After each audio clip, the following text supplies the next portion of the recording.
All right, what's going on, chat? How we doing this morning? I'm definitely gonna try and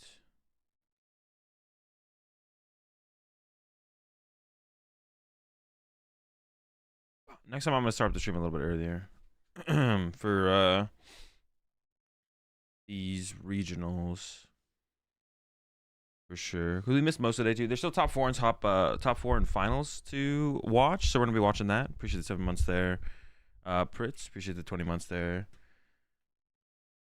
Yeah. Um, we're getting a quick round of raid challenge. I've never played. Well, unless you're saying you are. At least I am. No, I've never played the Raid Shadowlands before. Never say never, though. Never say never.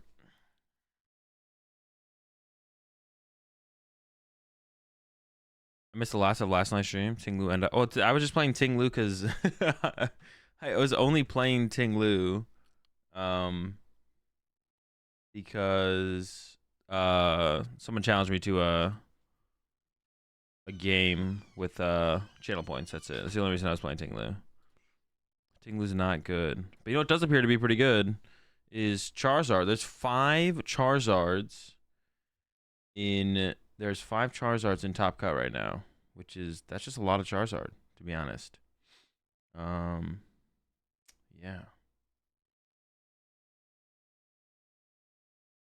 5 Charizards in top 8 right now.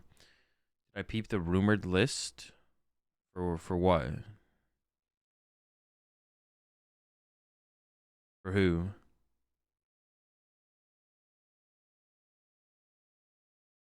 The Zards. Oh, no. I mean, I don't really care. We'll see the list when the tournament ends. we'll just see the list when the tournament ends. Tournament ends, we'll see the lists.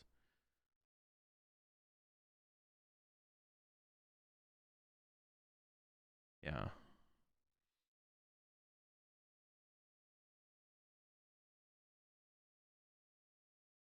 Yeah, right now, bail out. But one day.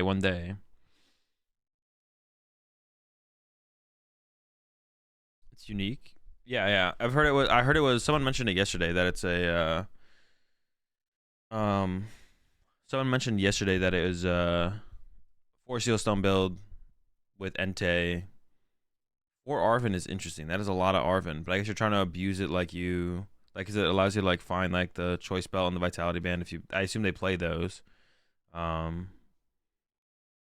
Entei build. It would definitely be interesting. Yeah, I'm really interested to see the list, but not worried about it until we have the tournament end and they post it. But I think 3 of the players are playing the exact same list. Yeah,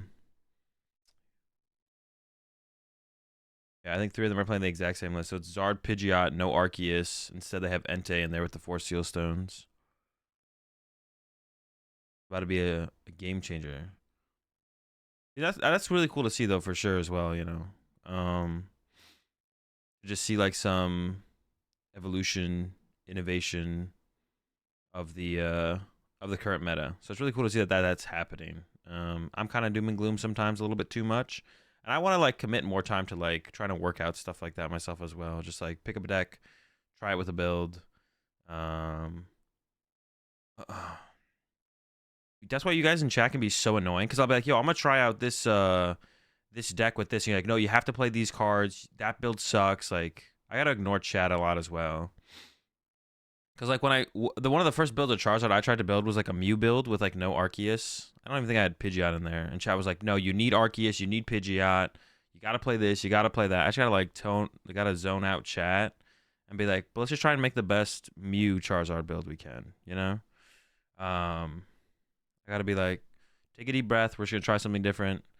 It's funny though, because it goes both ways. Because it's like chat will be like, nah, that's unplayable, that's bad, and then something will win a big tournament, and it's like, oh my god, they're a genius. They played it with this instead of that. Oh my gosh, that my mind is blown. But it's like, already laying into us, dang, bro. I'm just saying, just like not everyone, obviously. Gosh, chat is always wrong. That's what I'm saying. Thanks so much for the advice yesterday on what to take to the League Cup. Of course, Light, no problem. Wait, how'd you do in the League Cup? Did it already happen, or?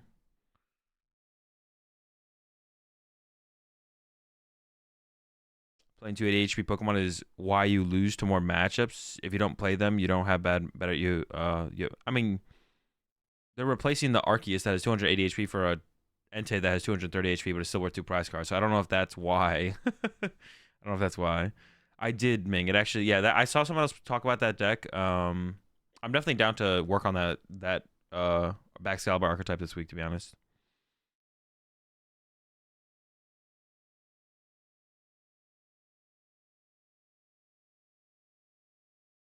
Don't play any Vs.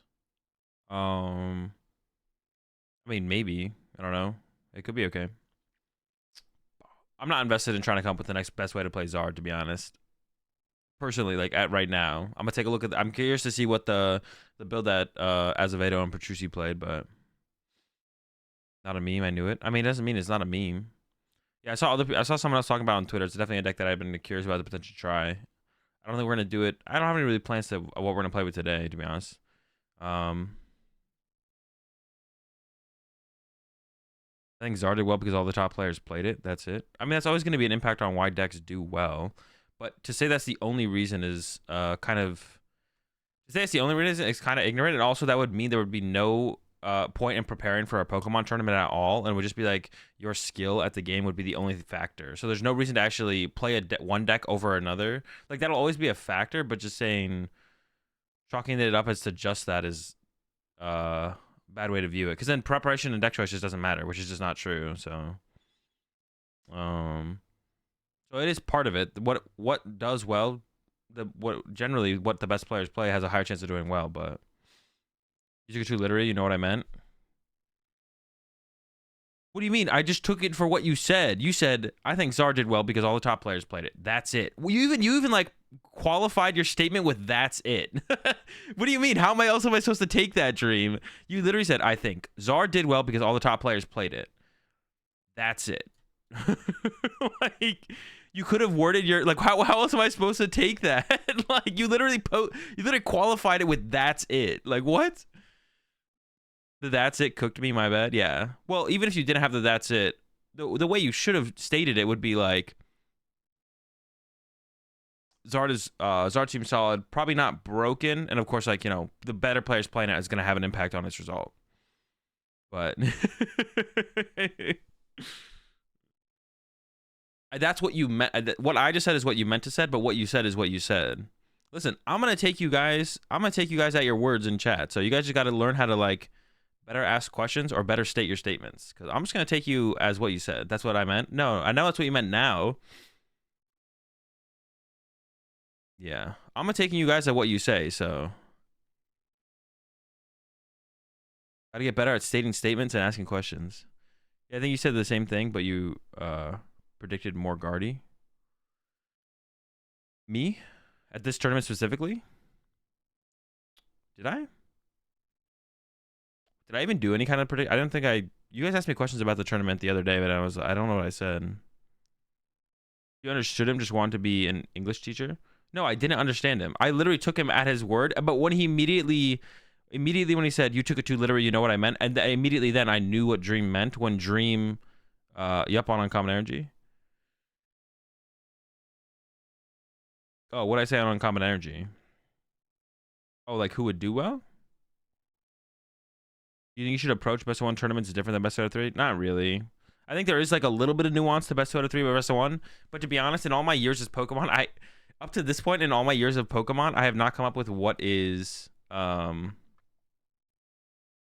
all my years playing Pokemon, I still haven't come up. I still don't really know what I feel like the difference is between best of one and best out of three. So I would just treat them exactly the same. I pretty much treat them exactly the same. You said Guardy would win? Oh, I said Guardy would win. Oh, okay. Oh, that's a pretty solid prediction. It was just offhand. Guardy might do better because good players like Gustavo are playing it. Oh, yeah, but I also think Guardy is the best deck in the format. So, like, it's a combination of both things. Like, it's a combination of both things. Like, if I thought all the best players in Brazil were playing Baxcalibur, I'm not going to predict Baxcalibur. I'm still not going to predict Baxcalibur to win, you know? It's like, I think Guardy's the best deck in the format. And then players like Gustavo and Pedro Petrucci have like a history of playing Gardevoir. It's like, oh, it's pretty easy. There's like a pretty easy connection there. The best players are playing the best deck. Okay, the best deck piloted by the best players probably has a good chance of winning.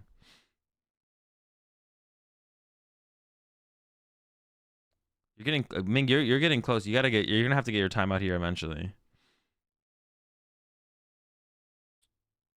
Yeah, I didn't understand. I did not understand Dream until Dream kind of retracted what somebody said. But then as soon as Dream was like, no, I didn't mean it like, literally. Then I was like, okay, and now I understand what Dream meant. But listen, I'm gonna take you guys as what you say. A lot of you guys believe some crazy stuff. You know what I'm saying? Yeah, I read that and thought.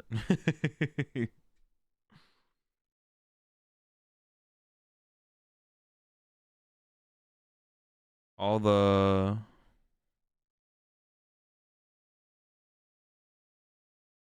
pro players aren't his friends. Maybe envy. I know the best players in other countries, and no one has ever told me anything bad about him. Wait, what are you guys talking about? He literally bricked game 3 of top right a few hours ago.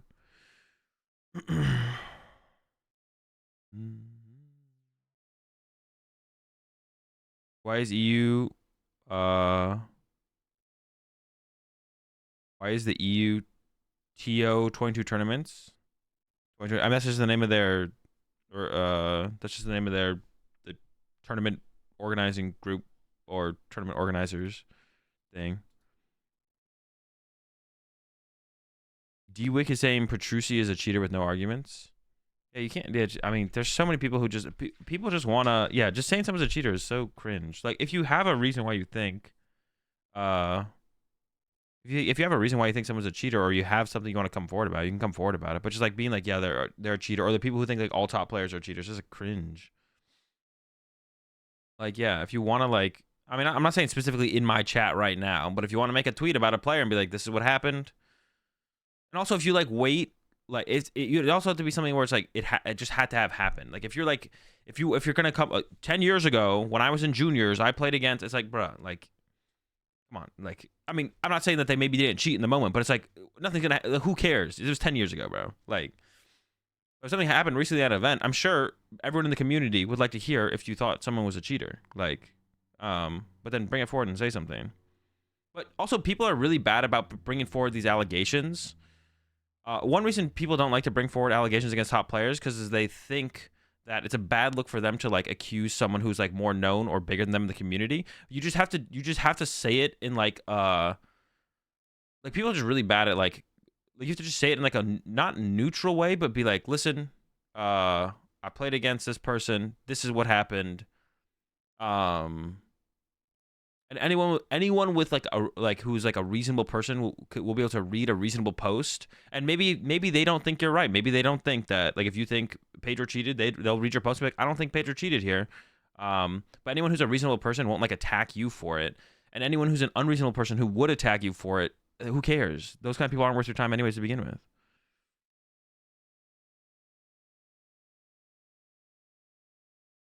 with.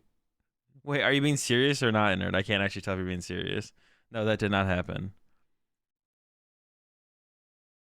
Also, Petrucci topped a lot of online events. Tell me how you can cheat there. I mean, that's just bad. Who cares? Like, that's not a good argument.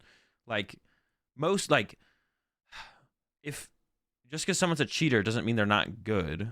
And if Pedro Petrucci, like, I'm not saying Pedro's cheating. We're just using Pedro as the example because that was a rough art. If Pedro like really liked playing Pokemon and is good at Pokemon, you can also cheat at Pokemon. And if they played in online events because they're good at Pokemon, they'll probably do better than most people. Top cutting an online event and then cheating IRL at an IRL event are not like, they can't not both exist. That's like that's like also like when people make arguments, when you make arguments for why you think someone cheated or didn't cheat, don't use stupid arguments because then you just look stupid. Like that argument is just stupid. Like, oh, you think he cheated IRL? Well, he top cut an online event. A lot of them. It's like, case closed. All you look like is an idiot. Like when that's your kind of argument against why someone isn't a cheater, you just like, it's like, I'm not gonna read what else this person has to say, bro. Like, you gotta come up with, it's either best to just not make an argument, and also like he's my friend, he's a good person is all like, no, I don't want to read that, bro. Like, just like if you don't have anything constructive to add in the defense or accusation of someone in like a constructive, reasonable manner, then just don't say anything. Just carry on. Like.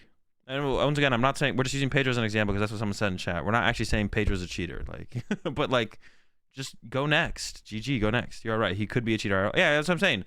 if you like, it just looks so. It looks like worse for someone when someone like brings up a bad argument to like defend them. Just at that point, you just shouldn't defend them. If you truly think they didn't cheat, you know, just let them. You can just let them know that you have their back. Like, send them a message, like sending them a message personally and being like, "Listen, Pedro, I saw the once again. We're just using Pedro as an example. Listen, player who people is getting accused of cheating. I don't want to stop using Pedro's name because, yeah, I don't think Pedro cheated. Just send him a message and be like, bro, I saw the what's it called against you. I don't think you did it. I got your back. Whatever. But losing your mind over Twitter just makes you look it makes you look stupid, and then it doesn't help the person you're trying to defend either. They would probably prefer you just shut up and didn't say anything.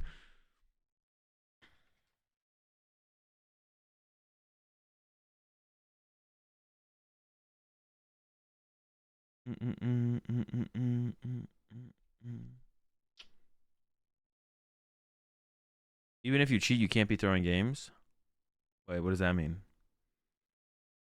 People are swamped by emotions. Yeah, people, you gotta like stop letting your emotions take over and like take a deep breath before you click post. Yeah, before you click post or click send, just take a deep breath, reread what you said, and then be like, if I saw someone else tweet this or post this, like, what would I think of them? And then if you're like, they seem a little unhinged, then you probably shouldn't tweet it or post it yourself. And then be like, okay, should I tweet or post anything at this point, or should I just be like, nah, it's not worth it? Why are we not talking about Tord wasting time against Alberto and Barcelona's Swiss rounds? It is recorded. Alberto and Barcelona Swiss rounds. It is recorded. I mean, I didn't hear anything about this one. Solace. Where'd you hear about this? Where'd you hear about that one? That wasn't what happened on. That wasn't. Tord wasn't against Alberto on stream though, right? But that wasn't against. That was. It said Swiss. Oh wait, was that against Alberto on stream? Wait, who did Tord play against on stream? I don't even remember. You hear the announcers through your headset?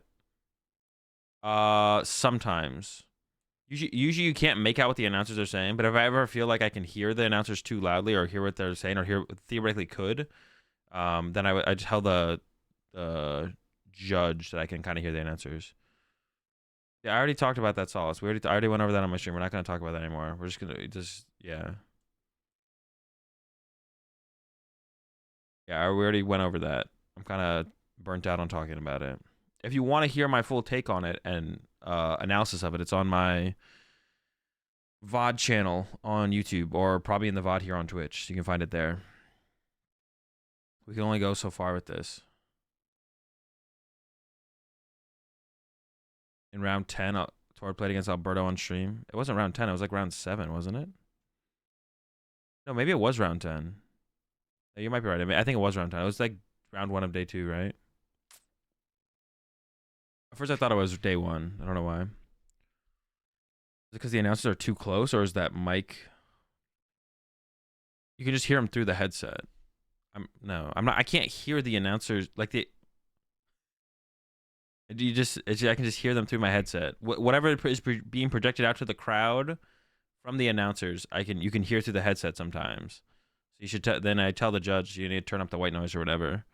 But sometimes you can hear the announcers, but you can't hear the announcers. Like you can hear that they are speaking, but you have no clue what they are speaking. And it's just like, yeah. But if I ever think I can ever hear what the announcers are speaking, then I let the judge know, and they usually adjust it.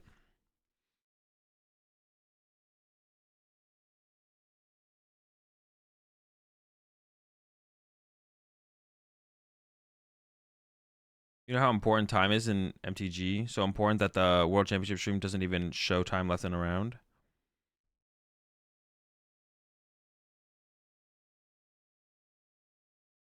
Wait, does it not? Wait, is there no? I thought in Magic Worlds there was no. I thought it was untimed. Am I wrong?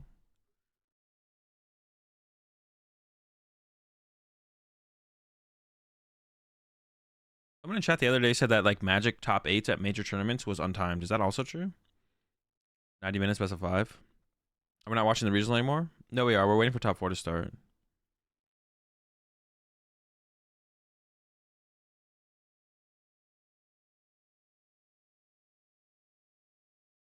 Yeah, we're waiting on. They already played out top 8. I don't know who won exactly, but top 4 starting soon.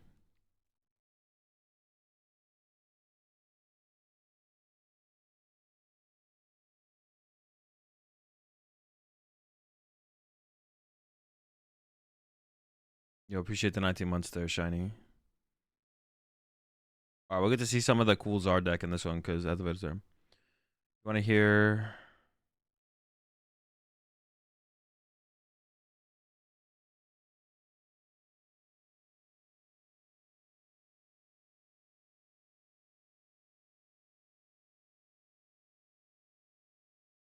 Well, that can all be true, Benji, but like the question would, what would be in question would literally just be towards last turn, right? That's like, you can't take average. Like, you can be a little bit more nuanced on that and just look at the last turn, right? Like, I think we can, yeah.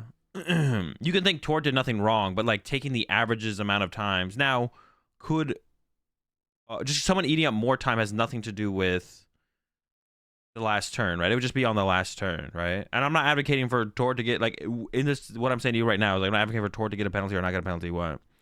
I feel like people wanted Tord to evolve a Curly into Guardian X and lose. I know that's like unreason. That is an unhinged tank. Unhinged take. I agree, Benji. The idea that people think Tord should like evolve to Guardian EX, that's different. But yeah, the only thing that is in question is like Tord's last turn of game 2.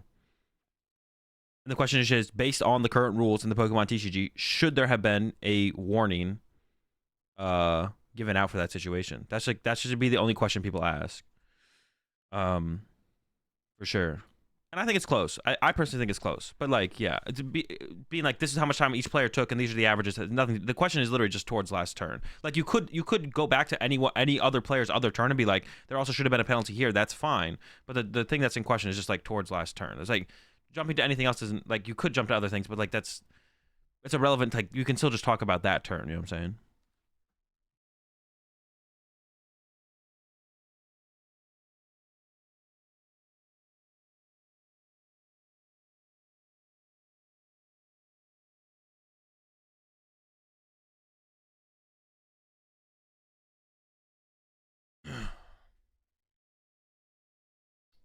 Yeah, 5 Zards in top 8 is definitely interesting. But 3 of them were the same list. Yeah, that's a lot of Charizards for sure.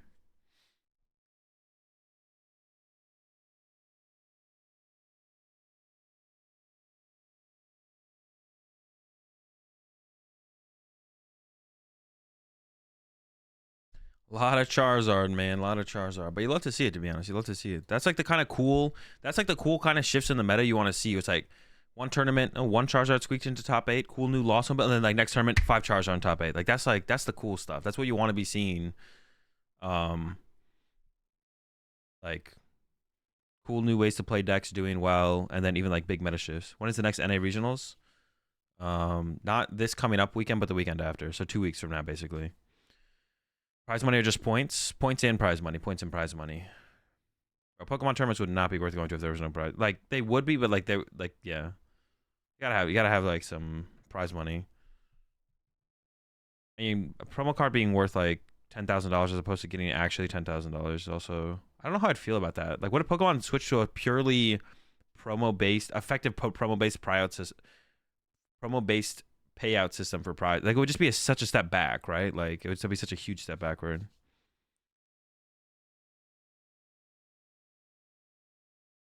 Which is the better sleeves in this matchup? I also like the purple. Yeah, I'm a bigger fan of the purple. I like the purple over the pink.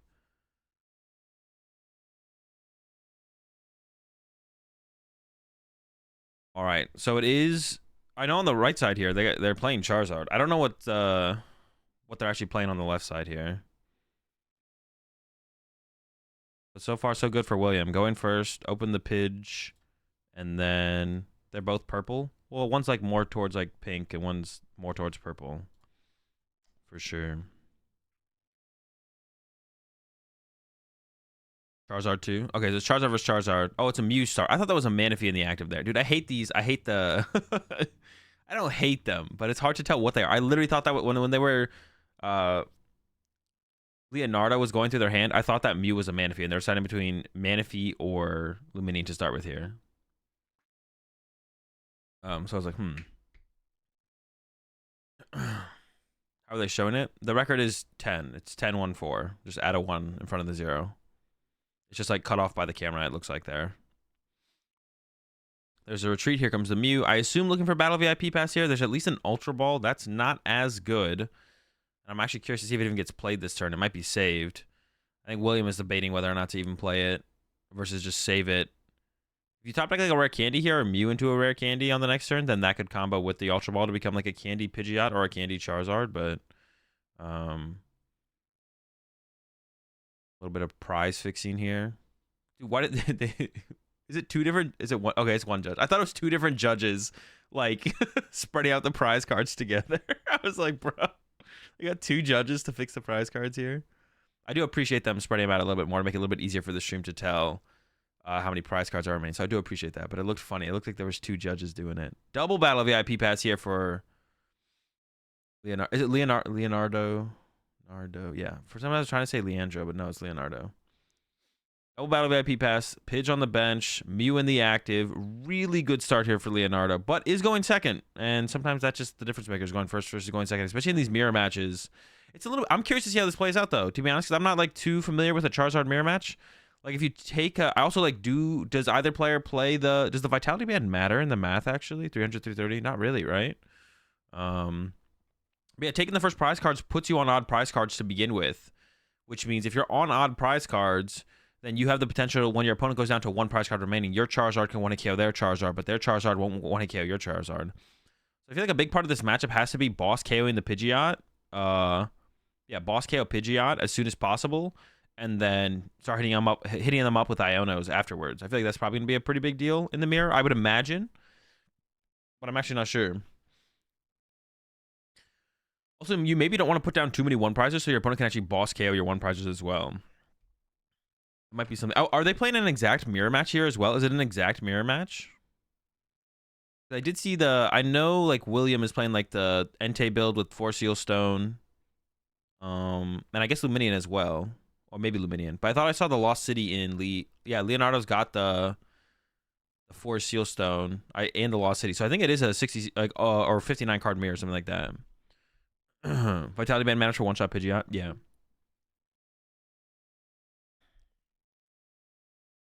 Curly Engine Zard versus Arc Engine Zard, which is more favorable in mirror? I don't know. Grind some games out, let us know.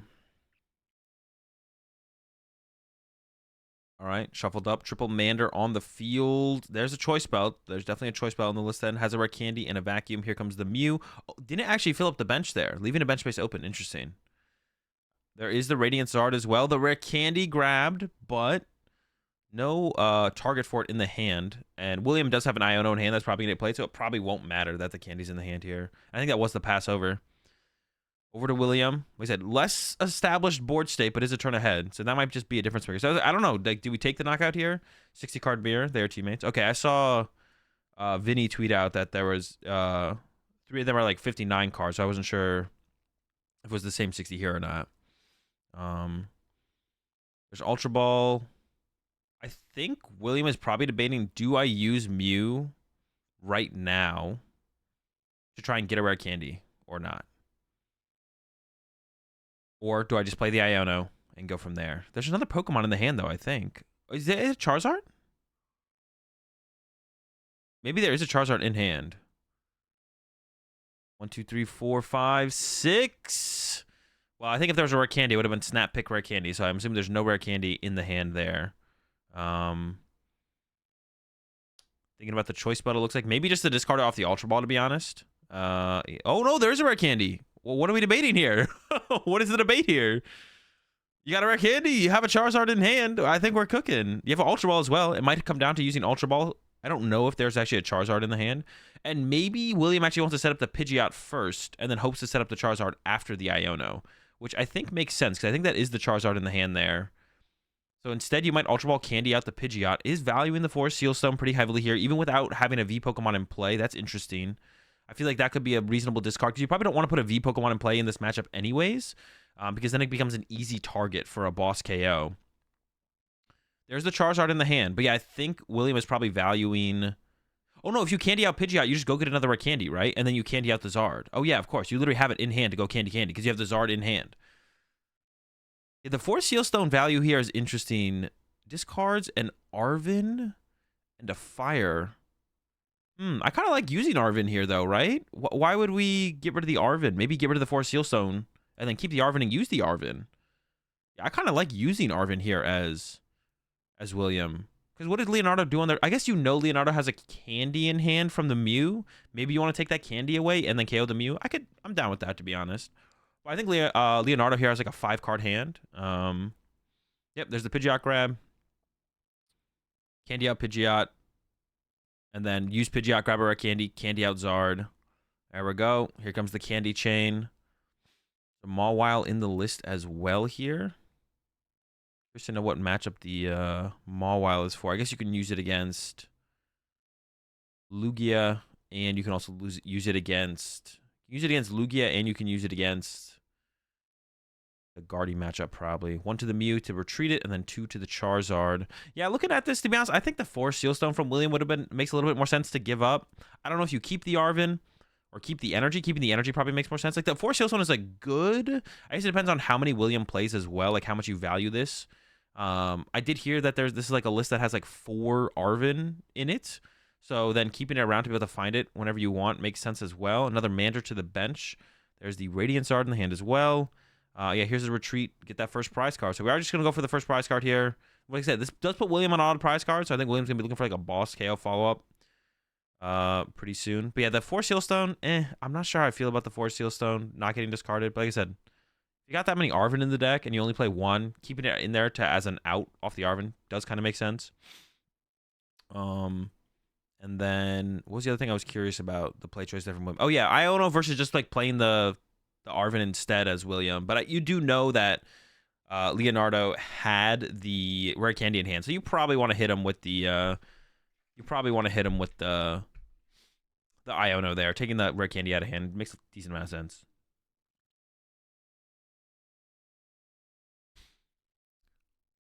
Could you take back playing down rare candy in theory? If I put rare candy and then change my mind and take it back, you can't prove I had a target for candy in my hand since my hand is private. I think in that situation, like if you play down rare candy, I think in that situation, actually that's interesting. I don't know. I think you could get a judge involved and the judge would check your hand and be like, you have a 2. Well, actually, I don't know, to be honest. That's actually interesting. Yeah, could you just play rare candy and then be like, nope? Like, I don't actually know. Maybe it does, and you do have to reveal this. If you reveal you have a stage 2 Pokemon in hand, that's when it becomes. Yeah, I have no idea, to be honest. Leonardo has a good response here, though. Candy Pidgeot, Candy Zard, so literally the exact same thing that William had. And then what is Leonardo going to be doing as far as an attack goes? They're just going to be punching the Charizard. If you had a boss here, I don't actually know if Leonardo played a prize card yet or played a supporter yet or not a prize card. So would we go for a boss KO if there was the option of the boss KO? Or are we just going to try and go through all the 2 prizers here? Lost the Charmander on the send up, but we got it now. And here comes a punch for... See, I don't know about attaching that fire energy to the bench Charmander, to be honest. Like, what about just leaving that in the deck? I guess you do have theoretically the chance of top decking it. The fire energy, so putting the fire energy in play means you don't top deck it. But like now that Charmander with the fire energy is like a great target for William to go after, because William does want to chase 2 prize Pokemon in this situation. Like I feel like William's potential prize trade here is boss KO Charmander, and then your active Charizard gets KO'd. Then, well, I guess you can't boss KO the Pidgeot at that point anyways, right? Yeah. Yeah, I'm actually not sure. Not sure about this. I'm not sure. Yeah, because would you want to boss KO Charmander here as William? You boss KO the Charmander, your Charizard gets KO'd. You can't follow up with boss KO Pidgeot, so should you just get that punch into the Charizard this turn? Yeah, I'm actually not sure about that. This matchup is, to be honest, there's a lot of things to think about in this mirror match. I feel like what you should KO and when you should KO. Being on a lot of prize cards obviously is not great. I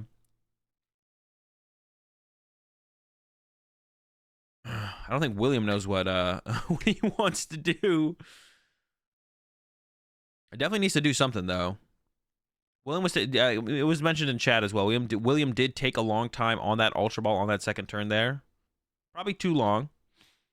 I don't know if a warning was quite necessary yet, but if William keeps taking too long on these decisions, I think that there is definitely a potential to get a warning, potentially prize penalty. Hopefully that doesn't happen. It always sucks to watch these stream matches and have them basically effectively be decided by a DPL, so hopefully William just picks up the pace a little bit. There's a boss in the hand there I saw for William, and we do have access to the the Pidgeot here. It looks like the Candy Charizard is possible, as William is searching out the Charizard. There's the candy in the hand. All right, Candy Zard on the way. Here we go. Thinking about not doing it now. Super Rod first. I mean, I would hope William checked the deck and knows how many Fire Energy are in the deck for sure. What are the dice for? Tracking damage on the Pokemon. So there's what is it? 210 damage on the active Charizard right now. Maybe you can't burn a candy. What do you mean burn a candy? Oh, there's 3 energy in the discard pile. For some reason, I thought there was just 1 energy in the discard pile. There we go. And then here comes Candy Charizard.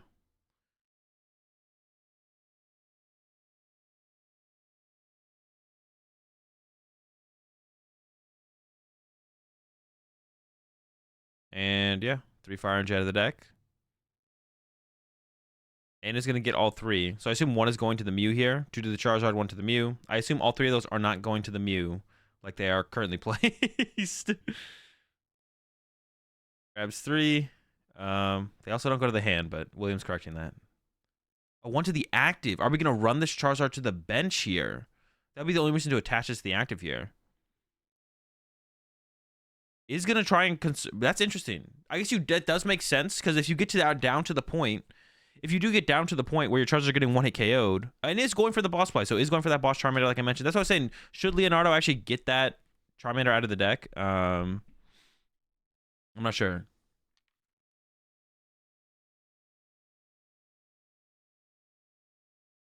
All right, over to Leonardo. The hand does not look like it has a ton of options, but there's the Pidgeot on the board, so like options can be found pretty aggressively here. Charmander, Charizard recovery. Only 1 Charmander and a fire. Maybe that Super Rod was a little bit too aggressive from Leonardo there. Especially having not played anything else on the turn. There is a Arven in the hand.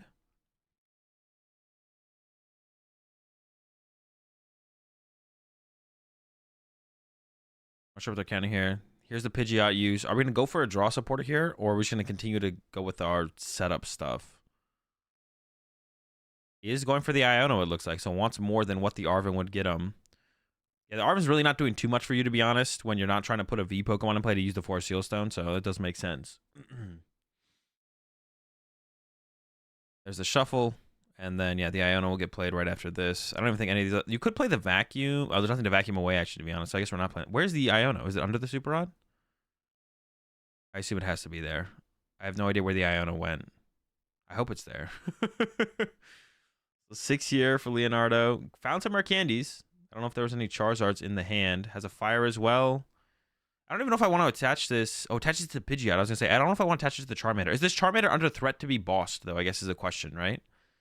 How good of an attacker is Pidgeot in this matchup as well? Like, is that even a good, like, attacker in this matchup?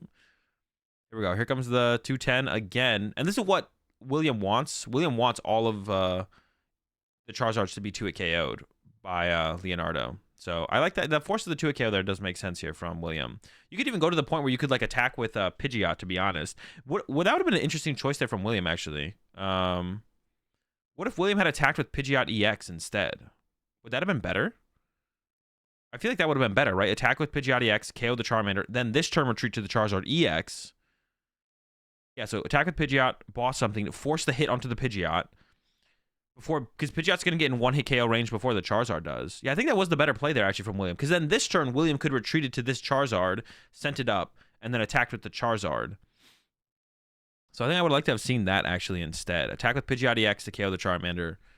Unless it, like, the energy getting trapped on the Pidgeot is a concern. Because there's actually 0 energy in the deck here for William. Maybe there's 1. There might be just 1 in there.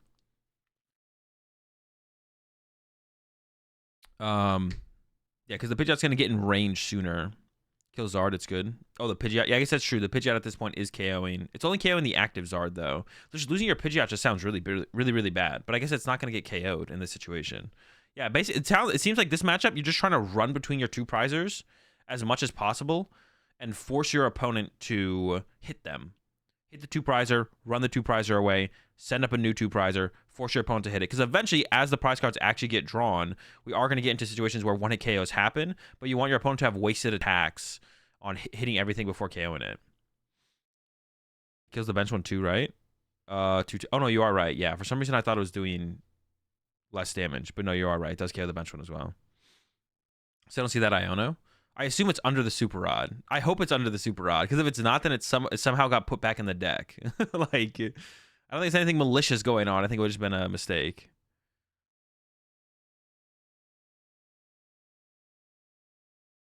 Another Pidgey being bench. This is what I was talking about too. Setting up the second Pidgey out. Like, that seems like a big deal in this matchup, is just potentially boss chasing Pidgeot, to be honest. Like, it seems like a big deal in this matchup is boss chase the Pidgeot, or attacking with Pidgeot and then maybe it gets KO'd. So, like, setting up the second Pidgeot, I like the idea of it. That does require another rare candy, though. I think they're only playing, the only way to get from Charmander to Charizard and Pidgey to Pidgeot is rare candies, as far as I can tell. I don't know if there's a Charmeleon, or I doubt there's a Pidgeotto. No. Pidgeot is the middle one. Pidgeotto is the last one. All right. Arvin coming in for Leonardo. So no boss, but does have the KO on the active. So Leonardo can KO the active Charizard with Pidgeot here. Pidgeotto here. There's a Charmeleon. Okay, there is a Charmeleon. Okay. Leonardo can KO the active here. He's actually getting the Zard out with the Nestle. The Zard's going to be a big deal as well. It's going to be a pretty powerful attacker to use later on. Dude, this matchup, like, dude, there's so many things I'm thinking about this matchup. So Leonardo can attack with Pidgeot here. There's the Charmeleon. Pidgeot knock out the active, and then Pidgeot won't get KO'd in response. Pidgeot is the last one. Oh, Pidgeot is the last one? Dude. Time to uninstall. Pidgeot, attacking with Pidgeot from Leonardo here feels correct, because you'll draw 2 prize cards. So the Charizard from William will only be hitting for 240. But we saw that Leonardo didn't go get a fire energy there and then retreat into the Pidgeot. So actually, I don't like this play from Leonardo. I think Leonardo should attack with Pidgeot here. Maybe there was no fire energy left in the deck, but I don't think so. I kind of want to see Leonardo's discard pile, see if there's an Iono in there or not. I don't know. I don't know if there's. I still don't know if there's an Iono in Leonardo's discard pile or not. So there is something happening with some kind of judge call here. I don't know what it is. The Iono? The Iono's there. Okay, cool. Were they listening to the stream?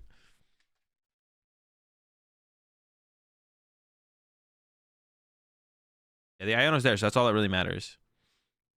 Yeah, that's what I was curious about. I just didn't know if it was there or not. But that's where it should be. It was under the Super Rod, which is, like, makes sense. So they always listen to your stream down in South America? Good to know. Portuguese casters brought it up too. Yeah, it's possible as well. Not the only person watching. Yeah, William has been playing a little bit slow here. Hopefully, like I said, hopefully William picks up the pace of play. We don't see any like two prize penalties coming in from that. I think definitely William is in warning into DPL territory though, with how slow he's been playing. So hopefully picks it up a little bit here. All right, so 2 prize cards gone. The Charizard's hitting for 240 damage on William's side. And then if you take a prize card, so I think here as William, you want to attack with a fresh Charizard. Attack with a fresh Charizard. Force it to take a hit. Yeah. So from William here, attack with a fresh Charizard, I think is the goal.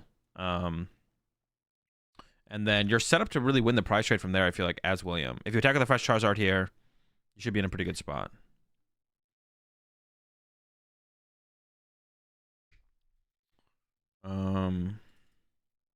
All right, the stream's back. We'll see what William is able to put together. Now, if William does attack with the damaged Charizard, draws 4, and then Leonardo responds, hitting for 300 at that point. I guess you could as William here, I guess you could attack with your damaged Charizard, go down to 2, and then have another Charizard on the bench ready to go. And then if Leonardo draws 2 prize cards, you can respond with Boss KO Pidgeot, right? So, like, you could do that as well. I guess that would be fine. But I feel like attacking with a full HP Charizard here as William gives you more time and more options to work with. So I think ideally here as William, you want to attack with a full HP Charizard, if possible. I think that would be the goal, would be to attack with a full HP Charizard here. Because it gives you, like, the most potential time to work with. And there is a candy in hand. There is an Ultra Ball, so I think the Candy Charizard is possible. And then, yeah, if you can load up 2 energy on the active Charizard, or the fresh Charizard, 1 energy on the... I see 2 energy in the deck. If you draw 4... Yeah, even if you go down to 2 prize cards here as William, it's impossible for your fresh Charizard to be KO'd. There's the Candy. There's the Charizard. William is play. It's so funny. William is like definitely play. It feels like William's playing with as if he's unsure as what's gonna happen every time he plays a card. So maybe the nerves, being in top four is getting to William a little bit. William's been around for a while though, so I think someone mentioned that in chat as well. What did Liam say? Pace of play is terrible for a player with this much experience. I don't know if I'd be as harsh as the way Liam put it, but yeah. Yeah, there's the KO. Yeah, William is like pretty solidly ahead here now. There's not that many plays here that Leonardo can actually make. So we'll see. There's a fire. William flashes the fire. You're done, buddy. Pack it up. Wait, did he get off the prize card? So maybe they both know that was the only win condition here. There's the evolution here from Leonardo. Yeah, the Pidgeot's on the bench. The writing pretty much seems like it's on the wall here, to be honest. I don't think there's really a play here for Leonardo to do. Maybe Leonardo could go... Okay, the one play I could see here from Leonardo could be boss KO the Pidgeot off the bench of William. Go down to 2 prize cards. And then if William doesn't have boss, then you can win here as Leonardo. So that's what if you Iono here... so it's got to be the boss play on the Pidgeot. There's the boss on the Pidgeot. Take the knockout from Leonardo. 300 damage coming in from the Charizard. And then for William, it says, does William have a boss? If William doesn't have a boss here, then Leonardo wins next turn with a follow-up boss, right? Get rid of the 4 Seal Stone of William as well. There's the Luminion for the boss. Of course, Leonardo doesn't know for sure there's a boss. William just picks up his deck and shows it to him. Okay. That would have been really bad if there wasn't a boss in there. It's like fine. It's like not that big of a deal. William was confident there was a boss in there. Shows the boss to Leonardo. They're also friends and testing partners, I believe. So those kind of like interactions will be a little bit more casual than you'll see most of the time.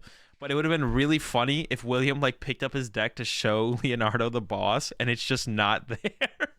And they're all in the discard pile or prize. That would have been really, really funny. But thankfully it's there. We go to game 2. William just trying to save time. Being like, yo, I got it. Let's go to the next. If they weren't friends, would that BM? No, because you're just trying to conserve time. It's like out of respect for your opponent. You're like, okay, we're in a match here. We both want to play 3 full games of Pokemon if both games are like reasonable. If the games are reasonable, we both want to play 3 full games of Pokemon here. So I'm just like I have game. So let's save some time. Let's go next. And if the opponent doesn't want to concede, just even if you show them you have game, that's fine as well. Like it's like here I have game. If we want to save time, so we have more time to play more Pokemon, we can go next. I'm not like holding you to anything here. It's just like I'm letting you know that I have game. I don't think there's anything you can do about it. Now you are giving your opponent information to work with. So if your opponent can do something about it, then you'd be stupid to like show your opponent a card where they could have an answer to your situation. But if you're sure your opponent has no answer to the situation, and that's what William did. Like William was like, well, you've played boss, so you're not disrupting my hand. I have Luminion here. You're going to take a knockout this turn. If you don't take a knockout this turn, I win anyways. So, let's just go next. Let's, like, out of respect for, as competitors, out of respect for you, I'm letting you know I have game so we can save time and play more Pokemon. Give you a better chance to beat me in those games as well, right? Yeah, so it's definitely not BM to concede. Now, yeah, but if William shows Leonardo game and Leonardo's like, nah, I'm gonna make you play it out, which is also fine, then you shouldn't be pissed at Leonardo either if you're William in that situation. You'd be like, yep, I respect that.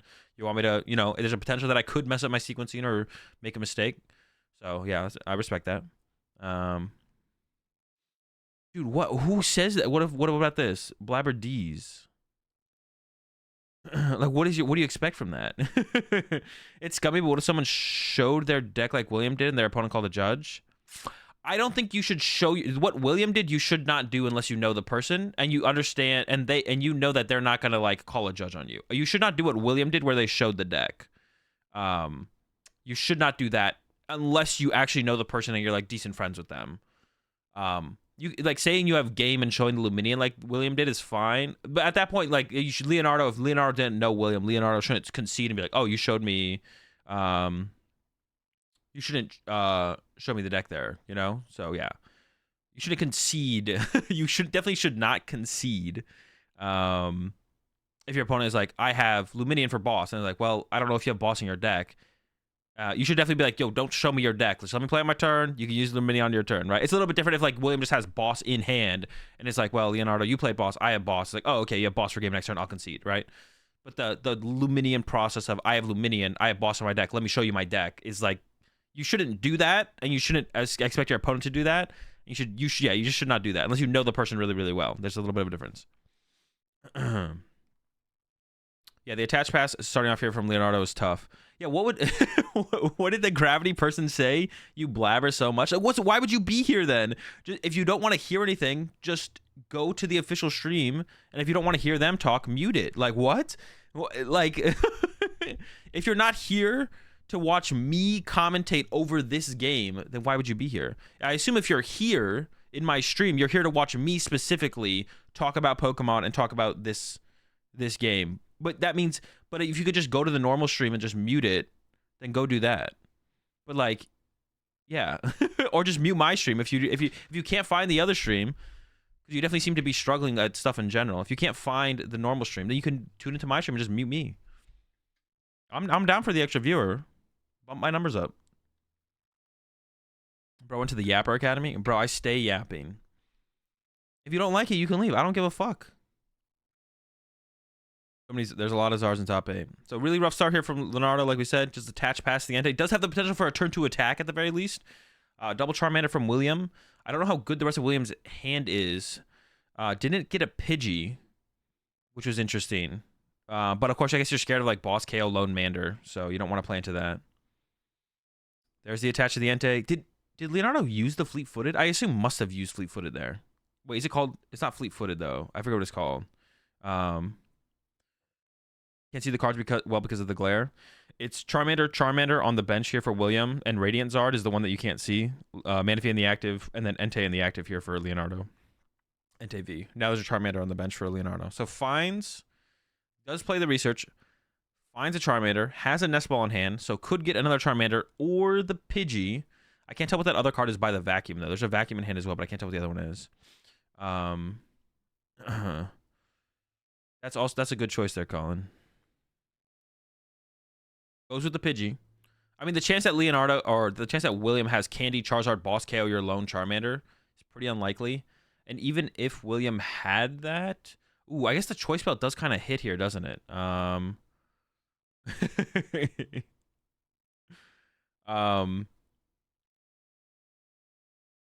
William could have the choice belt here and could go Candy, Zard, choice belt, knockout. That would be pretty good here from William. I think that'd probably be. Yeah, you're hoping that the Entei like survives a hit. I think that's what you're hoping here is from Leonardo, is that William has to punch your Entei for a turn.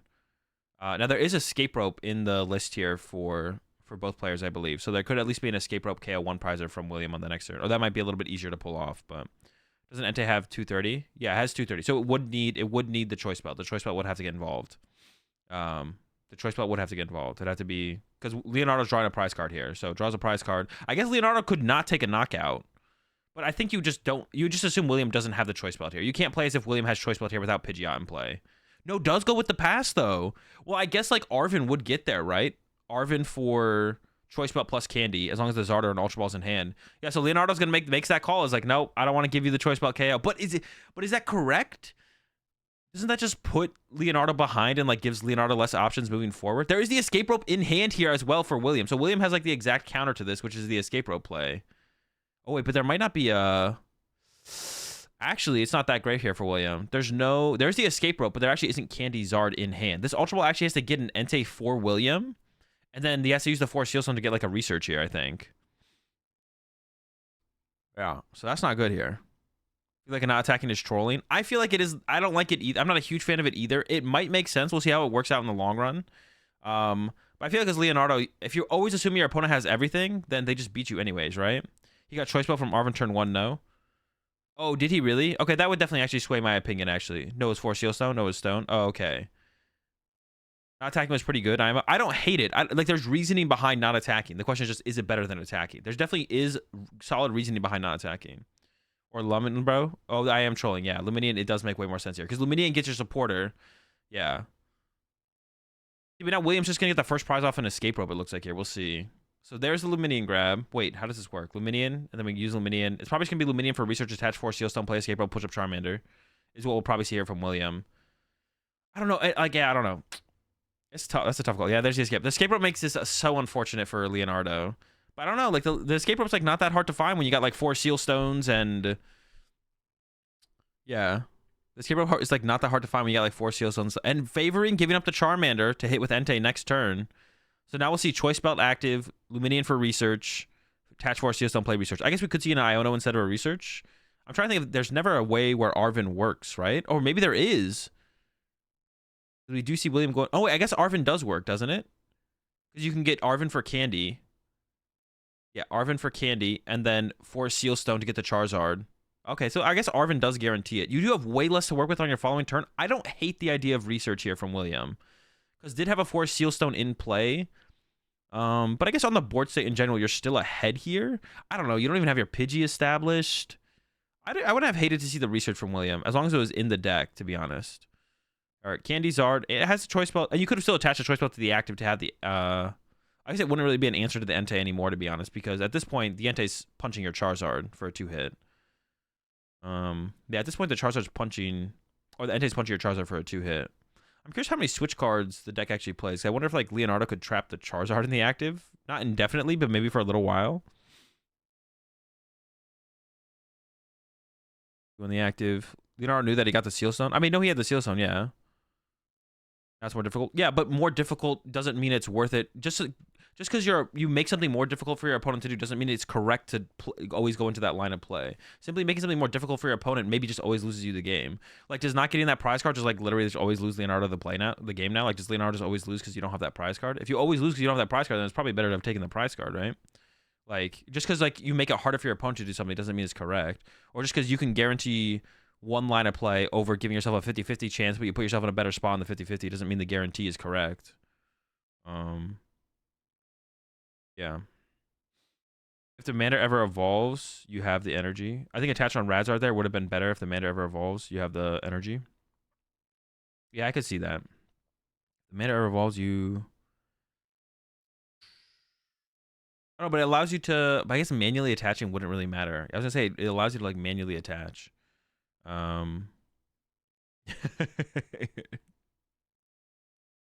It's in my panels if you want. Schroeder? Yeah. There's a link to the stuff that I use in my panels. Should have drawn first before searching? With the Entei? Probably. Yeah, probably. Yeah, definitely. But maybe forgot about it. Yeah, maybe just forgot about the sequencing. Yeah, definitely should have drawn first. Low chance that would have been actually impactful. Was the optimal Zard game plan versus Lost Box? Have the feeling it's a pretty bad matchup? No. I mean, not if you get a bunch of Zards out. Zards have a lot of HP. Lost Box does not like dealing with really, really high HP. All right, there's the Entei punch. This is what I was talking about on William's side of things, to be honest. Now, William, yes, this is what I was talking about on William's side of things. I almost like the you appreciate the 10 months there, Bri. William went for the Luminian for the Arven to guarantee the Candy Charizard, but I feel like if the research was in the deck for William, I would have rather seen William go for the research. Because, like, look how, like William's board isn't terrible, but, like, it's, like, it would have, if you had research here, you can bench Pidgey, maybe you get Candy Pidgey out. Maybe you do whiff the Candy Charizard if you research, but I feel like you're just way more set up at that point. I would have hated to see William. I think I like going down that route a little bit better, to have more options on this turn. Because it looks like the choice here the option from William here is just going to be punch the active Entei. We'll see, though. I don't know what this Ultra Ball is going to get. You appreciate the Prime sub there, Luxus. Welcome to the Rat Pack. There is the boss, though. Okay, they did have the boss. All right, William had the boss. So we boss up the Charmander again. And we're going to take the knockout here. And then has the Charmeleon as well to evolve to the Charmander. Still no Pidgey established, but if your opponent never has a Charizard anyways, it's probably in a pretty good spot. Last card in hand is just a Choice Belt. And I think got a Charizard off the prize cards. I don't think the active Charizard is going down here, though, for William. Pidgey out send up from Leonardo, because the Entei is still only hitting for 100 damage, so... I mean, on Leonardo's side, I wouldn't hate to see a boss KO on... Jeez, but if you take a boss KO, then all of a sudden the Choice Belt... But do you play like William has access to the Choice Belt? The Choice Belt, like... The Choice Belt has just been in William's hand this whole time. Leonardo doesn't know the Choice Belt's in the hand there. So punching Zard here, 3-hit KO in a Charizard sounds awful. That just sounds terrible. So I don't I don't think Leonardo wants a 3-hit KO at Charizard here. Yeah, I'm not sure about that. William has a score of 11-1-3. It's wins, losses, and ties. So William's currently in the tournament. Is a boss on the Manaphy. Is it just to trap the Manaphy, or are we going to KO it? Oh, it is to trap the Manaphy with the Mawile. Wait, does William actually not play? Does their list only play one switch card in an escape rope? It might. Appreciate the 4-month 3 sub there, Horse. Appreciate the 2-month 3 sub there, High Police. Is this game over? Are we going to game 3? All right, William is using the Charizard. William still could boss up Leonardo's Entei multiple turns in a row, I guess, and maybe trap it. Oh, there's the penny. So William shows Leonardo the penny. There's a research. Oh, is he just going to concede on that? What? So they play penny in there as well. A concede, though? Does Leonardo truly think that the game is over on that play? Maybe it is. Maybe it's...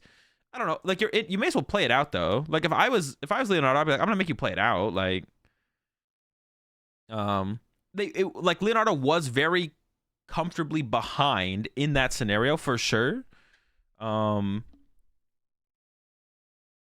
I would definitely say that Leonardo was definitely very, very much behind in that match at that point. But like, there's no reason not to play it out. You never know when like another situation can come up where you can win the game. Also, like there was the penny from William, but there was also the Luminion on bench. Couldn't you have just couldn't you have just set up a play where you were boss up the Luminion after the penny gets used? I don't know. Leonardo could have benched his Manaphy last turn for plus 20 damage, so his Entei 2 KOs with one more basic found, but he didn't. That would have also been probably a pretty good play. Yeah, getting that extra damage in there, play for that 2 KO would have given up more opportunities. 2 prize penalty would have been insane. I never play I always think of that more as a joke than anything. The idea of 2 prize penalties, but being an out, but I mean, I guess technically it is a potential out. I think penny was in the prizes. I don't know. No, he literally showed him the penny. He flashed him the penny. We're talking about the penny on the other side. But the penny only removes the Manaphy. The penny can't remove both. If they know each other's deck list, then maybe he has Palpad or something. Yeah, but okay, it doesn't matter. But that could be prize. Literally, okay. So let's say they do know each other's deck lists. Your statement makes no sense, Major, because he was like, "Oh, I know your deck list. I'm gonna bring up your Manaphy and trap it to hope that your penny is prize." And then William's like, "I have penny," but he didn't show him Palpad. If he's playing penny is prize, he can also play Palpad is prize. I mean, unless we just want to keep going as excuses as to why. Can we just say? Can't we just say? Instead of making excuses for Leandro, can't we just say Leandro threw and misplayed? I don't know why we're why we always have to be but what if the aliens mind controlled him and Leandro just threw? That's it. It's that simple. I don't know why play the game. Just flip a coin. All right, I'm down. Lock it in. Yo, appreciate the 17 months there, Cool Train. Yeah, Leandro threw. Leandro had not only had the out, even if the penny existed, you could just boss again. Is there a stream? Is it pretty premature? It's hard to argue. Yeah, it was. No, it definitely. Well, there was literally, because Leandro hadn't used, but the Mawile was going to get KO'd, so he needed to get a way to get it back. Well, yeah, you have Pidgeot. So all Leandro has to do is go Pidgeot for boss, Pidgeot for Ultra Ball, Pidgeot for Super Rod, and then you just go Mawile, Super Rod, boss, trap. He could have just benched 2 Charmanders with Forest. Yeah, that was also a play to have made as well, for sure, yeah. But to be honest, once you were actually in the situation that Leandro was in, I think you maybe should have tunnel visioned on the boss play. I think Leandro probably should have tunnel visioned on the boss play of boss trap Luminion into boss trap Manaphy. Unless William does, I don't think William does play Palpad. William could play Palpad. But literally at the end of that game, on that turn, on that game, it's obvious that Leandro was playing as if was playing hoping penny was prized, and as soon as William showed him the penny, he's like, "Oh, penny's not prized. Now I'm just gonna go ahead and concede." That makes me think that there's no Palpad in the list. They know there's no Palpad in the list because otherwise it'd be like, "Well, you have to show me the Pal," or just didn't see the line of play. Leandro just didn't see the line of play, is what I'm saying. So that means just Leandro just threw. Now there could be a Palpad in the list, But if Leandro saw the line of play, it's like, all right, you have to not just show me Penny, you have to also show me the Pal Pad. Because I know you can pick up the Luminion, but if I Mawile your Manaphy now how, or if you pick up your Manaphy, what if I Mawile your Luminion? So show me the Pal Pad. If you show me the Penny, show me the Pal Pad, I'll concede. Funny story, yesterday at a cup, I got a DPL for using my Comfey twice, thinking I switch carded into a Comfey playing against Marina as Lost Zone Kyogre. Then I turned 2 Dragonite. He Miraidon Zapdos responded, and I Kyogre'd with 30 cards in deck for 150. Also wrote the promoted Zapdos. You Kyogre'd and then Kyogre'd. What are we doing today? Everything. I want to see these lists. Wait till after the tournament. I'm also interested to see the Charizard list as well. I'm also interested to see them.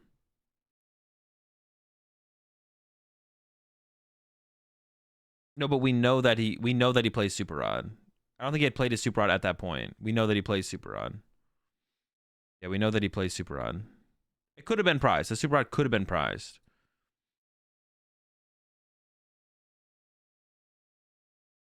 Yeah, every Charizard player plays at least one Super Rod. They play at least one Super Rod on the list.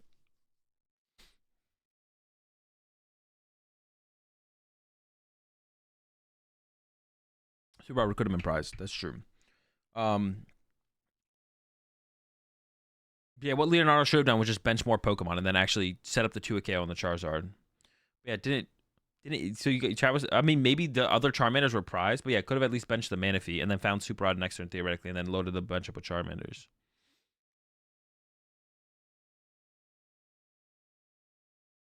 Yeah, we don't have to, it's not, we don't have to sit here. We can, like, with the information we have, we can analyze and be like, we think Leandro through. That's fine. And if it, like, we don't have to sit here and analyze every single way as to why Leandro's play is perfect. It's like unnecessary, you know? I mean, if there's something obvious that like stands out, but like being like, yeah, we don't have to like, what is the word I'm looking for? I mean, you can if you really want to, but I feel like you don't have, it's fine to just say Leandro through and they'll be like, well, there's no way Leandro through. He's in top 4 of the regional. He had to have played perfectly up to this point, and every play he has to make at this point has to be perfect. So let's come up with any single reason why Leandro's play is perfect. It's fine to just be like Leandro through. Streaming from the doctor's office. Oh, they're doing like remote. They're doing like a remote casting, I guess.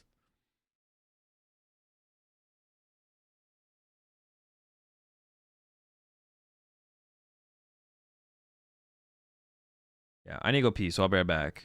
Yeah, I don't know why. I mean, yeah, they're just doing remote casting. So I don't actually know how delayed the stream is compared to where the players are actually playing, but there's probably some amount of delay. But hopefully that's the finals match comes up soon. I don't know the status of the other top 4 matchup is though.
To expand on what I was just talking about, it's fine to like counter analyze as to like if I'm like, yo, they just get the boss here and they win. It's like, well, why didn't they get the boss? Well, maybe it's like, well, the boss probably was like, okay, that's probably right. But then it's like when we're counter analyzing to the point where it's like, well, what if he's playing around the 4th penny in Lost Box? It's like, I feel like you guys go too far with the counter analyzation. It's like, Bro, he's playing around his next round opponent's V-Star power.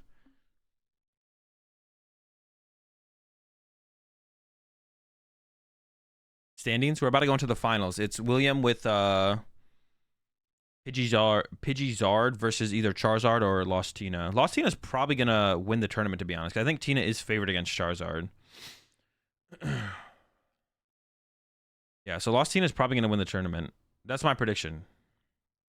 It is versus Tina, yeah. Tina's probably gonna win. You appreciate the 15 months there, Breezy.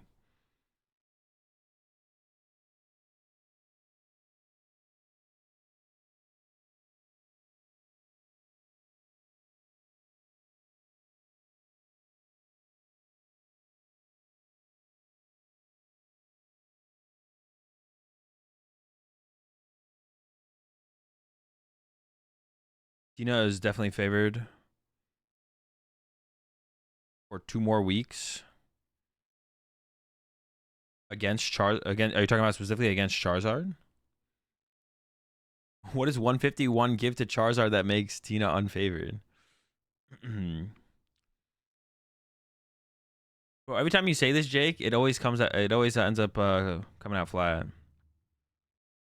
Kahoot quiz number 2, if you got one, yeah.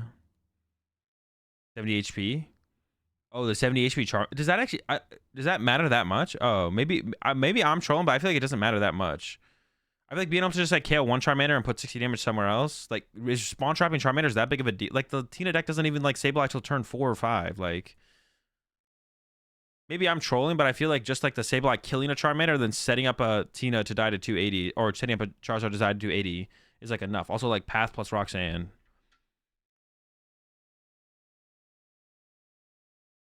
Maybe I'm trolling though. Maybe I'm trolling. Maybe it is a little bit better. Maybe it does matter a little bit more than I think.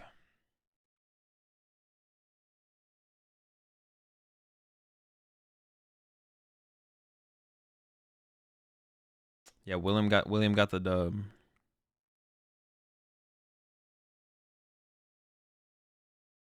70 HP Rawls doesn't stop Lawson from being favored against Guardy. Lawson really isn't favored against Guardy though. It's like 50-50.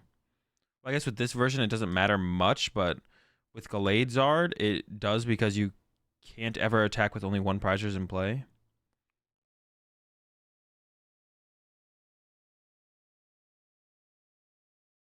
Charizard it does because you can't ever attack with only one prizers in play.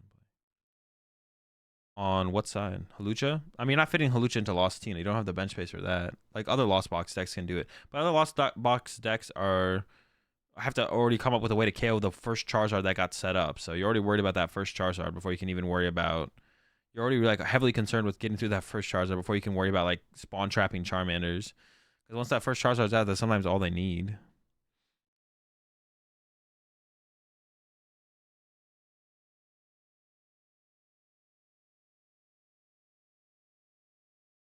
UAX, so when they V-star the first Zard, you have a way to KO the Tina without them being a free 280 on. I mean, I think Tina would like you to put a Mew EX in play. I don't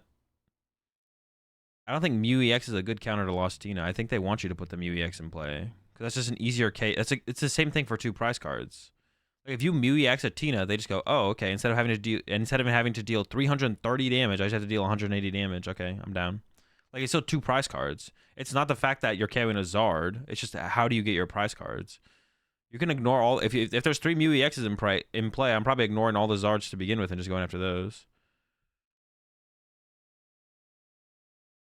Commander KO doesn't even matter. That's what I'm saying because you can just go KO Mander 50 on the Zard 280 knockout. That's what I'm thinking, but. It's not like I'm not like super experienced in the Charizard. What's the Charizard matchup? I didn't think spawn trapping Manders was that big of a deal in the matchup, but I think the fact that Sableye can just KO one Charmander towards the late game is like the bigger deal.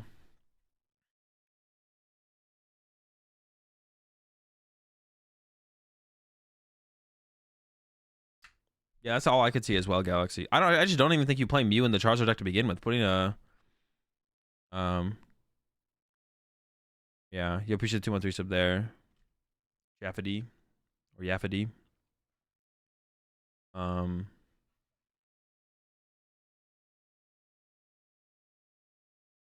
Yeah, I'm not experienced in the Lost Tina versus Charizard matchup, so 70 HP might do a little bit more than I think it does.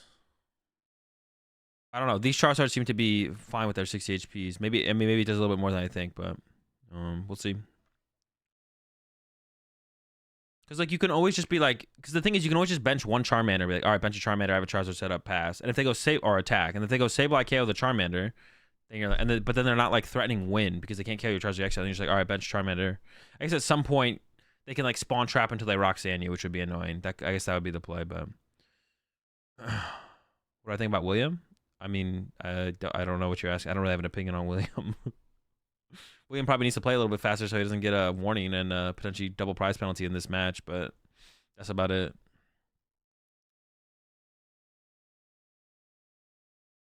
All right, I think William is going first. Ooh, the Manaphy start is not good. That's always going to be a couple free prize cards for or a free prize for Sableye to take advantage of later on. Appreciate the prime sub there, Lana Dele. Welcome to the Rat Pack. We're all out of shrimp, but we got plenty of seafood. There's the VIP pass. There's an Ultra Ball in hand. I'd be surprised to see the Mew get taken here, but maybe you need to set up initially. We'll see. Like, you don't want all these low HP Pokemon in play for Sableye to kind of pick on as the game progresses, so you're trying to avoid that. But we'll see what William goes for here. Has the 4 Seal Stone in hand, a couple Ultra Balls, and it looks like Boston Charizard, but I can't actually tell. So you might get an Entei here, and then 4 Seal Stone for another VIP pass. That could be a play. There's a Charmander. With the 4 Seal Stone in hand, I think you're definitely... yeah, you're getting the Entei now, or you're like Ultra Balling... you might be Ultra Balling for Luminion, putting Luminion play to grab a supporter to play around Path, and then also putting the 4 Seal Stone on the Luminion. That could also have been a play here from William. But it's just going to be the retreat into the Entei and then draw a card with Entei, it looks like. Yeah, it does have the 4 Seal Stone in hand to utilize next turn. You don't have to use it this turn. Just going to go ahead and put it down. There's like the possibility of the Iono from... There's a possibility of the Iono from Francisco, so you do want to put the 4 Seal Stone in play. And is going to use it. Is going to go ahead and just use it right now. I would assume for a Battle VIP pass. I can't imagine there'd be much else you'd really want here. And it looks like that is what William's going for. Just getting another Battle VIP pass. G and Mander on the way. So the things that... yeah, you don't really have to play around. You didn't have to use that this turn as William. But like, values the setup. You know, getting the Battle VIP pass out of the way right now. And going for it right now. You don't have to use... You're not really afraid of Vacuum. Like, very few Lost Tina players actually play the Vacuum. So... and there's the pass. Did not play the Ultra Ball. I was thinking maybe you play Ultra Ball here for Luminium, but there is a... I think there's... Actually, I don't know if there is an Arven in hand. I don't think William's hand is that good if a Path to the Peak comes into play. I'd have to... I can't tell what it... I don't know really for sure what it is, but I think if a Path to the Peak hits the board here, I don't think William's loving it. We'll see. Over to Francisco. Opens the Battle VIP pass. Yeah, what are you even looking for here as Francisco? Turn 1 Cram hit. Probably fine. Just using extra Comfy. Also probably fine. Not filling your board and using Abyss Seeking. Also probably fine. We see Francisco does play the double Water Energy, so does have the ability to attack with Greninja. Triple Water Energy, so definitely can attack with Greninja. There is the Manaphy on board, of course, here for William, but that could be dealt with later.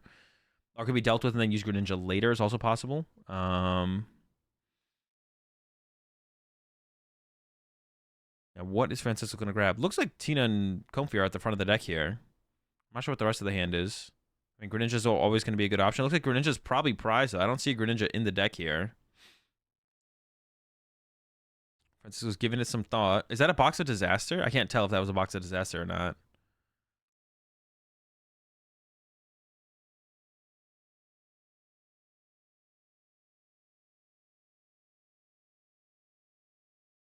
What is that? I can't tell what that card is behind the colors.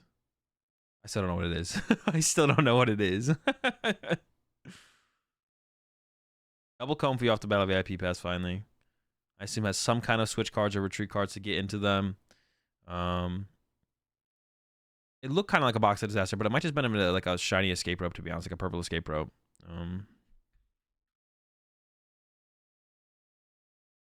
Nest Ball in hand as well.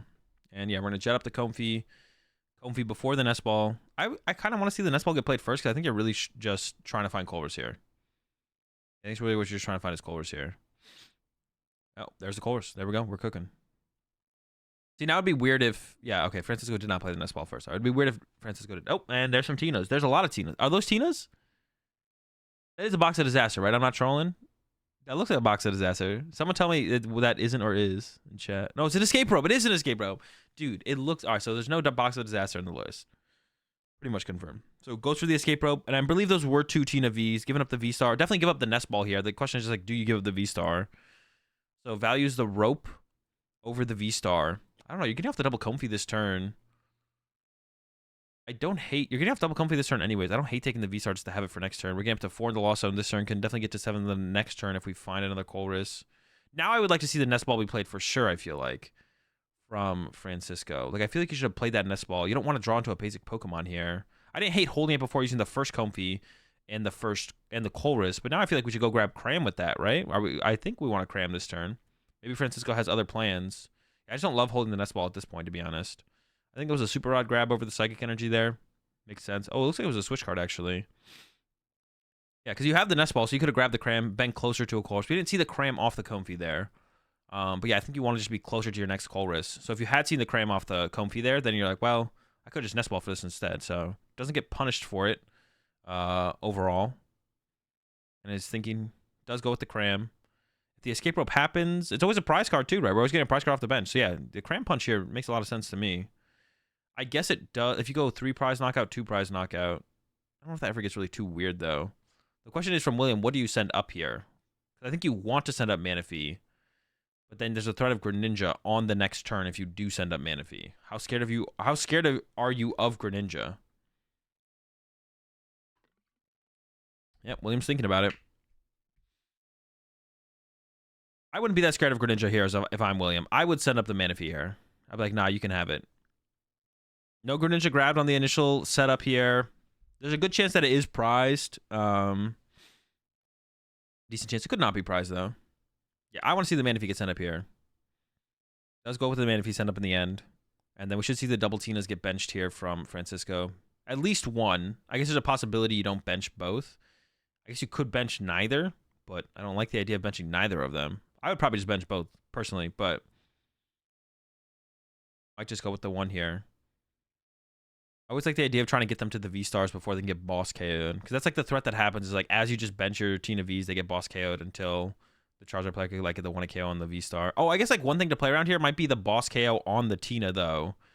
That could be something you play around here is like not letting Entei boss KO your Tina. Because if you do fill your bench, then William could fill his bench. Candy, Zard, boss KO. I guess that's possible. That's true. I guess we could play around that. That's fair. That's fair to play around, maybe. I don't know. That's a lot to have, but it is possible. It's not that much, actually, to have to be... Well, the extra 2 Pokemon is probably the big deal, actually, to be honest. Yeah.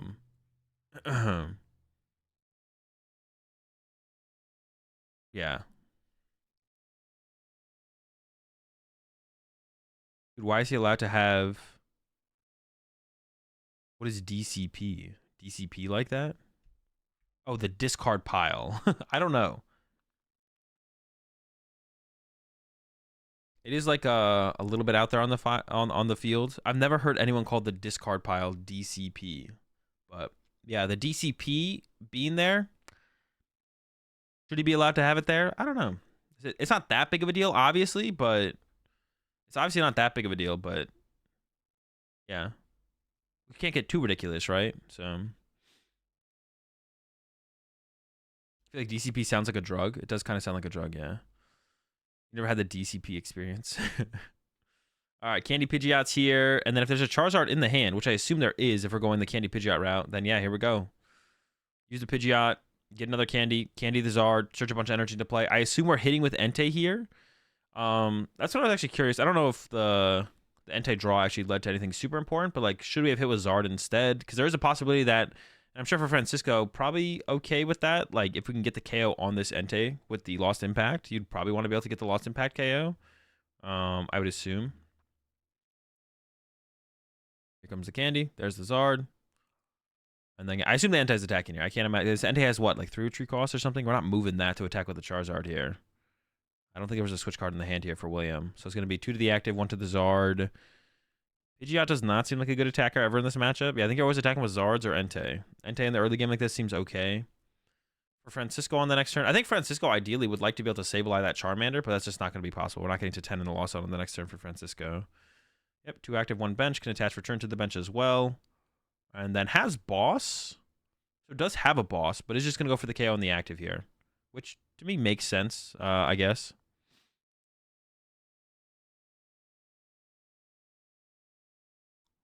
William usually plays in the limits of the rules, so it's probably allowed. Yeah, I mean, I would imagine so. It is a little weird. I've never seen anyone play with their discard pile up there like that, but they maybe, yeah, I've never seen that before. Does William usually play like that? Played Arvin? Oh, did he really? I guess I missed the Arvin play. I thought we were chilling. I didn't think Arvin got played. I guess I missed that. All right, back over to Francisco. What is the play here? What are you even trying to do here, Francisco? Do you just chill? Do you hit? I think you'd probably try and hit for 280 here into the active, right? Hitting for 280 into the active here sounds pretty good to me. But if that Charmander gets bought or candied into a Charizard on the next turn, there's no other one prizer in play for Francisco to go after. So I'm saying, like, attacking with Sableye here would be really good. Attacking with Greninja here would also be really good for Francisco. Greninja, KO, Charmander, 90 on the active Zard. But Sableye is not possible. Actually, that's not true. If Francisco benched 4 Comfies, used all 4 Comfies, and then played a Chorus, I guess you could actually get to 10 in the Lost Zone. Like I said, most Lostinos don't play the Vacuum, so the Vacuum's not an option to try and get to 10. It'd be a lot, but I guess it would be possible. Roxanne in the hand now for Francisco. It's also possible we could just see like a pass here from Francisco. The path coming out. I'm not sure I love the path being played right now. There's a decent chance that William might have an, I don't know. You want to combo with Roxanne, but it depends how many path Francisco plays. It is just a boss on the bench, Charmander and pass. It looks like it's going to be the play here. Yep. Pass from Francisco over to William. So Francisco's going to be looking for that Sableye play on the next turn. No Colors to build up the loss on any further, but can definitely get there next turn. And to be honest, I think this actually does kill William's hand. I think this actually does kill William's. Oh, no, wait. There is an Arvin. I take it back. It doesn't completely kill the hand. I think we'll see it now. Azul, if Lostina wins, would this be its first major event it's won? I'm not sure, but I think so. So Arvin, we can get the Vacuum. There it is. Now it's going to double Vacuum. And I know there's some Lost Cities in this list as well, I think. I was looking at Vacuum Choice Belt here. Be able to bump the path to the peak. And then also needs to find a way to move the Charmander, to be honest. We will have access to Pidgeot at that point. But the only way to do it might be Escape Rope here from William. Yeah, the only way to move the active here might be Escape Rope. I'm not sure if William actually has another Fire Energy in the deck. Because the Pidgeot can only get 1 card.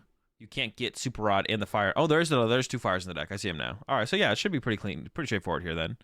I don't know if you'd ever want to play the Escape Rope. The Escape Rope from William here could allow Francisco to send up a Tina, but I think from William here, you want your prize trade wants to be KO 1 prizer and then KO 2 prizers from here for the rest of the game for William. I think that wants to probably be your prize trade. So playing Escape Rope means Francisco could send up. Well, actually, no. If you did get the Escape Rope here, Francisco wouldn't want to send up Tina because actually I forgot Francisco has drawn a prize card, so you could go Choice Belt and knock out a Tina here as William. So if you did get Escape Rope over attaching a Fire Energy here as William, it actually wouldn't be that bad. But because there's the threat of the knockout, then I think Francisco's always sending up a Comfy. So it would just be, yeah, it would just actually, to be honest though, because of that, I don't hate the idea of the Escape Rope still being played.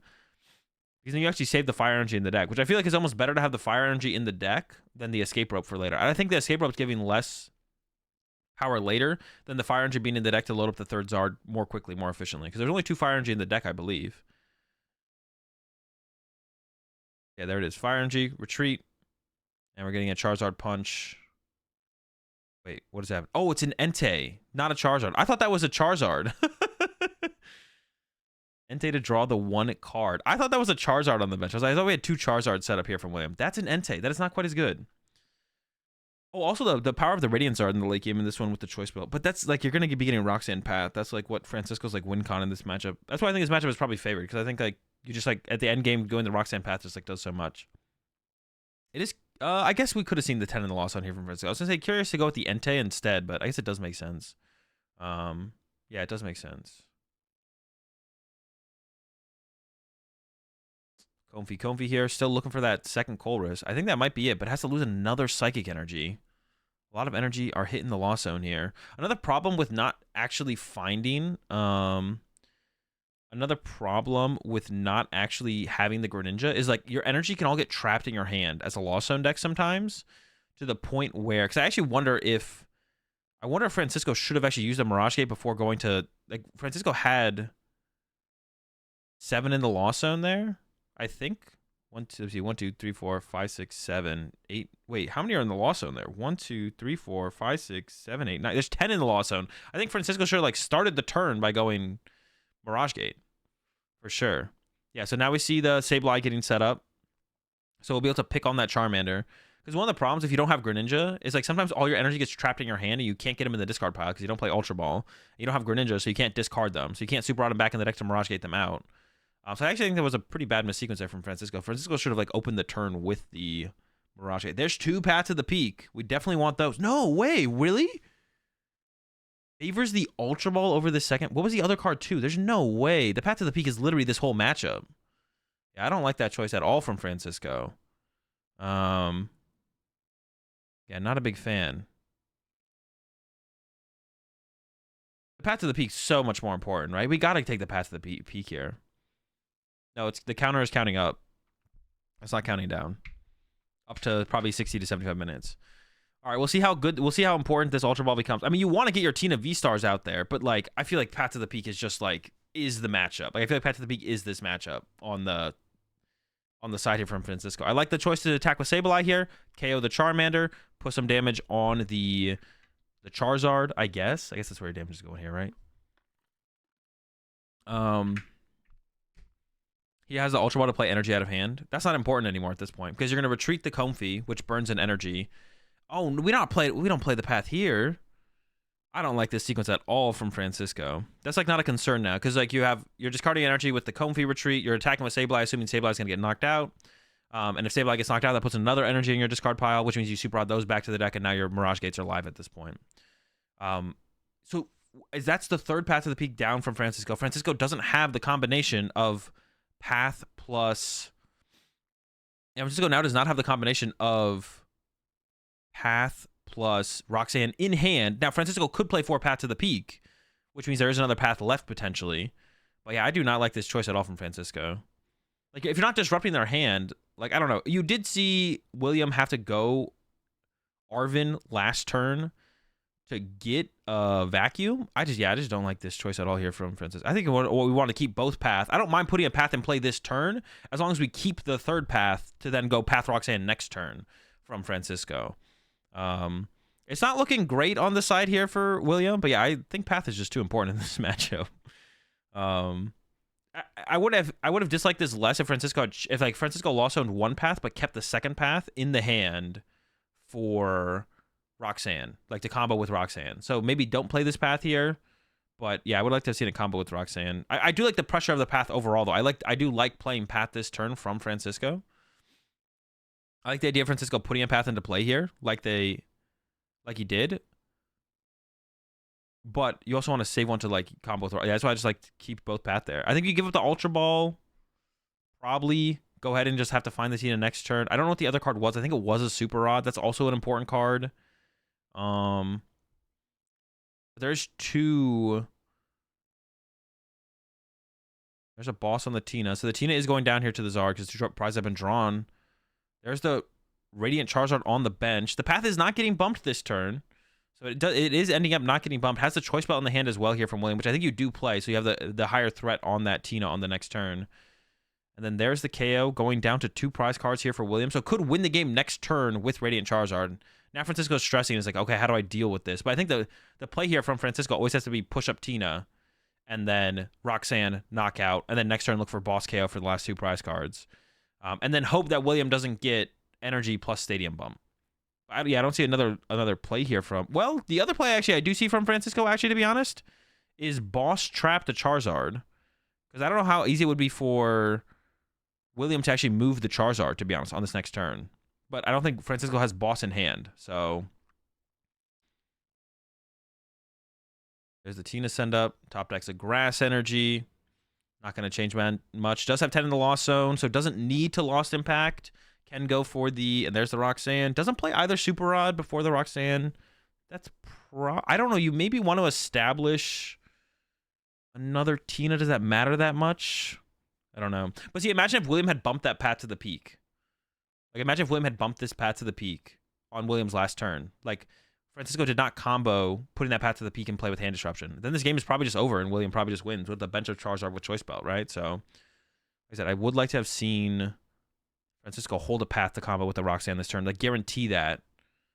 Ideally, I think you take both path there, like I was saying. You play one this turn. And we even saw Francisco shuffled both Super Rod back to the deck with the Roxanne, so they're not that important for the scenario either.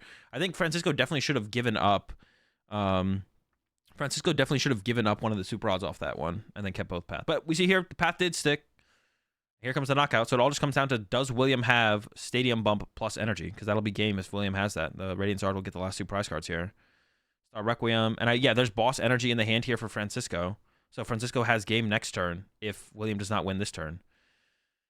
There we go. At the very least from William, William could leave a 1 prizer in the active. And like Iono, that would also be like an out. Just Stadium Bump. Just Stadium Bump. Well, no, we also need... We need Stadium Bump and the Energy because of Pidgeot. Oh, you're right. Yeah, we need Stadium Bump in hand. Oh, there it is. And there's the Energy and Retreat and a Knockout with the Zard. No, you're right. Yeah, because of Pidgeot. Well, we need to, we need to have the Stadium Bump. Yeah. You're right. It was close.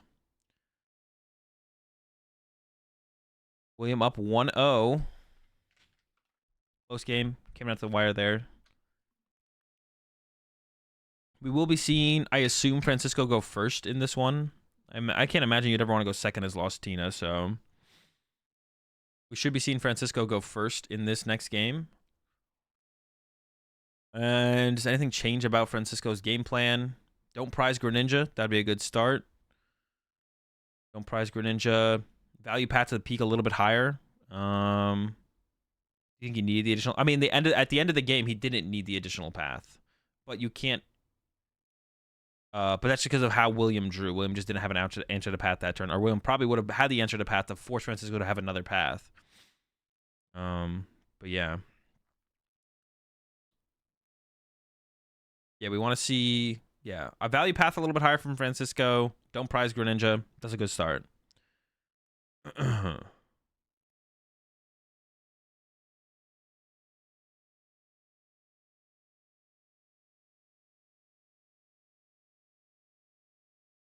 All right, here we go. Like I said, I can't imagine Francisco would ever want to choose to go second, so we'll probably see Francisco go first here. And then we'll have like the going first here from Francisco will allow Francisco to go like be the first person to attack with Cram, and then be able to attack with Sableye before as like an immediate follow up potentially with how like the Lost Zone could curve out from there. So we'll see, or how the turns could curve out for Francisco. Like we see Comfy on this turn 1, turn 2 we see Comfy Colress into Comfy Colress, attack with Cram into attack with Sableye, and then also has the option to use Tina potentially instead. Opening hand there from Francisco is not great. It does have a Colress. There's a Battle VIP pass.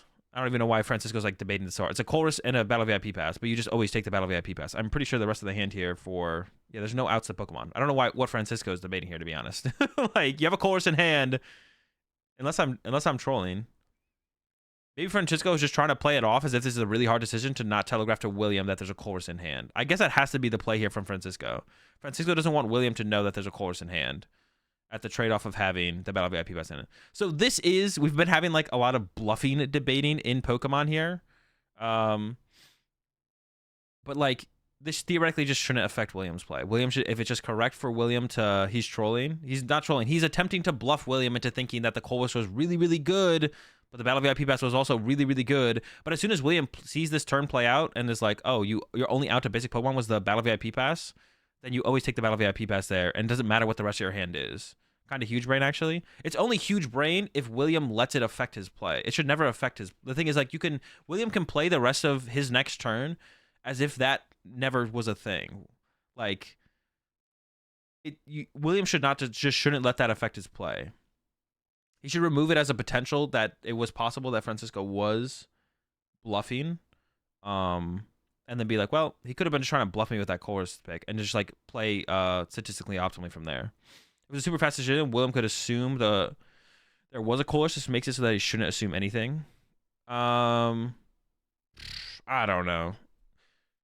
Whether it's fast or not fast. Also, like, the way Francisco should have played that, you should never, like, you want to avoid letting your opponent know exactly what you got off the Comfy. Like, you should take the card from Comfy, shuffle your hand, play a card, repeat. But Like, I don't know. Like, yeah, it should never like your opponent theoretically can remove any possibility of you having any potential mental manipulation or bluffing applied. So we might not see a Tina come down here from Francisco, but it actually doesn't matter. You don't need a Tina on this first turn. Ooh, gives up the Sableye. What was the other pick? Another Kohler. So literally Francisco has all three Kohlers in hand right now. So an Iono here from William would be pretty impactful. An Iono here would be pretty good for William because all three of the Kohlers would go to the bottom of the deck. That's actually kind of funny how this ended up playing out.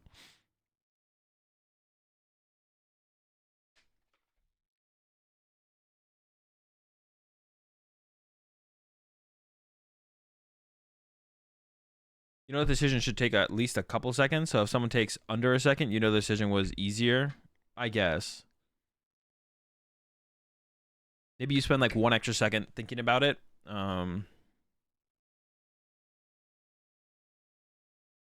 There's the Arvin. I assume Battle VIP pass and 4 Sealstone are on the way.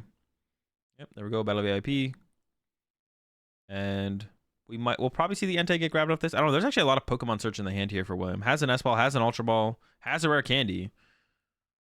Yeah, so I don't even know what you do here as well, to be honest. There's the threat of the Greninja on the next turn from Francisco. It is possible. So you want to, yeah, what do you grab here? It makes it kind of tough here for William. You probably have to try and set up the Manaphy, right? So maybe this Battle VIP, or maybe the Force Sealstone immediately becomes another Battle VIP pass. Or I guess if you can play the Ultra Ball, that's also like fine as well. But what if your opponent's not trying to bluff and you read the situation correctly and get an advantage? It's just not worth to think about. You should just remove that as ever being a possibility. Just remove it as being a possibility. And then just like play the statistically correct play based on the actual information you have from your opponent that has nothing to do with their emotional response to looking at cards. And just be like, well, statistically, they have an 8-card hand. They use 3 Comfies. There's a decent chance they have a Colress in there. If my option is playing Iono or not playing a supporter for turn, I'm just gonna go and Iono them. Like, but it's like, oh, if I can play Arvin here and just like fully set up my board, I probably should like, always play Arvin no matter what. Anyways, you know what I'm saying? I don't think there's an Iono in the hand here for William, but we saw the Battle VIP pass. Wait, how is there 4 Pokemon on the bench now all of a sudden? What the heck? Was it Battle VIP pass and then there was just 2 Pokemon in the hand the whole time? Maybe that's what it was. I just didn't see them. And then pass. But yeah, it has Nest Ball, Ultra Ball, Rare Candy, and 4 Sealstone. So it can pretty much pull off any play possible next turn. I was thinking more about bluffing. I think the scenario where you have an absurdly good small hand and could have made it even better by playing a draw supporter, but you choose to leave that hand slightly less because your opponent gets dead. Yeah, I mean, maybe that is possible. Like if you have like a 3-card hand and you have the 2 perfect cards for next turn and you could play a Colress, but you're like, nah, I'm just going to hold these 2 good cards. I could see it. All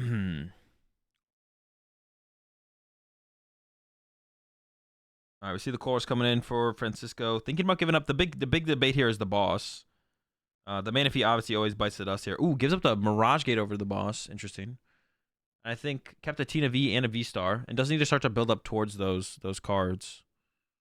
The Mirage Gate, I felt like was, I don't know, Mirage Gates I always feel like are pretty powerful. I guess it's like a little bit less important on this turn though, like this immediate, because we don't have like the Greninja play available to us because the Manaphy's on the bench. So we're really just looking for Cramorant here from Francisco. I think has a Nest Ball in hand, but holding off on this Nest Ball probably makes sense because you want more than just Cram. This time you want Cram, Tina, Sableye. I guess you don't really want Greninja at this point. With having triple Comfy and play, Greninja's not really something you really are too concerned with. Ultra Ball bites the dust. 1 more Comfy to be used. Is that I think that could be a Super Rod, to be honest, behind the Tinas. There might not be a Cram attack this turn from Francisco, which would be really bad, to be honest. And with the hard retreat from the Comfy, I feel like Francisco is not going to actually get a Cram attack this turn. We'll see, though. I guess you don't have to use the switch card first. It might not be an S-Ball. I think it was an S-Ball. I thought it was an S-Ball. There's 2 Tinas. I think it's a Super Rod, though. So I don't think we're seeing an attack this turn from Francisco, which is not good. That is not good. Nor do we see a Path to the Peak, either. So this is going to let William like fully set up on this next turn, possibly, especially with the hand that William has.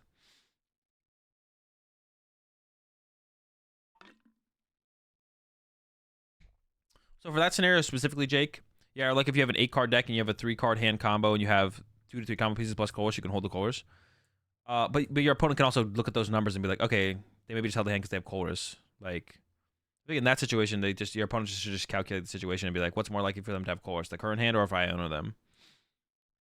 You know, just base it on cards seen, because like it makes sense to hold their last colors or two colorses because the value of colors is just so high to have if you get hand disrupted or in the current hand is higher than playing it this turn, and in the because you can just calculate that on the other side. Then it's not at that point. That's no longer a potential to bluff. But I've been hearing some better arguments for bluffing in Pokemon as of late. My mind is maybe changing a little bit. I don't know. I feel like it just never comes up in games of Pokemon that I play, and I completely ignore my opponent. Like, I feel like it never comes up in games of Pokemon that I play, and I completely ignore my opponent whenever they try and put out non-statistical like information. When they try and like put out emotional information, I just ignore it always. So I don't know. And then so far it's been going okay. So that's why my opinion is formed mostly just on my own play of the Pokemon TCG. Because there has been times where I know for sure people have been trying to bluff me into like making a play, and I'm just like, no, I'm just gonna make what I think is the correct play here, based on the board state. But maybe there's a little bit more win percentage I could be gaining by paying attention to my opponent a little bit. But it'd be correct to play it if you weren't bluffing. I mean, yeah, maybe. That's what I said. Yeah, maybe. But then at that point, it's still correct to make it. It's still correct to make a certain play on the opponent's side of the field, right? So that's why I removed like the idea of bluffing existing. You know what I'm saying? On a concept of bluffing, yeah. I mean, maybe. I'd have to like actually think about this scenario more. So there is the Iono from William. Got the Candy Pidgeot. We're missing the Candy Czar, but I think it's on the way here with this Ultra Ball because I don't think we've used Pidgeot's Quick Search yet. And has 2. Well, I guess the stadium counters in hand being this like right now is not that big of a deal. Yeah, the stadium counters in the hand is not that big of a deal, but it is nice. There is only there's only one other Charmander in play though. So William could get the Charmanders could start to get spawn trapped here. Actually, to be honest, like this next turn from Francisco could just be Sableye KO Charmander, because I don't think we have Candy Double Zard here from William, which is ideally what William would have wanted. So I think we will see Francisco start to spawn trap Charmanders. Like the game plan here from Francisco in my head is like, okay, KO Charmander, put damage somewhere else with Sableye. Next turn, KO Charmander, put damage somewhere else with Sableye, until finally going Roxanne, Path to the Peak, knock out your only Charizard in play that's been attacking in the active this whole time with Giratina. I guess I could see like William going about the route of attacking with. Well, you want to attack with Pidgeot right now. You don't want your Pidgeot to die. Like getting your Pidgeot dying here sounds terrible. But yeah, I think that's going to be the game plan here from Francisco. Like for Francisco here, I don't even if Francisco can get to 10 in the Lost Zone, and then Star Requiem the Charizard. I think Francisco should sit here, spawn trap Charmanders.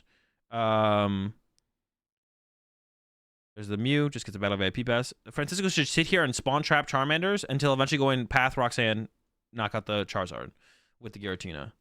Not until William's probably at 1 prize card, but something like that. I think it's should be the game plan. Oh wait, did we really not use what is getting used right now? I swear Pidgeot got used. I must have been trolling though, I guess. Wait, is there actually a possibility for another Candy Charizard here? No, right? I don't think so. I swear that Pidgeot had been used, but maybe I'm trolling. I must have been trolling.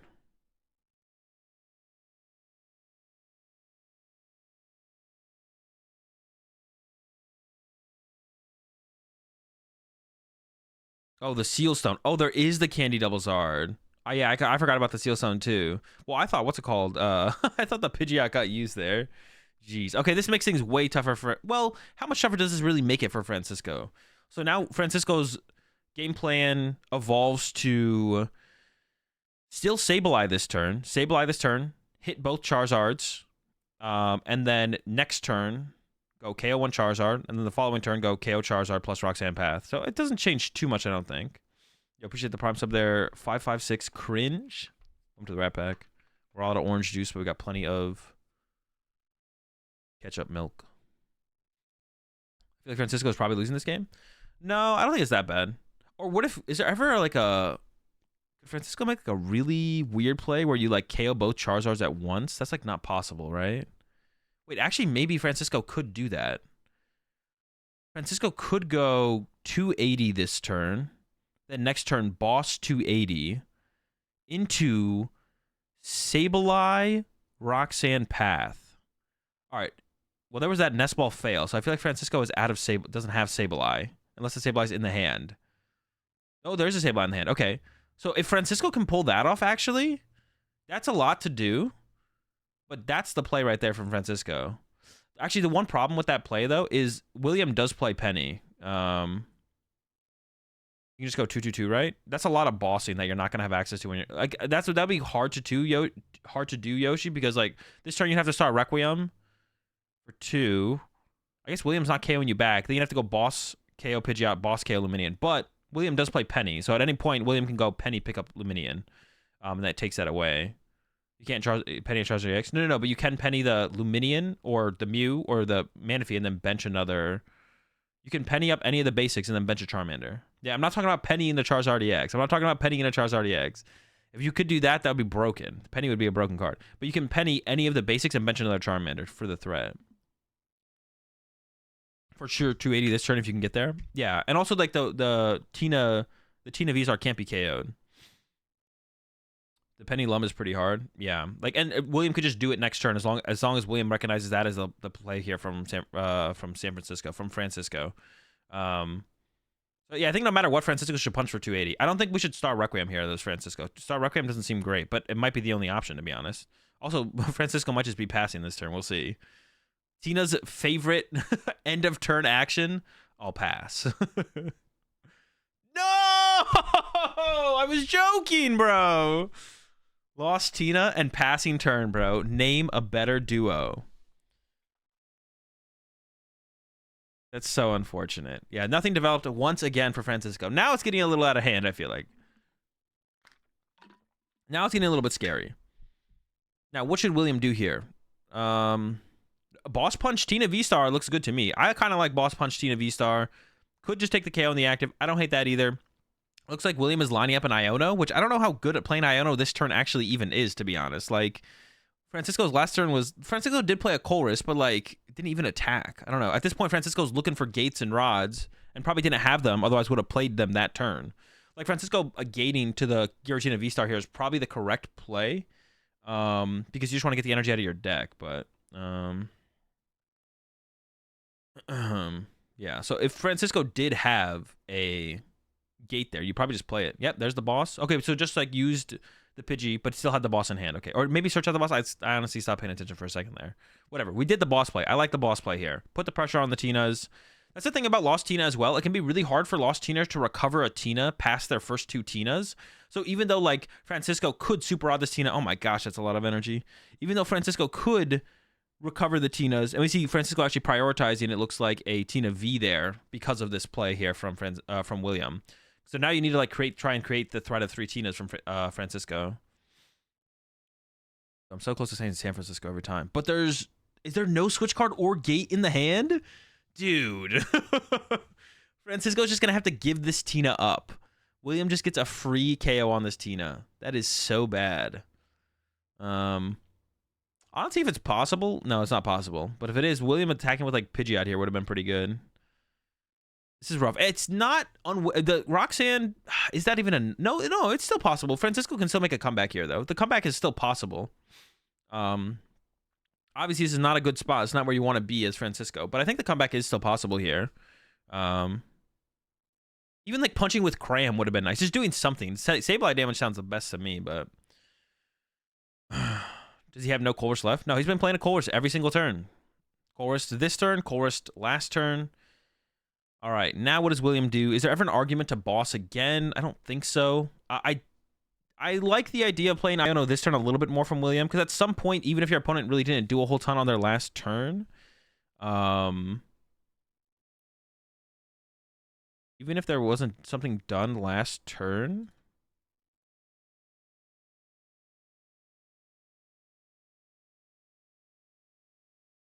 even if there wasn't something done from San Francisco last turn, that means like I literally said San Francisco. From Francisco last turn, they're just waiting to like draw a specific card to like get going, right? So like maybe they're just 1 card short. So, but the rest of the cards will combo with that card. So playing, no matter how little your opponent does turn to turn, as long as their hand is getting bigger and they are building up towards something, their hand still is very powerful. But I don't hate going for the penny play here either from William. I think that's what William just searched out was the penny, which I assume is going to be played here to pick something up.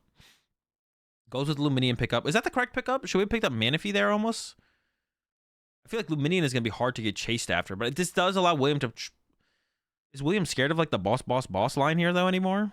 I feel like maybe picking up Manaphy would have been a little bit better, but this seems fine as well. It's really hard to tell what would be the... Yeah, no, Luminion just doesn't seem like it's under that much threat on the bench, to be honest. It is a low HP 2-prizer, but...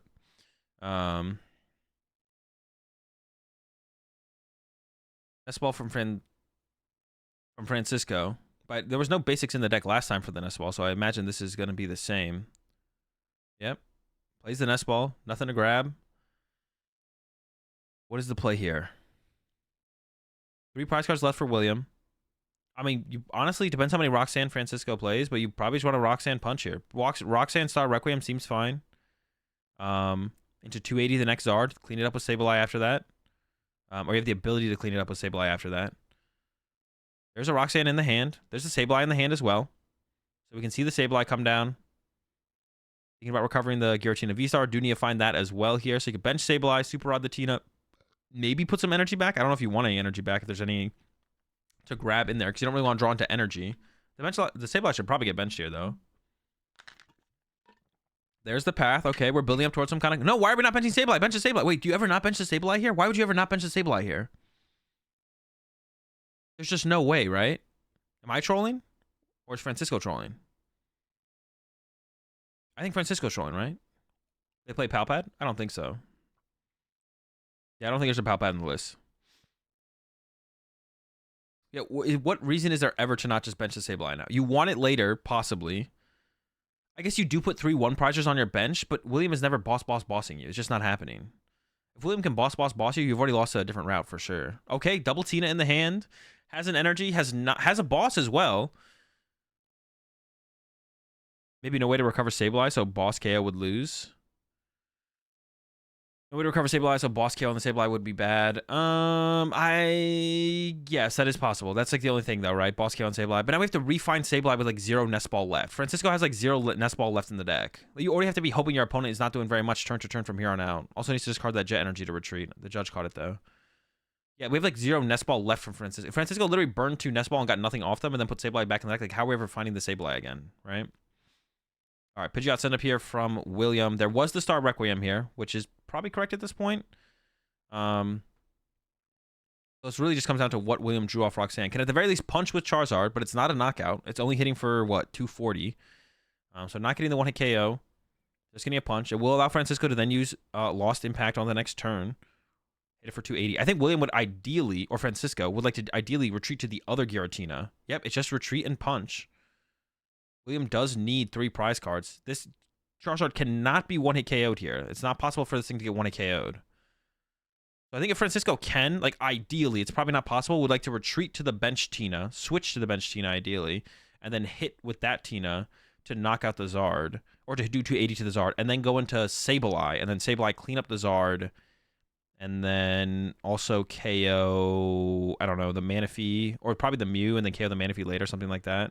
But what's probably going to have to happen is Francisco's going to have to go 280 with the active Tina, and then find a way to clean up, attack with the next Tina, or use Sableye to clean it up after that.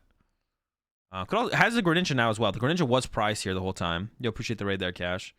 The Greninja was prized. Let's have the Greninja in hand. So you could go 280 active, then Greninja KO the Zard. I guess it doesn't make any sense because the Manaphy's in play, though.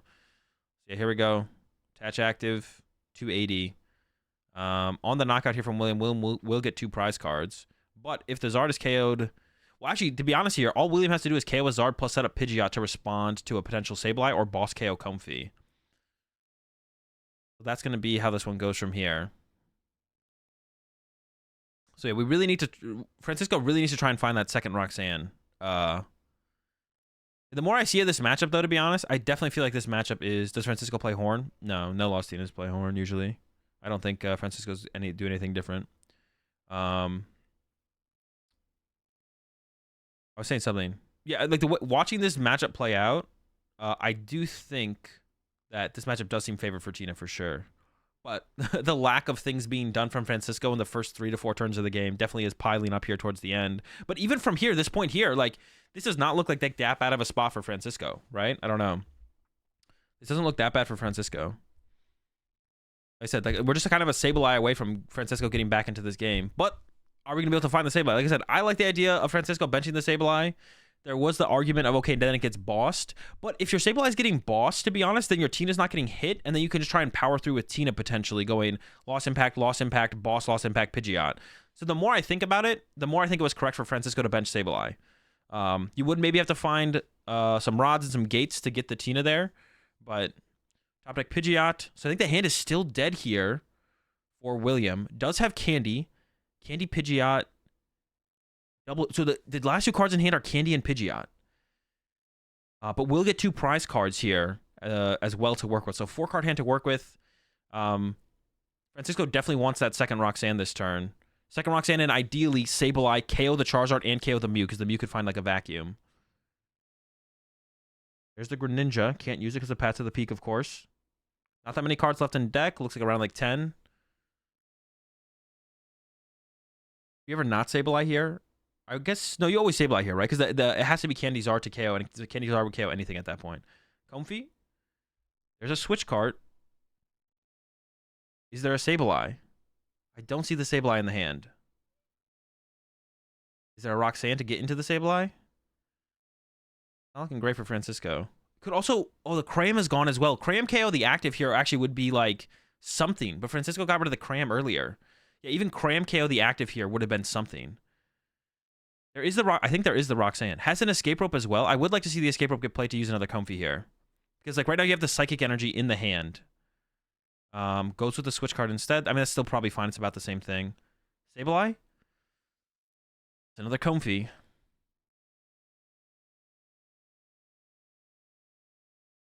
I think there's a Roxanne. There's definitely Boss's Orders in the hand here. There might be Roxanne in the hand as well.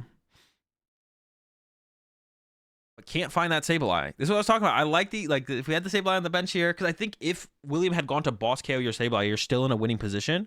So that's why I don't think it was a bad thing for Francisco to have bench Sableye. Because if we had Sableye right here, right now, I don't know if Francisco just wins for sure, but Francisco's in a pretty good spot for sure. That might not be the Roxanne in hand. I can't tell. It looks like the full art one, but another Comfy coming down and the Greninja. It is the Roxanne, so the Roxanne is there. So now Francisco's hoping to Roxanne into the Psychic Energy, the Sableye, and a switch card. It might have to be that escape rope, to be honest. Or could also find Mirage Gate. Yeah, could find Mirage Gate, Sableye. And you could draw to one of the energies, but you need one of them to stay in the deck so you could, like, retreat. I was whiffing everything. I mean, yeah, but, like this all comes back to, like, Francisco could have benched the Sableye. Like I said, I think benching Sableye was correct there, so it could just come back to being, like, a mistake here from Francisco. All right, here we go. Switch card, Psychic Energy. No Sableye. Is there even still a possibility? Can use one more Comfy here. One more Comfy could be used. I don't think one use of Comfy ever leads to a play here for Francisco. Are all of Francisco's Mirage Gates prized? Are they all prized? I haven't seen one. I saw one Mirage Gate get lost zoned. But I don't think Francisco has used a Mirage Gate yet, right? But also Gate. I think all the energy's in the hand at this point. I don't think the Gate's possible. You appreciate the Prime sub there. I love Lamp. Welcome to the Rat Pack. We're all out of... Oh, no, wait. The play here from Francisco could be to switch into the Tina. But is that ever enough? I feel like that's not enough. Switch into Tina to tank? Yeah, switch into Tina to tank. But I don't think there's a play on the... No. Francisco does have escape rope left. Francisco does need to make a play here. Last thing you want to do is get a 2 prize penalty and lose the game because of that. Jeez. Oh, we have boss, though, I guess, here from Francisco. No. Yeah. So you have to switch card into Tina as Francisco. Attach to Tina. Oh, switch card into... Yeah. Switch card... No, it has to be into Tina. There's no play. There's no play off the Comfy, is there? There's the Sableye and the escape rope, the next 2 cards. There's the conceit. Okay, there was like a slight out. Triple Mirage Gate. They're the Mirage Gates. I was like, dude, I think they're all prized. We saw one get lost zoned off the rip. So So yeah, the only out there, the only out there was retreat to Tina, let Zard smack your Tina, boss up something with 1 retreat cost, attach to Tina, pass, and then next turn retreat to Sableye KO, the Charizard and something else, and then Sableye again next turn to win the game. But that gives Francisco or William 2 turns to draw a card. So there was an out there. But retreating to Comfy, there was never an out off retreat to Comfy. The chance that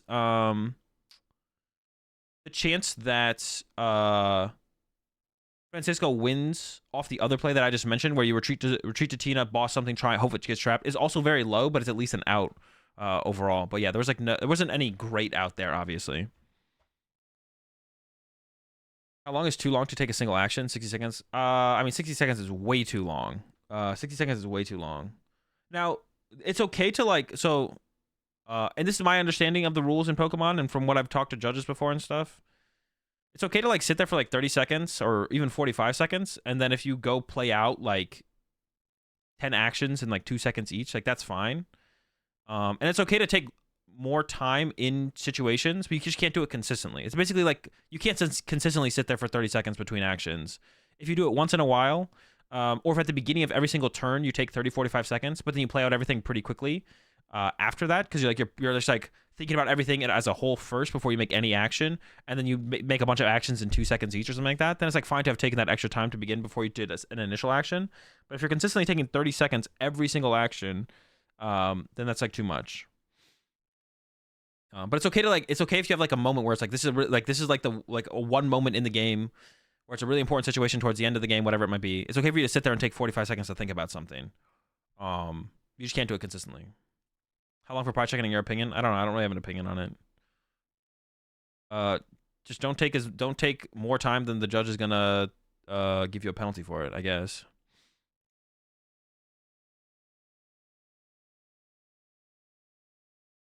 I guess if I had to put a number on it, I would say like probably no longer than 90 seconds, probably. I don't know. I'd have to like time myself and see how long I take to check my prize cards. Get a better idea how long I take, and then when I'm like more practiced with checking prize cards with a certain deck, what is like achievable, and then what seems reasonable. But yeah, I've never really timed myself, so I don't really have a thought on that, to be honest. But yeah, I'd be fine if Pokemon put out like an official ruling on like you can't take any extra time to like check your prize cards at the beginning. If they said that, I'd be like, all right, that's fine. If they put an actual time amount on it, like first search, you get like 60 seconds, and I'd be like, all right, that's fine. So if they put out an official like rule behind prize checking and like giving extra time, then I'd be fine with whatever they say. But as of right now, it's basically just like in the rule books, it doesn't say you can take extra time. In the rule books, it doesn't say you can take extra time to check prize cards, but it's just kind of you are allowed to. Like you're not gonna get a penalty for like taking 60, 90 seconds to like check your prize cards. 90 seconds is a lot, Jesus. I don't know, I'm just kind of putting a number out there. Like I said, I haven't timed myself, so no shot you guys need 90 seconds. I mean, if you want to thoroughly check all 60 of your prize cards, I'm saying I haven't timed myself, so I don't know how long I actually take. So I'm just kind of putting 90 seconds out there as a thought.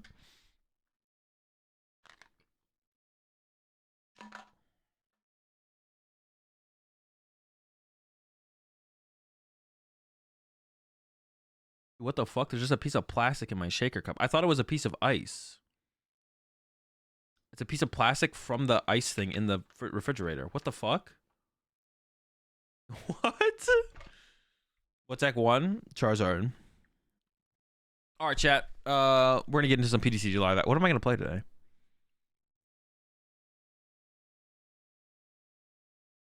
Dude, this piece. I thought it was a piece of ice, but it's literally a piece of plastic. So that had to have come from the ice maker.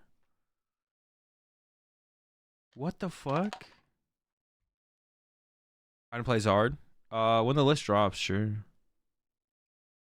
Kahoot time. Do you have a new Kahoot quiz to do, Benji? Was that not game 1? No, that was game 2. Was that game 3? I don't even know if we had 3 games.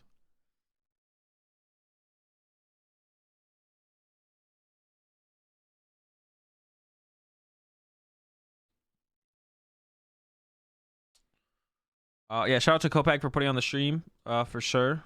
They definitely made a lot of mistakes as a tournament organizer.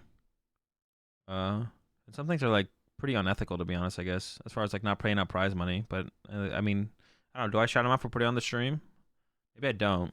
maybe I shouldn't shout him out for putting on the stream until they pay out people's prize money. Yeah, it's hard to like want to give them props, to be honest. Appreciate 13 months there, Roth. Yeah, it's hard to want to give them props when they haven't paid out people's prize money.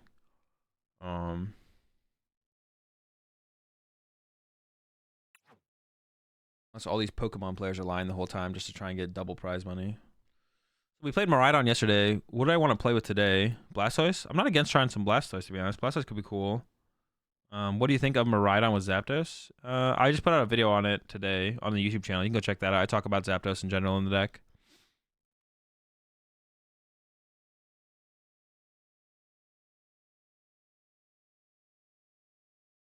I don't know how to say this, but how did you feel was the level of play at the regional, in your opinion, at this regional? I mean, I wasn't there playing. Like, from the matches we watched, I mean, it was fine. It was like nothing different than what we normally see. But even if there was like more egregious misplaying, it's not something we haven't seen in the past. I feel like that's just kind of a nothing question, to be honest. Like, if your question is how do you feel like the skill level of players in Latin America compares to other regions, you could just say that, but I think that's like not even something worth thinking about or talking about. It's just like, who cares? It's like irrelevant. But I feel like that's what that question is asking without asking that. Otherwise, I have no idea what you're asking, to be honest. But my answer to that question, if that's not what you're asking, but what I'm interpreting you as you asking, would be it doesn't matter and who cares.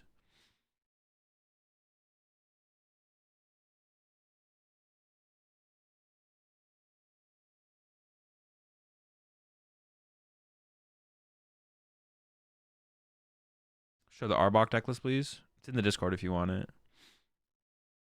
That was kind of asking that, just didn't know how to phrase it. Fair answer. Yeah, the debate, like, that's like another, like, what was the cringe topic that I brought up yesterday? That, oh yeah, like how much skill does a deck take, or my deck takes more skill, or this deck takes more skill than that skill. The only reason anyone should worry about like how hard a deck is to play would just be like for like a newer player trying to get into the game, or someone trying to pick up a newer deck, and this would be like, okay, is this like going to be too but like if you're someone who's like decently playing the Pokemon TCG, you should never really ask yourself, oh, is this deck too hard for me to pick up? You should just pick up the fucking deck and play the deck. The only reason you should ever ask like how hard is a deck to play in the Pokemon TCG would be like if you're like really just like this is your first time playing Pokemon, probably best not to pick up Lost Box. But like the debate of how hard a deck is just like, it's just such a relevant discussion. Just like asking the question of, yo, what region is the hardest? Like it's like such an irrelevant discussion. Like who cares? It does not matter. Like it's just not a thing to think. Like if that's what you're thinking about, you got way too much time on your hands. You could have been like, I don't know, doing something better with your time. That's how I feel about those kind of thoughts or questions or discussions. Hazel, random question: have you ever played World of Warcraft? No, I played Warcraft 3, but never World of Warcraft. I never would. No, that's not true. I tried to play World of Warcraft once, and it's exactly what I thought it was going to be, and it's just not my type of game. What's Lost Tina's worst matchup? Everything.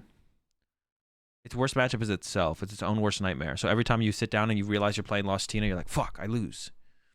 But seriously, Lost Box is tough. But yeah, I mean, it's got a pretty decent matchup spread, to be honest. Why is Lugia in this deck? To allow us to use Zapdos. Old school RuneScape? No, it's the same type of game. I don't like those kind of games. I don't like the kind of games where you grind infinitely and there's like no... I just want to like jump into a ranked match and I want to play competitive. Like there is like some takes on competitive and stuff like World of Warcraft and stuff, but like I don't like that kind of like the kind of competitive that is like I'm just trying to like hop in like a ranked game in League of Legends or something. I'm not trying to sit there and grind endlessly and just come up with nothing from it. You know what I'm saying?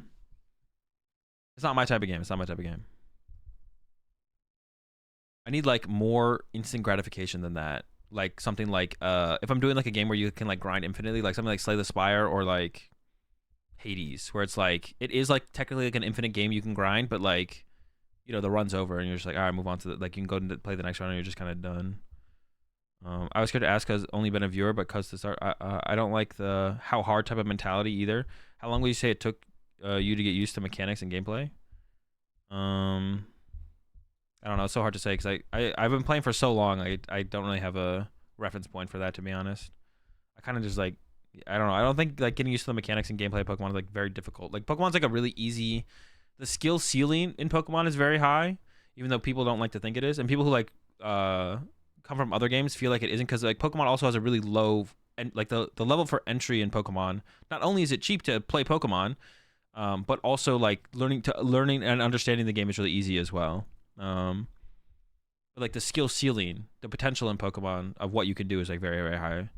But yeah, I don't really have like a time reference for that too much because I've been playing, like I started playing in 2010, so like I don't know.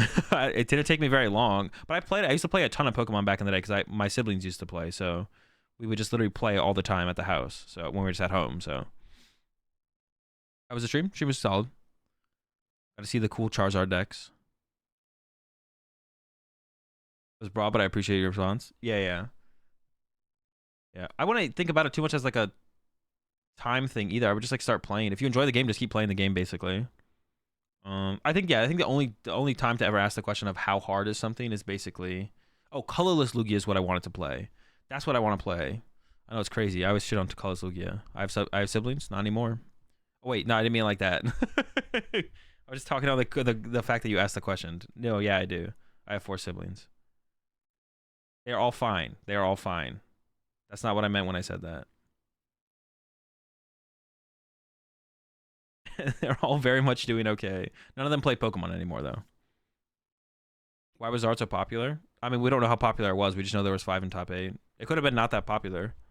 I mean, the answer for that would be that if the deck was popular, the answer was that be like the deck is probably a good deck that either is a top contender in the meta and people need to respect it more, and it has been getting disrespected up to this point, or the meta has shifted to the point where it is now a better deck than it was. But that would be the answer. But yeah, we don't actually know how popular it was. We just know day 2 was like 10 to 15 Zards out of 40. That's pretty popular. Oh, the big question would still be like the day 1 popularity, right? Because like a bunch of the good players come up with a really good list, which it looks like what William and William's crew did. Then it's like, okay, that's obviously gonna have a huge impact on the day 1 to day 2 conversion. But even if it wasn't that popular in day 1 and just had a really good conversion from day 1 to day 2 because of who played it, moving forward, it's like, okay, this deck probably should be more popular, and we could expect it to be more popular. But yeah, deck success isn't always directly linked to its popularity. Like if you look at like Milwaukee regionals, me, Grant, and Caleb made top 8. But I don't think Kyogre or Lost Box was that popular. I could be wrong on that. And then Dan lost the win in it, so it could have been 4 of us in top 8, which would have been sick, but Dan was slacking. I've been playing MTG competitively now for 20 years, and I can say with ease, I find the Pokemon TCG as it is today harder to than MTGO. PDCG punishes too much. It is so hard to map all of your turns to get all of the 6 prize cards. I think it's just like a little bit of a different skill. I wouldn't say it's harder than Magic. There's a lot of similarities. Like if you take one of the best Pokemon players and put them in Magic, they're gonna do pretty well. If you take one of the best Magic players and put them in Pokemon, they're gonna do pretty well. Like I think if I devoted all my time to getting good at Magic, and like I could be a top Magic player. I don't know if I'd be like top, but you know, I could be like contending for top cuts and stuff. But it's like I'm a ways away from being able to do that, obviously. But I think literally anyone can do that. Like I think becoming a top player in Pokemon, pretty much anyone can do. It's just like, yeah, you have to devote a lot of time and study and learn the game and stuff like that. But obviously it'd be easier for people who are already like top, like if you're already really, really good at mental strategy games in general, you could like just take them and kind of not quite plug and play, but put them into a different game and they'll eventually do well. It won't take them very long. If you took someone like me or Tord and put us in Magic, I think there's a very good chance that we'd have, as long as we apply ourselves correctly, there's a very good chance that we'd have a decent amount of success and in the other game. But obviously we're fully applying ourselves to Pokemon, so I know like Tord already does well in like Hearthstone too, because I've seen him tweet out before about like qualifying for like Hearthstone regionals and stuff like that. So lots of friends that came to PDCGL from Magic with me find the same. The win condition of Magic is easier to figure out, we think. Yeah, it's just like it's just different. Hearthstone, the competition was a lot tougher than Pokemon in my experience, but at the same time, the prize pool was bigger. The Pokemon player base might improve with the prizes as well. Well, yeah, that's the truth. Something's going to be, the bigger something is, the more competitive it is, right? So if you have more players, and what attracts players is bigger prize pools, right? So if you have bigger prize pools, that's going to attract more players. More players equals more competition, more people trying to be better. So you have more top level players, which means you're going to see, different people succeeding more often. So it's really just like size thing. But like the top level player in anything, in this case like card games, like mental strategy games, you take a top level player in pretty much any mental strategy game, pretty much, unless the game is like super small, and you put them into a different mental strategy game, they will do well eventually. Chess, like something like chess, is probably a little bit different. Like the amount of time that people devote to chess, because like the idea behind getting good at chess is so much more refined than any other game. Like if people were making their kids play Pokemon at 4 years old and training them to be good at Pokemon, the landscape of the Pokemon TCG would be completely different. But no one's doing that yet. But there's the opportunity for that. But the landscape of the game would be completely different. But like in chess, not only is it potentially a harder game, not only is it probably a harder game to play, but people are like, the kids are like playing at 5 years old and like are trying to get really good at like 5 years old. So like, like it's different like that. It will never be on that level though. No, it won't ever be on that level. But like that's why it's like it's almost not like unfair to compare them in some ways because of that. Like the landscape of the game isn't like built to do that, which is like fine as well. We don't have to be Pokemon doesn't have to be chess in that regard. Pokemon can just be Pokemon and that's fine. And if you really want chess to be, this is what I keep saying. I've been saying this a lot recently because I think it is so true. There's too many people out there who want to try and make Pokemon more like chess. And at a certain point, you should just go play chess and that's fine. Just Pokemon's not for you. Just move on and play go play chess. It's fine.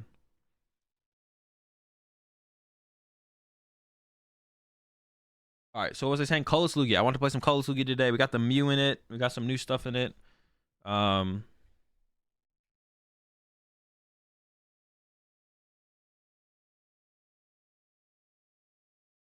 then Blastoise is cool. Also, I don't know if Ming is still in chat, but Ming sent me, and I had seen this list before Ming sent it to me, but Ming sent me the Kyurem Baxcalibur deck that's been floating around recently. I've been seeing a little bit of that floating around. So we might do that. We might do the Kyurem Baxcalibur thing. We might try that deck as well. But I think we're gonna start with Colorless Lugia.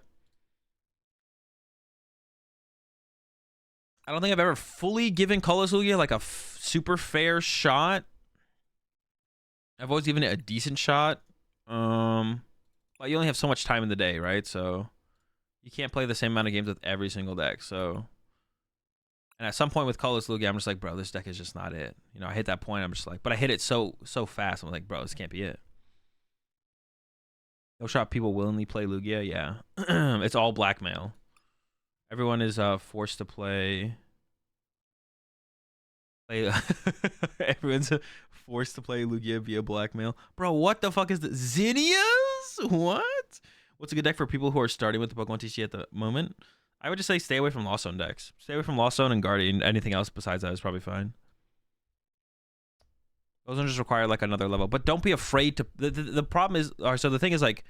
I would say don't start with something like Guardian or Lost Box. Too many people, like, they'll start with an Arceus deck and they'll keep playing Arceus decks. And like, oh no, I'll never pick up a Lost Box or a Guardian deck. Those decks are like so hard. I don't want to like, you know, but like if you want to improve and get better as a player, you want to pick up everything and try everything and be comfortable with everything, be familiar with everything. So, like, I say I wouldn't start with Guardian Lost Box, but don't never pick up a deck like Guardian or Lost Box. I mean, rotation is coming up.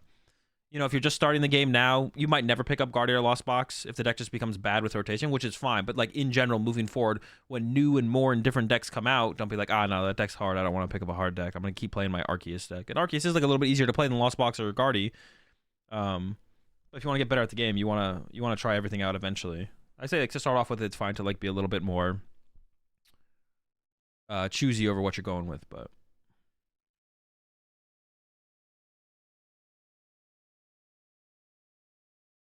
Okay, so this is the list that got second place. This is the list that got second place at the tournament in Japan. I think we're gonna start with this. Is this thing good? Confirm, deny. No Weird Deer. I don't know. I thought the deer was it. Maybe I'm just wrong. Maybe Weird Deer just sucks. Oh, Weird Deer. Why do you suck? All right, let me take a look at this list again. All right, this has got to be trolling, though. I cannot get behind 2 researches in a freaking Lugia deck. Bro, I'm opening research with my double Archeops every game, bro. Give it to me. I guess maybe in this build, there's no Weird Deer in here. There's no Weird Deer in here, though. So why are you so scared of discarding? Dude, where the fuck is the right research? There it is.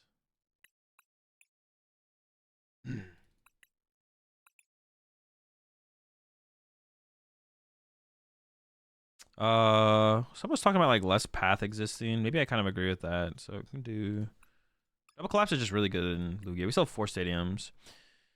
You can discard the Chops with Zinnias, though. Yeah, but if I'm only drawing 2 cards, I'm not playing the game. If I go, all right, Zinnias, draw 2 cards. I discard my 2 Chops, but then I'm like, all right, draw pass for the rest of the game because I drew 2 cards. No shot. This deck has no big hitter. What do you mean? UEX is all the hitters. It hits this. It hits that. Gonna hit you up.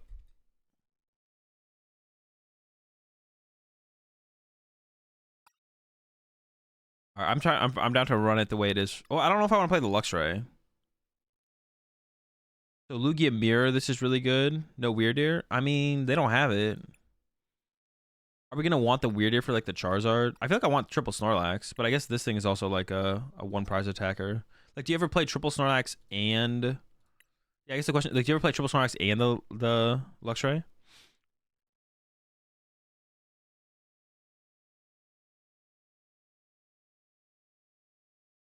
Is Bliss pure cap?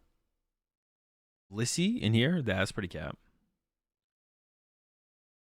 Shouldn't we play Dunsparce?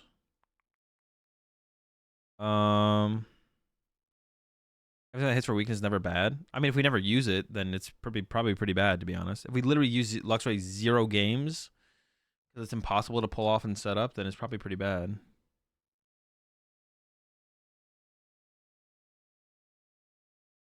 Literally 0. Wait, someone asked something that was interesting, and I like now I'm like losing my train of thought. Oh, no Weird Ear, Dunsparce. I'm not sure. Weird Ear, Dunsparce.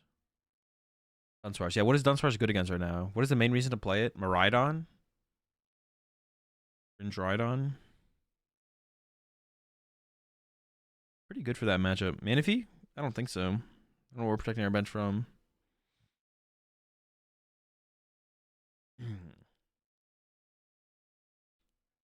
Block Snorlax wins Guardy. It helps against Guardy. I don't know if it just wins. Serena? Play Serena, yeah. We don't have Serena in here. Did he beat Miraidon? Use prize trade, I guess. We have a lot of 1 prizers. This thing gets a 1 KO at some point. No Weird Ear might make it a little bit tougher, though. Weird Ear would be pretty good in that matchup. Dunsparce, Weird Ear. Yeah, to be honest, the Miraidon matchup might be kind of tough. We don't like open up a 1 prizer. But even though we have like no other 1 prizers. And Miraidon might be tough. Pumpkaboo? Nah, no Pumpkaboo for right now.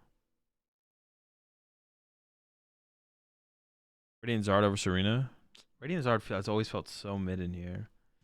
Maybe I should just start. Let's start with like nothing. Let's start with 0 tax. How do I cut this? Dude, am I trolling?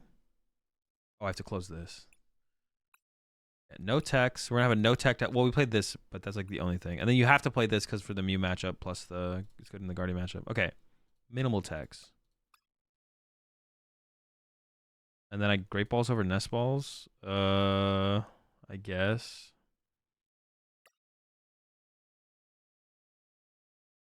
Yeah, see if we can win games with just see what we win and like what we like need more of to potentially tech for certain matchups that we play.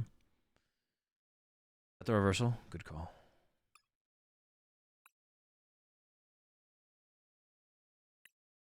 16 energy is a lot. Do we need 16? That's like a lot of energy. Dude, playing 4 double turbos. Well, we need him for Snorlax. I was gonna say playing 4 double turbos without the Weird Ear does not feel correct, but reversal on the chops. True. Reversal on the chops ain't bad though. I just keep 1 reversal. I take it back. Reversal of the chops is like not bad. Minus 40. Oh wait, if you put 2 double turbos on this, you actually don't KO Guard EX. That's cringe. Okay.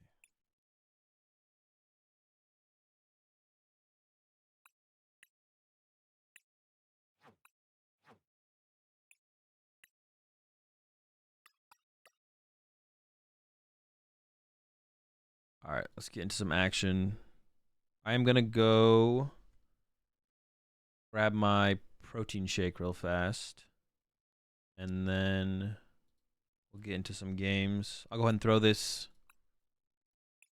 I'll go ahead and throw this in the Discord if anyone wants it, or it'll be up on the screen before I leave to go get my protein shake. And then when I get back, we'll play some Colossus Lugia. We'll We'll see if Mew is that difference maker we're hoping for. But while I'm gone, you guys should go check out GameGridSLC.com. I'm now partnered with GameGrid. So if you guys ever need any Pokemon products and want to support me and everything I do, content as a player, whatever it might be, check out GameGrid, GameGridSLC.com. And then be sure to use code AzulGG over there to also save yourself 5%. All right, chat. I will be right back.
All right, sorry, Chad. It took a little bit longer than I thought. I have to talk to Lorelai.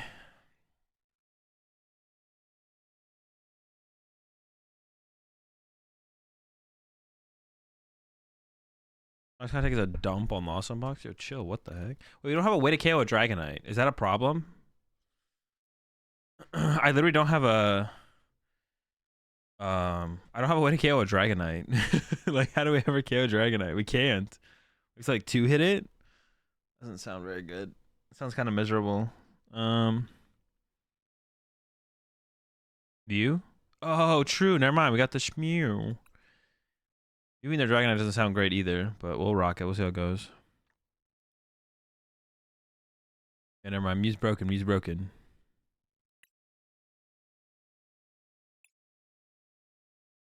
Yeah, we might want Serena. I don't know. I don't know. We might want Serena. Oh, Shmew.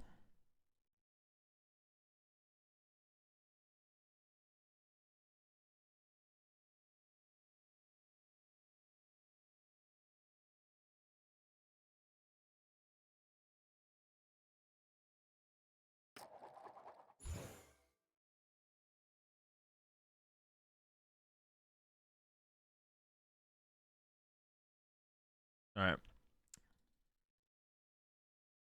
Let's see how much we can climb. We're doing a decent amount of climbing with Miraidon yesterday. Let's see how much we can get out of this colorless lug. We'll see. We'll see. Going second. Yeah, you can. Irish. You can copy him. Dude, the Miraidon matchup for this build actually seems so bad, though, actually, to be honest. Like,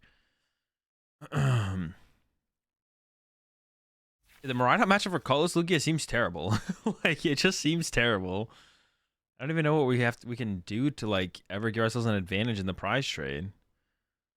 Like, they're always going to get ahead, and then they can always stay ahead, because we just don't have enough ways to, like, want to KO stuff. We do have the Mew, but maybe it needs to be... Yeah, maybe Dunsparce is what we need. Otherwise, I think we're just getting farmed by the Miraidon, to be honest. Like, we need our Lugias to, like, carry us.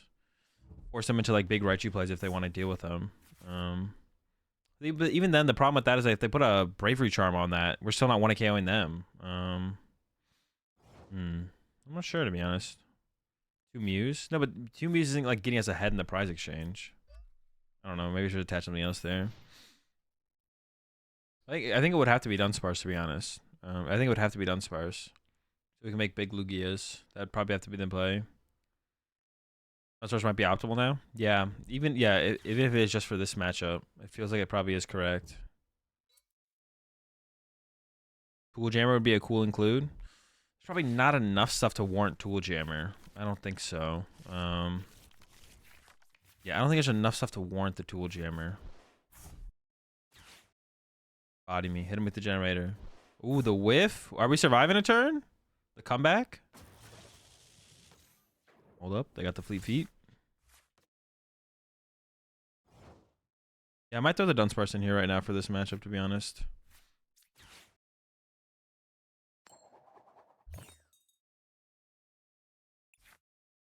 All right, Luminion. I think I go Luminion for Burnett if it's here. Because we're just like so far, like I need to... Well, hold on. I could jet up and use Read the Wind. It doesn't seem very good, though. Man, what is the play here? Let me flip this. Let's see what we get here. Because maybe research is better if I got other basics. So now I feel like... I think I'm going to get another Luminion. Oh, wait, hold on. Can I play my hand down to use the Mew?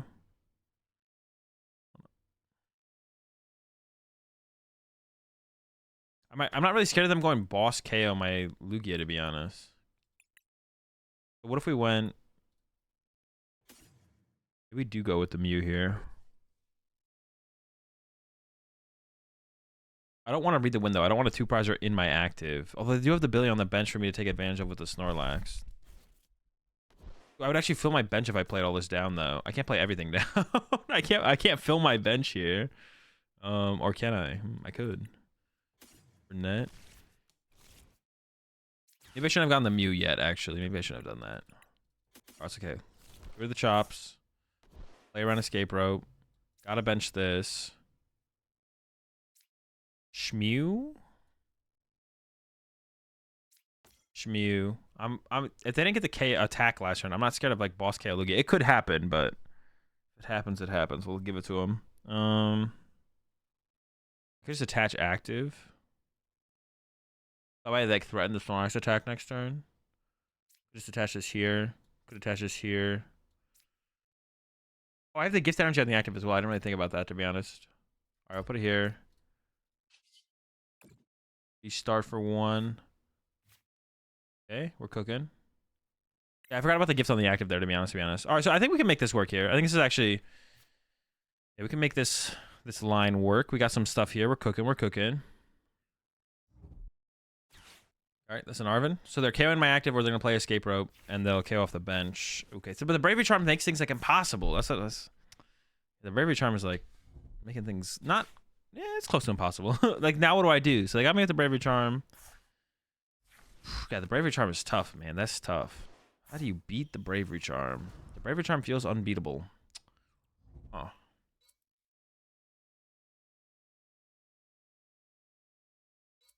Now, if I had Weird Deer here, we would have a heavier... We could go Weird Deer to get through a Bravery Charm. And then we could go Boss KO Billy, hopefully, if that doesn't get a Bravery Charm, with Snorlax. Boss KO Zapdos with Lugia, possibly. And then Mew KO Miraidon. Just having one way to KO one of these big Pokemon would be nice. Like a Weird Deer. Like a Weird Deer would just be nice here. Okay. We could also chain triple Boss from here out, to be honest. That could be our line. Well... I think that is our line. We just go boss. Welcome to everyone's PokemonTCG line. Boss. The triple boss. The boss sauce. The sauce boss.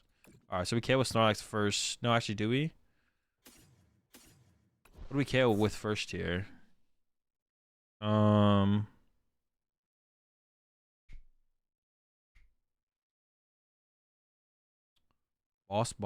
Boss. I do want to use Snorlax at some point. The only thing that Snorlax can KO is this.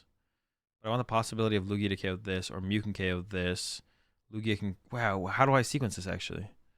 KO Raikou with Mew. No, I want to save Mew to be able to KO Miraidon. Maybe I KO Zapdos with Lugia? Or I KO Billy with Snorlax? I'm actually not sure. We're gonna go with this one though. Yeah. They can collapse away Squawk. They probably don't play collapse. They might, but my guess would be that they don't. Yeah, my guess is that they don't. They could. I'm not gonna throw the gift here, I think.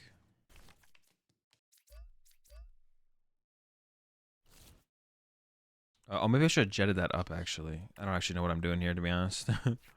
Alright, this and this. Oh, I should put a therapy energy there, actually. What am I doing? Well, no, I want the gift in case they Iono me. Yeah, I want the gift there in case they Iono me. Gift here. If they Iono or judge me, I want to make sure I can draw out and, like, get to the next boss more easily. Dude, what was that noise? Was that when I went to sleep there? That's so annoying. Alright, we got our first 2 prizes. We're sleeping. That's fine, though. We're looking for boss. I can mention the Lugia next turn if I have to. And then... Yeah, I kind of trying to get the Snorlax out of the way while I can. This is the matchup that Luxray would be good. I don't think, really. Why would Luxray be good in this matchup? What does Luxray do? 180? If they just don't put Zapdos down and play, they don't have anything that's weak to lighting anyways. Yeah, I don't think Luxray does anything in this matchup. What if they boss KO Lugia? And I bench another Lugia and go Mew, boss KO, Raikou or Miraidon. Reversal is just to attack with Archeops? Yeah, currently, yeah. Actually KO Zapdos. Yeah, but there's no... Why is there Zapdos in play? My opponent trolling and putting their Zapdos in play isn't a reason to create a game plan around future matchups. Like, my opponent shouldn't have the Zapdos in play. Like... They also trolled when they benched the Raichu too. Like, my opponent misplaying isn't a reason to create future matchups. Yeah, my opponent trolling is not like this is just my opponent throwing. Like, The Zapdos just shouldn't be on the bench. There was no reason for Zapdos to be on the bench. Unless they opened it, but I don't think they did. They chose to put the Zapdos on the bench. If the Zapdos is put in play, that means they're probably winning the game. The Zapdos is a bluff. True, true, true. I didn't think about it like that. Actually, the Zapdos is genius. Okay, path. Doesn't really... Oh, that does matter for the follow-up knockout. Maybe free retreat. I mean... That is what the card does, but then putting Zapdos in play is not good. That's what I'm trying to say. Putting Zapdos in play is a misplay. It's just a bad play. Now, did they put it in play to maybe get access to free retreat? That's possible, but it's not relevant to it just being a bad play. I could have saved that, to be honest, but it's probably better to bump the path and force them to get another path on the next turn, I think. I have no clue how many paths they play.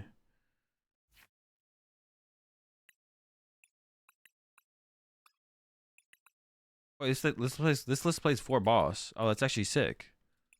Okay, we can work with that. That's okay. I'm down. I'm down. I don't want to actually grab anything here. Well, no, I don't think I grab anything here.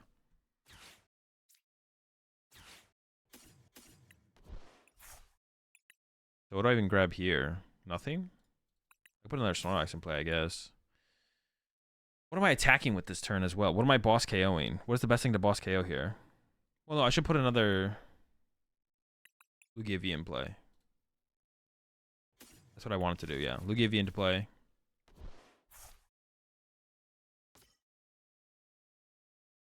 Double turbo, boss KO. What does this thing do again? I should keep the Mew, because if they Iono me, then I've restart. Well, restart doesn't really make that big of a difference if I have my gift energy triggers. How do I play this? How do I play this? How do I play this? What if I attacked with Mew now? Is attacking with Mew now better?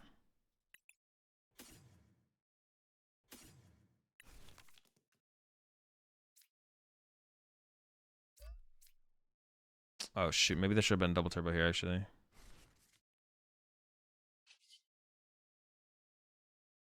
Yeah, maybe there should have been double turbo there actually.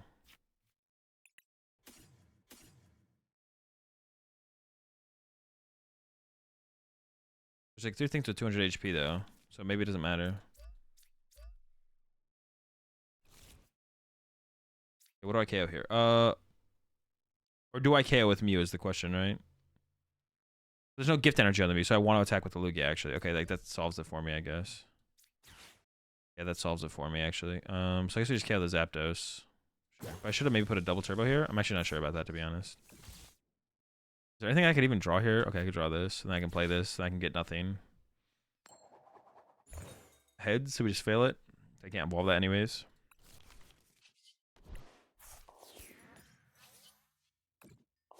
Do I leave? If they get access to Mezagoza, what could I possibly get for them? They could get Luminion. I think the answer is no, because I think if this stays in play, I want to be able to keep this in play to be able to get my own Luminion to get my own boss, I guess. Should you play a Lucha of your own so you can copy Zapdos? Probably. You has a free retreat. That wouldn't be a reason to attack with Lugia here, though, instead, though.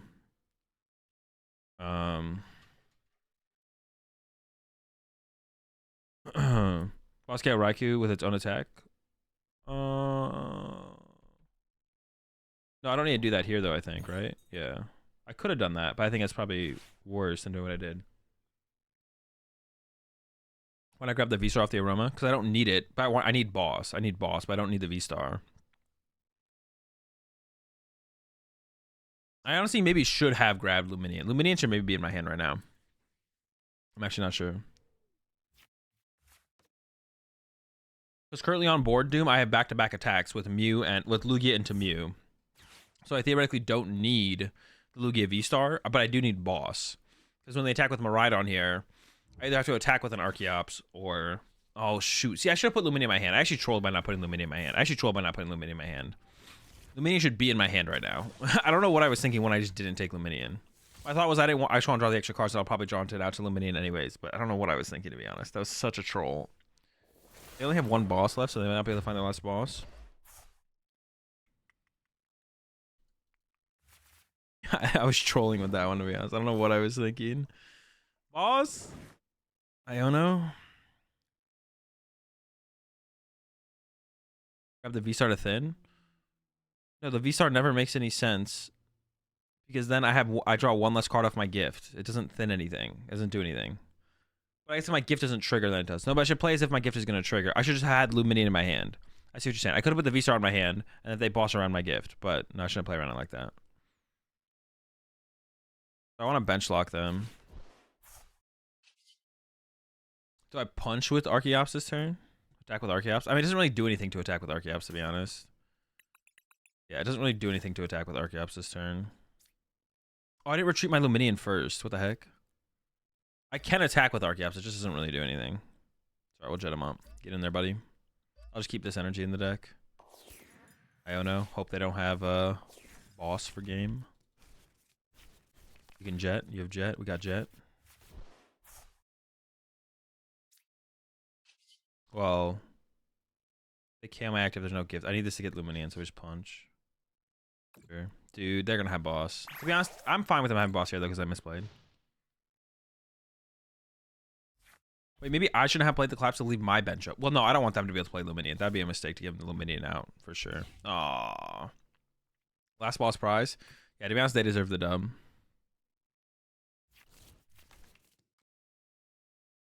I do have Ultra Ball for Luminian, but they could always pass. I deserve the L here for my throw-in. This is reasonable.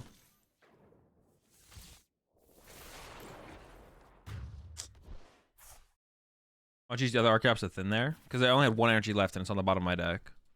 I have one double turbo left, it's on the bottom of my deck. So I just like leave it there, it's like the same thing. Does Tool Jammer block for Sealstone? I think so. Good question though. Solid question. Alright. I lost because I threw. Let's not throw.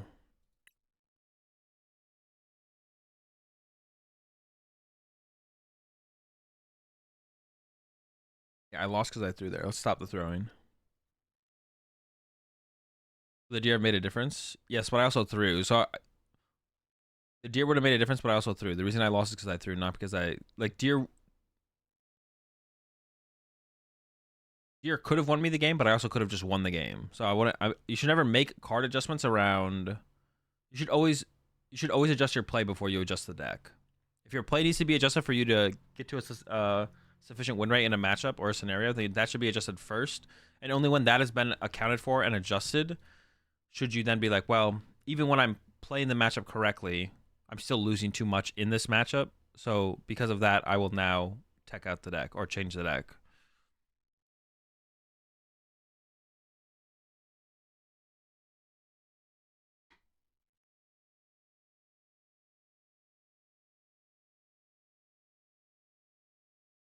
This is the same person. That name looks familiar.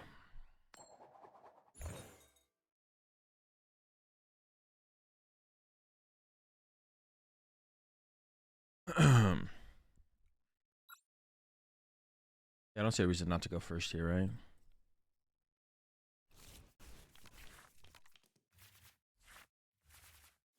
There's like one reason to maybe play the Great Balls in this build specifically.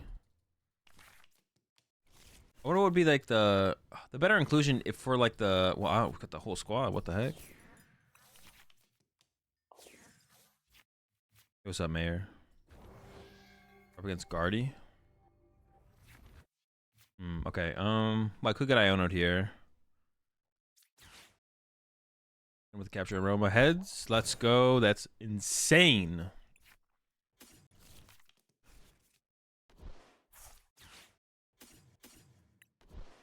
Rid of both those, grab a V-Star. Prize Luminian. No chops prized. One boss prize, one Iono prize. One Capturing Aroma prize. Ultra Balls here, Great Balls are here. Two collapsed. Prize a Mez, and then probably prize some energy, right? Double turbo. Goes in the discard pile. Probably bench second lax, right? Maybe even the... I'll keep one bench space open. I'll keep one bench space open.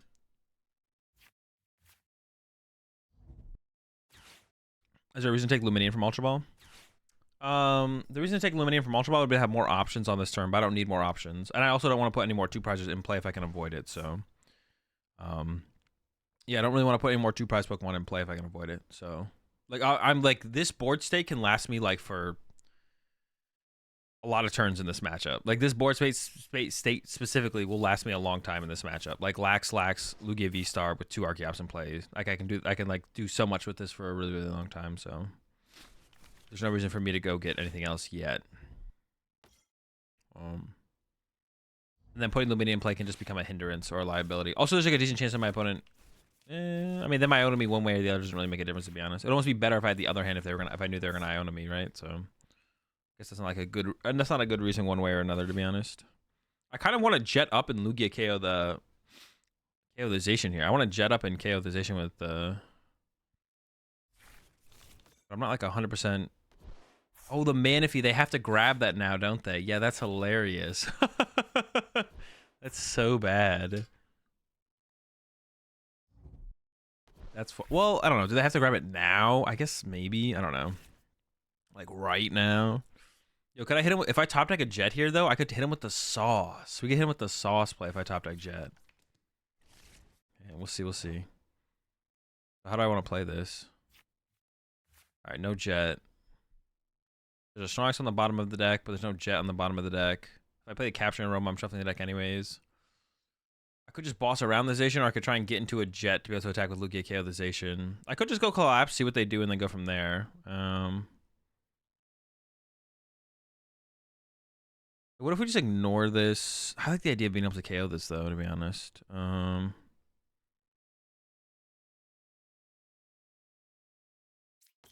Let's go with...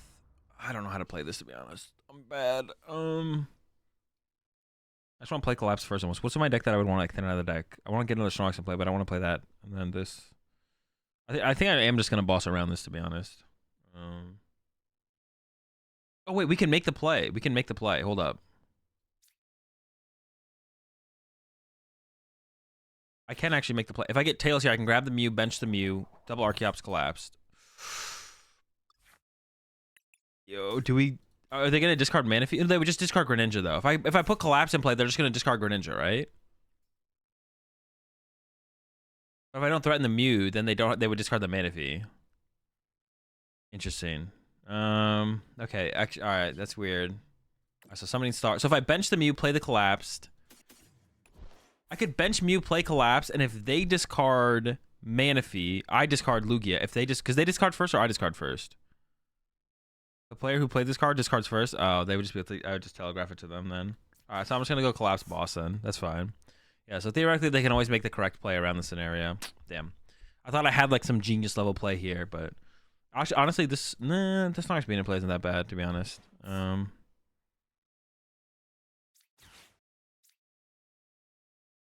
Boss this. I don't know. We'll get him later with the play. We'll get him later, chat. We'll get him later. All right, so I'm gonna go ahead and throw. Dude, I actually really like the idea of 4 boss in this list as well. Like we just started playing, but the idea of 4 boss, I'm in. You know what I'm saying? I'm down. If we want to load up some extra energies in play here, what am I throwing on the bench? The V-Guard on the bench. Lugia, V-Guard and Gift. I'm down. That's good. That's good to me. Definitely want the possibility of the 220 to KO the Zacian at some point. So this is like fine, I think. No Manaphy is a nice thing to see. Yeah, we can go for the play eventually. We don't have another boss right now, but...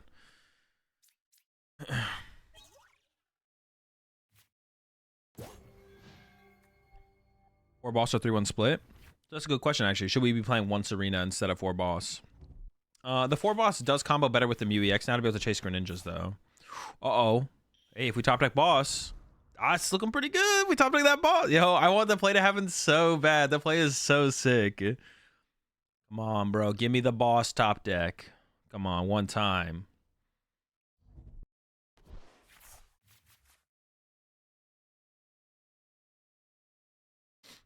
All right, they're cooking a little bit here. No, I think Serena is dead. That's not true. I was doing a... Am I right on build before Pittsburgh? I had a 3-1 split. It was pretty good. Yeah, it was pretty good. It just depends on what we're gusting. The question is just what are we gusting? But yeah, having the extra potential draw from the Serena was actually pretty good. In Miraidon specifically, it felt really, really good to have the access to 4 gust / a pseudo draw supporter.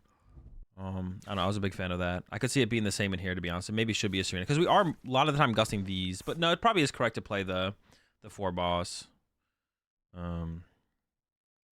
Probably is correct to play the 4 boss. I'm down with that. I'm down with that. Do we ever need triple Snorlax, or is 2 Snorlax plus an Archeops kind of always fill the same the roles there? Dude, they're scared, bro. They are terrified. Why are you so scared? All right, so they're attacking with the Guard EX. We can respond to the Guard EX though with just knockout with Drapion. Drapion's not prized, as long as we can find it. Good shot that we can find it. That's gonna be the plan. Would I pull off my prize card here? Oh, they were retreating. Hold on. Zacian knockout. Zacian knockout, or is it Zacian pass? Zacian pass. That's also bad. Damn, they don't have a good play here, to be honest. All their plays suck. There's just literally not a good play on their side of the field. Yeah, wow. I mean, this play is also just not that good. It's just like it doesn't do nothing. It just does very little for them. It's a pretty bad play. Pretty low tier play. I'm down with this, to be honest. I'm down with this the way this is trading out here. I'm chilling. We're cooking.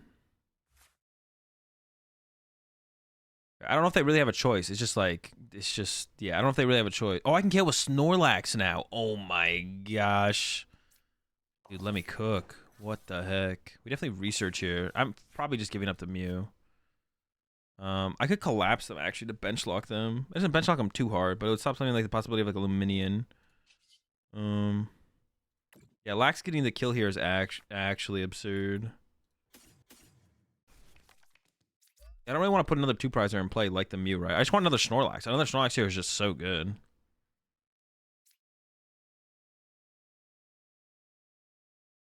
Therapeutic on a Chops. And then Primal Turbo to this Lugia, I guess.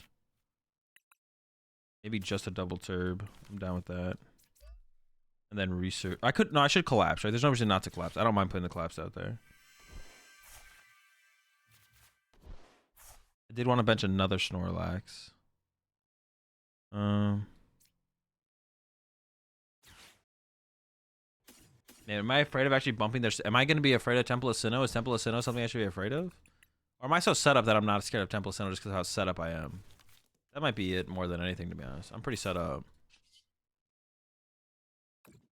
Yeah, first I thought I was going to attack this with Lugia this turn, but the attack with Snorlax is just too good, right? Yeah. Yeah, the attack with Snorlax is just too clean. I didn't quite maximize my energy out of my deck, to be honest. I could have put the therapy on the active there instead of putting it here. Having the pivot option of the Archeops is like, okay. Yeah, it doesn't actually do that much, but it's all right. I was thinking about Nest Balls versus Great Balls in this build specifically. I think Nest Balls have a little bit less value because we have less attacking options. So I think the Nest Balls are not as good in here, but like if you look at something like a single strike build, like sometimes you need the Stonejourner, you need the Yveltal, you need the T-Tar. This build is just like put a bunch of Snorlax in play. Maybe 2 Lugias, right? So like the Great Balls make a little bit more sense in this build, I guess. Because of that. The only things that we like stress a little bit sometimes is like the Drapion and the Mew, but so I'm kind of down with I'm down with the idea of this build for sure. I think it makes sense. To have Great Balls make a little bit more sense in this build than the single strike build that has the Nest Balls for sure. Dude, I can't do the Mew play anymore, I guess. I discarded my Mew, but that's fine. I don't really need to do the Mew play. It was just kind of would have been cool if we could have done it.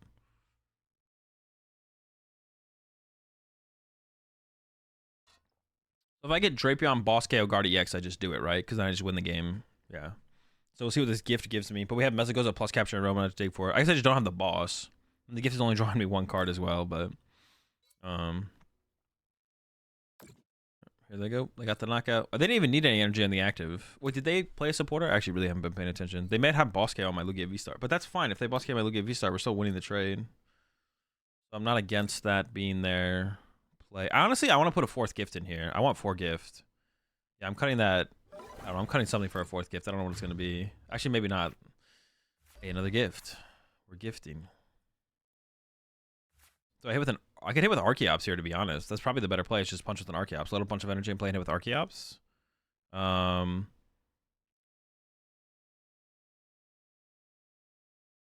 if I hit with Lugia, they could respond with this, go down to 2 prize cards, and then I go hit, have to go hit, boss, hit. Maybe Snorlax is still just the better attacker here, the best attacker here. Yeah, Snorlax is still probably just the best attacker here. There's a Drapion, but... Alright, I don't even know if playing this... I'm gonna Iono here, so...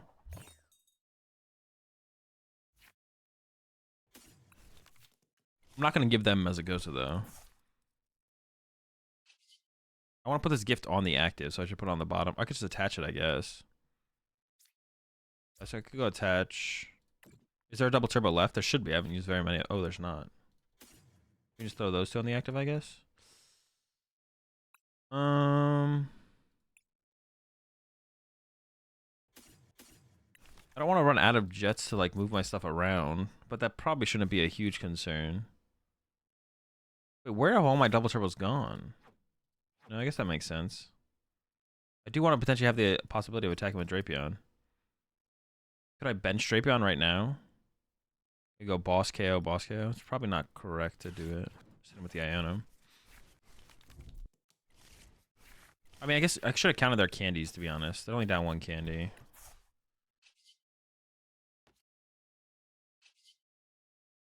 Let me just swing. Alright, it's fine. Reversal with no Luxray? Yeah, because you can still attack with the Archeops. You have so many colorless energy in here, there's no reason not to have like the potential for a more efficient Archeops, so... I think there's no reason to not potentially have a more efficient Archeops possibility. You should put it on the you should put it on the Archeops. You can just attack with Archeops. You have so many colorless energy in here. It's like not. I think it's fine to commit one of them to that potential. I think it hurts. Actually, I should have shuffled the deck with Primal Turbo there to get more access to the Drapion. To be honest, that was actually a misplay. Because now my chance to get the Drapion is like way less. I should have shuffled the deck with the Primal Turbo. There was no boss on the bottom of the deck, though, I guess. And there was no Ultra Balls. So, I don't know. Maybe it's close, actually. I don't know. Yeah, maybe it is close. Yeah, I might cut the reversal for a 4th gift. I'm a big...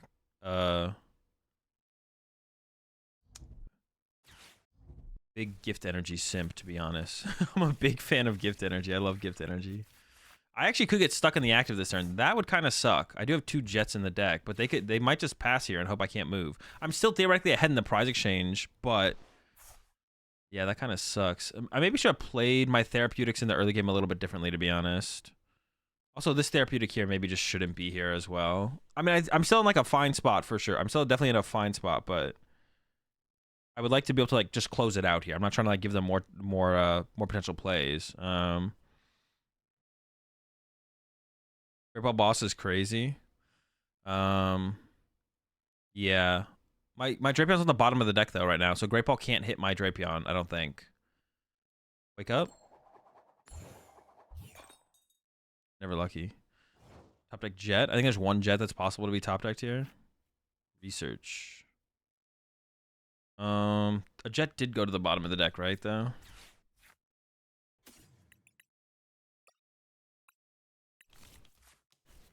And then just research to try and get a Jet. Yeah. No Jetties? I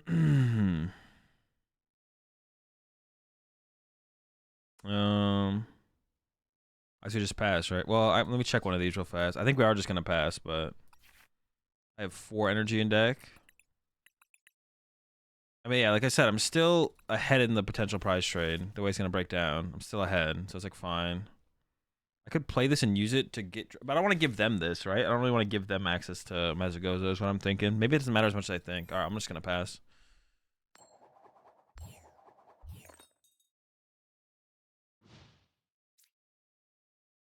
Yeah, I was maybe being a little bit aggressive with my my therapeutics. I maybe should just like held onto my therapeutics a little bit longer.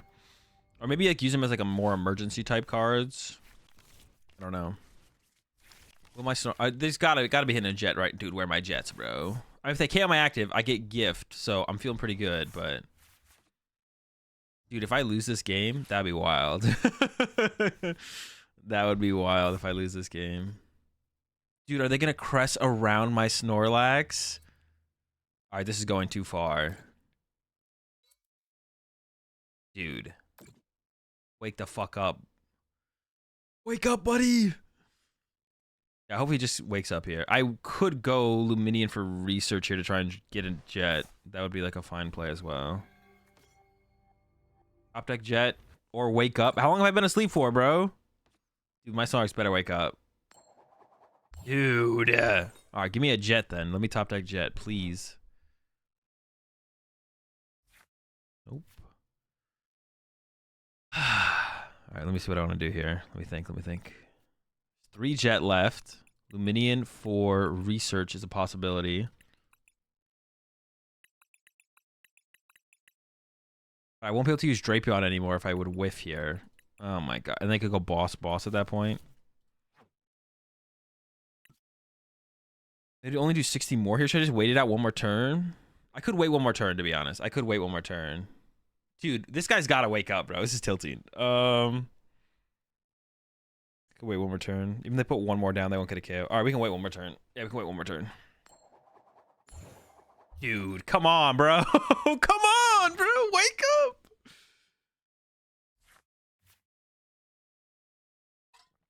I maybe should chill a little bit on the overload on energy on my Lugia as well, to be honest. Because I should have left open more opportunities for the Drapion to set up the Drapion.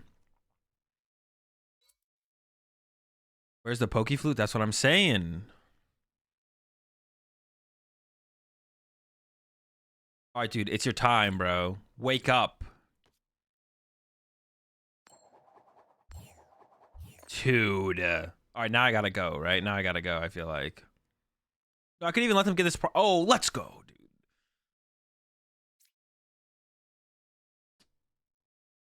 Jet up retreat, attack with Snorlax, right?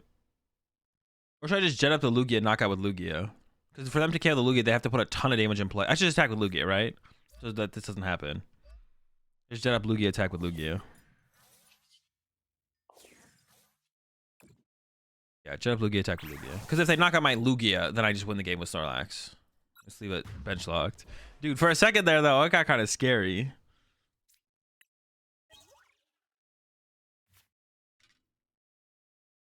Definitely got kind of scary.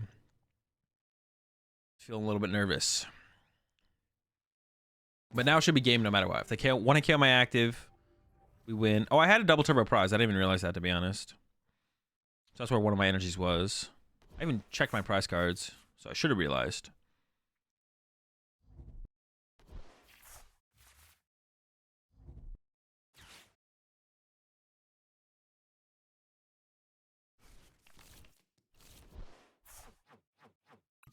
Okay.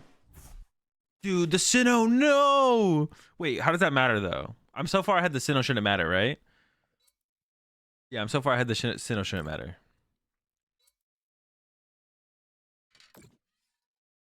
The Sinnoh. Well, yeah, I just like bumped the stadium with Lugia, right? Yeah, we're chilling. We're chilling. If they one hit KO my active, then I win. If they don't, then I win. Yeah, we're definitely chilling. We're definitely chilling. Just boss? Oh, yeah, I also just have boss around this. Yeah, yeah. I thought the Sinnoh was going to be worse than it actually is. The Sinnoh's not that bad here. Well, they're bossing. They're saucing. All right, knock out my songs. That's fine. Yeah, I don't even need to bump. You're right. You're right. You're right. Panicked for nothing. Honestly, I could just punch with Lugia here and I'd win the game. Like I punch with Lugia, remove the Temple of Sinnoh, and I still win the game. Probably. But this also works, so we might as well just go ahead and win a turn sooner.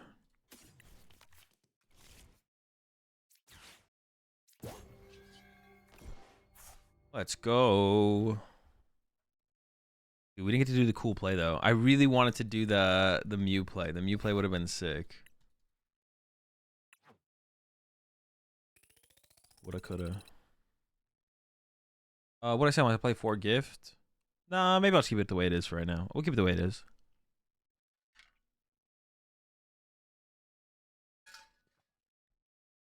My thoughts on Zard haven't changed. I haven't played any more with Zard. But once the list gets tweeted or put out there, the list that won, I'll take a look at it.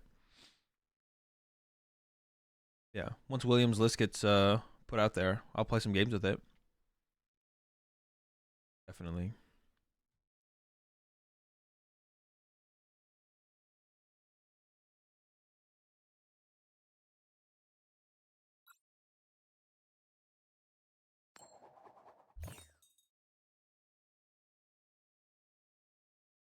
down.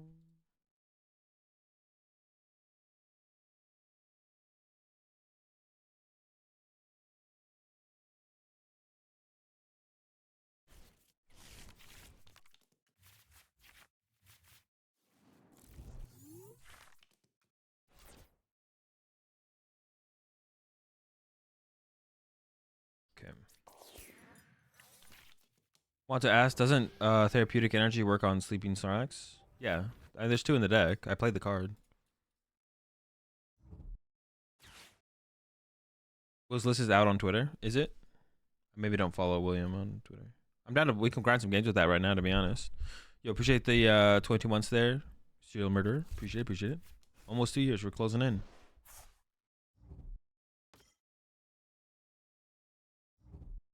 I've had the same guy 3. Yeah, I think I have. Dude, it's really cool that you can play the same person 3 times in a row on the PDCG Alive. Oh, I should play Great Ball first. I'm literally trolling.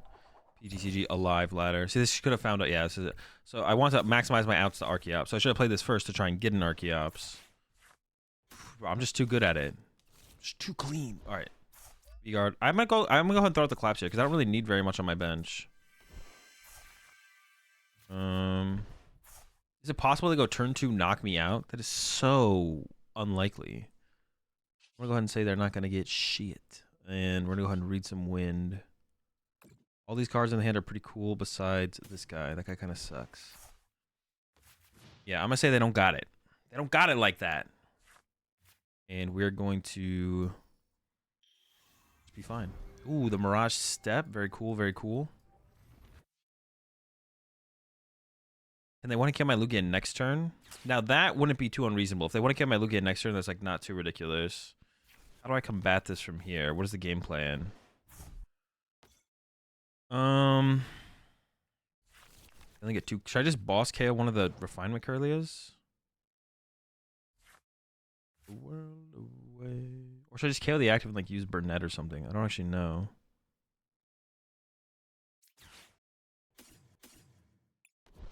Do this. I think attacking Lugia V-Star here is just fine. I think like it's not.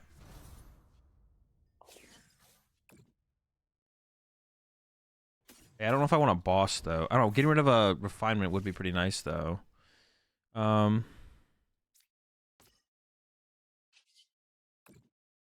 Primal Turbo. I'm definitely gonna put a double turbo here now with a gift.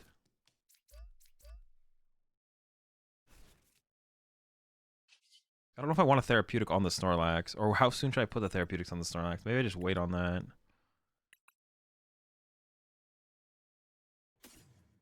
What's in my hand? Could go double turbo. I want to attach an energy out of hand though, so let's go double turb. Got a V-guard here already. V-guard. Do I boss here? Could just KO the active, save the boss for next turn. Could boss a refinement now. I don't know, man. I'm actually just like, I just don't know. What is the play? What are the moves? I could retreat, attack with Snorlax, but I kind of want to attack with Lugia when I have to think about that. We're going to go with the boss KO. I'm literally just like freaking saying things at this point. And I'll leave the claps in play. Yeah, I'm not sure what the move is there, but go with that punch. Say boss from you. I mean, I'm not guaranteed to put Greninja in play, so I don't really care if they don't want to KO my Lugia here. I just win the prize trade theoretically from here on out. So if this minimizes the chances of them KOing my Lugia, which it does, then I think they're getting rid of the refinement matters more than KOing the energy off the Curlia. So if I can just reduce the chances they want to KO me this turn, then I just win the game if I don't get one KO. So that's what I'm kind of like focused on, because I can just win the prize trade. We can just go one prize for one prize until the end of the game, and I win because I'm ahead at that point. So if I just like focus on that and then just like do that, then that's all we really need to do. But yeah, does anyone have a link to William's list then? Someone said it was out on Twitter, but I haven't seen it, so I'm down to, we can play some games with that literally right now, to be honest, if it's out there.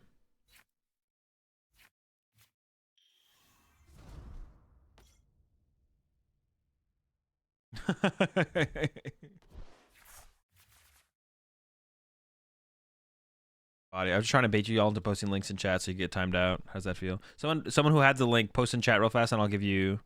Oh, here, let me just do this real fast. /permit. All right. You wait, what? I'm not gonna say man /permit. Wait, is that like a thing? All right, someone who has the link, just say hi in chat real fast. I'll permit you, and then okay, never mind. Del Cookie got it. Appreciate Del Cookie. That works as well. All right, yeah, we can play some games of this. It's a cool list, cool deck. I'm down. Can maybe cut the mall while, but besides that, we can try it out. Will you be going to Polish regionals? I mean, wait, is that the when is the registration opening up for that one? When is it? Should I try and register for this one? Yeah, what is the date for it? Registration opens on the 27th, but when is the actual tournament happening? No, but when's the actual tournament happening? Dude, they just conceded. Wow.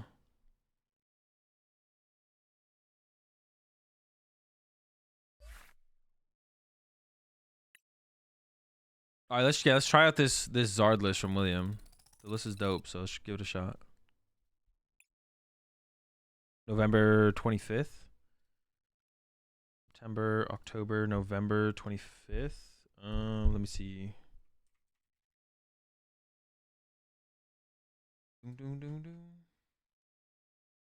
What do I have in November?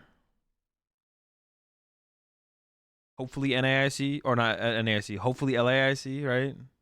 That's it. That's in November. How close is that to LAIC's second? Oh, it'll be the weekend right after. Ugh. Back to back like that. Back to back. And probably not Poland then. One of the ones in Germany. December 9, 10, January 27, 28th. Man, there's like no. Going to any of the European events is always like a back-to-back travel weekend. Oh wait, that's Liverpool. What about February? There's literally all back-to-back. I mean, I guess I'd have to commit to a back-to-back travel weekend no matter what, to be honest, anyways. I probably won't do Poland, but I'm gonna try and go to one of the ones after that. One of the ones in Germany. To be honest, I would rather go to Germany than the UK. So I'm probably just gonna try and do one of the ones in Germany. I'm gonna try and do Stuttgart. I'm gonna try and register for Stuttgart or Dortmund, and if I am able to register for either of those, I will then book my flight. Am I going to Lille? No.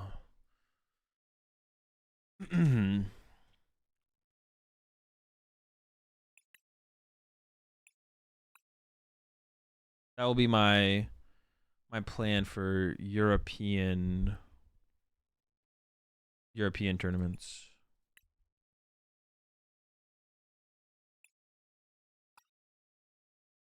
Yeah, I'm gonna try and go to one of the.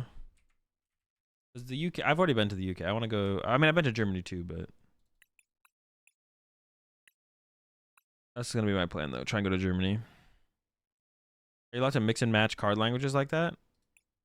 Yeah. It depends. It's region based. You can use any languages within your region, but it doesn't have to all be one language.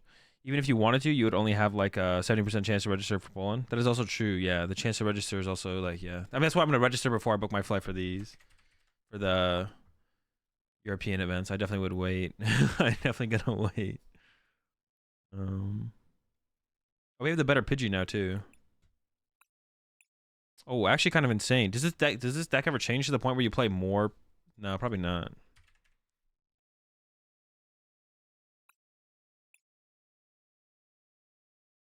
I forgot to get the Radiant Charizard while we were here.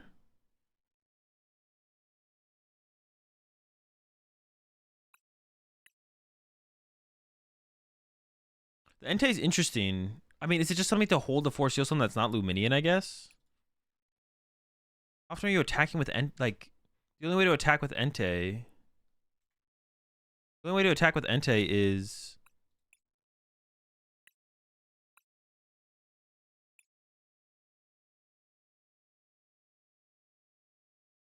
the only way to attack with the Entei is through a Charizard. So why wouldn't you just attack with a Charizard? I don't know. Why is it better than Delphox? It might not be, to be honest. Maybe well, it draws a card, I guess. It can draw a card as well. 230 HP. It does have it is like a little bit tankier too. We could maybe cut them all while, to be honest. I don't know if there's like some other scenarios where the Mawile is really good besides the Guardy matchup. If Mawile's only good in the Guardy matchup, then we could maybe cut the Mawile. You could even play the Mew EX in here, to be honest, because you can make some really cool plays with Mew EX to like copy Greninja and stuff.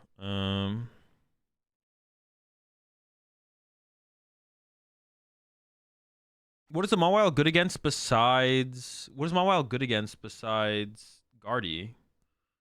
Is there any matchup where you just use Mawile to like go for a setup attack instead, where you like actually like trap it and then KO them? Like in the Lugia matchup, theoretically, you could go Mawile, trap their Lugia, they KO Mawile, and then you go Charizard knockout, right? That could be cool. I like that. Against Pidgeots and Mirror. Oh, true. Yeah, you can trap a Pidgeot that has no energy on it. Well, if they have a switch card, though, they just body you. I guess you just hope they don't have a switch card. Lugia has Jet Energy. Oh, that's true. Lugia has Jets. Maybe they are cuttable. I don't know. 1, 2, 3, 4. Wait, 1, 2, 3, 4, 6, 7, 8. So 8 fire. The 6 fire energies.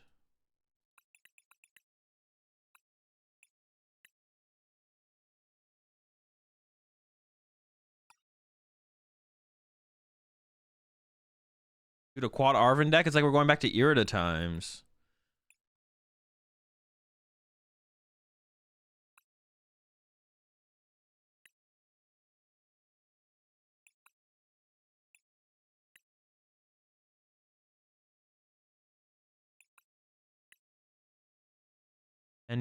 Dude, what is that other? What is a Pesquis? What is that supporter behind Penny?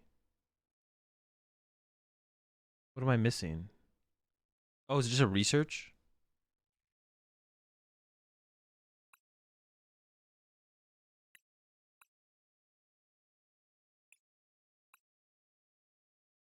What is a Pesquis? Does Pesquis mean professor? I doubt I'm pronouncing that right, but you don't know Pesquis? No, I'm not familiar with the Pesquis.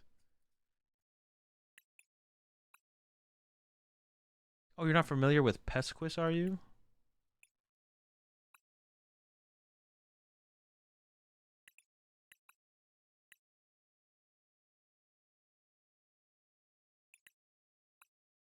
Okay, so can you I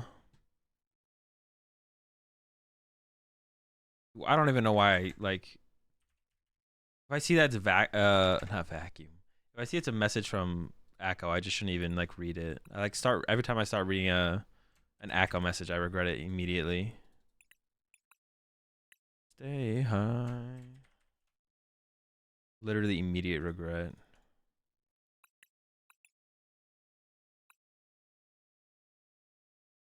That's what it's there for, Ninja.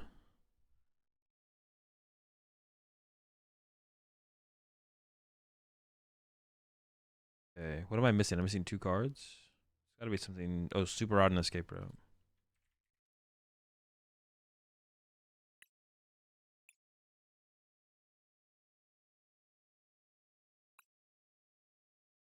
So, do you mind sandbagging to Togepi? I want to play against you.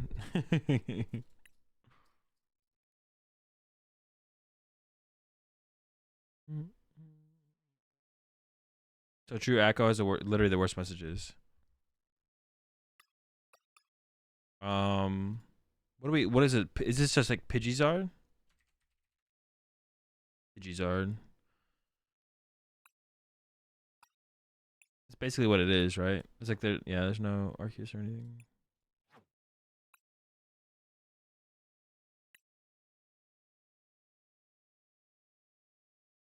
Okay, give me the deck's built.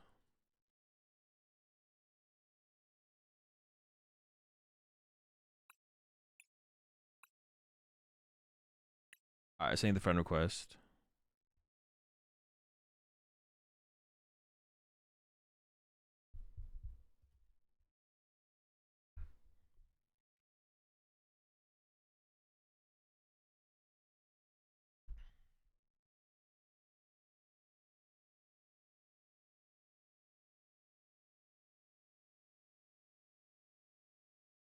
Let me know. Oh, actually, no, I have to restart my client now at this point, right?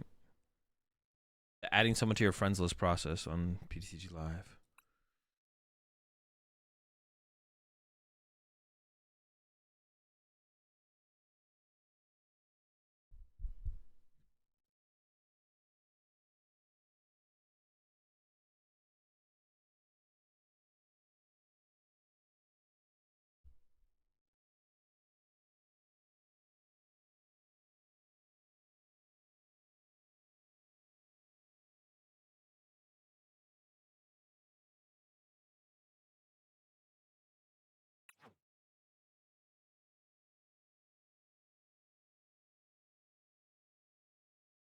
You don't? It's a 60-second refresh timer on friends list? Oh, but so I just have to... No, that's not true. You definitely need to close your client. I don't believe you, to be honest. Yeah, I don't believe you. Restarting is a placebo since it takes about a minute to restart anyways. All right, I'll test your theory, though. Black here. You don't? I never start in tourneys? Okay. All right, you might be right. All right, someone sent me a friend request after this game. Don't send it yet. Don't send it yet. Or, yeah.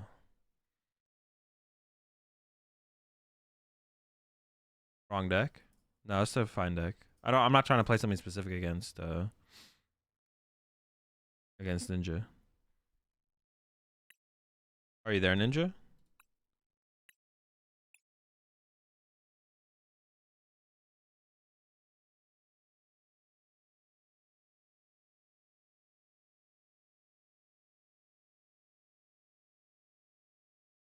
Restart just to avoid bugs. But are there like known bugs that potentially come up from like adding someone as a friend or is that yeah?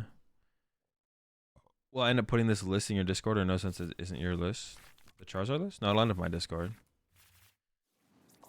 I don't care about putting other people's lists in my Discord. Yeah, it'll be there as soon as I go to queue up the first ladder game. When I put it in the prize tracker.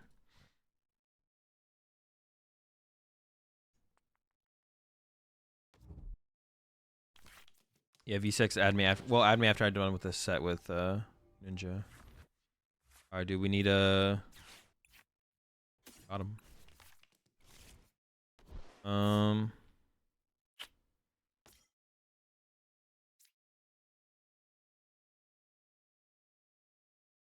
Well, no, I should attach active for the possibility of just going to attach double turbo next turn, right? I guess I don't mind giving them Mezagoza as long as I get to use the Mezagoza, so I'm gonna go ahead and Mezagoza. Grab a chop. I don't know what I'm up against, so maybe I should grab something else, but I should go ahead and grab chops. Yo, appreciate the 11 months there, Manor. Alright, we're chilling. That was a lot of different hits off Great Ball. Yeah, we had hella options on that Great Ball. All the options in the world. Yeah, are we gonna get punished for the Mezagoza play? Nope. Well, I wouldn't say punished. I don't know what I'm up against. So I don't know if I should play it or not. Ooh, I was thinking, dude, it could be more. Because it is Miraidon. Instead of getting Archeops, I probably should have got another Snorlax. To be honest, I probably should have got another Snorlax.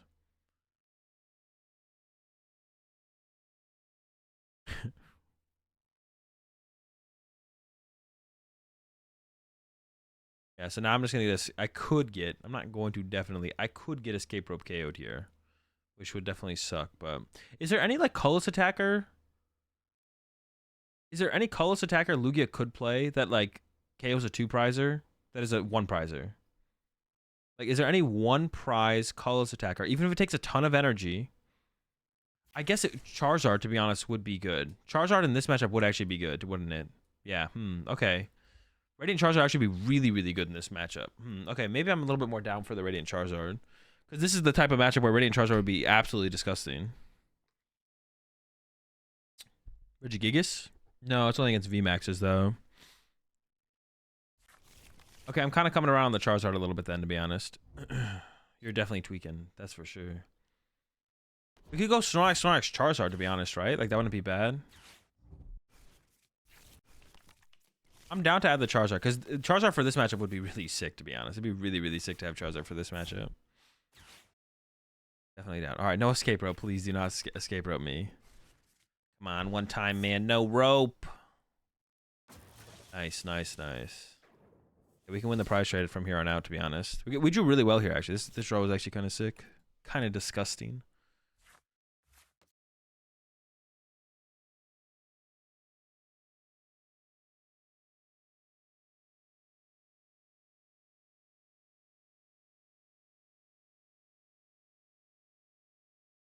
All right, gang. All right, I'm gonna have to take a break after this game. I gotta pee really bad. So after this game, I'm gonna go pee. I would even play the Radiant Shard, Luminous Energy. Yeah, 1 Luminous plus a Radiant Shard. Yeah, 1 Luminous, 1 Radiant Shard. Like for this matchup specifically, the it's so good. The Radiant Shard is so good for this match, like this specific matchup. It kind of goes insane, to be honest. You can't gift energy the Radiant Shard, I guess. That kind of sucks. But you could try and make it your last. No, you want to make it before your last attacker though, because you want to like put them back on odd prize cards with it. Interesting. We'll figure it out. We'll get the energy in there. We'll figure it out. We'll figure it out.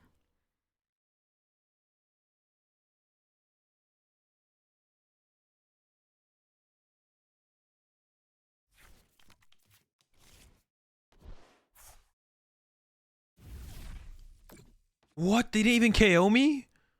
Brother. Wait, they couldn't have. What? Wait, I kind of wanted them to KO me, to be honest. Damn. Damn. Wait, actually, how do we tackle this situation now? Oh, shoot. Wait, how do I do this? I could just punch the Raikou with my Snorlax, right? That's like fine. We don't have to. Yeah, that's still fine to play it that way, right?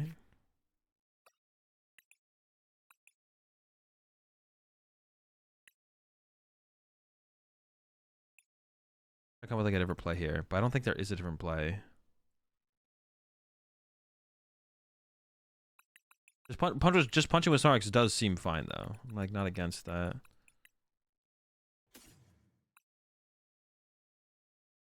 I could research and try and make it a play, but I don't want to lose my Luminions because boss chasing in this matchup is so important that I don't want to do that. Okay, yeah, boss chasing is just too important, so I don't want to. So I'm gonna go Burnett. Oh wait, there's the stupid beach court in play. Wait, does that change things?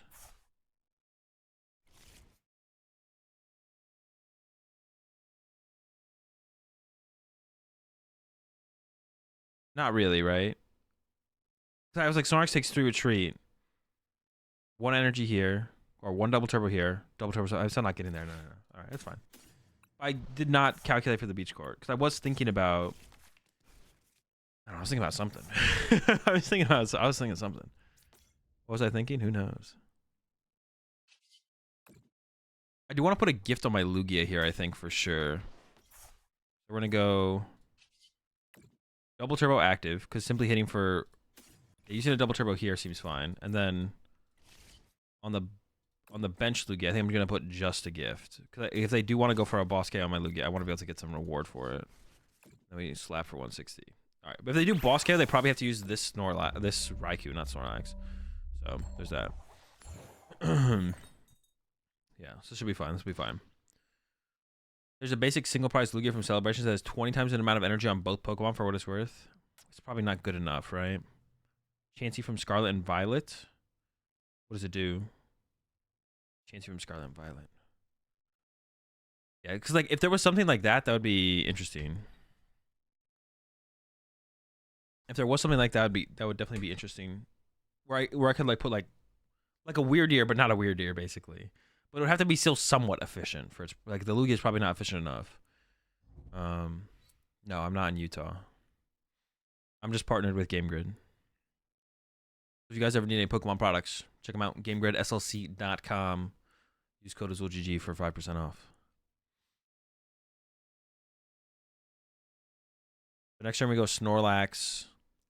Punch the Raikou. I would like to bench another Snorlax this turn. Oh wait, they're going with a boss play. Hold up.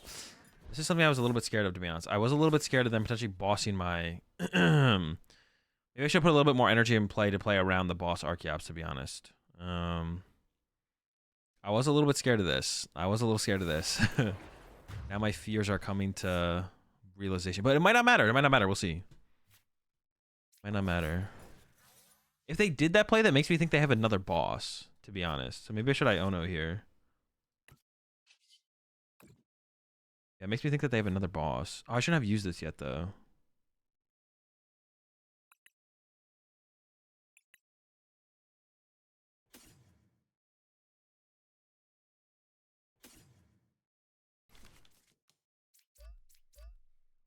But I don't know, or should I just chill? Don't I know that they have a loop? For some reason, I feel like I know they have a Luminion in their hand.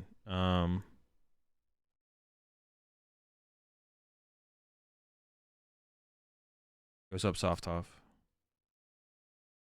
Why do I feel like I know that? But they have nothing else set up. They don't even have a Flaffy in play. They have one energy here. I'll just punch. Not getting an, but the other thing I don't like is not getting an energy attachment for turn, to be honest. Not getting an energy attachment for turn. I don't like the idea of that. Dude, I think if they have Boss KO Archeops here. No, I don't just lose. They have Boss KO Archeops here. It is annoying, but I don't just lose.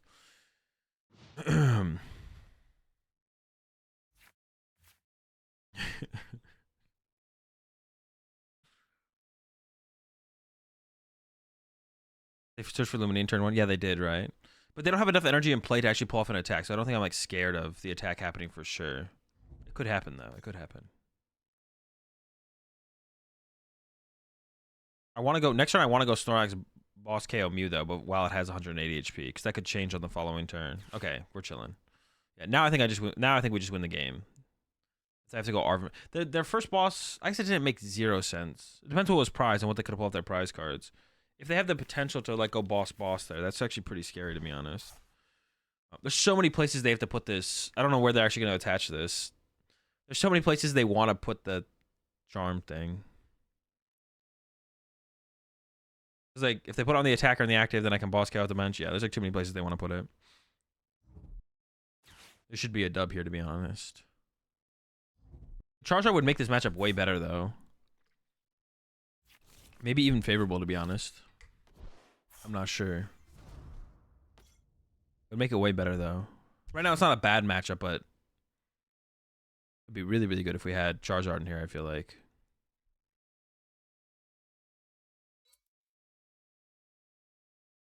They even have the energy attachment for turn? They got to restart or fleet-footed into it? They used Arvin, right? I'm not trolling. Oh, they got it. Always lucky.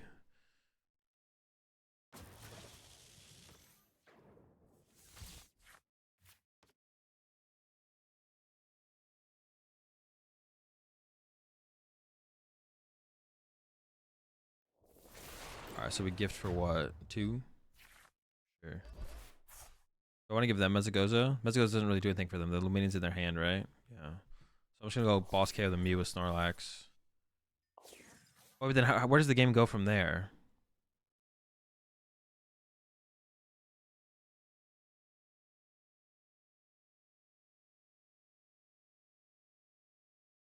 Huh, hold up.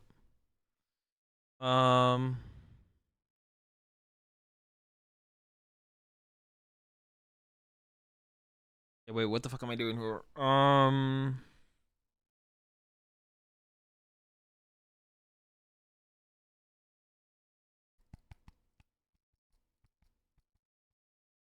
guess I have Mew left, right? Okay, I have Mew left. Yeah, I can use Mew here. Boss KO Mew. Yeah, that's what I'm gonna go for. But I was trying to think. There's a lot of things to think about there. Oh, I have a Therapy Energy in hand. I wasn't gonna like put a Therapy Energy on it, but.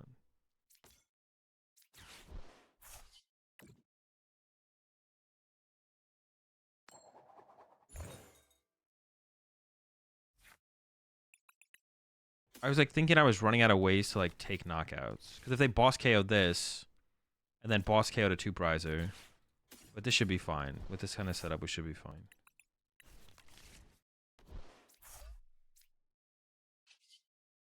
I should go get the boss first.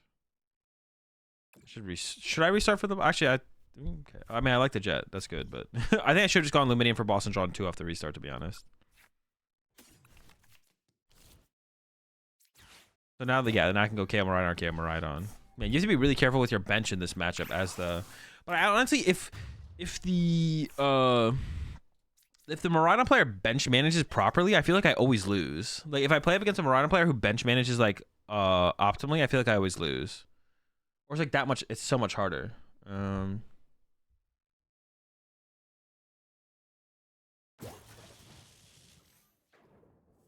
Yeah, because like that's why how I beat Miraidon every single time. It's like, well, what if you just don't bench the Mew and don't bench a second Miraidon, or only bench Miraidon theoretically with the 220 until maybe you need a Raikou or need a Raichu, and then put your Bravery Charms on your Miraidons as well. Then all of a sudden I'm starting to run out of ways to actually take knockouts, and that is where something like the Weird Deer could make a difference, or even in this situation the Charizard could make a difference because I go Charizard KO the Raikou or something like that. So. But right now it feels like we're in a pretty good spot because we have just the boss kid. There's 2 Miraidons on the bench right now. Does Lost Vacuum ever get added for Path or Bravery Charm? I would never add it for Path. You could add it for Bravery Charm, but it's such a hard card to find consistently in the matchup. I think I'd rather add like something that's like an attacker for the matchup. Like the Charizard would probably be a better add because like we have no way to, we can't Ultra Ball for Vacuum, but you can like Ultra Ball, Capture Aroma, Mezagoza, Great Ball, get the Charizard, Archeops finds the energy for it, so on and so forth. So I think I'd be more inclined to want to add like something like that before I added something like a Vacuum, because they both can answer the situation, but one is way more likely. Why do you play the reversal? I don't know. We just have like the space for it, and then you can attack with Archeops for 1 energy. Just get like a more efficient attack off towards the end of games. Like against Guardy, I think it'd be the main matchup that would come up in. What I say are the top 5 decks? Guardy, Lugia, Lost Tina, Lost Box, and now maybe Zard, I guess. I put that. I don't know. Let me look at a metagame real fast. And yeah, maybe this new Zard build is just crazy cracked and deserves to be up there as well. But yeah. Lost Box, Guardy, Lost Tina, Lugia. I mean, if Zard is one of them, it'd be hard to put Mew up there for sure. That's for sure. If Zard is one of them, it'd be hard to put Mew up there. Mew just gets bodied by Zard, bro. I don't know what they're thinking with this play. I guess they're not wanting to KO. They're just wanting to limit my gift energy, I guess. Yeah, they don't know I have like a boss unlimited in my hand, so. Bottom 5 decks? I mean, how far are we going? Are we taking like all the meta decks? I mean, there's only like 10 meta decks, so it'd just be like the other 5. It would just be the other 5, like Chien Pao, Miraidon, Rapid Strike. Would I put Rapid Strike in top? Well, I guess we're talking about meta. We're not talking about like a overall meta, not like a meta for a tournament. So I guess it changes a little bit though. What's on the new Mewtwo single prize that says 20 for 2 colorless and puts damage counters to use the damage counter? It does not sound very good. I don't know what card you're talking about, but my assumption is that that's bad.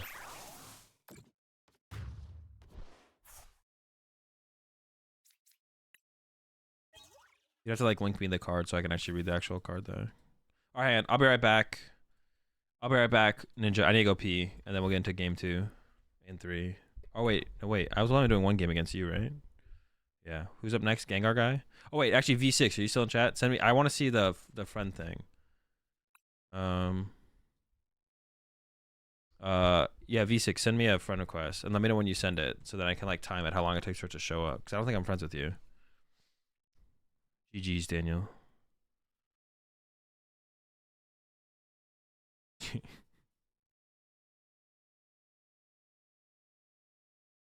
Yeah, send me a friend request and then message in chat immediately when you send it because I want to know how long it takes for it to like pop up. If it pops up, we're testing the bug.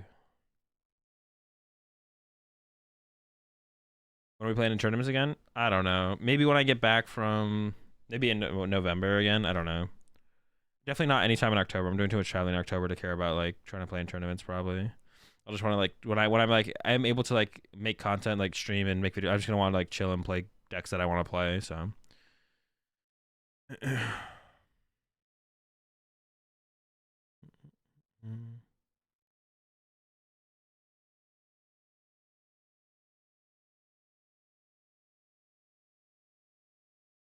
We're seeing if JR Blackear is capping or not. Sub tourneys. I'm trying to bring those back in November as well. That's gonna be the goal. Okay, so you sent it. No Pokey to October. No, I'm just traveling a lot in October to Pokemon tournaments. Oh no, wait, but it has to be after you sent it to me. Actually, what the heck? So after I click accept. So now after I click, it's after I click accept. So I click accept, and now you're not going to be on my friends list. But what Black Ear is saying is that you'll eventually come up on my friends list. That I don't have to restart my client for you to appear on my friends list. We'll see. Once you click accept, it should be around 60 seconds. Okay, I'm timing it right now. I'm curious.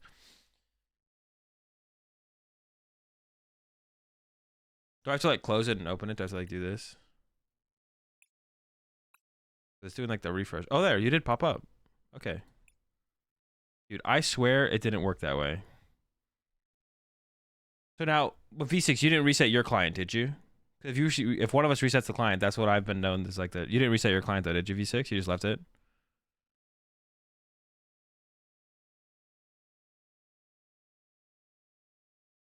Has the friends list just not been bugged this whole time? I've been giving them shit for that one for too long now.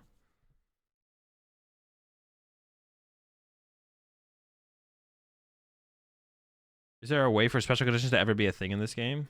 I don't know. Special conditions in the Pokemon TCG are like a... I wish they would do more with special conditions. I wish they would do more. When was the last time like special conditions were relevant? Your client crashed?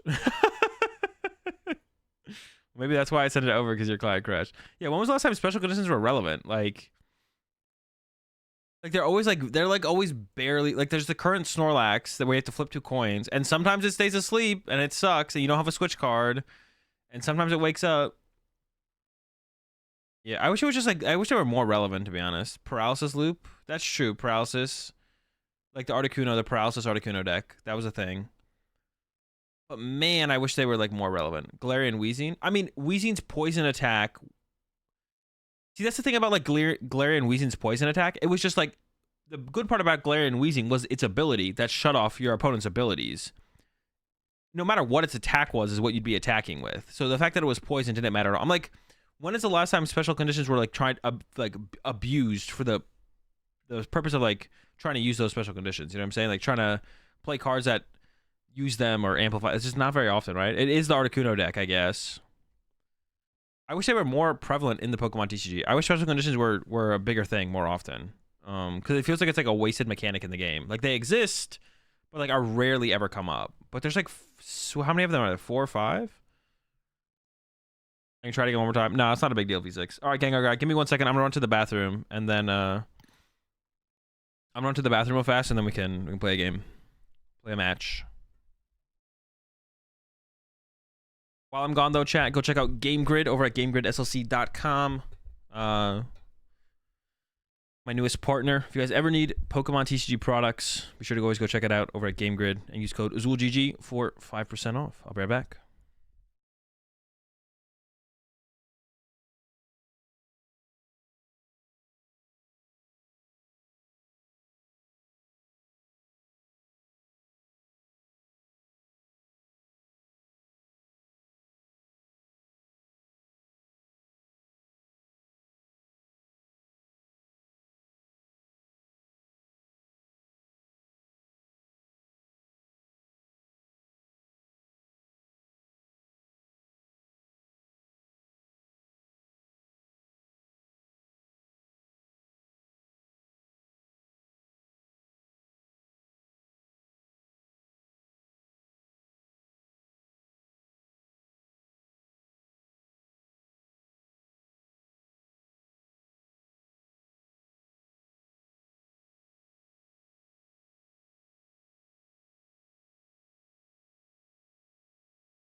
Oh wait, my bad.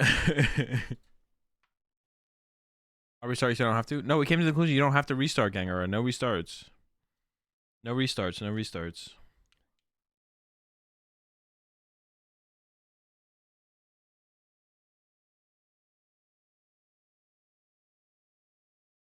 For science. All right. Well, I added you. Challenge me when I'll challenge you.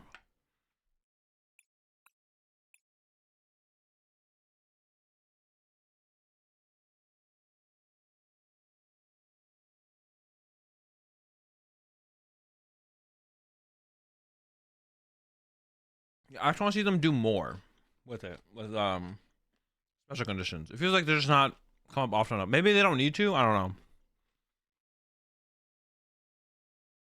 Like it feels like they're not even really added to like good Pokemon's attacks to like be an increased benefit. Like Espeon, the last time Confusion was good, I think was on Espeon, uh, Espeon GX, Grandpa GX, Espeon GX, is it Espeon GX?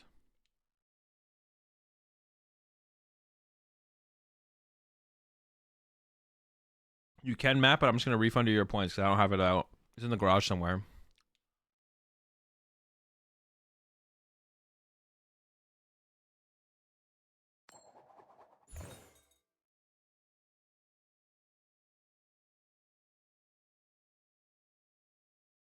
Just looking VMAX over meta? No.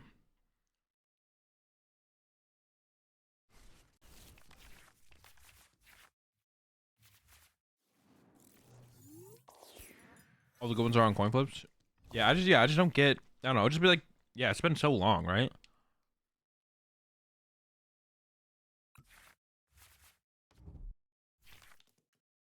I just feel like more could be done with them. I don't know. It'd be cool to see more to be done with them as well. It'd be cool to see more be done with them as well. The Mew is like my saving grace in this matchup, right?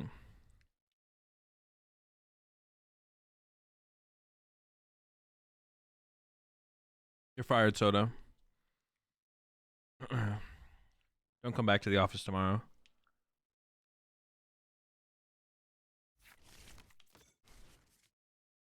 Yo, appreciate the 3 months there, Sly.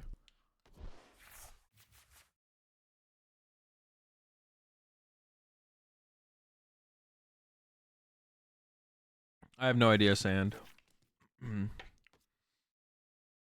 No clue. All right, really good start from them.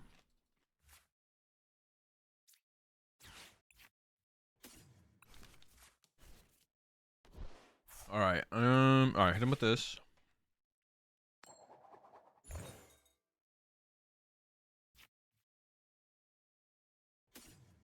All right. 1. But nothing's stopping them from getting to 7 next turn, embodying me. Um,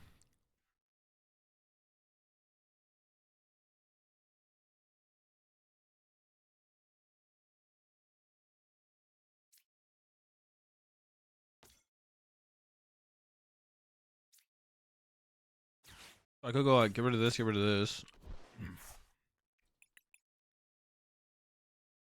Grab this. I don't want to lose to just getting Raikou or something, which could happen. So this here, play this down, draw with this.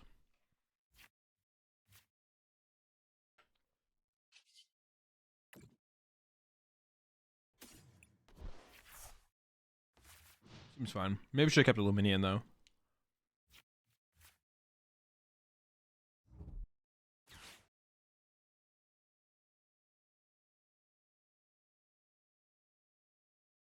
I just don't really know what the benefit of having the Mew, like putting a Mew EX in play in so many matchups is just bad. So it has consistent draw support isn't like a very good option. And then what attack are you copying? The question would just be what attack are you copying with Mew EX that your deck can't already do?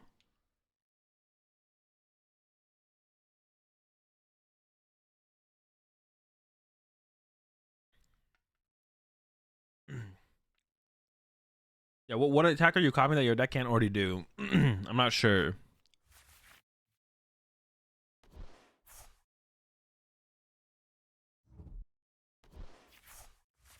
What's a deck that I love to play but that isn't meta? Probably like United Wings, I guess. United Wings hella fun, but yeah, not meta. Yeah, that's probably the one.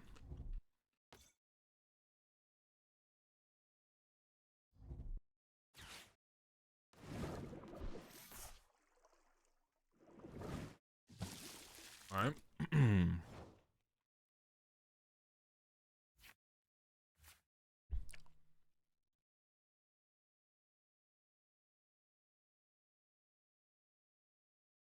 Box is pretty chill as well. Net.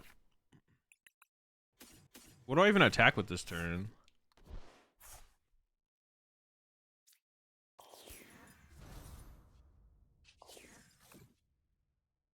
Probably just Snorlax, right? We're probably just attacking with Snorlax? I think so. I think so.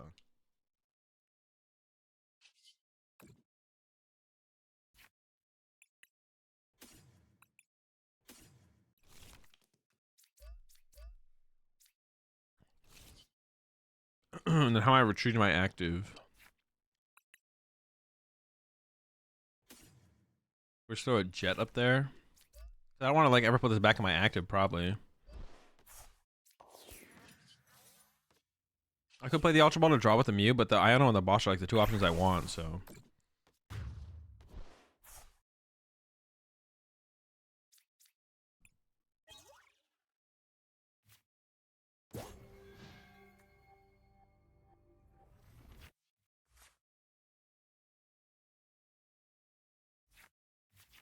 Are DT Mew and Fusion Mew worth testing for Peoria, or do you think Zard will be... At this point, after Brazil, I probably wouldn't be worried about... I wouldn't be working on Mew. Yeah, I probably wouldn't be playing Mew. After what we just saw Charizard did in Latin America.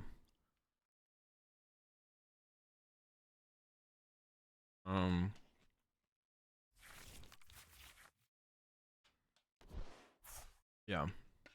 Ryan seems like a fun and strong call. There's no reason to play Miraidon over. There's nothing that's like compelling for Miraidon to be a good play right now. Actually, Miraidon becomes a worse play because of Charizard as well. I would avoid Miraidon probably right now as well. It's not as bad as Mew, but I wouldn't play Miraidon. I probably wouldn't consider Miraidon either. Unless it's like literally the only thing you've played up to this point, but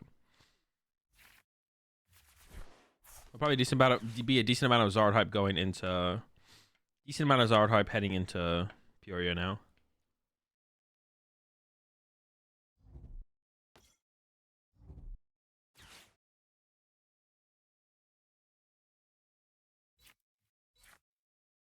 Or at the very least, you'd probably want to switch to the path build of Miraidon. I would say Miraidon's probably... Yeah, you maybe want to switch to the path build of Miraidon, to be honest. That's probably the move, actually.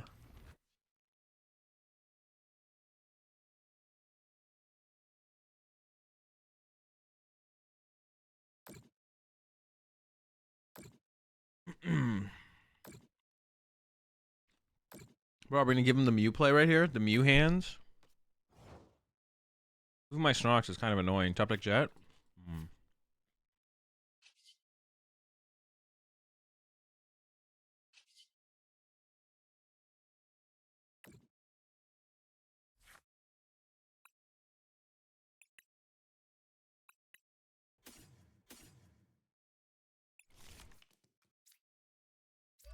Is this even worth it? It's like I'm losing so much energy here. Yeah, I'm losing an absurd amount of energy here to do this. Is this worth it? I don't know. Probably not, to be honest. We're gonna do it anyways. This is the cool play.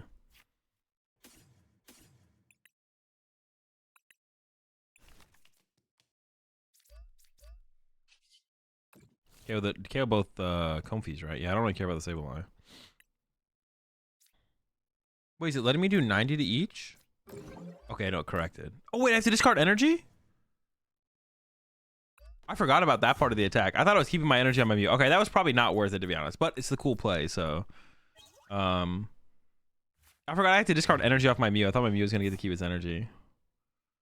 All right, that changes things a little bit, to be honest.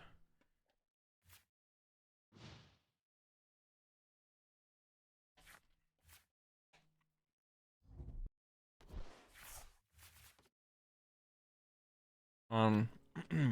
Yeah, Miraidon's matchup against Charizard. Yeah, if you have Path, but Bravery Charm is like really good in that matchup too to like slow down the prize trade. Matchup's probably not that bad. Your Charizard to get 1-hit KOs later on.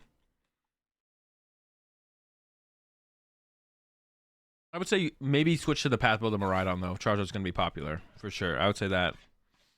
I'd say maybe switch it up to a different build. Oh. Uh-oh. My Mew's about to go down. Or Mew. It's fine though. Yeah, not having a follow-up way to KO this Dragonite is like not good.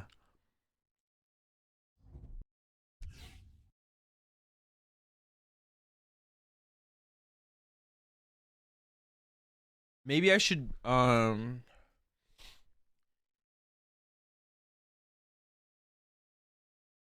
maybe I should play 2 Mew. No, that can't be correct. But maybe. Maybe no, I'm not gonna say it. Sad and witness that Curitiba could be as huge as a US regional usually are, but they are capped by the money send. What do you mean the money? Well, what do you mean they're capped by the money send? And also the spots limited imposed by the poke. Sad to hear and witness. Have you tried playing Wigglytuff EX in Colorless Lugia? No, doesn't sound very good.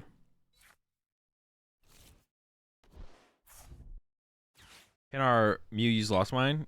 No. Yeah, because we need the 10 in the Lost Zone.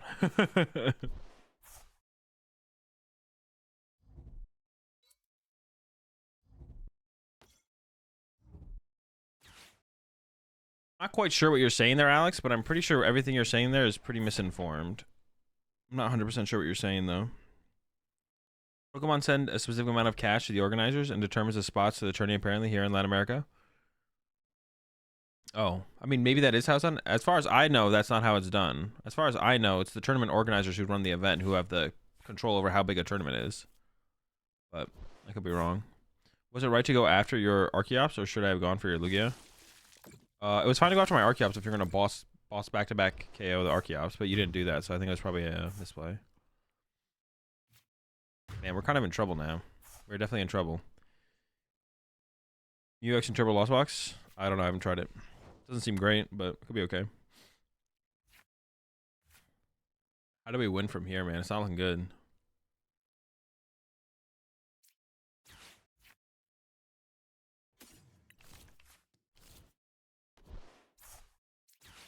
What do I even do here? How many double turbos do I have left? It's not looking good.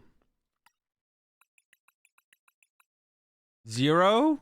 I can't even oh no, I have 1 on this. I could attack this turn. Alright,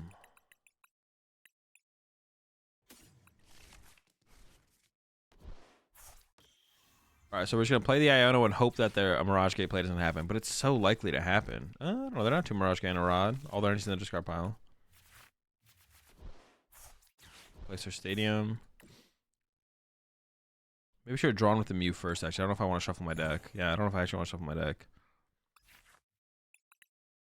I do want access to the Luminion, though. I probably should have gone Jet Energy Draw, then use it. I 100% should have done that, yeah, because I'm taking the Pokemon. That's definitely a little bit of a troll, a little bit of a throw. I'm behind a little bit on energy in play. If I wasn't behind on energy in play, I'd be feeling fine, but we're behind on energy in play by like a lot. Oh yeah, I can just throw the same as well.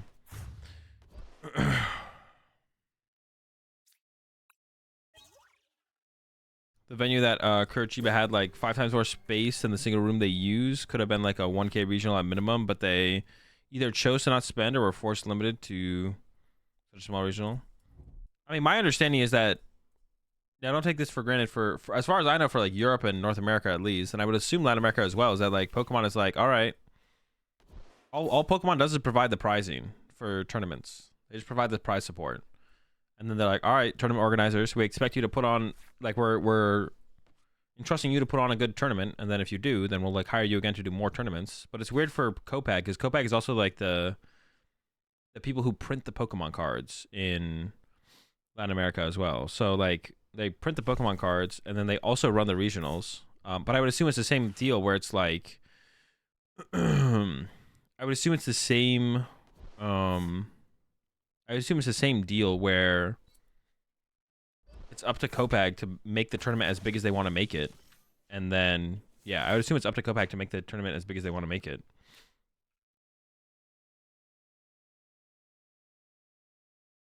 And they yeah, and at them, it's that on them at that point to make it bigger. But it's like awkward situation because it's like yeah, it's like if it was Pittsburgh, the main venue was not used. Instead, they used a side hall and let the main venue close entirely.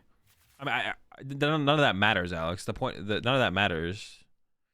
The question is just like how are they going about? Like I understand that they had room to like make the venue bigger. The question is just like who's in the power of doing that and why they didn't do it. That's just the question.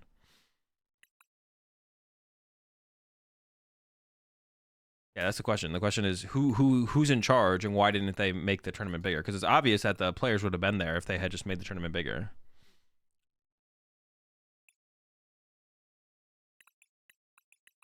The players would have shown up. So I'm just gonna go for an Iono here.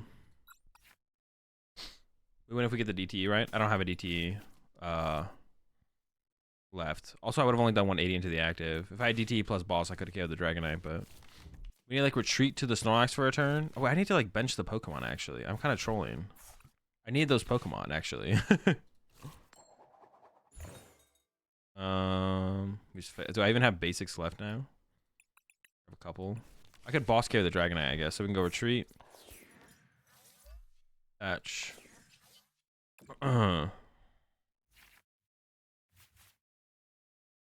Bench lock.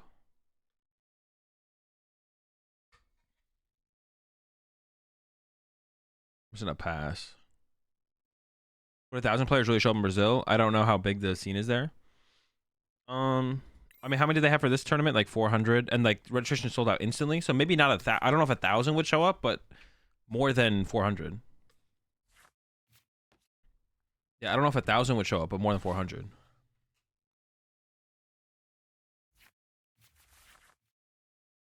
More than 400 for sure, and I think that was probably pretty predictable, but instead they only gave them 400, which kind of sucks. So Sao Paulo was like, yeah, but Sao Paulo is like a better location, I would assume, than Curitiba, right? Like, also, did Sao Paulo cap at 890? Or was that just like more open-ended? At least 600? Yeah, probably at least 600, right? Yeah, it definitely easily, predictably could have been bigger than 400. I think that's for sure. I think they definitely came up short by not making it bigger than 400. And obviously just like making it 450 over 400 would have been like a great, a big improvement, right? So, oh,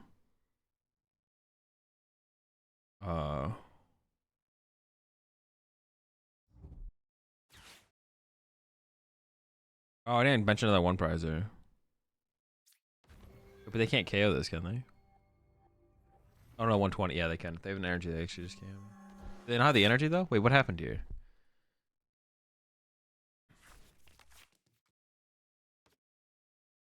Would Lenny Rondo not have taken the KO on Raikou with Mew? I need 3 energy. For Mew, I need 3 energy to use the attack. I didn't have 3 energy.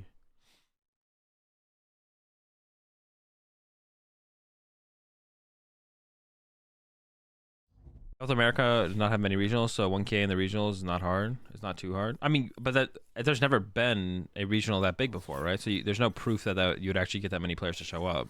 I'm not saying it wouldn't, but you have no proof that there would be that many players to show up. Oh, should I have just sent up? No, that's fine. So I have to get a Jet Energy and Boss. Yeah, like I said, like I don't know if they should have had that. They definitely messed up. I don't know if the cap should have been 1,000. That's kind of irrelevant. The cap should have just been bigger than 400 for sure, right? 600, 800. Should have been 1,000. Who knows? But it definitely would have been. Definitely should have been bigger. I played the collab. Wait, are they just out of switch cards? 1, 2, 3, 4, 5, 6. They have 2 switch cards left. The thing, what if I just boss the Kyogre? What is the win condition here? I don't know what the win condition is here.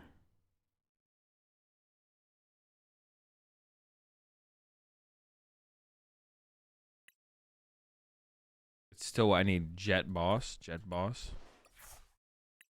I don't have. I thought I had Luminian. Okay.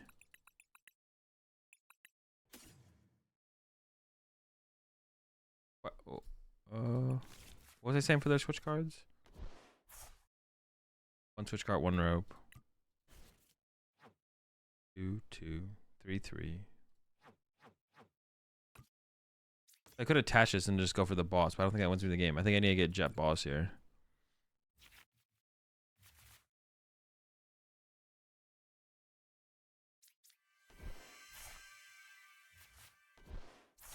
Maybe it's bugged and I can use Lost Mine. Wait, but that won't even win me the game. I have 2 prize cards left. So I just don't have a... No, I could KO their Sableye. Maybe they don't have any other energy to attack with the Raikou. Okay. Rain on a bug. Yeah, that's what I was... This is what I was afraid was going to happen when we went for this place. We were just going to run out of energy. Which we did end up running out of energy. Dude, why doesn't it... Shouldn't take me out of that screen, man.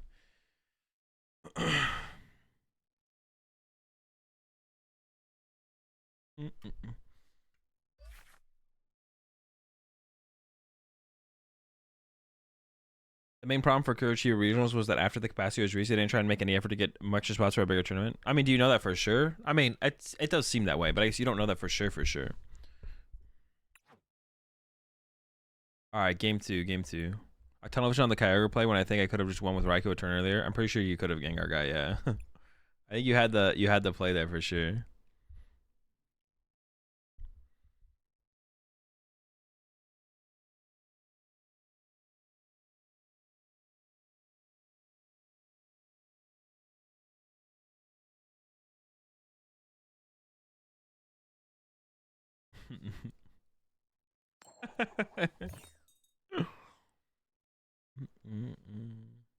I will go. Well, yeah, no, I definitely want to go first.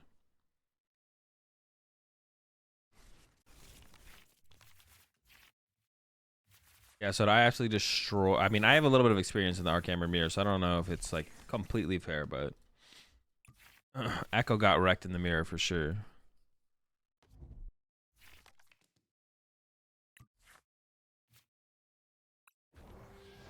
Oh, I might use the Mezagoza here. Okay, we don't have to. I don't really want to give them the Mezagoza more so than anything. Throw Pudic here and then pass. It's fine. I got smashed in the Archamber Mirror at Worlds. Better players don't always win. Wait, did you actually play someone like in the main event playing Archammers, or did you play against someone randomly in a mirror match just to play a mirror match? Appreciate it, Rob. The real one was getting to play an Archamber Mirror. Yeah, everyone's a winner when you're playing Archamber Mirrors.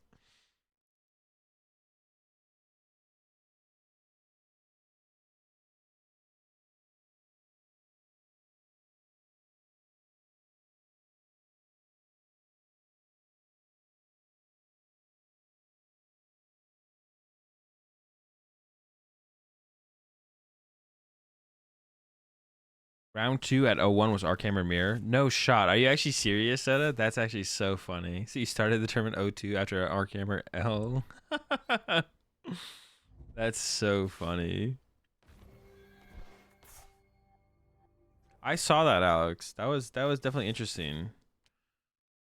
I don't think there's really... I still don't think that gives it any validity to the deck, to be honest, overall in the meta, though. I guess like the only validity it gives is like Dura... Lugia's pretty good right now. Decent amount of Lugia. And Duraludon's pretty good against Lugia, but now you can use Mew to copy Dura and punch Dura though. Broken.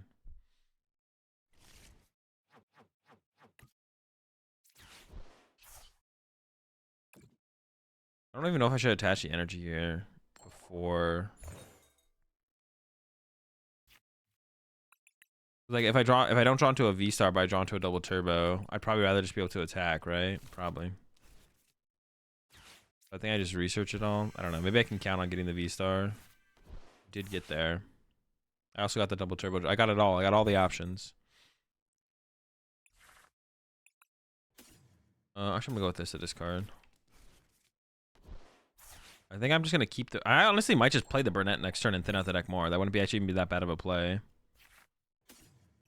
They just do this. Ultra Ball both these away.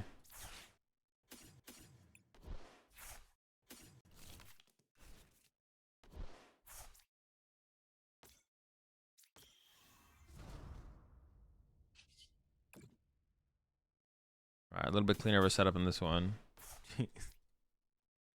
Wait, what did Gengar guy thought I was gonna have that they benched Manaphy turn 1? What kind of nutty hand were they expecting?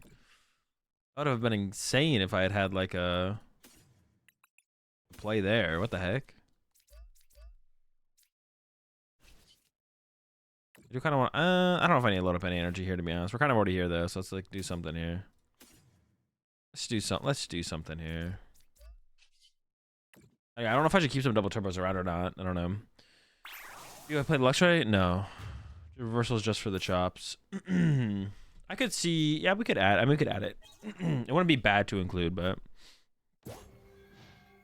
people were playing some wild stuff in Day 1 Worlds. JW hit a Tinglu at 1-1. We thought we were crazy playing. Dude, people. Yeah, I mean, people play weird stuff in general at tournament. I think Worlds gets a little wilder though, to be honest. I think part of the reason that Worlds gets wilder is because people don't believe in themselves as players. So they're like, well, I have no chance of actually beating other people who are at Worlds with their Worlds invite. So I'm going to play something weird and off the wall where I have to hit very specific matchups and hope to get lucky to have a chance to do well. Which I think is like it's just a terrible, awful mentality to have. But I feel like a lot of people actually like think about it that way. When in reality, you should just apply your same system to every single tournament. Whether it's Worlds or a League Cup or a League Challenge, whatever, just apply your same system to that situation and then play the deck that your system spits out, basically. I stand by Arc Hammers as the play. Bro, go away. Not even you think Arc Hammers is good. I'm just gonna go with the I mean, I don't know. I know it doesn't sound that good against them. I'm just gonna go with the Burnett play. Thin out the deck. I'll never see those chops ever again. That's good enough for me.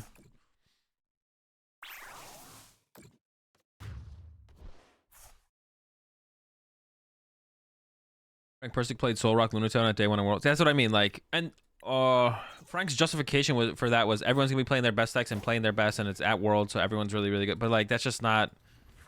But your deck's bad. Like, Frank would have had a potential better outcome if Frank had just like picked up Palkia and grinded with Palkia for sure. We were so close to playing Guardian Day 1. I mean, that would have been a good play too. Guardian would have been a solid play. Is that water you're drinking? Yeah. So like, yeah, you should like Worlds. Nothing should change for Worlds really, except maybe you putting more time and effort into it, right? Like you're maybe inspired because you're going to the World Championships to put more time and effort into your preparation, but your preparation should be the exact same.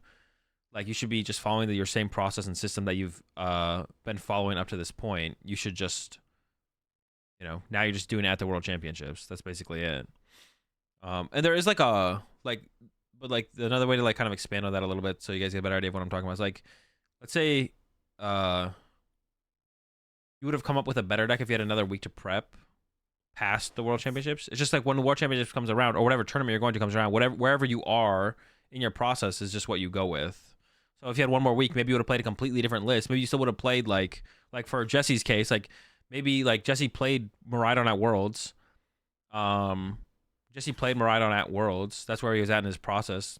Gonna play Miraidon, played at Worlds, ended up playing at Worlds. Was maybe gonna play Guardian, but ended up with the Miraidon. Maybe a week from then, Jesse would have still played Miraidon at Worlds if Worlds was a week later, but would have played a completely different list because like you just have more time to put into the game. So like your process of figuring out what you're playing and like the more matchups and the more you play with your deck, you might be like, oh, this is actually better than that. And that's why like after a tournament, some people will immediately change multiple cards in the list that they just played, even if they like won a tournament, because it's like, okay, now that I've played that much more with the deck, maybe have a better understanding of a couple matchups or the meta or whatever, this is what I change about the deck moving forward and so on. So like the process is like infinite. It's just like wherever you are when the tournament happens, that's what you play based on your process. So. At the end of the day, you want to be playing the best deck for the tournament, even if it ties a lot. Yeah, I don't know. The tie thing, I'd still I mean, some people seem pretty committed to the idea that, like, there is a difference of what deck you should play on day one of Worlds. I'm not quite there, but I definitely would be willing to admit that I may be wrong on that. I just don't quite get. Yeah, like in day 2 of Worlds, I'm not trying to fucking tie. Like, like at NAIC, I played Gardevoir. I guess I kind of get it. Like I don't know. Someone explained this to me pre-Worlds, and they kind of made me see the other side a little bit more. But I'm still just like, I don't know. I think I would still just play Gardevoir if I thought Gardevoir was the best player overall. Like, I don't know. I'm personally in the camp of not playing it. Yeah, I mean, like, if you don't enjoy that style of play, that's fine. Even if you think it's the best play for the tournament, you have that understanding, right? You're like, oh, this is the best play for the tournament. I think this has the highest expected win rate in the tournament. But I just don't want to try and have to worry about playing Gardevoir and running into, like, I want to just play 3 games. If that's a good enough reason to play a deck that you think that can play 3 games versus a deck that can, like, that's good enough. You don't need any more than that, to be honest. That's all you need. They're about to punch with Greninja, punch my chops. Yo, punch me chops. 50-minute best of 1 with Guardy. Yep. Feeling card or you are bad luck. There's no perfect 60. No, there is a perfect 60, Dr. Trumpet. But it's impossible to know if you ever have the perfect 60. The perfect 60 does exist for a specific do I do deck reviews? Yeah. I mean, if you send me a deck, if you just send me a deck on Discord and I like it and I think it's interesting, I'll look at it and then, like, play some games with it and change it. But if you really want me to drop everything and take a look at a deck and work on a deck, I do that for 5 gifted. Now, if your deck is just cool enough and you send it to me on Discord, then I'll take a look at it.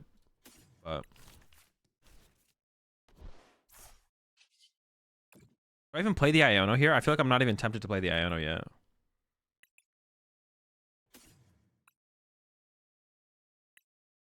Wait, what am I doing? Oh, I was like, why can't I put the energy somewhere? I don't. Can I win this game with just 3 Snorlax? Like, do I need anything else? I don't think I need anything else, right? Like, this should be enough. We got the Lax Squad and a Lugia. Like, both my. I don't even want to play this Iono.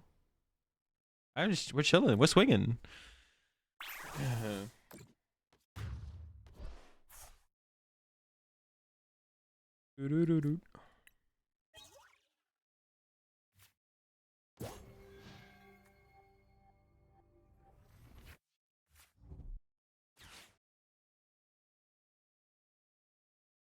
What's cool enough to be considered? What is considered cool enough to be, without gifting subs? I mean, I don't know. If you just send me a list and I think it's cool enough to worth playing, like putting my time into working on the list and playing the deck, then that's it. I don't know. Whatever I think that. I mean, there's no there's like minimal effort on your end to just send me a deck list you want to show to me on Discord. There's like 0 effort for you to just send me a message on Discord with a list you want to show me, and then if I think it's cool enough to play, then I'll pick it up and I'll play with it. But if you really want me to look at a list and work on a list and play some games with a list, 5 gifted. But I don't want to play a bunch of games with a bunch of decks that I don't want to play with. But can we have this list? No, this is a secret list. This is a super secret list. I can't give this one away. I'm sorry. But it's also probably in the Discord. Dude, my board is. I think my board is hilarious right now. Oh, I gotta play around Echoing Horn. Can I even play around Echoing Horn? I don't know if I can play around. Am I about to lose? Is it about to be? No, I can't lose next turn. But I could lose to the Ogre still.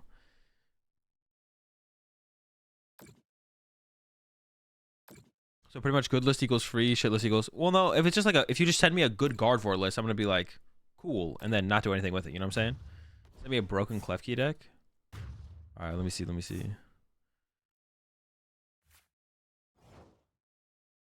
Oh, yo. All right, that is kind of cool. Yo, that is kind of cool. Is it broken? Is it yo, wait, that could actually be good. See, Jesse just sent me a list. I think the list is cool. I'm looking at that list. I'm like, hey, yo, chill. It's probably bad. I don't know how much I want to leak to the. I mean, I'm gonna probably show this on stream eventually, but I gotta like make the chat like think about. Attacks. Oh, and now you just leaked the whole plan. I was gonna like tease chat with it.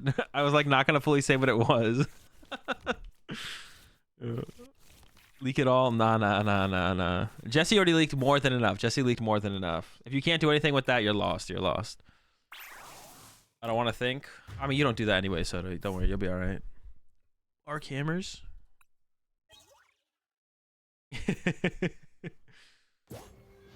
There's too many cool decks to like play with now. We got some cool decks on the list. That actually is a pretty dope idea.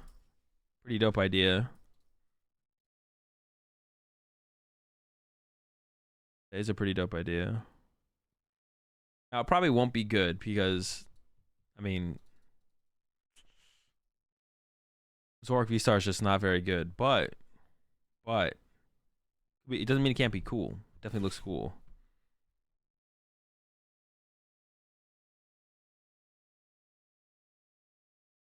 I was definitely a fan of Zorak V-Star when it first came out. Definitely a big fan when it first came out.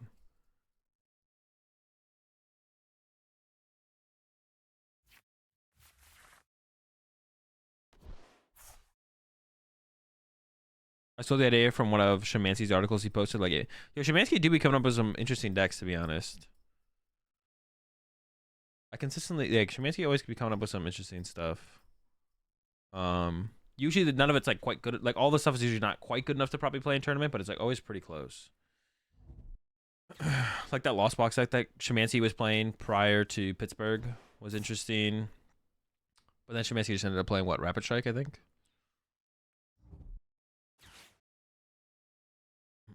Dude, I feel like I struggle to come up with like to make those connections for those ideas sometimes. Like the like I would have never even thought of that Zorak deck that you just sent me. But like everything makes sense in it. Like it all makes sense.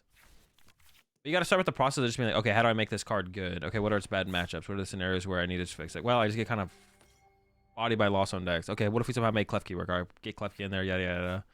Build it out from there.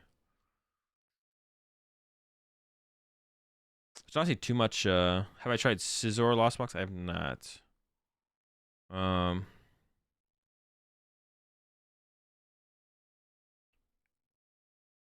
Rope into Umbreon and Tropius came out of nowhere.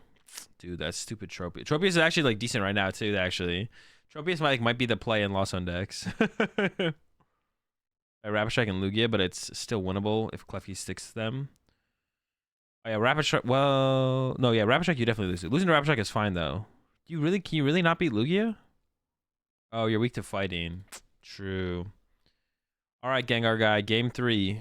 I might have to like demote this to with how long games take on. Can't OKO them, I guess. I probably 36% of my energy. Yeah, same. Let me go first. I'll think about it. Can't OKO through their V-Guard. Oh, true, yeah. So I have to be like hit and run initial. Well, no. What if you play Choice Belt? You just don't have Choice Belt in there, right? Would Choice Belt even do it? Choice Belt would do it, but then you have to add Choice Belt, I guess. And then yeah, Stone Journal just always offsets the prize trade. Gosh darn it. I guess if it Colorless Lugia became a thing, then it would maybe work. The deck would maybe work if Colorless Lugia was a thing. I have not tried Blastoise. That's another one that's on the list. It's on the list. You need the Cleansing Glows? I mean, we gotta play both then, I guess. Get some Arvins in there. We're cooking.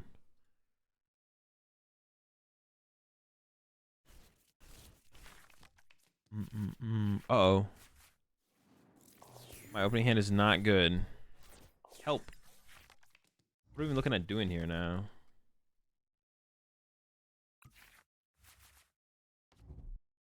Will deck for me check Discord? Alright, before I look, I'm just gonna bet that it's Arc Hammers. Oh, it's not. It actually is a cool deck. I don't know what this Pokemon does. Oh, shoot. Oh, wait, is this the deck?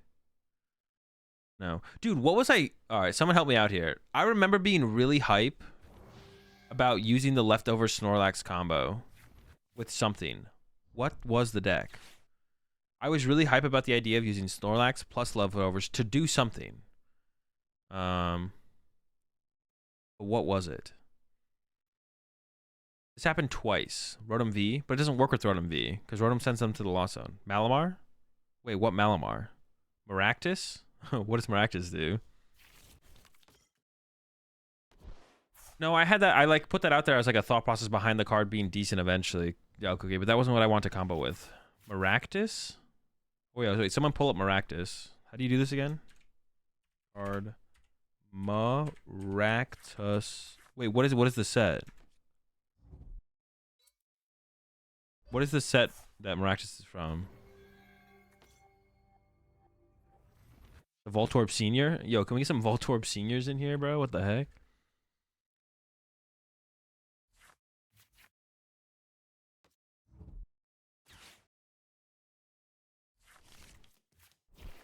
Base card, you know, tool cards from your hand attack is 4 damage for each card you discard in this way. It's kind of broken. Maractus is 50 damage for each tool discarded. Yeah, maybe that was it. I don't remember, to be honest. I don't remember. All right, what are we doing? What are we cooking?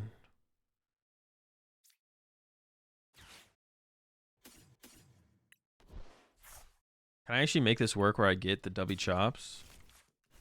I have to like discard my whole hand.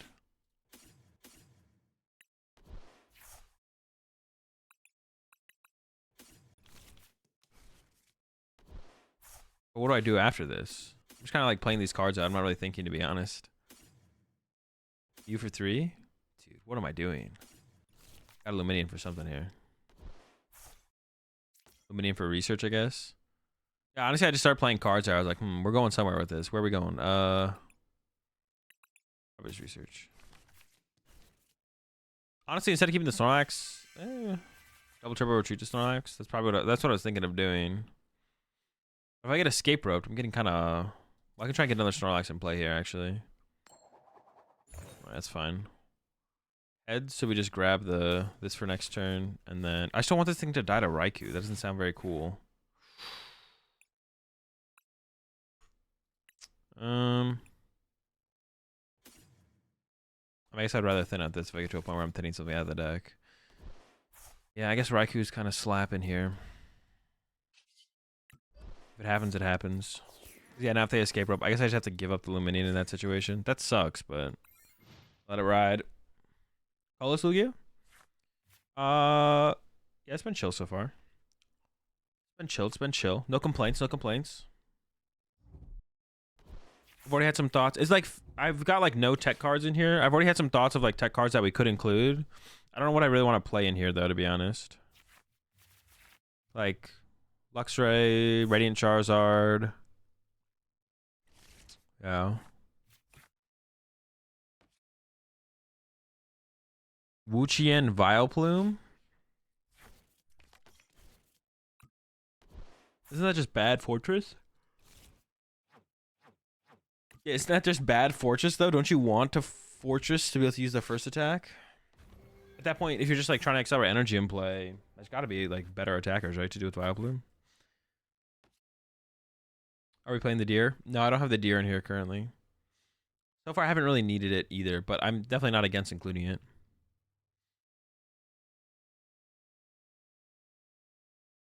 Go with some Blastoise. Yeah, we'll get to that one eventually. I want to do some of these other decks first, though.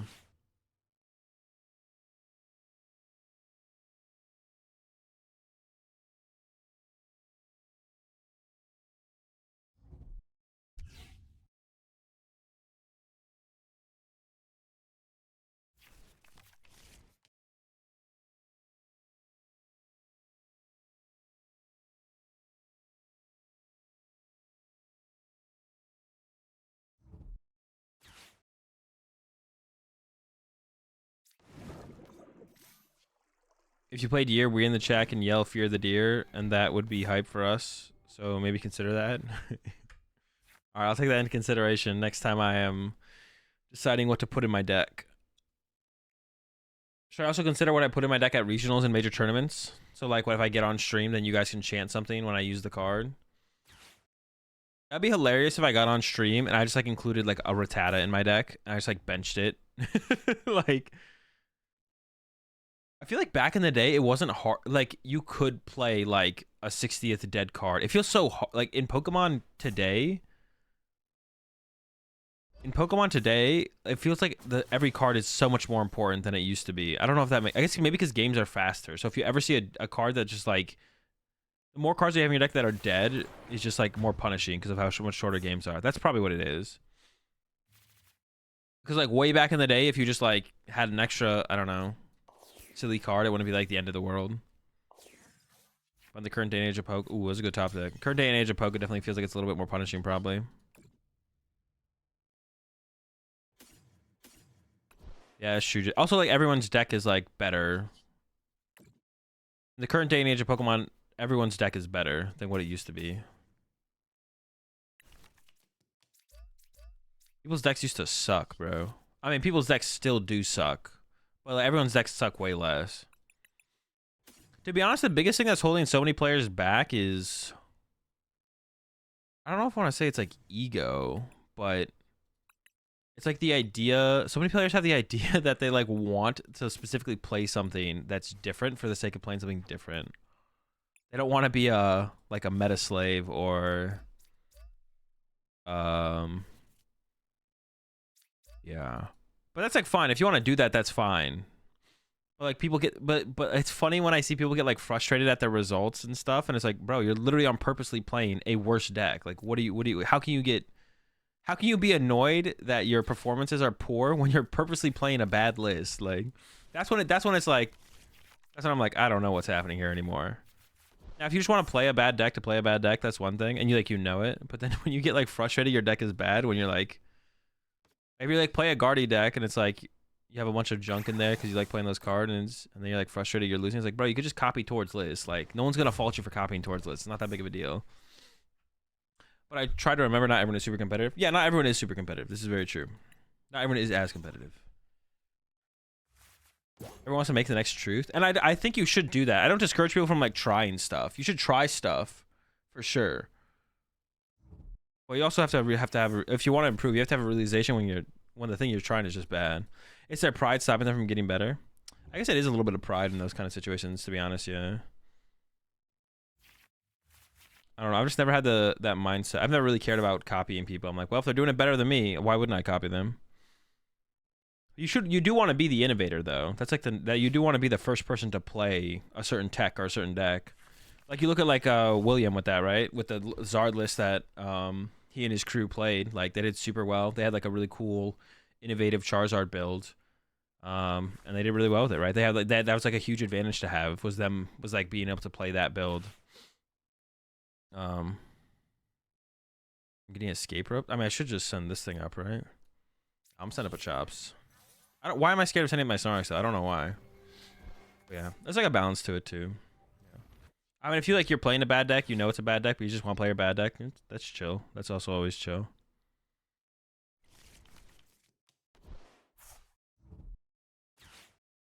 Being an inverter is completely different than playing something for the sake of being different. Yeah, I mean, yeah, definitely. That's what I'm trying to say. Yeah. Boom, boom, boom. There's like a lot of things that like people plateau on that like holds them back. It's just like one of the many things. But it's good. It's like a good thing that exists. I don't know. Is it a good thing it exists? It's cool. It's like good that there is that much depth to the Pokemon TCG overall. I guess right. It's like that's like another layer of depth or whatever. It's a good thing that the Pokemon there's enough depth to the Pokemon. There is as much depth to the Pokemon TCG as there is. It would not feel great. Well, no one would play Pokemon if you just showed up and every game felt like a 50, like a true 50-50. If everything felt like literally just like a true 50-50 every single time, no one would play Pokemon. There'd be no reason to. And this Comfy is ready to cook with that 4 Seal Stone.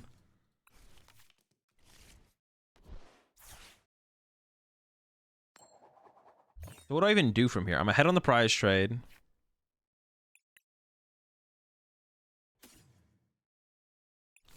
I don't even know where the game goes from here, to be honest. Just gonna jet this bad boy up and swing. I don't really feel tempted. I don't feel like I have to Iono here. I'll save for next turn. View for Greninja. Oh, shoot. I didn't even realize that was an option. Wait, did I have a boss in hand or did I have to put Luminion in play? Dude, I completely zoned out on that one. Well, I don't know if I would have wanted to do it, though. I would have had to put I'd have to have Luminion, Mew, and Lugia in play against Kyogre. I don't know if I like that. What does this thing do? I could actually use this with Mew. I probably wouldn't do very much damage, but maybe. It's like a desperation play.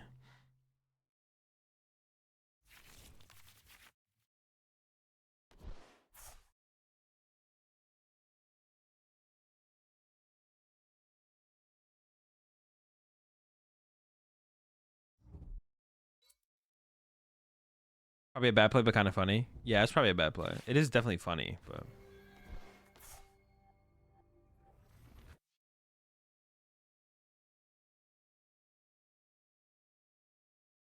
They have like no cards left in their deck. Am I gonna get Echoing Horned?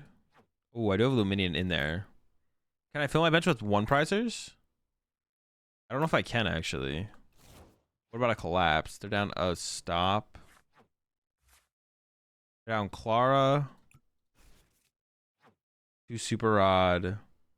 Actually, they might not have a way to recover the Kyogre. I'm just gonna say they. Oh wait, I got the boss though. Wait, yeah. I'm just gonna go ahead and say they don't have a way to recover the Kyogre. Gonna yeet it. Sure. I could be wrong. They're down 2 Rod and a Clara. Like, oh, do they play Palpad though? I did see the Palpad last game. I did High Police, yeah. They still have their Palpad actually. That's maybe a mistake. Oh, but the Clara's in the Lost Zone. Oh, okay, maybe we are chilling. Yeah, that might have been the play there. We might be winning off that. We'll see. We'll see. Feeling pretty good, though. Looking like a dub. Yeah, because I think their play was Echoing Horn and then knockout with Ogre. But now we took that play away. Should be chilling. I think there was a Palpad in the last game we played, but the Clara's lost zone, so... Now Mew-EX would be sick? Yeah, now Mew-EX is sick. That's now Mew, but I don't have it, so... I should have taken the Mew-EX over the Snorlax probably, to be honest, anyways. But...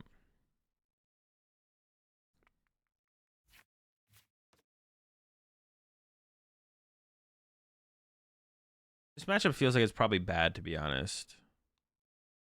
I don't know. Snorlax is kind of chill, though. But really, my Archeops should be getting picked on more in this matchup. I'm talking about, like, Lugia, like, colorless Lugia specifically up against Lost Box Ogre. Feels not that bad. Oh, no, they did have it. No! No! I was like, there's no way they have another Rod, right? They got to play, like, retrievals and shit. 3rd Rod with a Clara? Bro, I'm getting trolled. Serena, though? I don't play Serena. I don't know if most colorless Lugias do play Serena either. Is that 4th Rod? No, 3rd Rod. Dude, so lucky. Bluffing? Maybe. It's only 150, 150. Sableye would win the game next turn. Yo, the bluff! The dub! Yo, it was a bluff the whole time. Insane.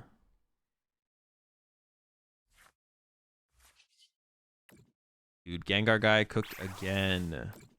I should have preserved a recycler. I mean, you probably could have done something different there. That's for sure. I was feeling like you were winning if you could pull off the Kyogre play for sure. I don't know. Not preempting the bench Ogre. But if you didn't preempt the bench Ogre there, I would have Iono'd you. But that might have been better, to be honest. I don't know. Self-cooked. Always self-cooked. And I gotta go check on Sasha. Sasha's barking. Oh, maybe she stopped. Alright, she stopped.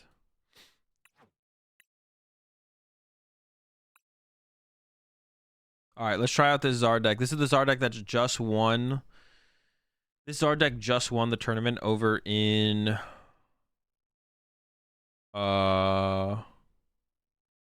Brazil. I did make some changes. I added the new Pidgeys and the new Charmanders. But honestly, one of these should probably be... For the Guardy matchup, we should probably play one of the other Charmanders. Because, like, the Heat Tackle is good against Guardy. So I feel like we should add one. We should play 160 HP. And if we go up against Lost Zone, then we bench that immediately. Before they can Sableye. Alright, let's try it out. Let's see how good this deck is. Oh, hey, let me put it in the prize tracker real fast so y'all can get it out of the Discord if you want.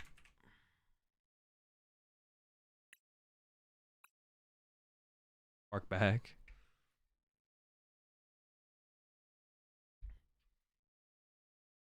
Entei finally shining. No, I mean, this is more of like an Entei is just Entei will have to do situation, to be honest. I'm not gonna lie. Entei never has his moment.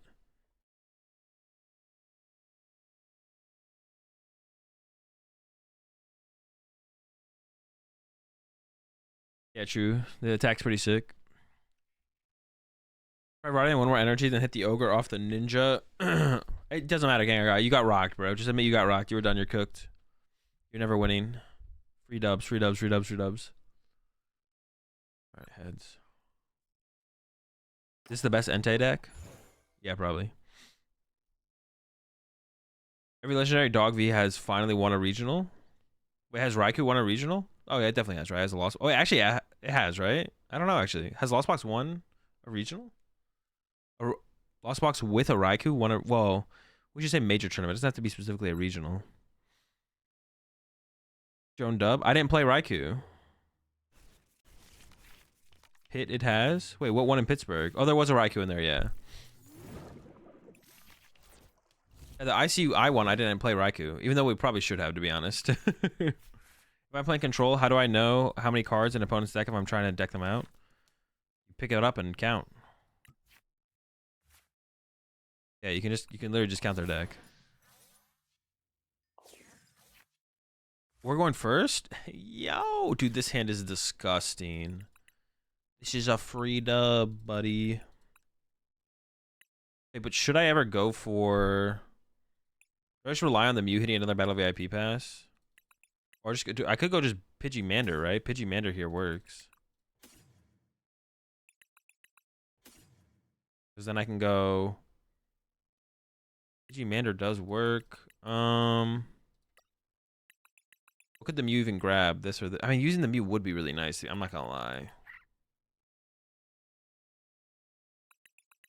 Alright, let me cook with this one then. This feels like unnecessary, but it's so good. But it feels like I'm kind of trolling here, to be honest. Like, I feel like this is like not the right play. But I gotta be out of VIP pass. No. Okay, hold up. How do we correct this? Do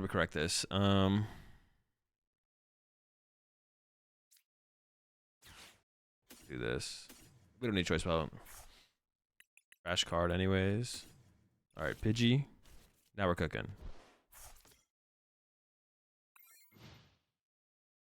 Yeah, I mean, I honestly probably just shouldn't. I probably should have gone Pidgey-Mander. I don't know. I was just feeling it. I was just feeling it. It's fine though. We still got there. It would have been really nice if the Mew had seen a Battle VIP pass. Would have been in an insane spot, but I have no clue. Main. I'm gonna go ahead and say probably, but I don't know. I haven't played it enough of it yet. Did you miss Blastoise? No, we haven't tried Blastoise at all yet. The collapse is a little annoying, but it's not that big of a deal. Yeah, collapse is a little annoying, but not that big of a deal. Now, are they playing single strike? There's a Great Ball there. Generally, you only see the Great Ball in the colorless build, so I'm gonna go ahead and make a guess that it's probably colorless, but I mean, we'll probably see. It won't take too long to actually be able to tell what build they're playing here.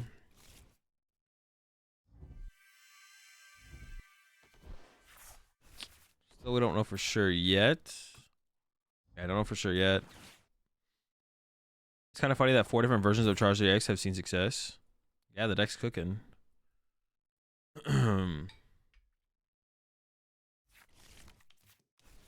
Lock? Oh, no. Oh, but I have Penny. Huh.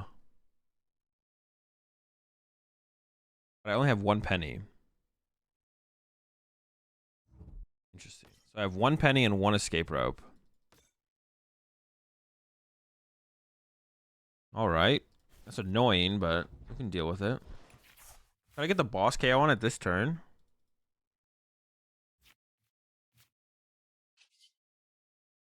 If this got me rare candy, right? I'm always getting Charizard off this anyways, though, right? Am I always going to get Charizard off this? Hope this gets candy. And if this is always going to get Charizard anyways, right? Yeah. Oh my, alright, price 2 Charizards. My penny's here, my escape rope's here. Okay. And if this gets candy, oh no, wait, but this is gonna get the boss. Oh, I'm never doing it. I never as ending up that way, anyways. Yeah, I don't know what I was thinking, to be honest. I'm never getting what I wanted. No, let's take this. Oh wait, I should have got the. Well, actually, is that correct? Because if I got candy off this, I could have got something else off of this. I could have thinned out the energies before I used the Mysterious Tail. I think I still used Mew first there, to be honest, but I'm actually not sure.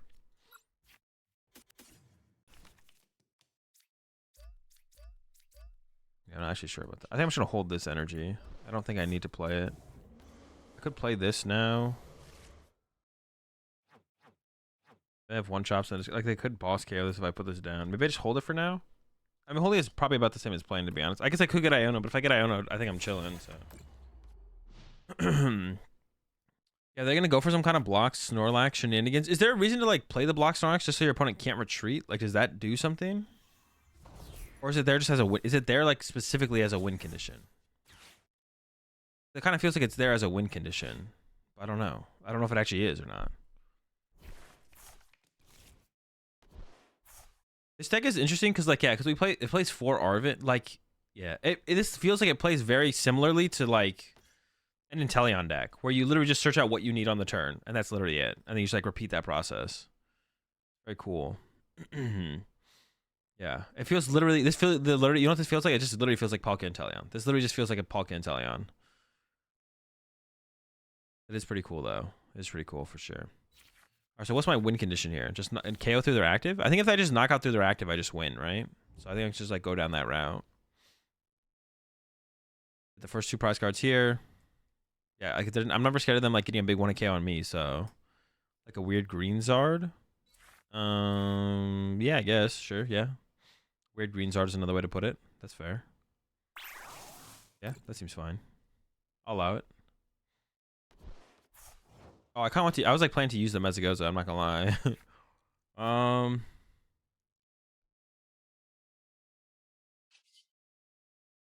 Quick search. Just get Charmander. I literally have nothing else to play this turn, so I could go Arvin for Nest Ball and no tool card. So I may as well just get the Charmander then, yeah, because I wouldn't mind top decking a Nest Ball. So Charmander attached to Charmander because I might not use the Mew. But I'm definitely, I could attach here now, to be honest, this here. With how developed my board is now, I'm a little bit more comfortable with that there if they want to go boss KO it. I don't really want to use it, though. I'm just going to let it sit there. I don't think I need to use it. Take this knockout. Next turn, Candy Zard. Take another knockout. Just repeat the knockouts, and I think we just win the prize trade. I do want to look for a boss KO on Luminian. I mean, depending on what we get with the prize cards, we might be able to put that together. So far, it's looking okay. But yeah, boss KO Luminian this turn would be nice. I guess one of the questions should be, am I ever scared of a 1-hit KO coming in from a weird year? I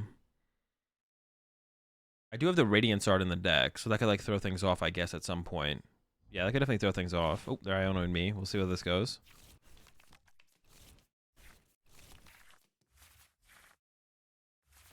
Okay. Solid. I don't know how many energy are in the deck. That'd be a pretty good thing to know right about now, to be honest. But the Charmander is really nice. The Ultra Ball gets the Charizard. There's no candy on the bottom of my deck, so I should probably just start with Mysterious Tail from Mew. And then we'll go from there. So yeah, Mysterious Tail from Mew. Send up Mew, Mysterious Tail. Get a red candy. Ultra Ball for Zard. Candy Zard. And then I could go Boss KO Luminian, or I could just knock out the active. But I kind of want to Boss KO Luminian before they potentially... Oh, there's 2 Luminian now. Another Luminian. Would you imagine that? They are down their Collapse Stadium, so I don't know if Luminians... Honestly, yeah, I don't know if Luminians ever... leaving play anyway, so maybe I should just knock out through their active, because that would knocking out their active over and over again completely eliminates the threat of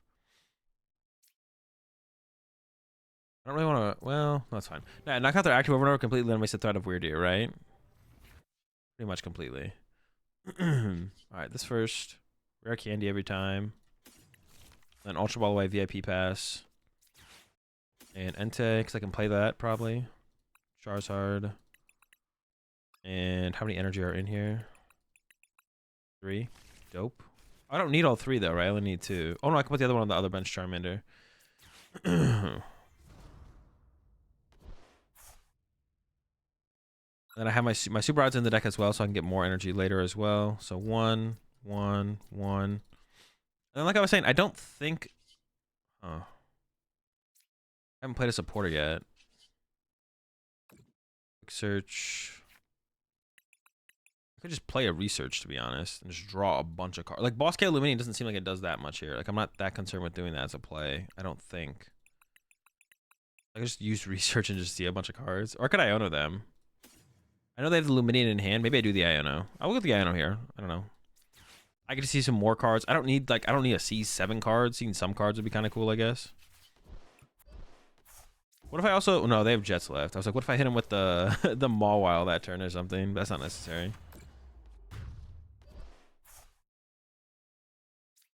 Yeah. Yeah, being aggressive in boss can Luminian doesn't feel like it was necessary. So I wasn't really feeling... Yeah, it didn't feel necessary to be aggressive here, to be honest. Like, to go for the 2 prizes. But he doesn't play Weird Air. It looks like the second place list from the Champions League. Yeah, it does look like that, but... Still want to potentially play around it. And yeah, that does give me that flexibility. Yeah, I mean, I guess if they're always I don't know. Did I know they were always benching this second? What is their play here if they're doing this? If they're benching Luminian. Are they gonna go Luminian for boss, my Luminian V, and then only hit it for 160? That's my prediction right here. Nope, just another Iono. The Ionos like are not completely pointless, but they're pretty pointless when I have Pidgeot EX on my bench. Like they're not doing very much. They're doing very little. Honestly, right now, quick search for boss. Quick search for research is also solid. Quick search for boss would be pretty good, though. What does this do? 150? Can they even KO my Charizard? I don't even know if they're going to KO my Charizard. They might not. All right. Charizard. Charmeleon. Research. Boss KO now almost makes a little bit more sense, to be honest. I need that much less on my following turn. I'm just gonna go with the research play. I think boss is here right now is probably correct, but I'm going with the research play. We're chilling and researching. Actually, there's nothing to grab off this. I probably shouldn't have used this because now I need to get Super Rod and the Zard because my Zard is dying. I mean, I'm not gonna do anything yet. We're just gonna chill. Oh, now saying, yo, I should have gone with the boss play. Using boss there for sure was 100% the better play. I have 1 Charizard prize, but I also have Super Rod. But no, I should be good on the... Oh, there we go. Perfect. Yeah. Yeah, I should have gone with the boss that turn. That was the turn to boss for sure, I think. But yeah, we just always pull it off the prize cards. All these decks playing Retreat Lock Mons. Cringe. What? Mawile, Snorlax? Those are some of the coolest Mons. Yeah, this literally feels like an Inteleon deck. This feels like Palkia. 4 Arven is so crazy. Yeah, 4 Arven is wild. That was a little bit wilder, but 4 Arven is also wired. Also wild. I wonder how much you use Mawile. That feels cuttable. It honestly seems decent in the Lugia matchup. So like instead of punching a Lugia with a Charizard, you can Mawile it for a turn. You know what I'm saying? I don't know if that's... No, but they have Jets. I guess that's what I said earlier, but then I like... That's not good. It's funny that Mawile won in seniors too. Yeah. The Mawile takeover. But it does seem like the Mawile is probably the most cuttable card in the list, to be honest. Good in mirror. Oh yeah, it's good for like trapping up other Pidgeots. Yeah. It's good in mirror to trap Pidgeots. Oh, I don't think they realize I still have 4 Sealstone. I mean, I have the boss in hand, so it doesn't matter. But yeah, I don't think they realize I still have 4 Sealstone. So bossing my Pidgeot. It's always correct to KO my Charizard and hope I need too many pieces.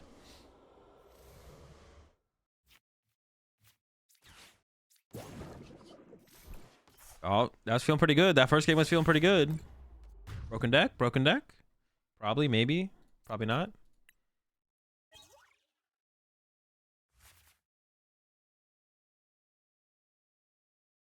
And I gotta change the...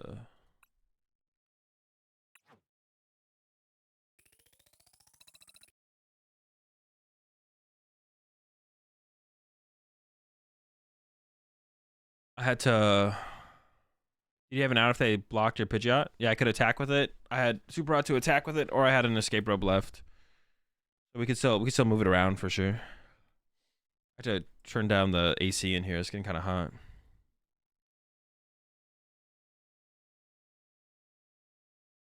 Potentially well cooked Zardless. Yeah, optimally cooked. Could be, could be. That first game felt pretty good, to be honest. That first game felt super good. This list is kind of sick. This list is better than the Lost Zone version of Zard. I think it is, because I think they're literally doing the exact same thing, except this list just does everything smoother. It seems like this list just does everything smoother than every other list. That's the way it feels so far. So like all the Zard lists are roughly trying to do the same thing: set up Charizard, attack with Charizard, have a lot of HP, do a lot of damage in the late game. It's just like who does it the best. Of course, like the Lost Zone list does allow you to do stuff like Sableye and stuff, but I don't know.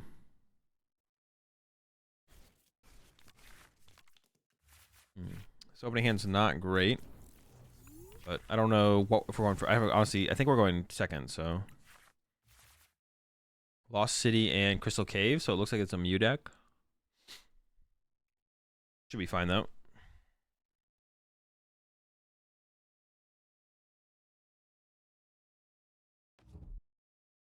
Yeah, the Lost Zone was the thing. The main thing you gain in the Lost Zone build is Sableye, but I don't know if that makes it better. Well, I'm going for, dude, I'm gonna get donked. Oh my gosh, thank goodness. Does choice spell ever matter in this matchup? Probably not. It does let me like turn 2 KO Genesect.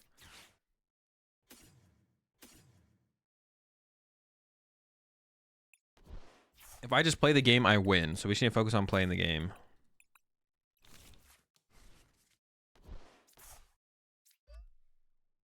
I could have risked it there and just held the Charizard in hand.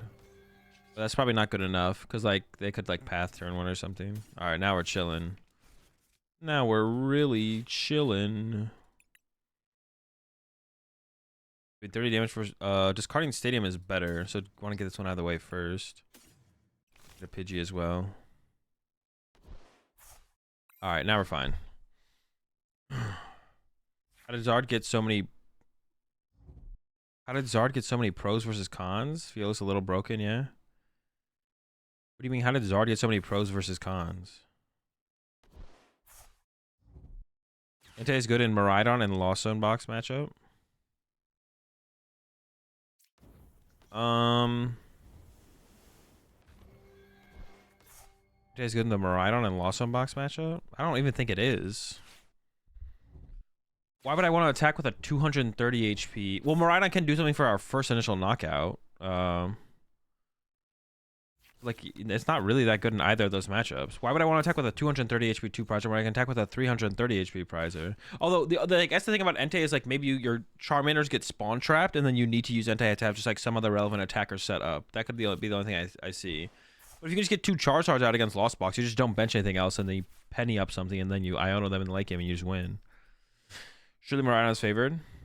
Yeah, Miraidon should be favored. The Entei could be a difference between getting a turn 1 knockout or not, I guess, but they theoretically will be playing around your Entei by benching those Pokemon. In top 4, there was a different version with Heavy Pokestop and Cross Switcher. Yeah, I saw that. My prediction is that's going to be a worse version, but it's definitely something that might be worth giving it a shot.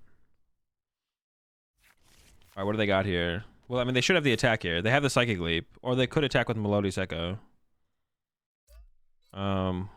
What's better for them to attack with here? It's like the same thing, right? If they attack with this or with that, it's like the same thing. Yeah, it feels like the same thing there. It doesn't really matter what they attack with, I guess. So I'm going to push Mew. C top deck. And then I could Mysterious Tail to try and get an Ultra Ball to get the Candy Zard off. But, that's tough. Or I just want to research. I'm actually not sure, to be honest. Let's see what our top deck is first.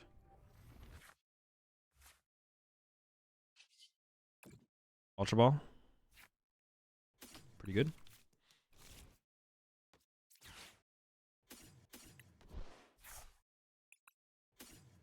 Now, I could get... Instead, I could grab the Pidgeot, to be honest.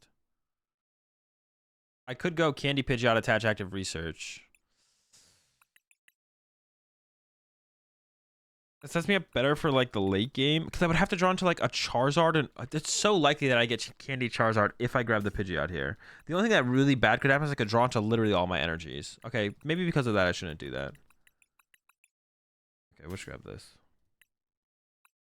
That's the one really bad thing that could happen. I could draw into all my energies. Attacking with Zard here is, like, it's going to be hard for them to reach for the 1-hit KO this turn as well. So this probably is the correct play.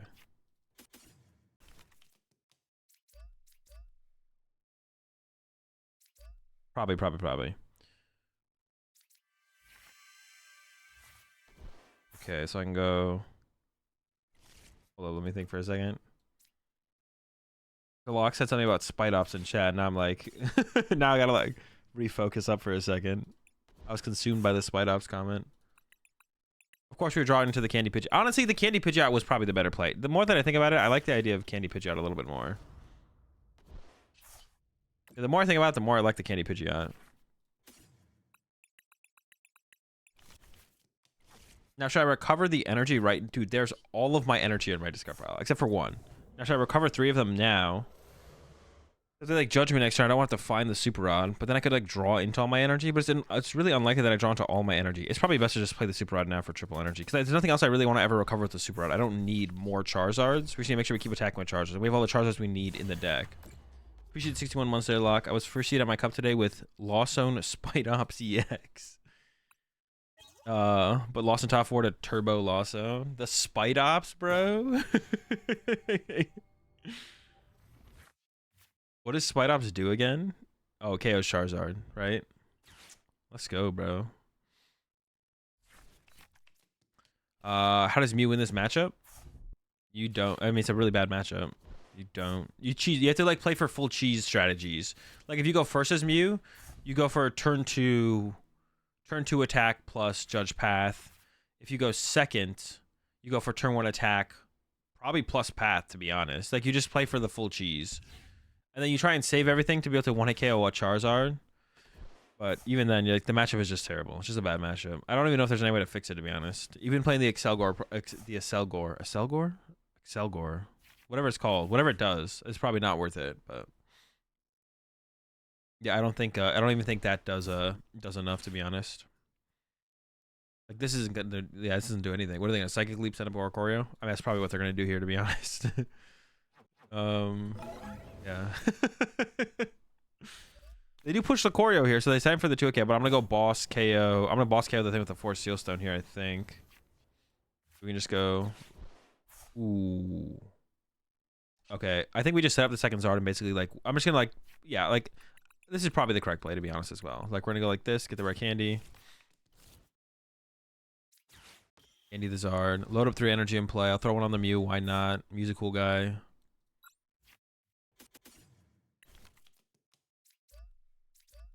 Then we're gonna go ahead Luminion for the boss. So this will like, yeah, because if I go Pidgey out for the boss and don't candy out the Zard, then next turn they get hit me with some cheese. So this like completely eliminate. Actually, this honestly just might be the right play. This like completely eliminates any possibility of cheese, to be honest. Oh, I didn't even think about the Oricorio minus damage. That would have been embarrassing if I didn't KO that Genesect there. I didn't actually do the math. Obviously, like it worked out, but first this build, Excelgor is probably best. Horn beats the Arc version. I would say Horn gives you a chance against the Arc version. I don't know if Horn beats the Arc version. They can always just like, if they just have the Super Rod on the follow-up turn, then they just Super Rod, and then you never get a chance to use your Horn, and you just lose and you cry, and it's over. It's all over. It's never good. All right, another dub, another dub, another dub.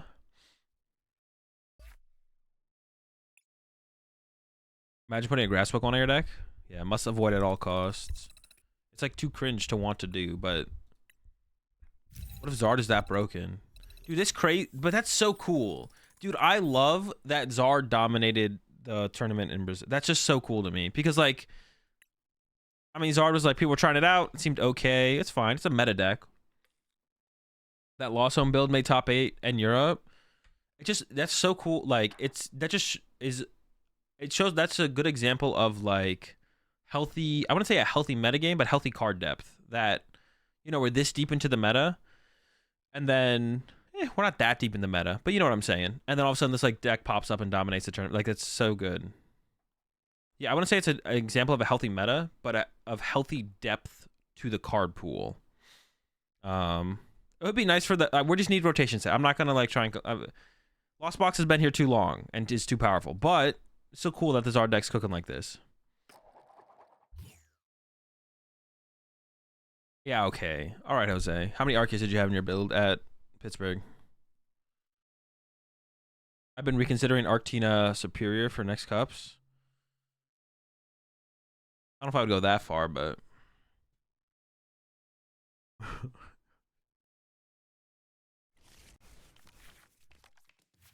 I wouldn't say the current meta is necessarily an unhealthy meta, but it's been the same meta for so long. That's just like it's just not enjoyable. Like, it's been the same meta for so long, it's just like not enjoyable. I'm not gonna say it's an unhealthy meta. Like, I can only play Lost Box and play against Lost Box so much where it's just like, all right, bro, can we like Emergency rotation, please. All right, Alka spam. Let's see what they're playing here. It'd be funny if they're playing Rapid Strike. We could actually beat them with Mawile, theoretically, right? We could just Mawile trap their Radiant Alakazam. It might even be like a, yeah. If this Alakazam is stuck here until they use their escape rope, then I can immediately just bring it back up, right? That might be the move in this matchup. How do I actually approach this matchup?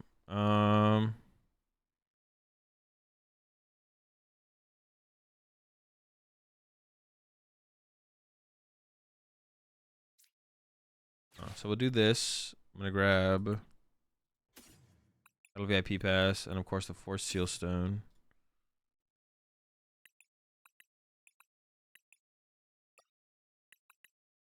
Or that Remoraid? I'm not really stressing about the Remoraid. I'm not stressing about the Remoraid.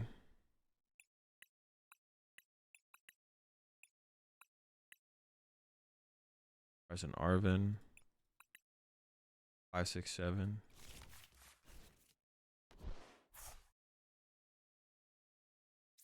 I am gonna go for the Mew, I guess. Mew, Pidge, attach, active, retreat, use Mew. How many cards do they have left in their deck? 42. Okay, if they play the escape rope here, I don't want to lose one of these, so I might just throw this down. I don't know what I'm gonna grab off this, to be honest. Maybe nothing. If they Iono me, what do I want to draw into? This, or this? I don't want to show them the penny, so I'm just gonna take a boss. I'm just gonna throw the Force Seal Center, because if they do play the escape rope, I don't want to lose one of my squad. Just pass. Also, just getting this in play ahead of time. Getting the Force Seal Stone down is nice.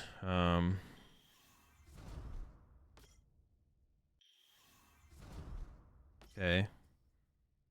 Yeah, if they play the escape rope this turn, I should just be able to trap their Radiant Alakazam for game, I feel like. I'm trying to think of what they could do. Well, no, how much ping damage can they actually do with this thing? Wait, they could ping me out of the game, though, actually, right? That doesn't work. Because they could... they could... Maybe that doesn't work the way I want it to. Yeah, there's the escape rope. They can Inteleon. Huh. Because I could Inteleon ping my bench, move the damage to the active with Radiant Alakazam. Move the damage to the active with Radiant Alakazam.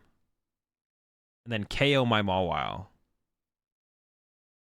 I would have 1 penny.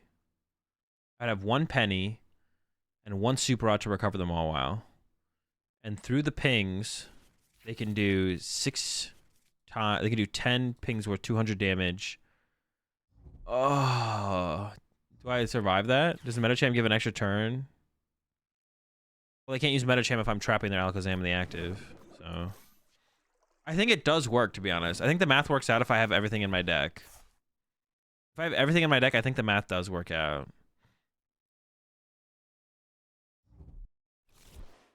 I'm not sure if the math works out. I think it works out.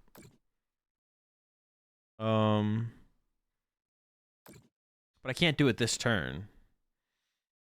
It's like another problem, I guess. I can't do it this turn.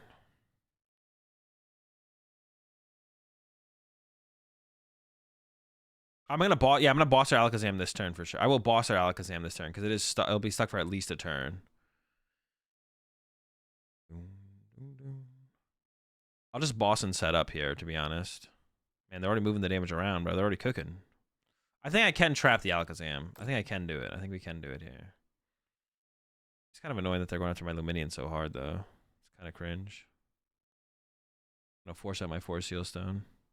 I could honestly boss the Alakazam and force him to retreat it with 2 energy. And then boss it again. And honestly, that might make them run out of energy. Yeah, maybe that is the play. So I'm just going to go... I also have to make sure I don't deck out first, obviously. But like, I don't even think my game plan is on their mind at all right now. So I think we're like chilling as far as that goes.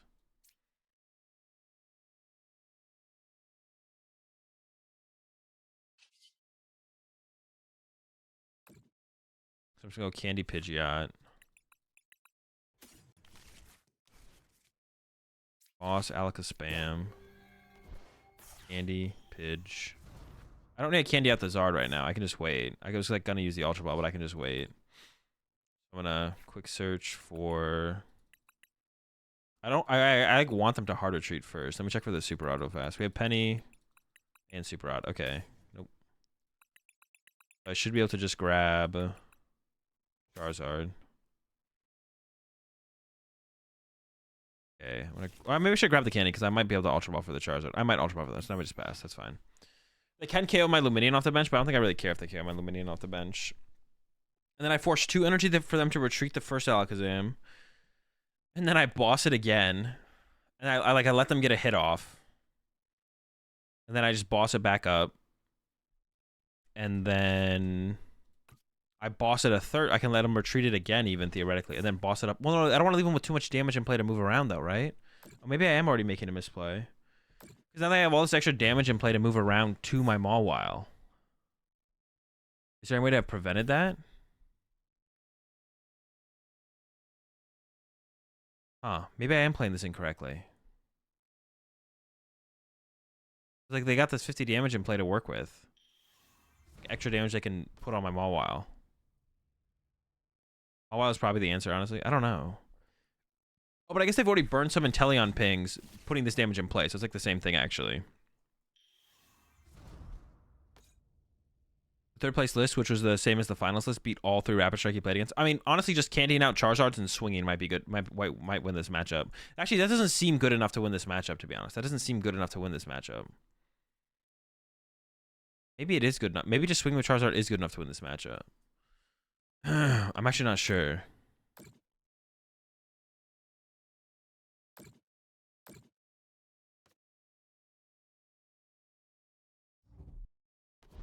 Oh no, my Charmander! I didn't think it was gonna die.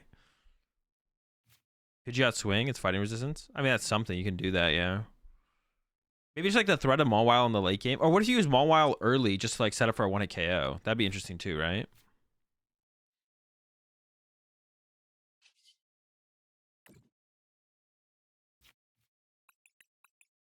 Oh, I have to take a card now. All right, let's just take a card to set up for the Mawile play. End turn.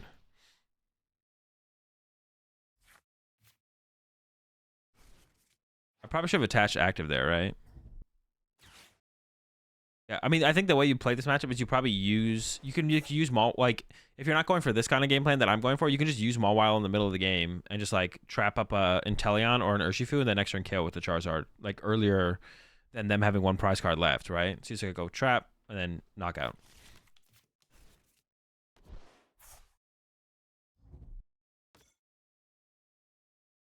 Okay, I'm going to sign. Here we go again. So are they going to go get...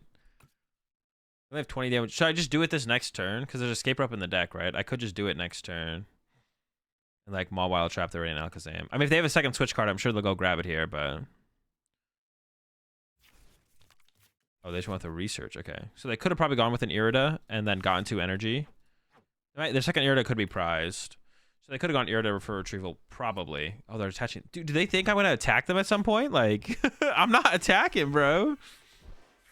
All right, I think we're gonna beat him with the Mawile cheese for sure. I think we're beating him with the Mawile cheese.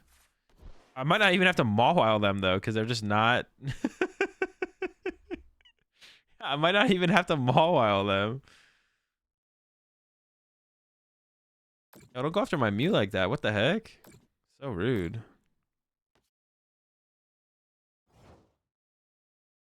I am going to attach active, so I could theoretically do the Mawile play next turn, though. So I'm going to go quick search here. I'm going to grab a fire. They're just beating themselves by existing. I'm not doing anything, and they're just like, they're cooking. If they attach active, I think I will Mawile next turn. I think they've gone through enough of their energy, right? How many do they usually play? They usually play 6, right? 6 in an energy search. So they're down 2. I could let them hard retreat, but I want them to do 180. Oh, they can't do 180 to my pitch. But they could G-Max Rapid Flow, put down too much damage there. Can we just penny? Yeah, I'm going to penny the Mawile, though. After they build a bunch of damage on the Mawile, I'm going to penny the Mawile, is going to be the plan. So I'm going to let them build a bunch of damage on the Mawile, and then I'm going to penny it. Man, if I could get the Mew out of play, though. Maybe I should take the Mew. Is it better to take the Mew out of play here, actually? So that way every Inteleon snipe only does 20 to the Pidgeot? That actually might be better. Wait, 40 versus... I don't know the math, man. I don't know the math. If they move this damage to the active, I'm definitely pennying the active here.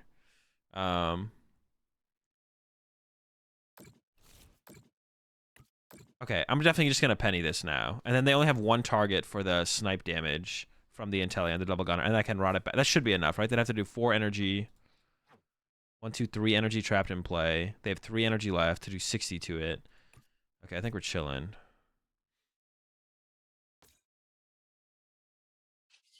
I wonder how they're going to feel about this.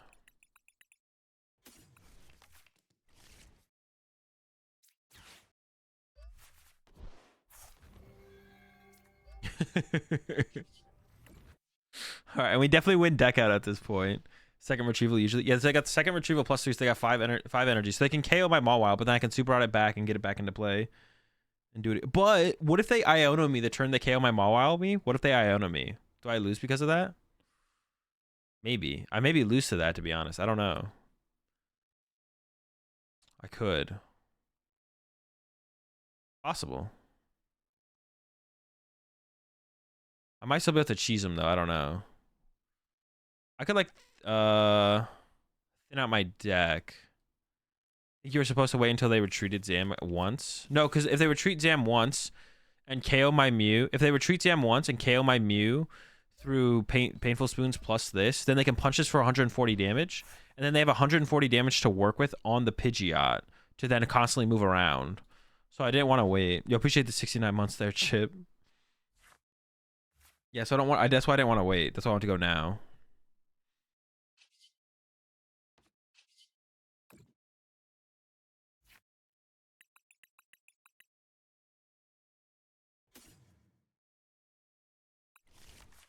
Is there any like truly dead cards in my hand? Not really. We're just gonna Tempting Trap. A Pal Pad to get Penny back would be spicy for this situation. Yeah, but it's not worth playing it. There's a million cards that are good in one situation. Oh, dude, did they just waste their second Iono? I always recover from this. They have 1 Iono left. Maybe 2. Some people play 3, I think, so they do have a potential for another Iono. But alright.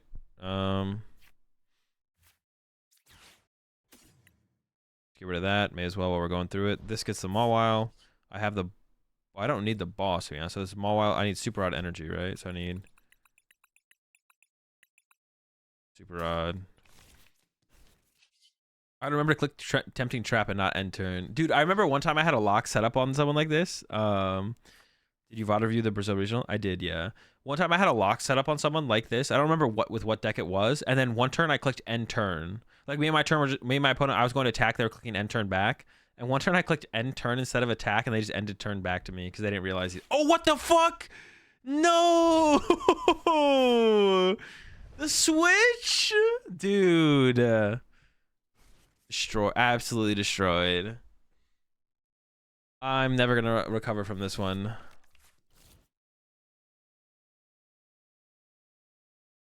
Best game, right? There's no way I can recover. Can I ever recover? Well, no, I have too much. The thing is, there's too much damage built up on the Pidgeot. So even if I recover the Mawile and boss it back up, no. Then they just move all the damage off the Pidgeot and KO my Mawile, and then I lose through that. So it's not like a viable strategy anymore. Oh, so I gotta like slow things down again. They have 2 prize cards left, bro. Who gave them 2 prize cards? They don't play boss though.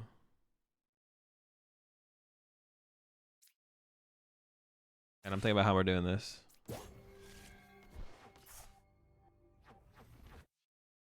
into this.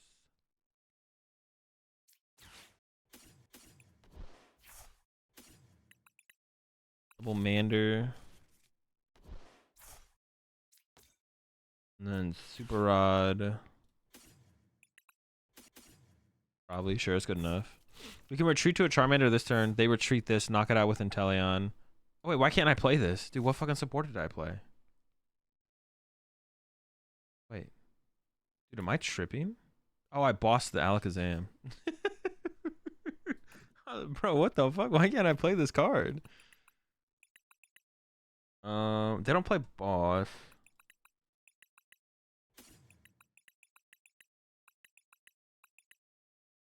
Yeah, that's fine. That's funny. I was like, what? All right, we're chilling. We're chilling. We're chilling. That Switch messed you up? Yeah, it messed me up big time. Switch got me on tilt. Oh, they can Gmax rapid flow my Pidgeot from here, though. Shh. How do we do this? How do we do this?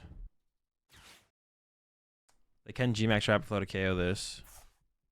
Oh, wait, we play Manaphy, though. We play Manaphy. Is Manaphy prize up? Manaphy might be prize. I don't remember seeing the Manaphy.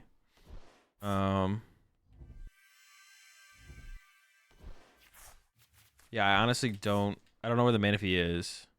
Mawile still won this? No, it didn't. All right. I send up Mawile. I Mawile trap the Alakazam. Then they go move 20 damage off Pidgeot to the Mawile. Repeat. Mawile dies. I lose. Push number 3 incoming? Bro, that would be insanely cringe. And my opponent needs to go for a walk. 2 energy. All right, it's not looking good. It's not looking good. Hopefully Manaphy's not prized. If Manaphy's not prized, we have a shot.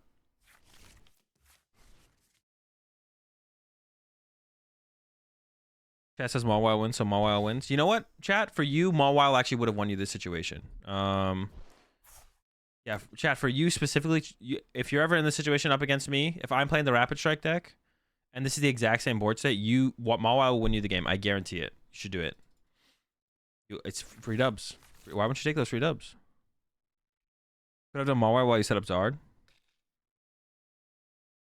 I don't think I really need to, though. Did I, like, what is the purpose of that? It doesn't not do nothing, I guess, but does it do something? Can they actually move the Alakazam anymore? They're, like, not... Or... They do still have 2 water energy left, right? Yeah. V-Star for Switch, please. Dude, they're coming after my Pidgeot! Leave him alone! Alright. Shoot, this is looking tough. I need them to whiff next turn. If they go attach retreat, do they have any Melanie left? They have a Melanie left. How do I want to tackle this? How do I want to tackle this? How do I want to tackle this? Candy Zard. I need to go Candy Zard boss KO. But then I don't have another boss after that. But are they down their second Urshifu? They are down the second Urshifu, but they still have their Clara. So I'm thinking about just going to get an Iono right now.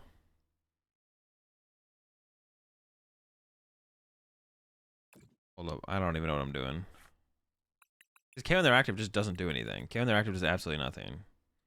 I should just go play an Iono. I'm just going to go ahead and play an Iono. Hopefully this does something. We'll find out.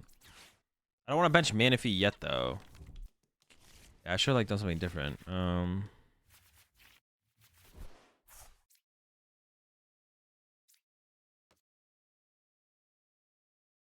Blazing Destruction. I guess I can just like hold the Lost City. Yeah, Blazing Destruction. Let's go. All right. So next turn we need to go Candy Zard. The idea is Candy Zard, boss bench Manaphy, KO this, and then we'll go from there. I don't know where it goes from there, but that's gonna be the plan. Oh, they have 4 Seal Stone in play. Damn. I don't think we ever win. Yeah. Yeah, it's tough. Oh, wait, no, they used their 4 Seal Stone. Their 4 Seal Stone's been used. Okay, it's still winnable. Still winnable.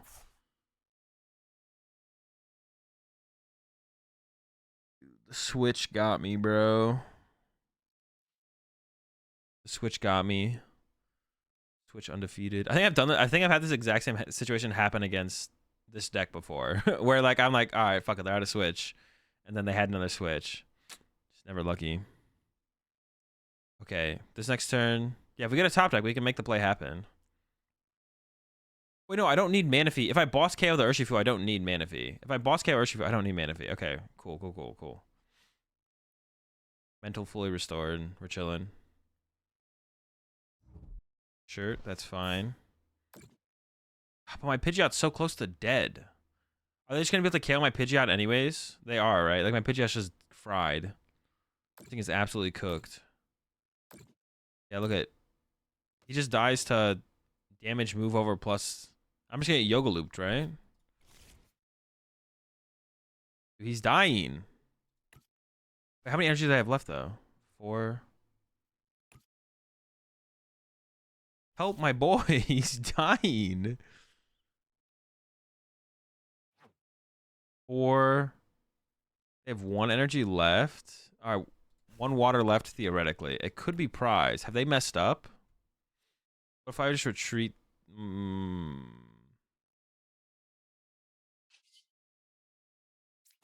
Well, dude, I don't know what I want to do here. KO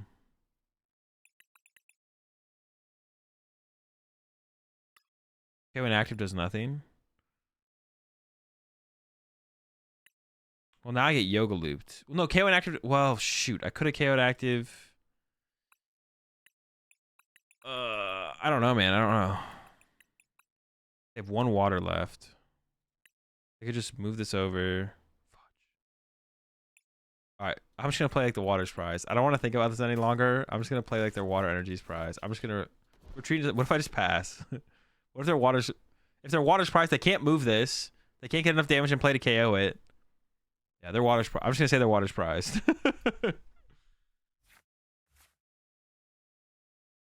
All right, Idris. You can only say so many stupid things in a row.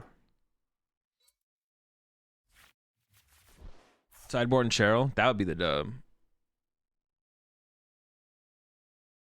Yeah, I don't want to think about this anymore. I'm just gonna say that their water energy's prize and we'll just chill.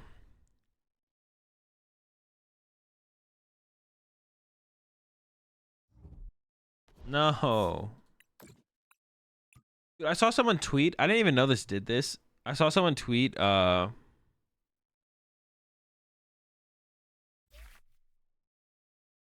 If you concede to someone when they're going to draw their last prize card, they get less rewards. Is that true? If someone concedes, you get less rewards than if you win.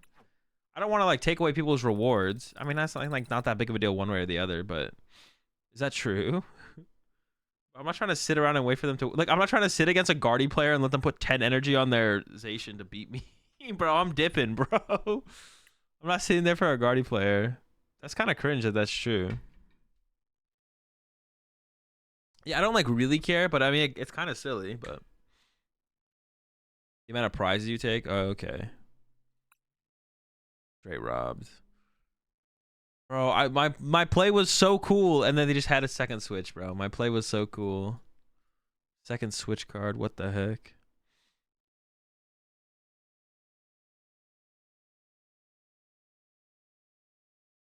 You also might freeze your game if you concede mid-second embrace. Bro, that's a risk of just playing Guardy at this point. Everybody knows about. No, they fixed that one, right? If you concede against a Gardevoir player, it doesn't freeze anymore, right?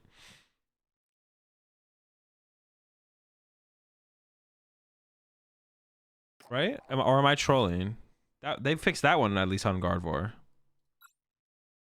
Come on, bro. They had to have all these updates have to be for something, bro.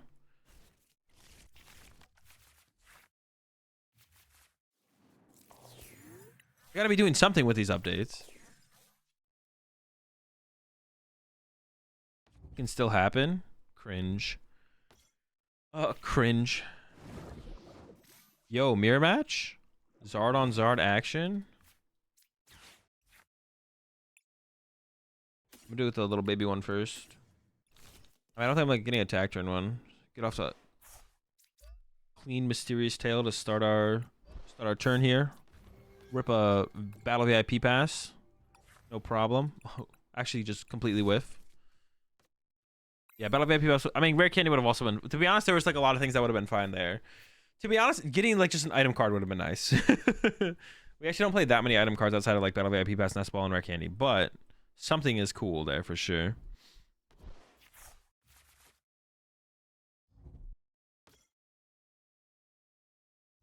There's a reason to play to bench Pokemon in the opening hand now to play around Grabber. Yeah, true.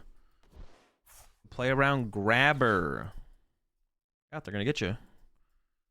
All right, so we have the Candy Pidge. I mean, our setup is really nice here. We got Candy Pidge. So our goal is Candy Pidgeot, Candy Zard, and then Boss KO. Or no, KO active into Boss KO a 1-prizer, and then go from there. That is the plan. We'll see how it goes. Yo, appreciate that Prime sub there. Mac, no. 1312. Welcome to the Rat Pack. We're a little bit short on item cards, but we got plenty of cookies. Ultra, now wait until there's 32 Grabber and Peoria top 8. The grabbiest of events. All right, let's see what we got. So this first, I think. I got Ultra Ball away at Charmeleon and Arven to get the Pidgey out first, to be honest. I don't think that's bad. It doesn't seem bad. I just want to keep the super odd. So I'm going to grab the Pidge. I'm not going to check my prize cards because I'm cool. And then hit him with some Mysterious Tail. Nest Ball, that's fine. Rare Candy, 4 Seal Stone.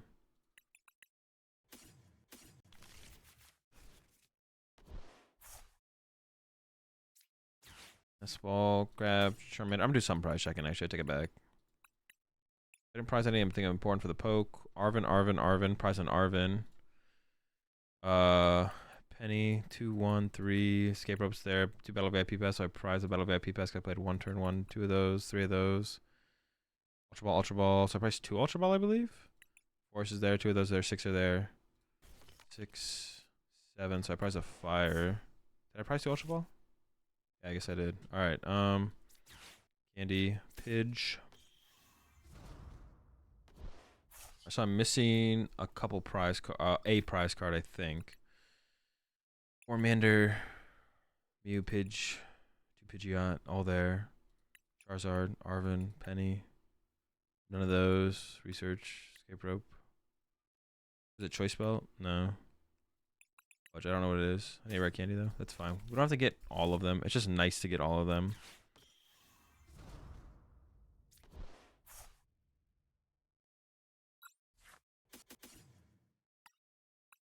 What did I miss here? I'm missing I feel like it's a Pokemon for some reason. Manaphy, Muse in the active. Entei, Mawile, Tutu.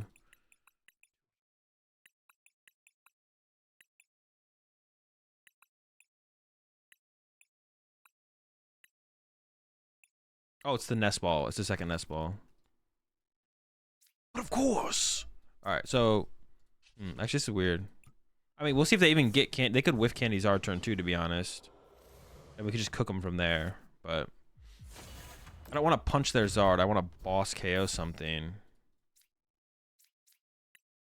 Yeah, I don't want to just like punch whatever their active is. I want to boss around it. Am I gonna have to punch one of their Zards anyways, though? At some point, not theoretically, not right. Well, they draw 2 prize cards, and I'm hitting for 240. No, to be honest, I am gonna have to. Well, I want to KO. Well, there's always gonna be the B barrel for me to pick on later as a 1 prizer. So,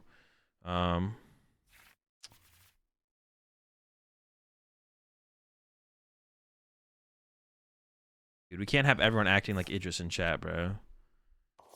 That's unruly. That's I can't allow that kind of cringe in my chat. Okay, so they didn't have anything this turn. When they hit us up with the magma base, do I actually want a magma base in my Charmander though? 300. Yo, I top decked the Penny. Let's go. I don't know if I'm actually pennying it though. Am I?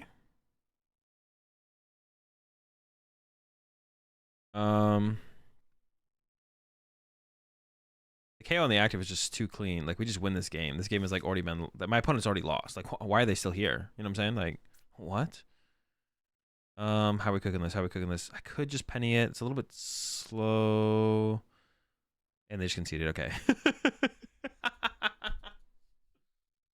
Dude, yeah, I was like, I'm always trying to come with like the perfect play. I hate to like take extra long on the ladder games, but I need to run to use the bathroom real fast. I need to pee again. I'm drinking so much water, bro. Yeah, I'll be right back. I need to go pee. While I'm gone, y'all should go check out Game Grid, GameGridSLC.com. Newest partnership. You guys ever need Pokemon products, check them out over there. And of course, always make sure to use code AzulGG for 5% off. I'll be right back.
And I really started. Maybe it's just because of these last 2 days.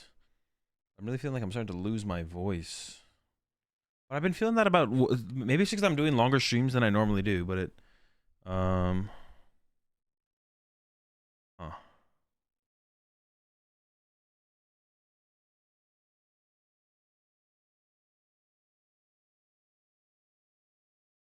I don't know. Yo, what's up, TP? Why is the name Pidgeysard instead of? Because I named it Pidgeysard. And I'm the decider of what the names of decks are, so you just have to deal with it.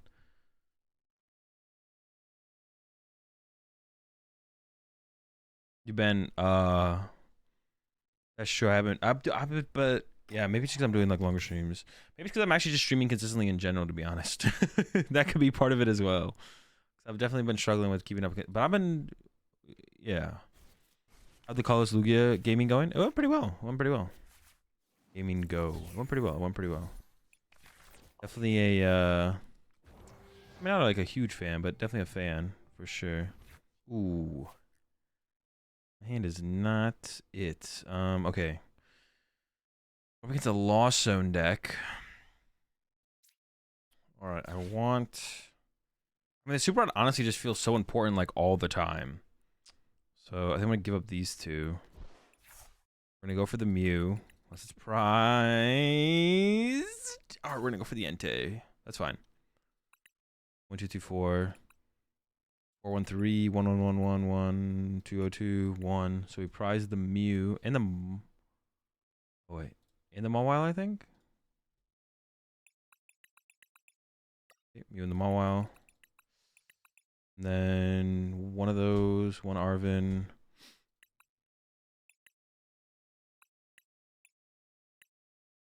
One Arvin, 2 fire, something. Okay. Good enough for me.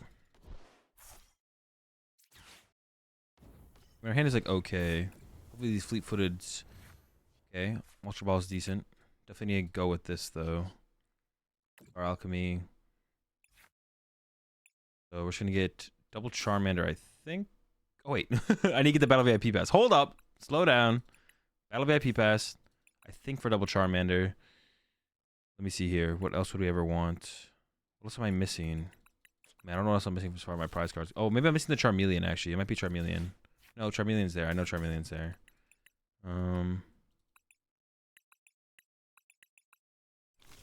Oh, it's the penny. It's the penny. The penny's priced. Okay, cool. And all right, not terrible. Chilling. We don't have an out to a Path to the Peak, so if it's up against Lost Teen and they path us turn 1, we could be in trouble. But I don't know if there's too much else to have been done there, to be honest. I guess if they do that and we don't top deck like a Lost City or something, yeah, we'll figure it out. We'll figure it out. So we're gonna go into some early attacks with Entei probably. Because otherwise, when am I gonna get value out of Entei? So I probably have to go with the early. Oh wait, they're playing Zard. They're playing Lost Box Zard. Okay, does that change anything? How am I approaching this now? So I'm not gonna get pathed. We at least have that going. That going for us. Turn 1's escape rope knockout is really annoying though, to be honest. I'm hoping they whiff the escape rope, but I mean, yeah, they have a decent shot of getting that.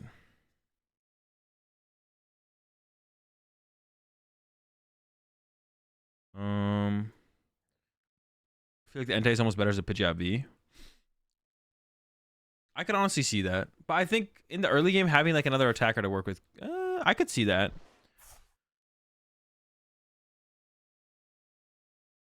Yeah, I could see it being better as a Pidgeot V, to be honest. Just a V Pokemon to put in play, hold 4 Seal Stone, and then send back to the deck. I could see that. I could see that.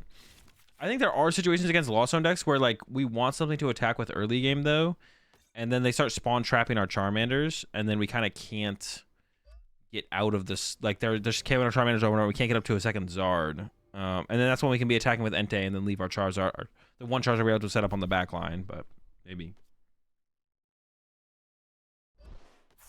I could see it. Okay, it looks like they are going Crayon Puncher active. Thankfully, no boss. That's what I want to see. But we still got a lot of work to do. See what we top deck. Another Ultra Ball. So hit him with that fleet-footed first. For a Pidgey. I mean, I'm not like... This sucks. What do we do? If I get candy, there's no other tool cards in my deck because I've discarded all of them, so I don't have more fodder for an Ultra Ball. Oh, but I want to attack this turn. Do I go Candy Charizard to attack? That seems so weak. Man, there's like no good play here. Yeah, I don't know. I guess I am gonna do it.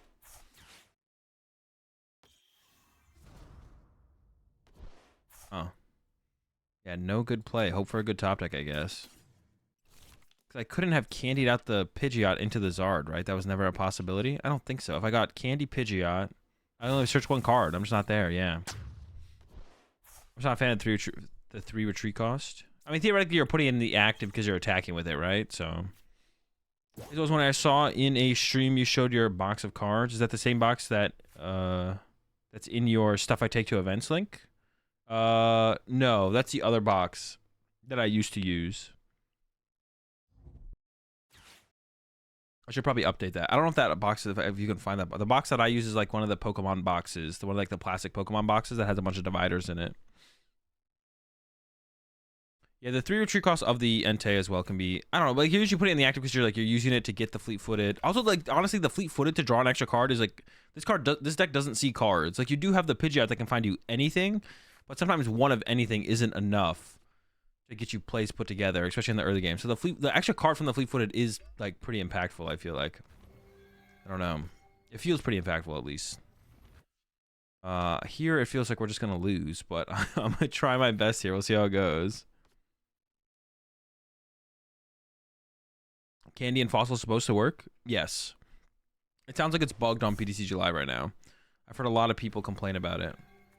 Or a lot of people ask that question. It's like, is it working properly? It sounds like the answer is no.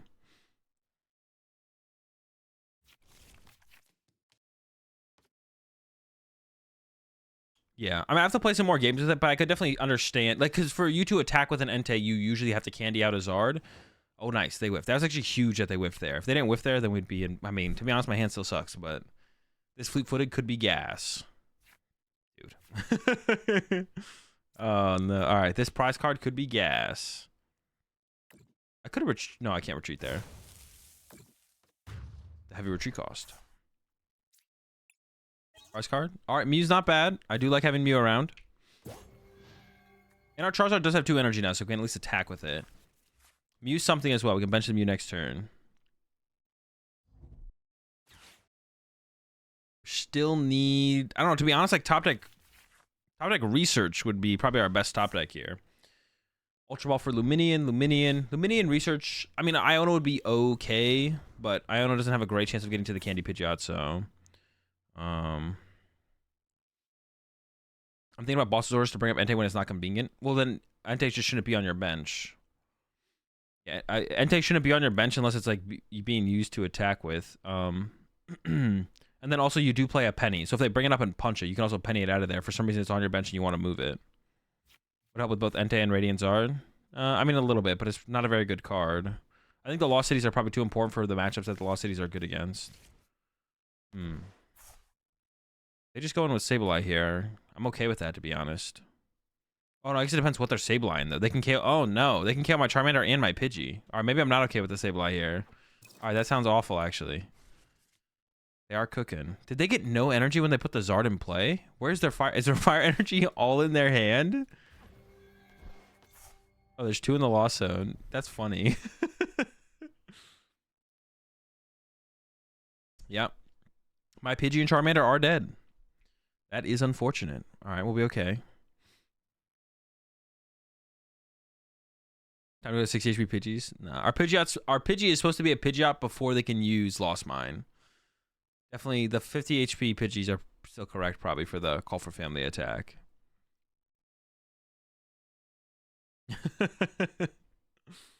Oh, they're going after my active here. I mean, that's still pretty bad for me, but I honestly like this way better. I like that the fact that they're KOing my Entei way better than KOing my 2 bench Pokemon. I do lose the fleet-footed, but like keeping these established is definitely way better. This is definitely a misplay from my opponent, I think. I think they could have like isolated me so much harder, especially with how poor I'm drawing. Oop, now we got that. Should I bench this yet? They're not going to take a knockout yet, so maybe I shouldn't bench it. Eventually it doesn't do a whole ton for me. All right, we're swinging, we're chilling. Yeah, I don't think benching the Mew does a whole ton besides give him like a save life or 2 angle. So I don't really want to give him that angle. All right, what is it? Is it any good? Fire Energy. I mean, the other 2 prize cards were what? Penny, Arvin, Fire Energy. I guess this is. I mean, how good was the Arvin was probably the best prize card there for sure. Yeah, Arvin was definitely the best prize card. Entei might be good cannon fodder for Charizard's attack. I mean, that's not like a way you'd ever approach. Like, that's not how you'd ever approach it though. You could like, you'd rather like just set up another Charizard to make it harder for your opponent to KO Charizard, than give them a 2 prizer, then make it easier. You know. You never approach a matchup and be like, hey, I'm gonna give you 2 free prize cards and make you not work harder for them, even though this attack does the same thing as another Pokemon that I could attack, but that has way more HP and I can make the game slower, but then have more time to set up my plays. Yeah, you never like approach the game that way. It would just be like, I think the main thing, the main value I can see for the Entei is just like against Lost Box, they can just kind of spawn trap your Charmanders and stop you from ever setting up 2 Charizards. So that allows you to attack with an Entei first, and then attack with Charizard afterward. Well, we got energy, so they could try and trap my Pidgey in the active here. I don't think they're gonna go for that, but they could go for that. The thing is, will they ever set up their Charizard is also a question here, to be honest. We'll see what they go for. Let's see if they try and spawn trap me. I think I am gonna, like, it feels like I'm gonna lose this game, to be honest. I do not feel like very confident in this game at all. If I take one more prize card, they're hitting for 300. So if they just put, oh, they could go 90-30, and then their Charizard KOs my Charizard. Like, huh. This is not good. Maybe they can't get the energy to KO with their Charizard, though. They have 0 energy on it right now. Some of them was definitely in their hand, and now it's back in their deck, though. So they need another Candy Charizard still, though, I guess. All right. Like, I never call for family here, right? Maybe I should have benched the Mew when I had the Mew, to be honest, though. Maybe I messed up by not benching the Mew. Because they could never KO the Charmeleon in the Mew, I guess. But yeah, I'm going down to, they can do 300 damage now. There's the Arvin. Yeah, not getting that. Yeah, turn 2 Pidgeot is just so important. Maybe I should have, but like, I don't know. For what my hand was, turn 2 Pidgeot did not seem like realistic either. Like, it's so important, but for my hand, the way I had it in the first couple turns of the game, turn 2 Pidgeot did not seem realistic. So, I don't know. It's already hard for Lost Box to beat Charizard without an Entei. You're basically relying on them to stumble in their setup. I'm not sure it's 100%. Well, I mean, that's like kind of true. I don't know if that's like 100% true though. I don't think Lost Box has that bad of a time against Charizard. I mean, it depends on the build, I guess, a little bit more so than anything, but.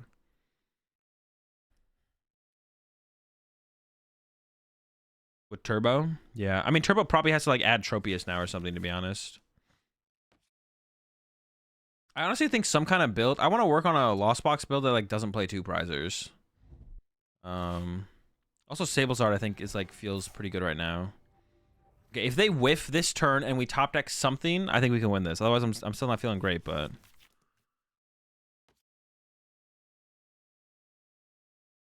I really need them to whiff the Candyzard here. Oh, that's not shuffling back Fire Energy, so I'm a little bit less scared. But they could use Sableye here. They have 3 fires in the Lost Zone. Oh, do they even plan to use Charizard? Like, I don't even know if they plan to use Charizard at this point. I don't really want to get Sableye though. Please don't Sableye me. Damn it. All right, we're getting Sableye again. Okay.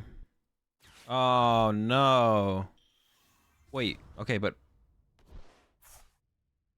how many fire do they have in there? Can they knock out my active here? I mean, if they have that, we just lose. There's no way I can beat that. Actually, how could I beat that? I could boss up their other Charizard. How many switch cards do they have left? They've only used 3. They have 2 in here. Fire. Ah, man. For a second there, I thought we had a chance. For a second, man. Yeah, it was just like we couldn't get the Pidgeot online. If I top deck boss, all right. If I top deck boss, I could boss this. We're not gonna concede yet, I guess. We could boss this up. I don't know, make it work from there. It might get stuck for a while. Who knows? No boss.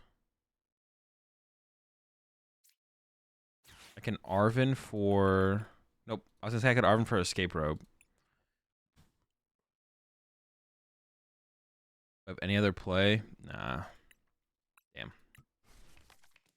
be honest, if we had just drawn one less, if we had actually drawn one less, we had drawn one less tool card in our opening hand, so that way the second Arvin could have got a tool card. Then that would have led to us being able to use double Ultra Ball.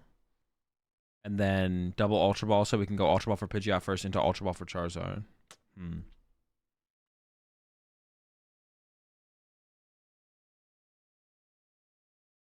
Oh well.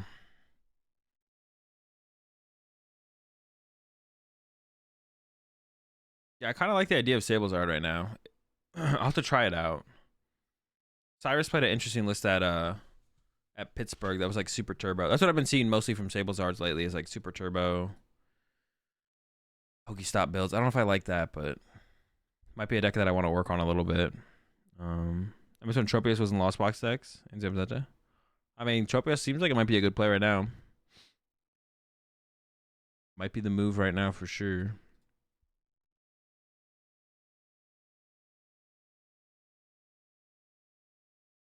All right. Maybe I have to put a little bit more emphasis on getting out the Pidgeot. Charizard, obviously, we still need, but maybe a little bit more emphasis on the Pidgeot. Could have maybe still played that a little bit different, a little bit more different, and like ended up with a different result.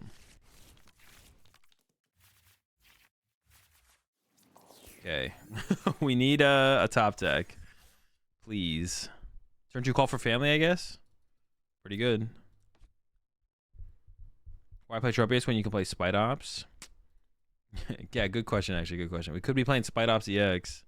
Wait, isn't Spite Ops EX like a stage 2? Dude, come on, man. Alright, I'm just... Yeah, pass. I guess, sure. I could have retreated, but like, I don't know, maybe I should... Well...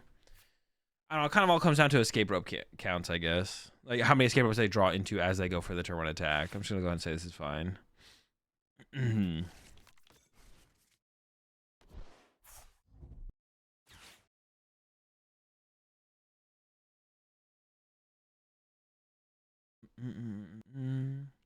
another Lost Zard. Man, the Lost Zards are out tonight.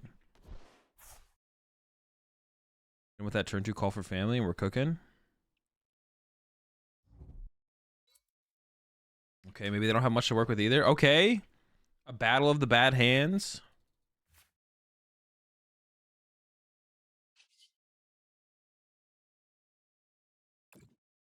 Call for family for...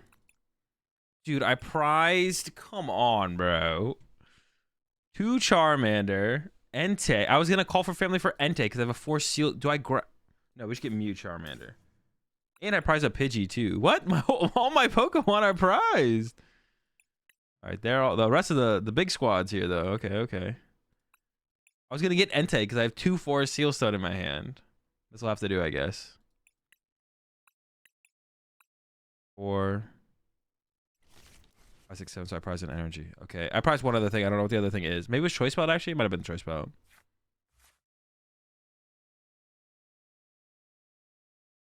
That's rough. That is rough. That is rough. It's all right, though.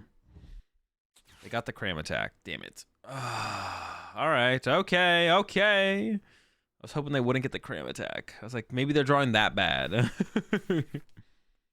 I do write down my prize cards when I play. That's why I have the notepad. Damn, bro. Chill out. All right, that's fine. We have our... That's not true. We don't have a Candy Zard in response. We could get a Candy Zard in response. Yeah. Yeah, no heavy ball either. All right. We can get the return knockout here. I wonder if I should Lost City the Cramorant. They might play 2, but they might only play 1. Oh, they're actually putting their Zard up for me to punch. I think I prefer punching a Zard than knocking out a Cram, right? I'm actually not sure. All right, we need this Mysterious Tail to be pretty good. Yeah, it needs to be pretty good. Let's see. I did VOD review the regionals, yeah. I VOD reviewed it live. Okay, it's a good top deck. If we get some more pieces to work with. Dude. 3 Battle VIP Pass, bro. Come on. Okay, so we can do this. Hold on. Oh, I don't. Sheesh, man. All right, let me try and find that last prize card real fast. It was not choice belt. Am I really about a nest ball for Luminion so I can attach a forest seal stone to it, bro? What? That's so disgusting. This is so gross. This is so dumb. Should I really just grab a Zard here and that's it? Just call it, like, yep, that's good enough? That doesn't seem good enough. But losing a rare candy also doesn't seem very good.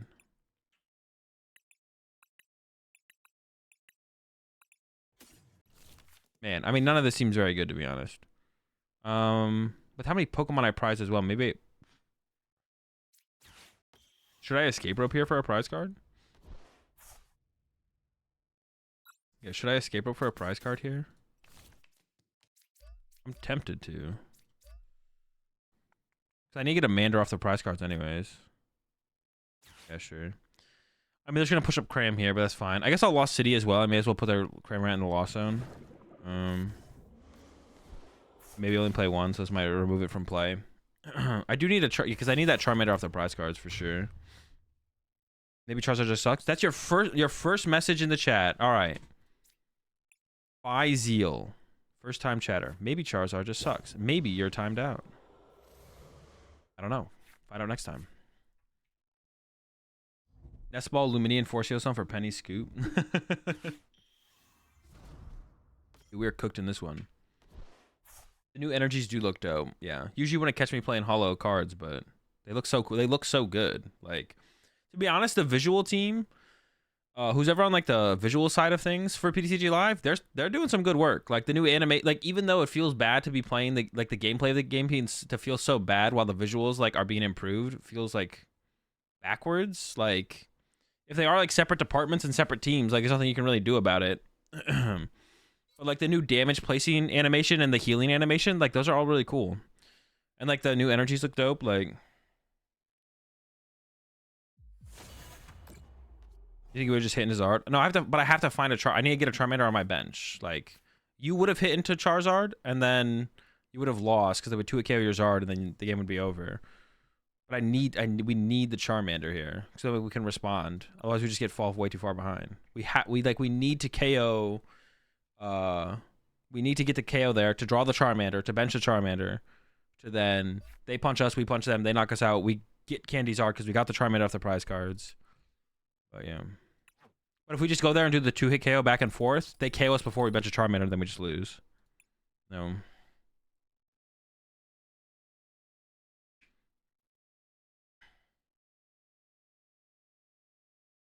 Might have the Mawile Trap on Comfy Lake even if they lost on their Super Rod. You always got to pick between Zard and Pidgeot. I mean, that was just like the last 2 games. The other 2 games before that, we got both out turn 2.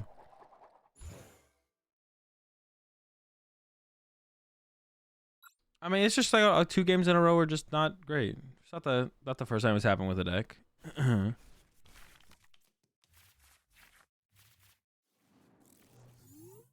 don't want to open the Pidgey. Probably rather open the one that can bump a stadium. It is looking like we're gonna have to go get Entei with this. Do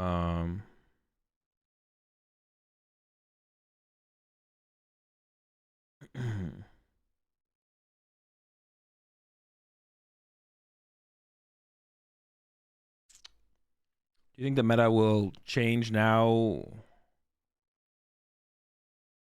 Or I have to tech for Zard? Not really. I mean, I don't think it's gonna like drastically change the meta. Some things will change up. Like Lugia's will add Cobalion to see if it does enough against the Charizard matchup because that one's tough for Lugia. If it does, you can still play Lugia. If not, you probably can't. Theoretically, Lost Tina becomes a better play for Peoria because like I think Lost Tina is favored against Charizard, especially with like a heavier path count. So,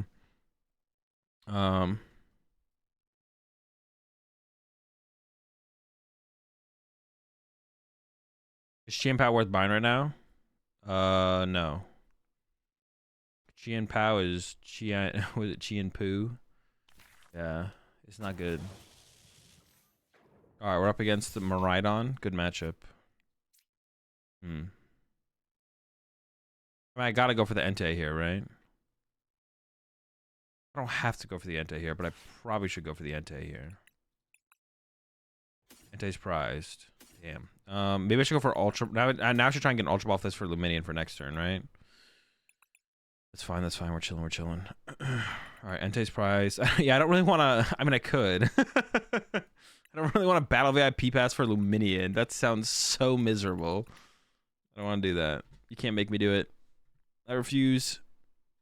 Prize of battle VIP. Vacuum in hand. Prize a nest. 3 Ultra Ball. Fire. Ultra Ball and Fire Energy, chilling. Alright, so we're hoping for an Ultra Ball here. If we don't get an Ultra Ball here, to be honest, I'm not feeling pretty good. I'm not feeling very... Oh, let's go! Yes! Dude, why did Entei have to be prized, bro? That fucking bitch. If Entei wasn't prized, I think... Yeah, we would have gone Mew, Charmander, retreat to Mew, still use Mew, and then we have this for the Entei. And then, depending on our top deck, would depend what we get off the Force Seal Stone, but it would probably be Force Seal Stone for research. Punish? I don't know if that really is Punish, though. I guess I could have got Luminion and Charmander there, to be honest. No, I'm sorry. Luminion and Mew. Bench the Luminion, put a Force Seal Stone on it. I don't know if I would put the Force Seal Stone on it. I don't know if I would put the Force Seal Stone on it. Because this does still give me a lot of top deck outs, to be honest. Maybe if I don't get the Ultra Ball there off the Mew, then it becomes... If I don't get the Ultra Ball there off the Mew, then it becomes correct. If I get a Battle VIP Pass instead to Battle VIP Pass for Luminion. Then I'd be okay with that. So then maybe it does make sense to actually play it this way. Because I have a really high chance of hitting Battle VIP Pass, Ultra Ball, or Nest Ball. And all those can become Luminion. It just kind of feels bad to prize the Entei, I guess, overall, to be honest, yeah. Did I change the list at all? I did not. Is the penny really worth it in the deck? It's good against Lost Box. And like in any matchup, you can pick up Luminion, I think is probably the main reason you'd want to play it. Is in any matchup, you can pick up your Luminion or Entei if you use them in the early game. And then just like make your two just like a single prize or Charizard field, which can be really, really hard for decks to prize trade into. So I think it probably is. The penny is probably worth it. For sure. Dude, what is this? I hate this. Dude, what the fuck? My Pidgey, bro? You kidding me? Alright, it's fine. Alright, come on. Give me an Ultra Ball this time. One time. Dude. Okay, I'm gonna take the rare candy. It's fine. And then I'm actually gonna penny the Mew. I can't get back into it this turn. That sucks, though. Whatever. I'll ship them all a while. Because I can't let them just KO my Mew here. My Mew is precious. Makes me wonder if Collapse is just better than Penny. Extra Stadium out and do the same thing. It's possible, Mask, but we really don't keep our bench does not get very... Like, our bench is not very full very often, to be honest. But I could see it. I could see that as well. It doesn't allow you... It doesn't allow you to just... It doesn't allow you to like go from like a 4 bench to a 3 bench though as well. You would still have to bench something else for your opponent to be able to take advantage of. Because I can see against like Lost Zone decks, you like having triple Charmander one turn, and maybe you put Luminion in play, and you go Candy Zard, they go KO Charmander, you go Candy Zard, pick up Luminion, and you don't because you don't want to bench anything else to get to the Collapse Stadium number.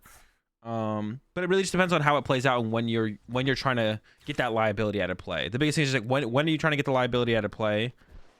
Against what? And how are you getting it out of play? Like, do you mind if you fill your bench? If you don't mind if you fill the bench, then Collapse is probably better. Can't really be benching little guys. Yeah, exactly. You're not trying to fill your bench. But the question is, like, does that matter against Lost Box? Maybe it doesn't matter as much as I think it does. But that'd be, like, the question. Or that's why the Penny would become a better potential play over the Collapse. You appreciate the 5 months there, J-Knight. Hope you're having a good night. I'm having a good night. I'm chilling, hanging out with chat, playing Pokemon. I mean, of course, these last couple games have been frustrating, but it doesn't really get better than this, to be honest. Soda's not here. Like, I mean, come on. It does not get better than this. They still haven't got a ton set up here, to be honest. Yo, what's up, Squid? Yeah, so they didn't actually do a whole ton here. We should be okay. We'll see.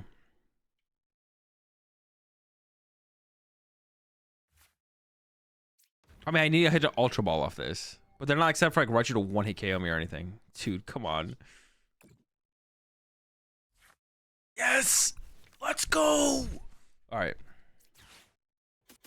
Alright, we need more.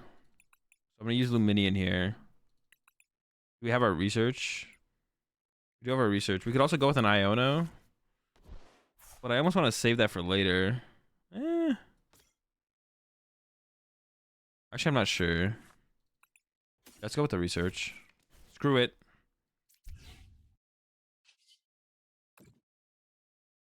We're back in the game, baby. Actually, I don't know. Probably should have evolved this one because this one can bump stadiums though.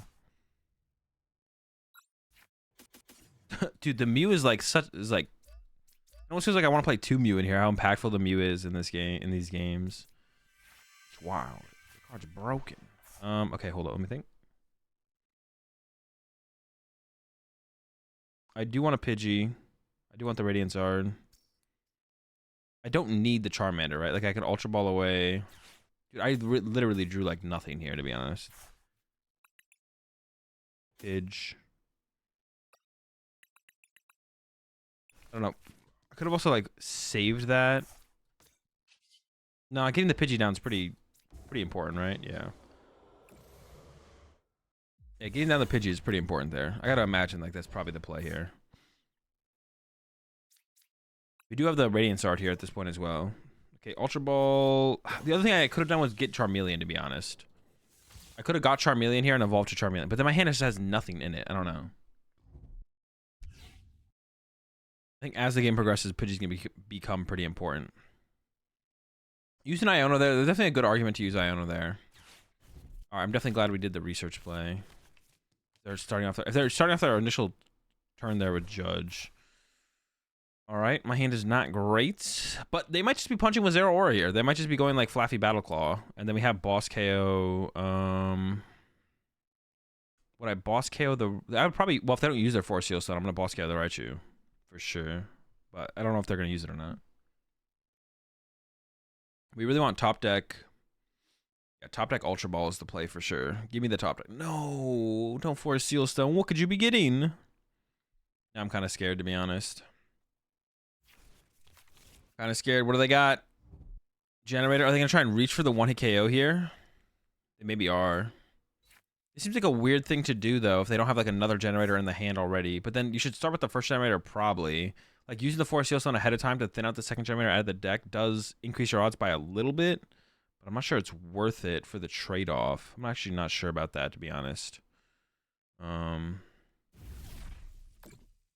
now we got the boss on the Raichu. We should have this one basically cleaned up. I'm feeling good.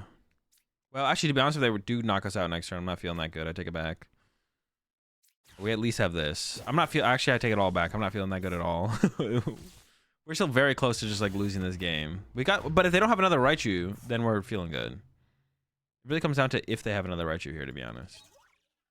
Yeah, the prize cards or whatever. Dude, this like the more I play with this deck. Candying out Pidgeot is so important. Turn 2 Candy Pidgey is just so important with this deck. It literally is the whole deck. The whole deck is turn 2 Candy Pidgeot. Nothing about this deck matters. All right, let's get it. Let's get it. Yeah, I don't know what they were cooking. They were cooking anything, to be honest. They had nothing cooking. Yeah, it was just a really weird play to use the Force Seals. Using the Force Seal Stone there wasn't terrible, but to get a generator made like no sense. That's what it looks like they got as well, to be honest.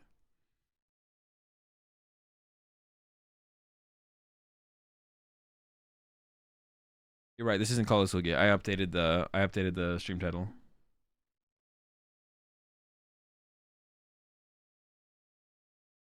Turns out Quick Search is a pretty good ability. Yeah. Azul, does your prize suggestion work? Is it automatic, or do you have to? I have to like fill it in with what the prize cards are with the prize tracker thing, but it is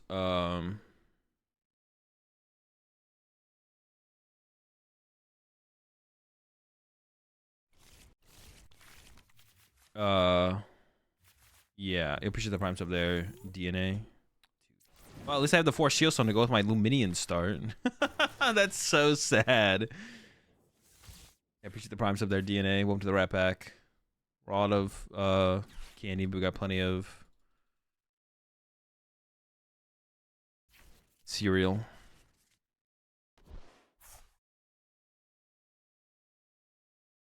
Okay, another Miraidon deck. Another free dub, if you ask me. To be honest, with they have the Zapdos start though. I'm a little bit nervous about the Zapdos start. They can do like a lot of stuff with the Zapdos start, as long as they don't like overfill their bench. They have no energy on the Zapdos yet though, so maybe and it's in the active, so I'm not too scared of the Zapdos making a big play happen. Oh boy, here we go.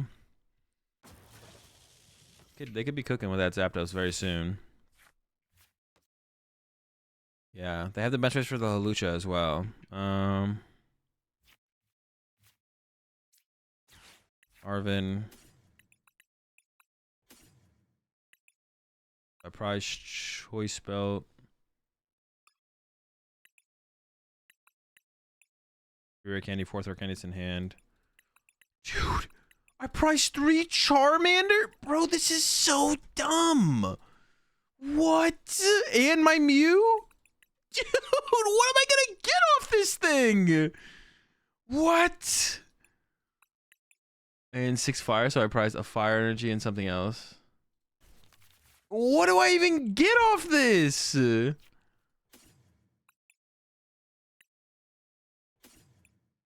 mean, I guess I get these 2, but still.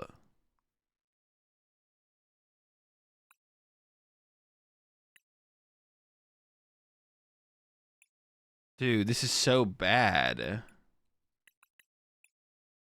Pidge, Zard, Luminion, Manaphy. I mean, this is what I have to grab, right?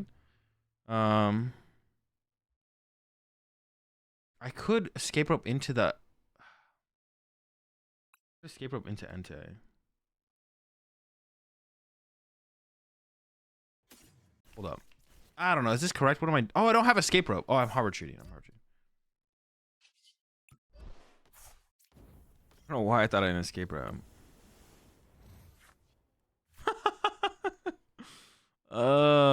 That's funny though. Let me think.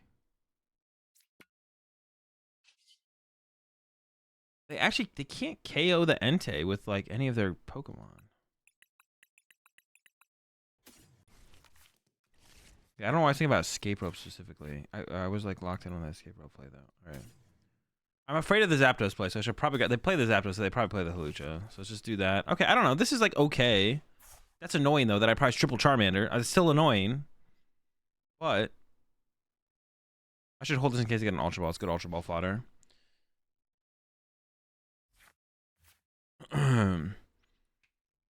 Heavy Ball crying from afar. Bro, Heavy Ball's not saving me from triple Charmander. Nothing is.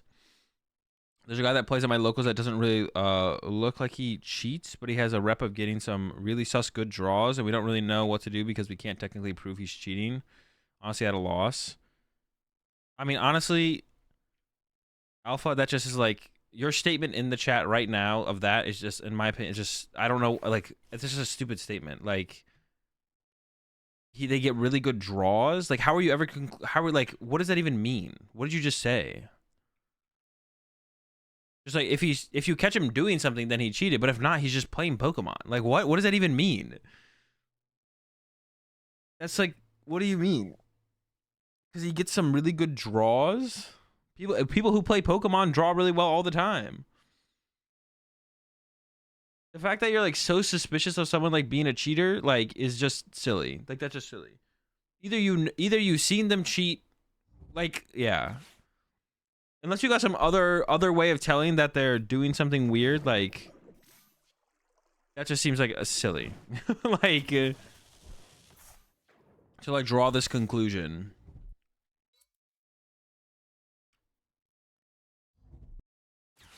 Yeah, to come to this conclusion just seems silly. If you've seen him cheat, that's different. But if you're just being like, yeah, if you've seen them cheat, that's different. But then you should just like tell a judge and tell him to watch him. But like, if you're just like, I don't know, bro, he just draws well. Like, What does that even mean?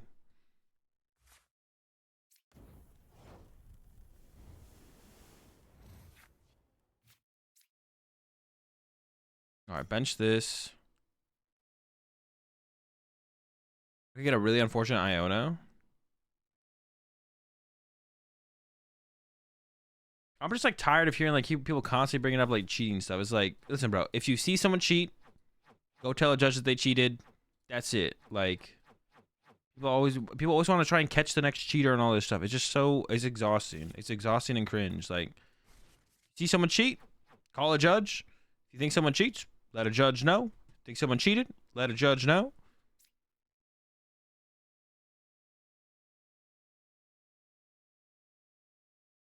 I guess I should at least attach active, because if I whiff the candy Charizard, we at least like have that energy set up there. Oh no.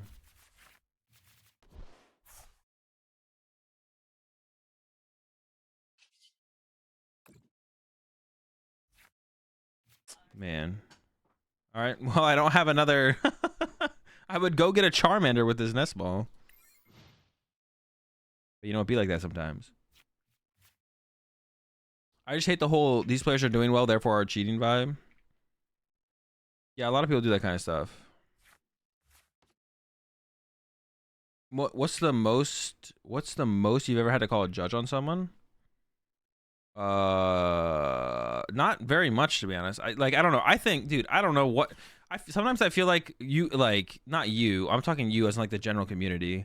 Sometimes I feel like people are playing a completely different game than me, bro. Cause like the amount that people like come up with like their opponents doing, like the amount of people talk about like their opponents doing suspicious tough stuff, and the amount they have to call over judges. I'm like, bro, like I play more tournaments than pretty much anyone, and like I never have any of these feelings or situations come up ever. Like, you all are like looking for something for sure. Like, that's why when I hear this kind of shit, I'm like, bro, just like, you're definitely looking for something. Like, you're trying to catch the next cheater. You're like making assumptions and stuff that people are playing sketchy or cheating. Like I play this game literally pretty much more than, not literally anyone, but pretty close. And like these situations like just never come up for me. These things never happen.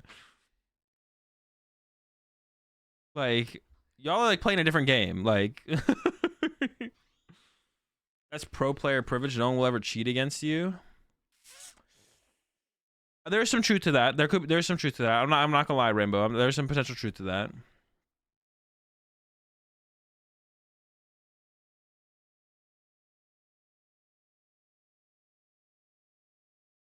But like even like other things, the amount that people have to like call over judges for their opponent like breaking board states and stuff, like unless that's also like a thing where when people play against top players that they just like break board states less. Like I don't know.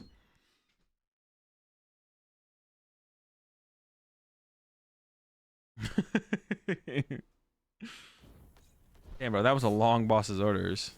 I was hoping for that disconnect.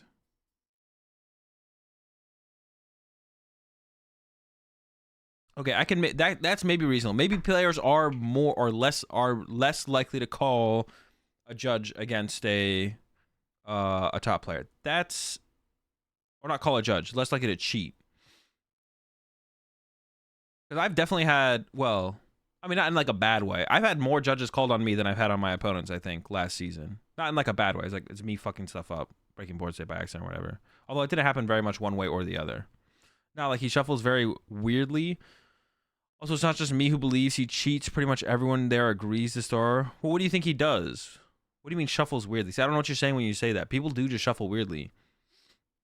Ross Coughlin shuffles weirdly. All right, well, they DC'd, unfortunately. This is not a real game anymore. Fake game.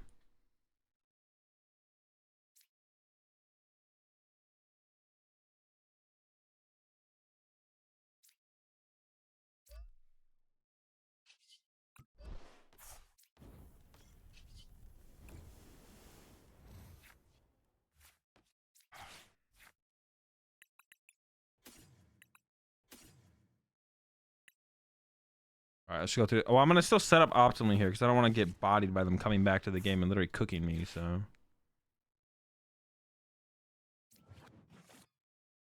Your opponent is selecting cards from your deck? Wait, why is this wordage even in the game?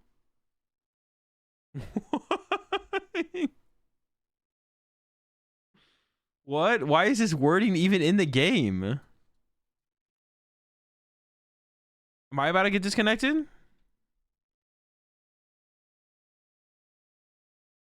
He's cheating. Now see, this is cheating. No wonder why everything is prized. Yeah, my opponent set up my prize cards. Searching my deck for cards? What?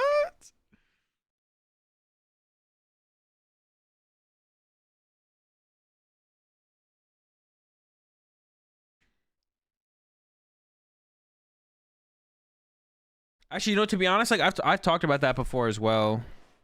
Okay, can I play another one? Okay, I can play this one though. I actually like talked about this before as well. To be honest, now that you guys brought it up. Where what did we just say? We were just talking about oh yeah, player. All right, that is true. Players are probably less likely to cheat against like a known person in the community or known player or top player, right?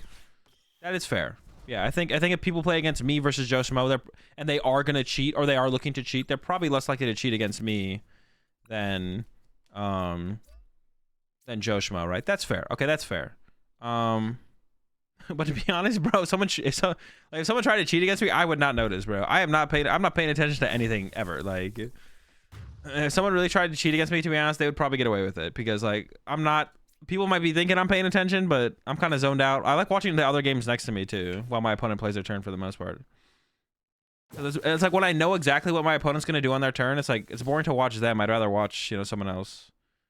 Which isn't the best habit, but like, yeah. Cheat against Azul. Azul is on his phone playing PDCG Live. Yeah, I'm on my phone playing PDCG Live while my opponent's playing against me.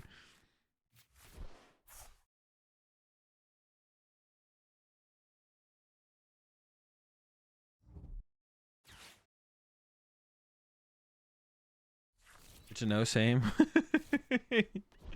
I think that is fair though. That is fair though. I did just go on that rant where I'm like, bro, like people got to be playing a different game than me. Well, but that is true. I guess that is true, right? People are probably playing a little bit of a different game than me because when people sit down to play against me, it's not like they're sitting down to play against Joe Schmo, right? That is fair. That is fair. Hopefully that doesn't lead to them cheating more against other people. But I get, like, to be honest, like, yeah, if you think about it, there's probably, if someone sits down against me versus Joe Schmo, they're probably more likely to cheat against Joe Schmo if they are going to cheat. That's fair. That's fair.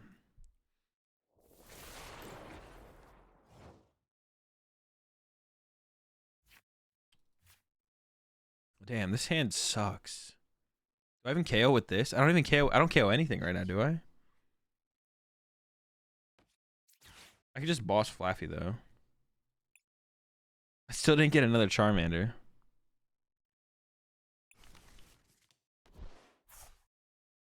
Ooh, 50, bro.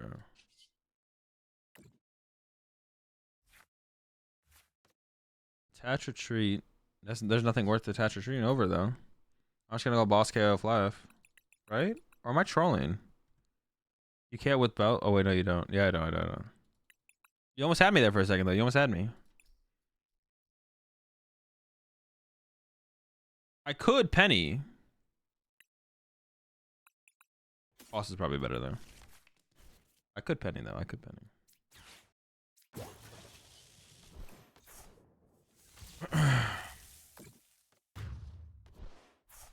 I get paired into Azul. Oh, free matchup, bruv. Well, you're just built different, Brayden. That's just... Dude, my last 3 prize cards are Charmanders, bro. What? Dude. No way. My last 3 prize cards are all Charmanders. But you guys remember that one game where I prized 4 Zacian? And then they were all my last 4 prize cards? And I took a 4 prize knockout and drew 4 Zacians? Dude. This is almost as bad as that. That was hilarious. I played the stupid Melodic V, and it was terrible. The Melodic V was not a good attacker in the deck, but it was okay. It was okay. But I used Melodic V to draw a prize card, and then I drew into 4. Oh no, to get 2. No, I used Arceus to get a knockout initially, and I drew, or ADP, and drew 2 prize cards, and I used Melodic to KO a 4 prize knockout and drew 4 Zacians.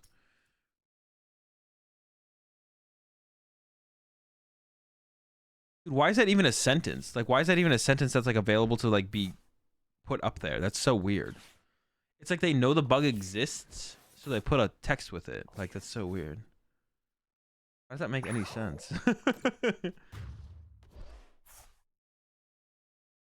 The Radiant Art just wins me the game though as a follow-up, right? Like, oh, they didn't have any energy to get? That's kind of sad, actually.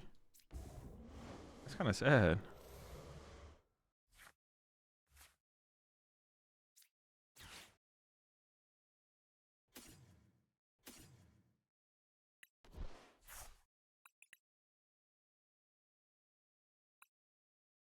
Could they do a Zapdos play? If I bench a one project, they could do a Zapdos play. If I just attach to Radiant Art, I should just win by attacking the active.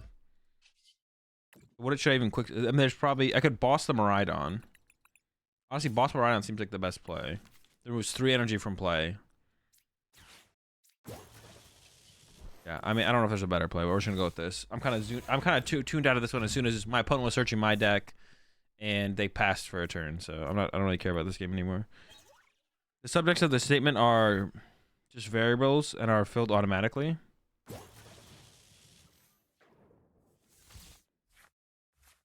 I guess it makes sense. Yeah. Ionopath Raichu could be bad if they play Bath. That's true. I could have played around that, I guess, by benching Mew to help me get. Well, they would need Ionopath plus nuke my active. They're my Charmanders. Dude, they're the Charmanders. Dude, they're always showing up late for work, bro. Why do you play Mawile in this deck? There's like a couple matchups that's just like okay to trap stuff against. It's good against Gardevoir. I don't even know if it's worth it, to be honest. Yeah, I don't know if the Mawile is even worth playing. The 2 cards that I like was saying that might be worth cutting would be Penny, Mawile. But if you cut the Penny, it'd probably be for a collapse. We could like cut a Lost City for a collapsed. Cut the Mawile. Cut the Penny. Second Research. Something else, I don't know. Maybe third Iono. Just like more draw supporters would be kind of cool. But so far they've been both a little bit underwhelming. What I got the Mawile for? I don't know.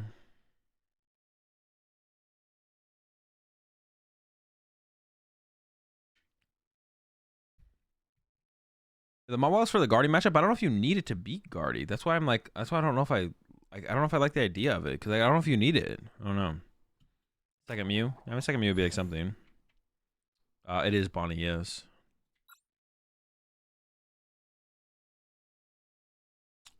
Stance on the 4 Arvin.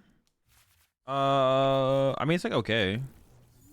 I don't really have like a strong opinion on it. Like, it's kind of like the point of the deck. The point of the deck is to like just find Candy Pidgeot turn 2, and like Arvin is probably the best card at being able to pull that off. That's like the point. So I don't know. That seems fine. Hopefully the Charizard's not great. We do have Penny and Escape Rope. I don't think we're gonna be penning it anytime soon, but we can maybe get the Escape Rope. Top deck Escape Rope would be pretty good here. Get into the Mew, use Mew, build up our hand. We'll see. I heard you saying once how PDCG Live is rigged based on rankings. Truth? No.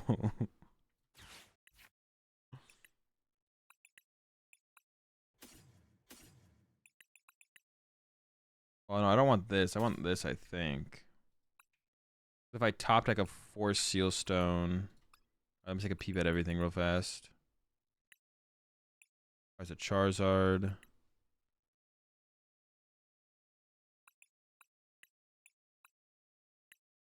Take a bit of a best in the hand. City. 3 candy. Prize of candy.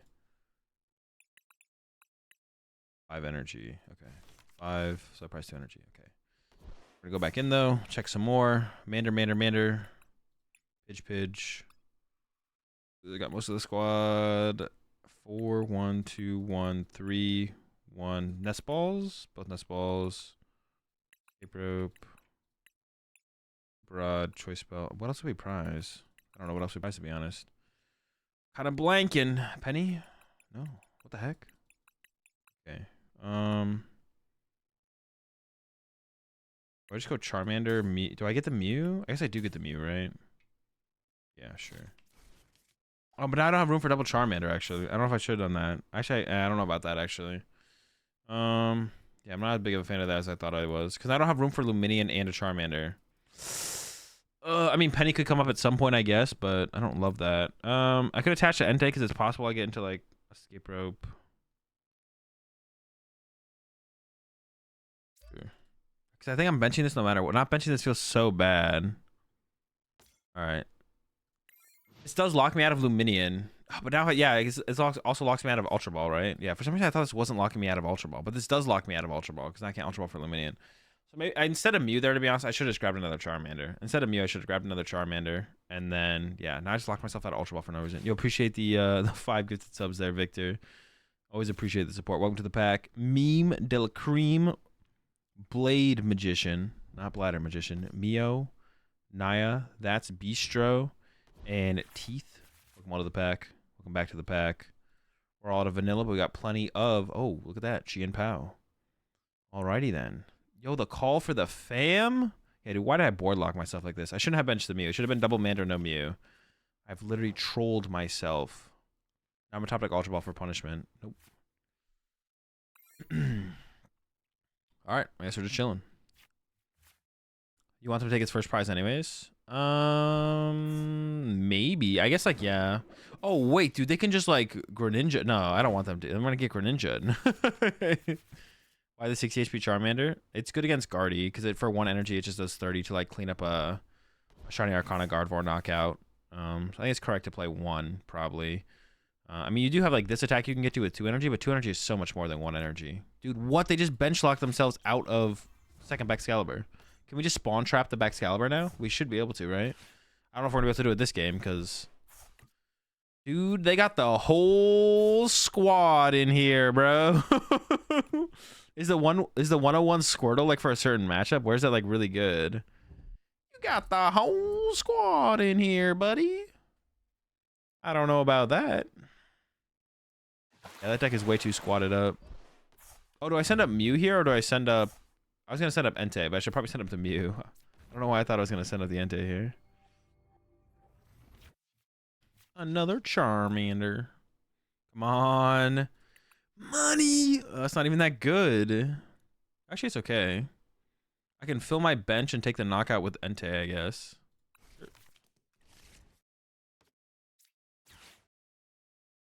But filling my bench is not very good, because then the Greninja... I can try and get... I can go like 1, 1, 1, retreat, fleet-footed into Manaphy every time. Ready? Here we go, fleet-footed. Manaphy. Ooh, rare candy. Ooh, second Charizard. I mean, we might as well. We're cooking out here.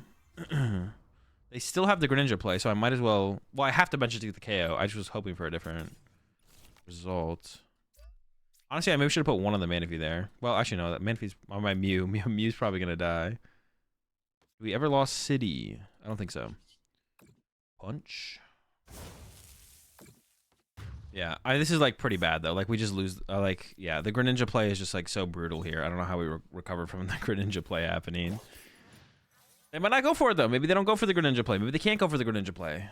All these things that could be possibilities could lead us to getting victory in this game at some point, but it's not looking good, it's not feeling good, it's not sounding good. But it might work out. We'll see. They got the Pokestop. They just need they need the superior energy retrieval. They did not... I don't know if they ripped one there. Did they just rip 3 cards? Well, the nest ball is there. So they got 2 cards. I don't know what they got though. No action log. Okay, that's good. Just switches to the Palkia. Love to see it.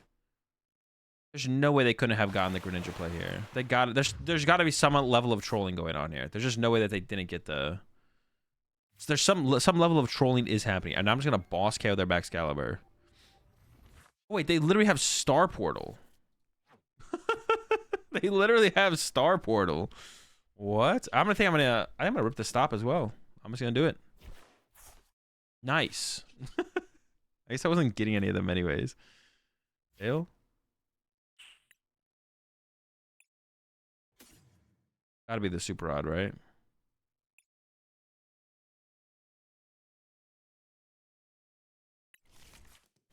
Okay. 3 prize cards taken. Oh, I actually don't knock this out. I knock it out with a choice belt though. Oh my choice, dude! Did I just mill my choice belt, dude? Did I just mill my choice belt? Oh shoot. I didn't think about that, to be honest.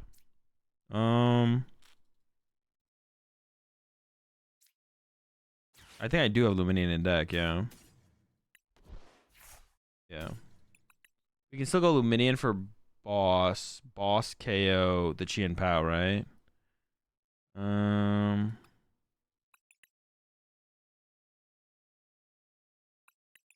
That runs 4 Arvin, you never draw them. That's what I'm saying. I do have back-to-back bosses for the win.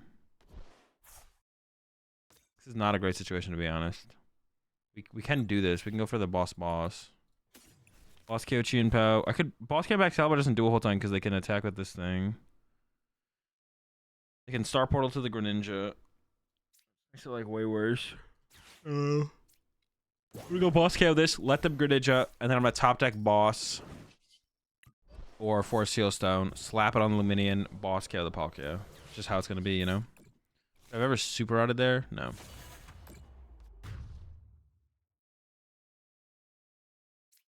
There's nothing we can even get off our prize cards that I think would help us, to be honest. Yeah, so that's how it's gonna be. We're gonna top deck Force Seal Stone or boss, and we're gonna win this game. We do need it though. I guess we could always just like KO the Greninja and hope they can't want to KO us, but it's pretty likely they'd be able to want to KO us at that point. That's pretty good for them. What else do they got? What else do they got? Why do they keep setting up this Pidgey? Like no matter what happens, they keep pushing Pidge. Like they should send up what they're gonna attack with. Well, I guess maybe they didn't know if they were. No, they could always attack with Greninja here because they have the Star Portal. Yeah, I don't know why they don't just send up the Greninja. They keep sending up the Pidge. I don't know why they keep doing that.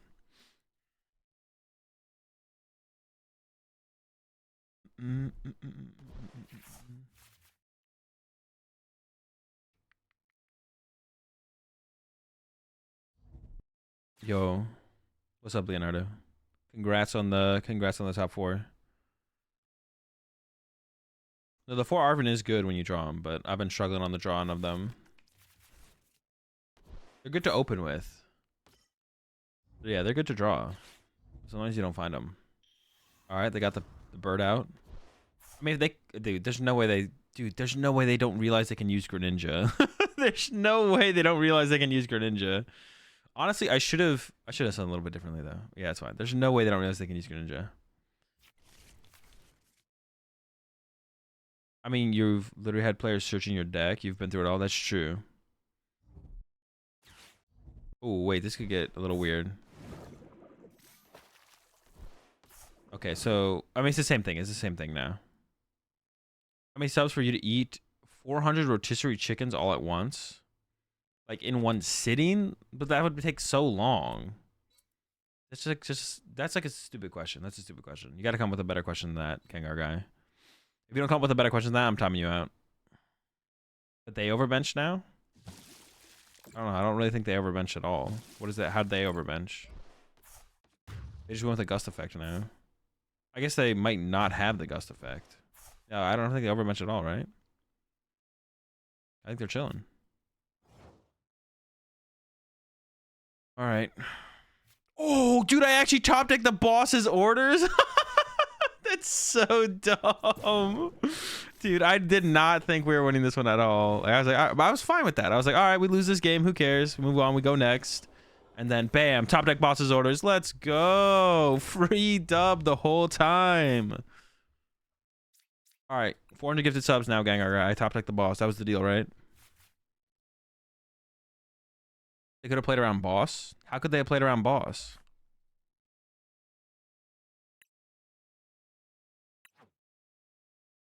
Stacking it. Just a little bit lucky.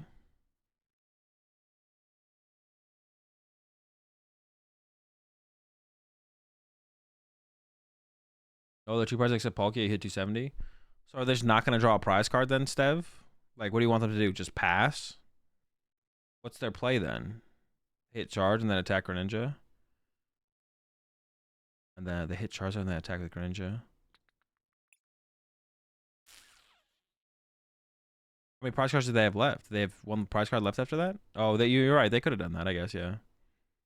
And what I would have done? I would have gone Boss KO. I would have gone Boss KO their Baxcalibur, and then they would need Candy Bax. No, they wouldn't even need Candy Bax. So I have to go Boss KO Greninja. I'd have to Boss KO Greninja. If they pass and Azul evolves any of the small guys. No, but I have to evolve all the small guys. No, I think Stev is correct. I'd have to evolve. No, because I always have the Mew in play as well. I'd have to Penny. I'd have to go Penny Manaphy. They would lose to Penny Manaphy, which I don't know. They're going to protect Penny Manaphy. Yeah, they would lose to Penny Manaphy if they do that line, though. But are they going to protect No, actually, I don't even know if they lose to Penny Manaphy, because then I'm not 1K on their active still. I don't think Mawile is good anymore. Did you, Leonardo, do you think the Guardian matchup is unfavorable? Like, do you think the Guardian matchup is unfavorable if you don't have Mawile? I'm actually curious. Because I think, I would assume the matchup is fine. Like, trying to get free dubs against them is great, of course, but... Yeah, reversal energy's broken. The TLRD is don't use. What if you played a? What if we cut Mawile? If they all have. Already destroys Pidgeysar? Jeez. Okay. So if we cut them, if we're cutting Mawile because they all have Penny. I mean, also in a best out of 3, they could just like not bench the Greninja, right? Because they're not benching the other thing anyways. What if we added an Avery then? Carrying guard with Charmeleon? Yeah, Charmeleon or this guy. That's why I like still playing this guy, because he KOs he can KO the Shiny Arcanus sometimes. Lost City? Yeah, and there's Lost City. What about Avery? What about adding an Avery over the Mawile? So we have another draw supporter, because we keep not having those. And then the Avery would be good against Gardevoir. Could be broken.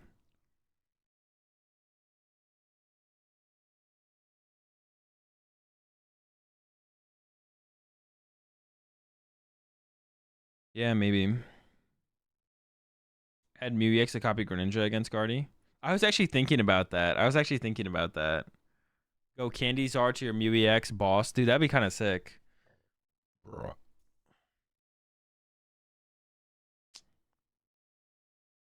It would be sick.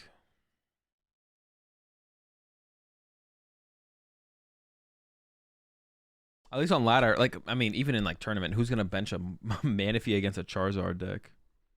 If they think you're playing the water energy loss on build, I guess they might, but Mew EX over Mawile could be good. I'm down to cut the Mawile though. If we're like playing with the idea of playing it in tournament, well, how does that work though? If everyone cuts Mawile from their deck, why would anyone add Penny to their Guardy deck?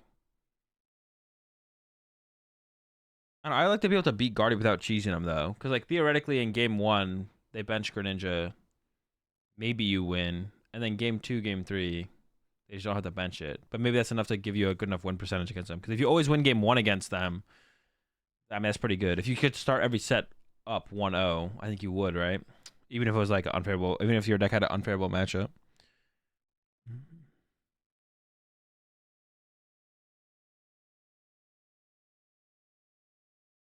Mew EX is also very good against Tina. Other than Pat, the biggest issue with Tina is that they can just take 4 unanswered prizes because you can't OKO in early game.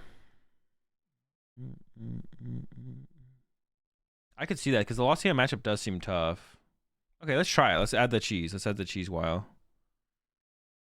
You limit energy in trash without Greninja. Oh yeah, of course, yeah.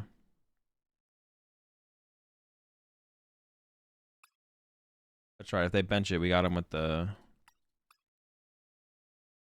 Mew. Opening Mew wouldn't be great, but I guess we also have. Okay, if we did that, do we keep the Penny though? How, Leonardo, how good is Penny to like? Is Penny just here to clean up your bench against Lost Box, or like, is it to stop opposing Mawiles or something?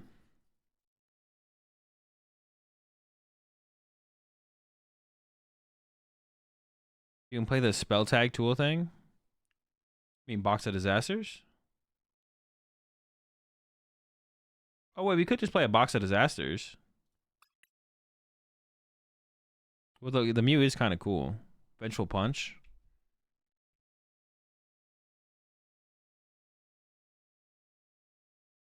Oh no, wait, we can't play box of disasters. We can't play box of disasters. That's for V Pokemon only. I knew that. No chat, you can't use box of disasters. The punch? We could do the punch, I guess, yeah.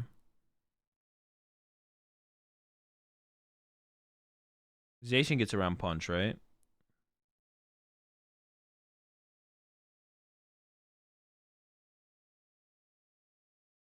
I guess punch would be pretty good against Guardy, right? It would make them work. They would have to work, for sure. They have to put in some work to get around the punch. Also, we do have Arvin. Alright, I'm down for the punch. Punch is sick. How often did I use Mew in the Lugia games? Quite a bit, actually, yeah. Is punch better than Mew EX, though? Probably. Plus, having like an extra Arvin target can't hurt. Like, I mean, adding just like another tool card would be theoretically good. Even if it's not Vengeful Punch. I don't know what it would be, but then it's in range for a 30 damage Charmander. Yeah. They also, then they put another 2-prizer in play for you to work around. Because one of the problems with Shiny Arcana Gardevoir is like it's a 1-prizer. If they like load up a Shiny Arcana and nuke you, if they load up Shiny Arcana and nuke you, then yeah, Vitality Band would also potentially be a good inclusion. You can't, like, if they nuke you with Shiny Arcana and you boss KO Guardy EX, they don't have to put another Guardy EX in play. They just like hit you again. But if they go Zacian, you can go KO Zacian, then boss KO Guardy EX, and you got back to back two prize. Damn.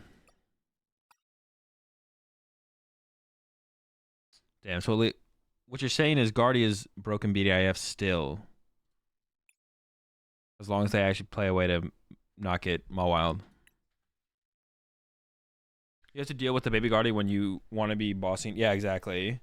But with Zacian, if they're using Zacian, then you get to go KO Zacian, then boss the Guardy on the next turn. Or you can even boss the Guardy, and then they still have a Zacian in play that you can take advantage of later on. If you want to limit like their choices on their next turn, you can still boss the Guardy and force them to only have Zacian in play potentially.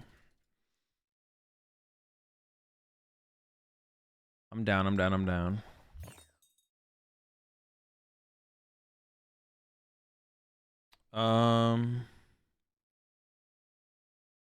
don't know why I thought about that so long. Sometimes you want to go second, man. Alright. No more triple Charmander prizes. Yeah, no more triple Charmander prizes. Alright, we're up against Rhydon.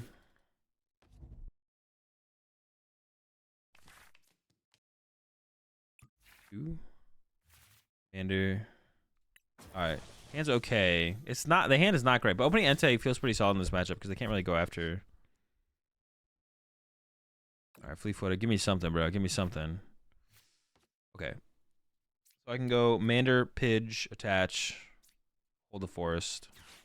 The question is, alright, we didn't price 3 Charmander, but we still priced 1.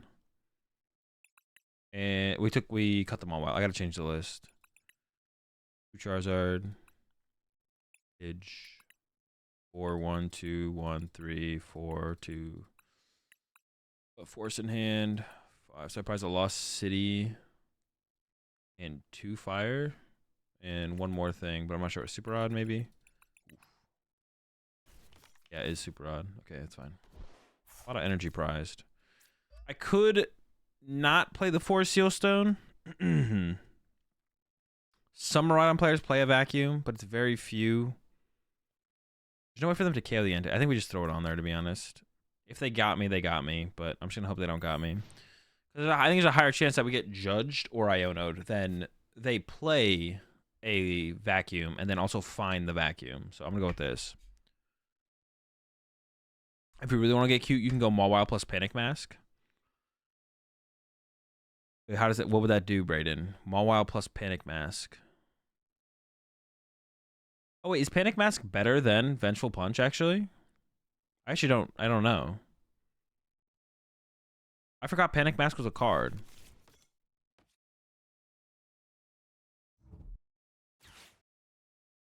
What's up, Samurai Senpai? I honestly forgot Panic Mask was a card. Why what would be better? Panic Mask or Vengeful Punch? Which one is actually better? I guess like they could always attack. If you have the Vengeful Punch on you, they could just choose to attack into it and give you the prize card. Punch is more useful versus other decks. Probably, right? Yeah, that makes sense. Yeah, Panic Mask is not getting any value against anything else. You could like situationally get some weird value, but it'd be like super situational. Yeah, it's probably not worth it. Yeah, probably not. Oh shoot, turn one's. No, they filled their bench. Never mind. Why would they get Zapdos and Zeraora? What? There's no way that's correct, right? Yeah, there's no way that's correct. All right, well, they're digging for that turn one. Well, I mean, Zapdos, I guess if they punch me hard, then Zapdos can clean me up later, I guess. That would be like a thing they could do.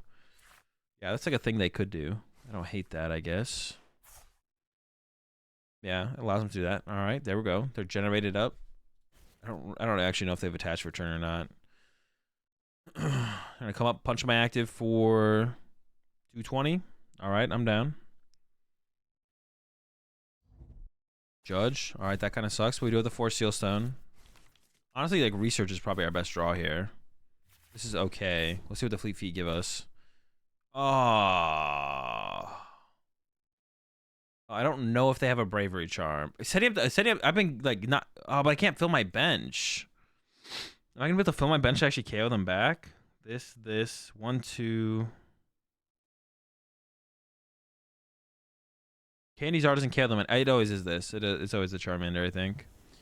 Yeah, it's always the Charmander. It's fine. We can still recover from this. We might even be able to KO this turn. We can maybe even still KO. Oh my. Okay, we're not KOing this. Well, no. Well, oh my. Chill, bro. Come on. Gosh. I was like, all right. Hope they don't have Bravery Charm. Bravery Charm Path to the or Bravery Charm Path to the Peak. Freaking jeez. All right, we can still KO them though. We can still get there.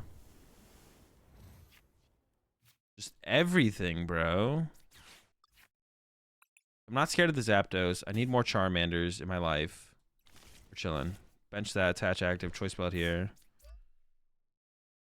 I think I should just go. I'm just gonna go for the research here to have like a possibility of knocking out them the active. But I just need cards, man. I just need stuff. Give me some stuff. On the Charmander makes a little bit more sense. I actually don't know where that's best, to be honest. Okay, Ultra Ball away the punch. And this. The Pidgey. Oh, but I can't use its ability. Crazy. Wild times. I think I still get it, though, right? I'm still going to candy it out. I just can't use it. All right, that's fine. 180. Damn. All right. Crazy. All right, 180 hit, I guess. We'll have to just clean it up with a 2 KO. I was hoping to at least be able to do 220. Yeah, through the research, if we could have just hit for 220, we could have vacuumed it later. Our current hit obviously sucks, but we have the fallback on the Pidgeot at some point. Like, we'll eventually top like a Lost City or a vacuum, or an Arven for a vacuum, or yeah, we'll get there eventually. We do have the vacuums. And they're probably, with their board state, they're also not knocking out our active, because they like locked themselves out of the potential of Raichu and stuff, so they can't like Raichu our active or anything like that. So should honestly be fine here, I think. I think so. All right, second Miraidon. I guess I could retreat to the fresh Miraidon, but I guess I'm gonna go boss chase the Miraidon, so that's like fine. Yeah, they retreat. I want the prize card, so I'm gonna boss up the bench Miraidon, and then probably attach return to the Charmander. I could attach to the Radiant Star, but that probably doesn't make too much sense.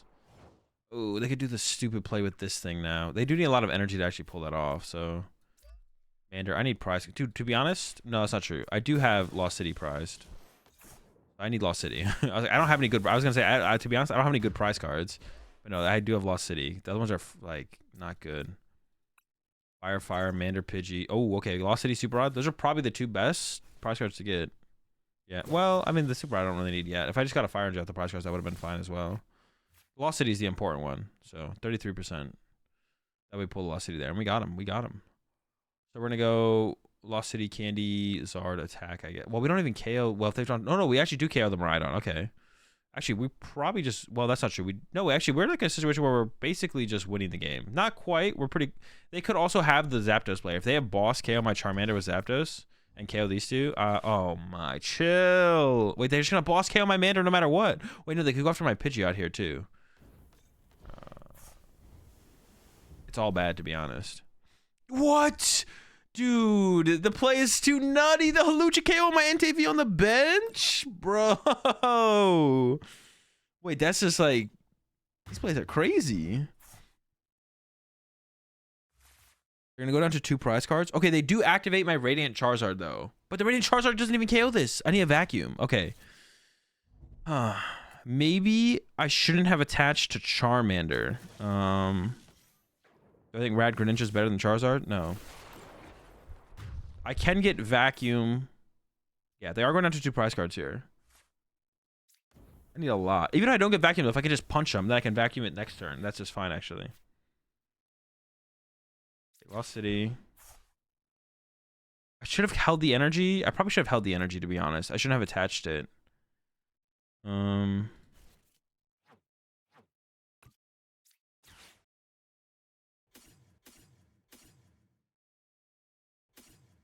don't actually know what to grab here. I'm just gonna grab. I'm not gonna overthink it. I think I'm gonna go with an Iono and hope to hit an energy. I could also just go with Search Out the Energy Punch, but I need more than that, right? I need like a Charmander down as well, so Charmander energy at least would be great. Oh, nice. We whiffed. All right, Charmander. Do I bench the Mew? Benching Mew doesn't sound terrible.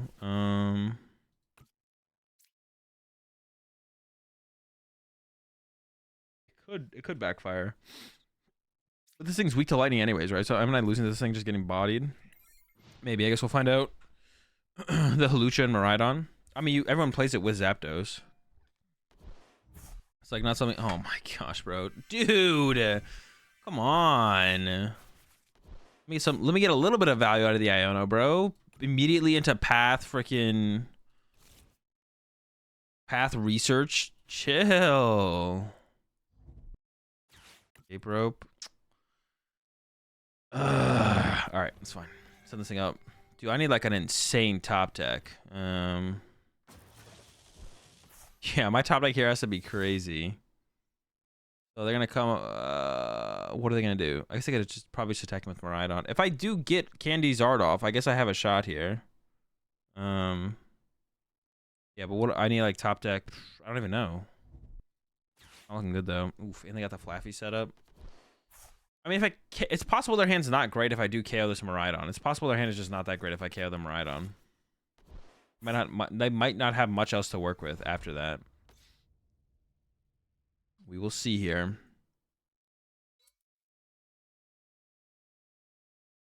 They could attack with Zapdos this turn. Did they ever attack with Zapdos instead?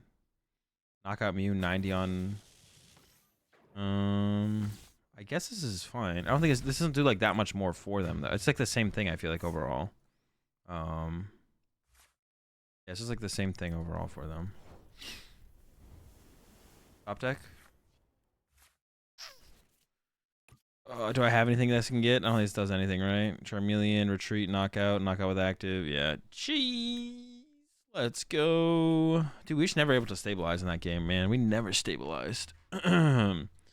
We're always praying for some like insane top deck. Stabilization 0. What did I add in over the thing? The punch? Should we just be another consistency card, to be honest? I feel like there's room to make this deck more consistent for sure. I mean, Path builds are just gonna be a little bit tougher than like against Path. We need to like stabilize. Doesn't Pidgeot have free retreat? Oh yeah, it does. I forgot. I should have sent up the Pidge. I mean, it wouldn't have changed anything, but yeah, if we can stabilize with Mew in play, that's what we need to try and do against the Worker. No, Worker doesn't really change anything. Well, no, Worker wouldn't be terrible. It'd just be like one more out, I guess, that we'd have. But I'm not concerned about trying to get more outs to. I'm not trying to get having more outs to Path. We just need to like stabilize and get Mew in play so Mew can find our vacuum, basically. Another switch option? No, I don't think another switch option does anything. I don't think that's the move. Maybe another energy, just so you can retreat to Mew turn 1 more often through an energy would be better. But it's probably that I'm not concerned about. We need to find. I don't know what we need to find. Honestly, I just need to draw into a freaking I need to draw into an Arven. I need to draw into an Arven here. No Artisan? No. Actually, I don't really hate the idea of that. I don't know how important the lost cities are though. Like specifically probably for the Gardevoir matchup to like loss zone the Shiny Arcana Gardevoirs and stuff like that. So I can definitely see these like being pretty important against Gardevoir, to be honest. Definitely. Pokegear? No, I don't think I'd ever add Pokegear to this deck. It would always just be like more good cards. Pokegears are not cards. Pokegears are crap. Like I'd probably add more researchers and Ionos before I added Pokegears. What time is it? I'm gonna go some more food chat. I'm hungry. I'll be right back. Against Sableye too. Yeah, the Lost Cities seem important for like that kind of stuff. That makes sense too. Lost on their Sableyes. Trek and Shoes? No, Trek and Shoes also just isn't a card. I want to play real cards. We're playing Pokemon here. We play real cards. Trek and Shoes is broken in other card games, but we're playing a card game that plays cards. Avery time? Now you're talking. That's a card. See, that's a card. I'll be right back, chat. I need to go get some food. Yeah, I'll be right back.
All right, here we go again. Dude, the deck was feeling so good for the first couple games, and then since then, I just can't get out of turn 2 Pidgeot, bro. Like,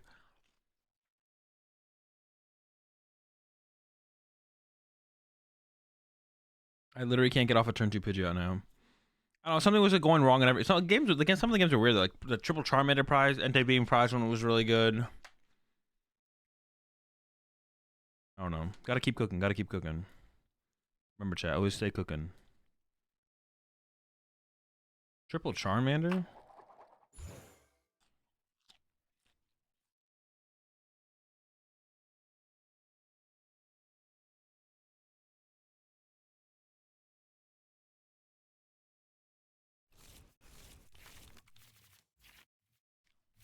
Alright. No, I fuck with this. That's what I'm talking about.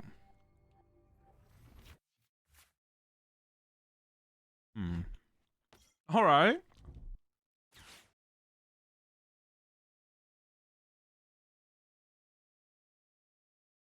That's what we call a free dub in the business. Or in the business is what we call a free dub. Can't wait to see the prizes, bro. It's to be honest, yeah. Oh, we're about to smash them, bro. This is gonna be the freest dub ever. In the history of free dubs, this is the dub. Unless these prize cards screw me over again. Nope. Triple Charmander, Pidgeys, bro. We got it all.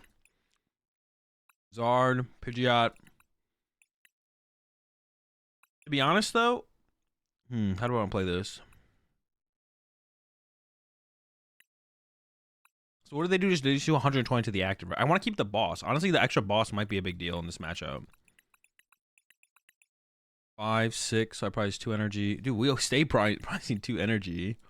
That's fine. Battle VIP pass was prized.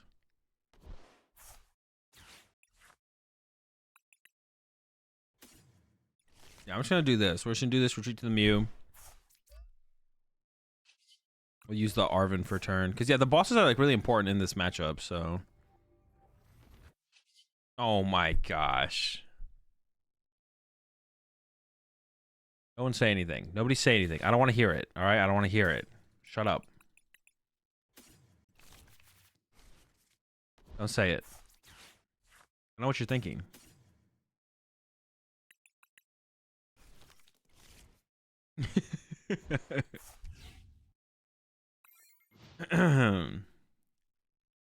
Don't say it. Don't say it. I know you're thinking about it. Don't say it. Just keep it to yourself. Nobody wants to hear it.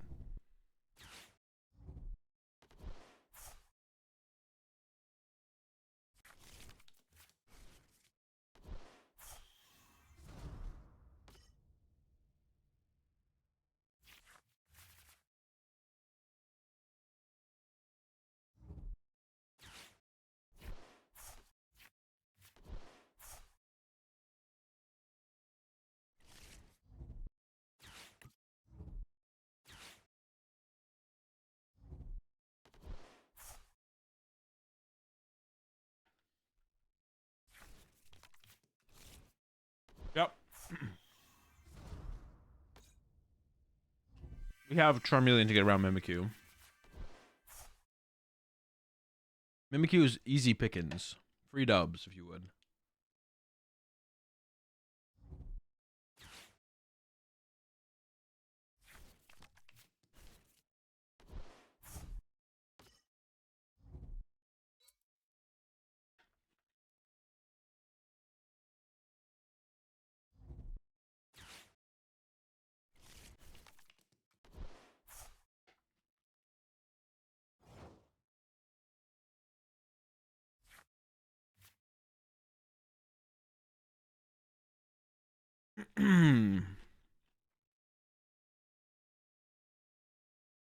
All right, let me think for a second. What are we planning to do here? Is that factor meal? No. It's my leftover Chipotle from earlier.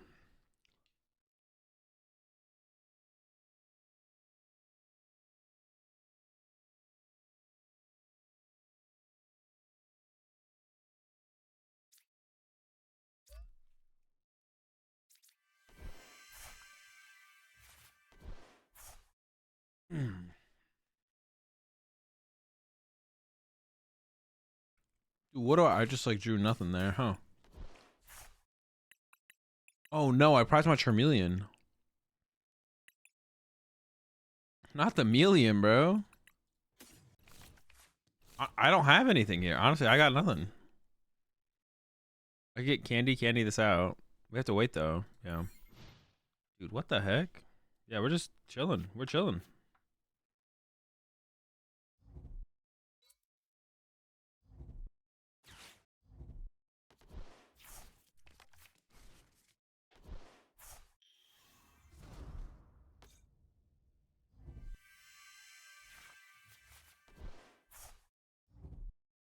Hello.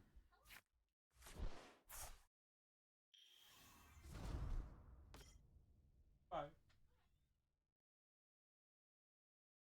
What has a win rate balance this deck? It's probably about 50 to be honest. Probably about 50 so far.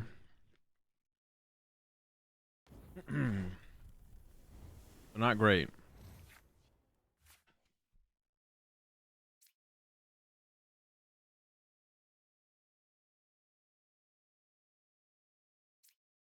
All right.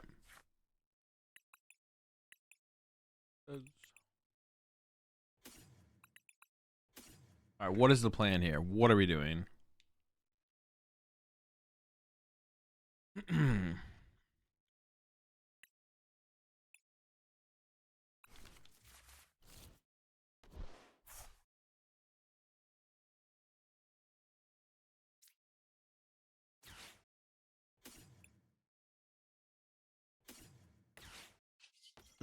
Dude, for some reason I thought I could fleet-footed, bro. I'm literally just tripping. I don't know why I thought that.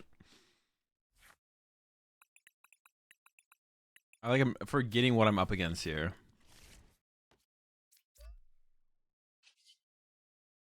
I don't know why I thought that. What's the penny for? When they punch my ante this turn, I'm gonna pick it up.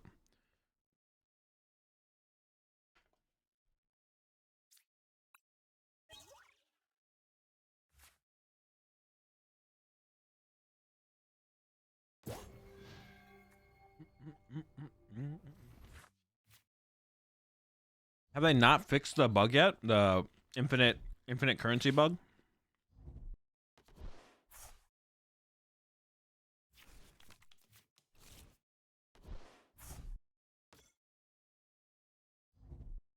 Terrible meme, Z-Man. Terrible meme, terrible meme.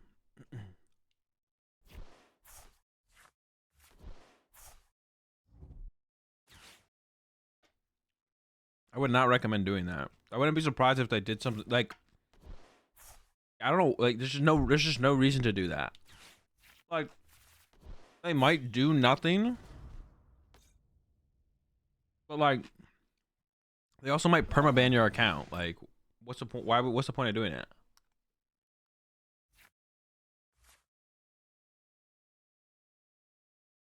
Why take the risk? There's no reason. Dude, I'm actually gonna lose this game. This is so annoying.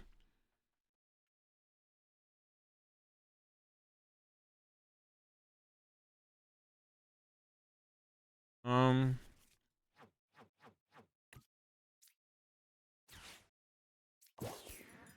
just gonna try and trap. Oh wait, they can attack from the bench, dude. I'm tripping. I'm just out of here. I was like, I'm tripping. I was like, I'm just gonna try and trap this so they can't attack me.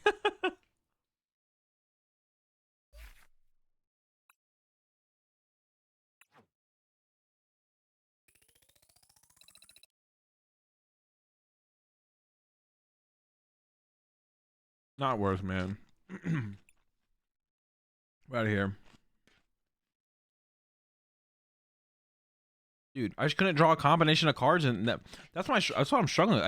I just can't draw a combination of cards to like do a thing.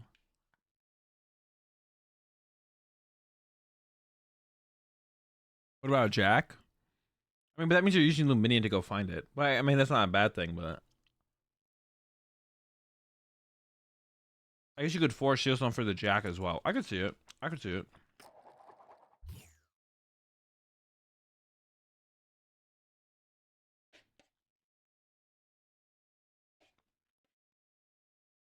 I could see the jack. I'm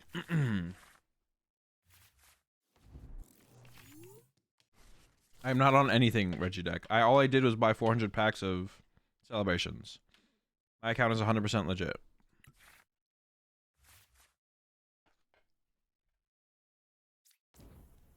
I'm not stupid enough to try and do any kind of exploit to get credits.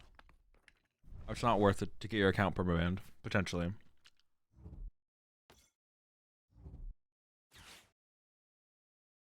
All I did was buy 400 celebrations packs. Did you buy them for market because they were going for? No, I bought it. I got mine before then.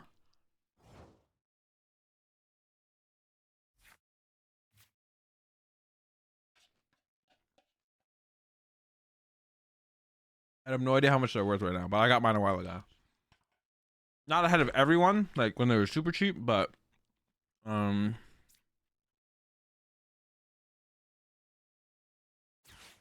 I didn't get them super cheap, but What are we doing here? Dude, they're gonna loop my Pidgey, bro. I kind of have to hope they don't, right? Maybe I don't go for the Mew here. No, I'll go for the Mew here. I don't know if that's correct, though.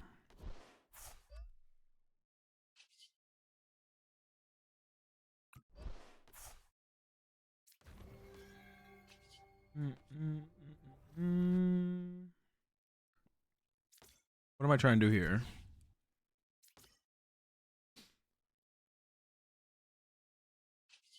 I just like go use a supporter. I almost think I should just go Star Alchemy for like, or even research here would be pretty good, and then Mysterious Tale afterwards. No, it seems fine. All right, I'm gonna go for it. I guess in my research prize, I can just go for the Iono.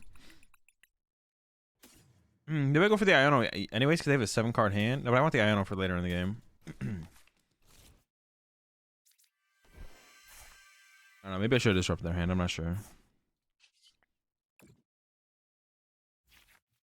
All right, we have the candy for next turn, but if they Iono us, I guess they just take it away. That sucks. That's why I didn't want to use the Force. Just I could have just sat on that hand, but my hand didn't have any combo pieces. Like I needed more. I feel like this is probably the correct play.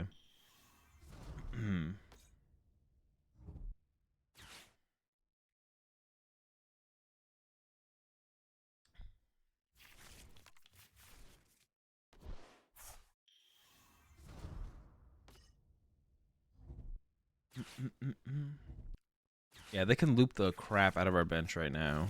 And they probably will. We're probably just, dude. Yeah, we're just looped. We're looped, man. No, what's up, Slap? How's the list been? It's been okay. It's been solid. Oh, I should have got the other Charmander though. I goofed on that. I don't know why I got the lower HP Charmander in play. Dude, we're just getting turn 2 looped. I mean, if we had a 60 HP Pidgey here, we'd still get looped. So it's not really changing too much, I guess. Oh, they're gonna loop my Charmander instead. I'd rather have them loop the Charmander, right?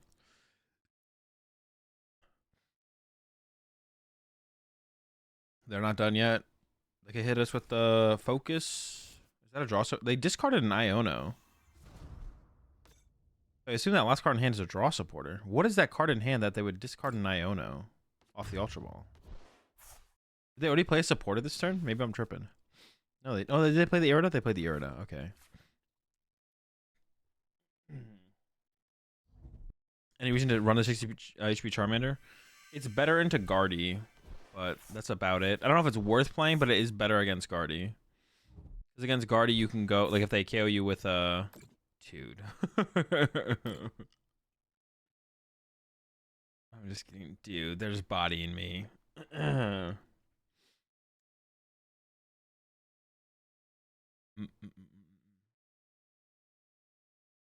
They can't KO my Charmander, at least. But they can KO my Pidgey. I do have Candy Charizard Iono. I don't know if I'm playing the Iono, though. We need to get another Charmander on the bench as well. They're about to go down to... They're about to draw 3 prize cards. Yeah, it's definitely still winnable.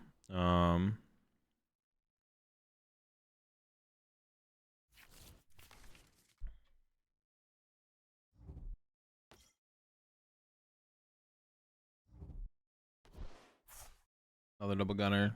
They can't KO my Charmander. They'll KO my Pidgey. Candy Charizard.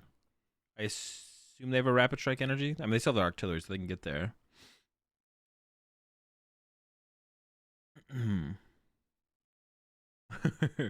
Hazel, do you track which cards you have and count them needed versus current number? I'm not sure what you're asking. Do you track which cards you have and count them needed versus... yeah, I have no idea what you're asking, to be honest. I'm not sure. To rephrase that. Is it ever possible that they don't actually hit me with... No, there's the Inteleon. Okay. I mean, I guess I can Iono them down. But they still have their Karina's focuses left, right? Yeah. It'll be tough. How do we win this? Candy Zard Punch.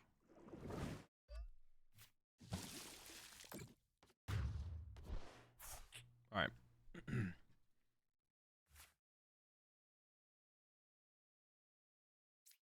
Candy Zard Punch. Go from there. Okay. Like you might currently have 3 Ultra Balls and need 4, so you buy 1 more. I just buy 4 of every card. I literally just own 4 of every card. That's my solution to the problem. Is if I own 4 of everything, I'll never need anything. I don't know. Do I want the other Arven in the deck versus just discard 2 Arven? The Charmeleon's so bad though, because if we're evolving up like that, it's just like slow. Yeah, last season, I was tired of like having to chase one of cards, so now I literally just buy 4 of every card. That's no longer a problem for me ever. I guess we can set up the Entei here. It doesn't hurt to have the Entei set up. I do want to like thin out the deck of energy as well.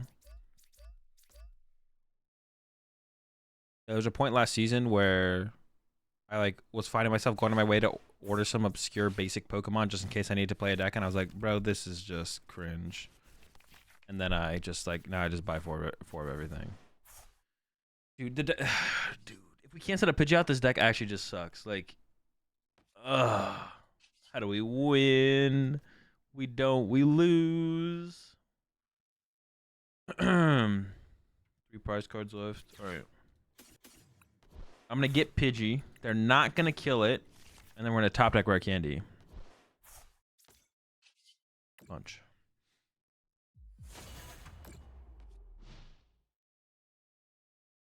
And I mean, it's so tough. As a stage 2 deck, it's just impossible to beat that turn 2. Like that turn 2 Yoga Loop is just so hard to beat. So hard to beat. It's tough.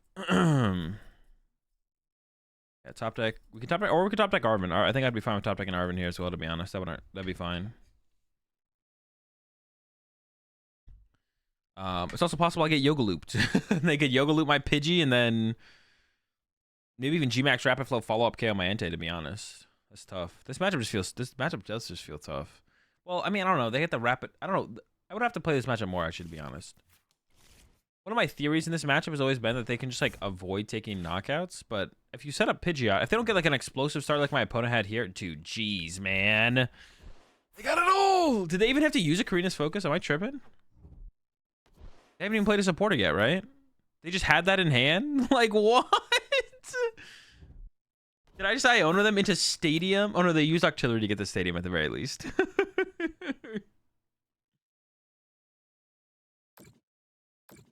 No, there's no Arceus in this build. This is the build that just won the tournament over in Brazil.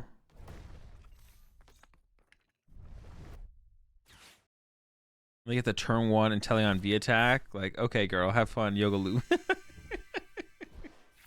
Dude, they still have research to play. Dude, give me a break. All right, I think we can just concede this one. I'm down to go next in this one. You know what? You got it. Good luck in your next round.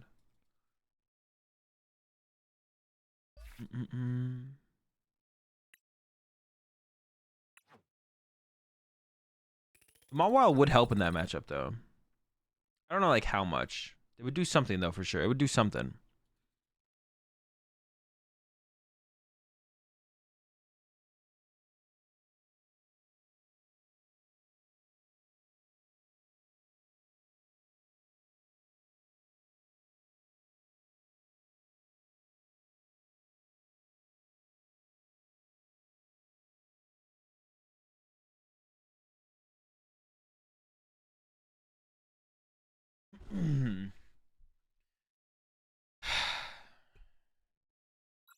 Don't talk to me. All right, we go again. It's a good thing Rapid Strike does have bad matchups. Otherwise, Rapid Strike would literally be broken.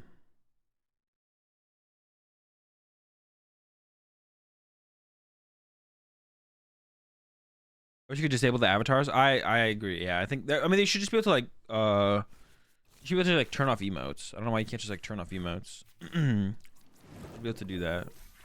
This hand is okay. Rapid Strike a research a research and pray deck. Dude, this is all we've been doing is beating up on Miraidons all day. Let's do it again though. I'm down. Am I dumb for adding Single Strike Urshifu VMAX in my Lugia deck to take care of Charizard EXs? I think the Cobalion's a little bit better, but yeah, I'd probably go with Cobalion over the Urshifu. But it's probably good to play some kind of counter right now. All right, let them set up. They're cooking. That's fine. We have a pretty good hand here. I guess the mana feed like not gonna do very much, but our bench usually doesn't get too full anyways for us to like actually care about that. So we can like nest ball. We'll see what our top deck is. Ultra Ball also can become Luminion, I guess.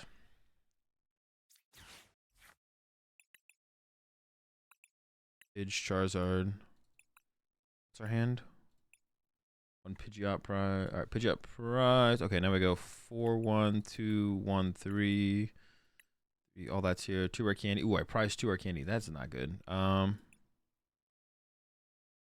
Ball. Okay. Wait, no. There's not a Pidgeot in my hand. Okay.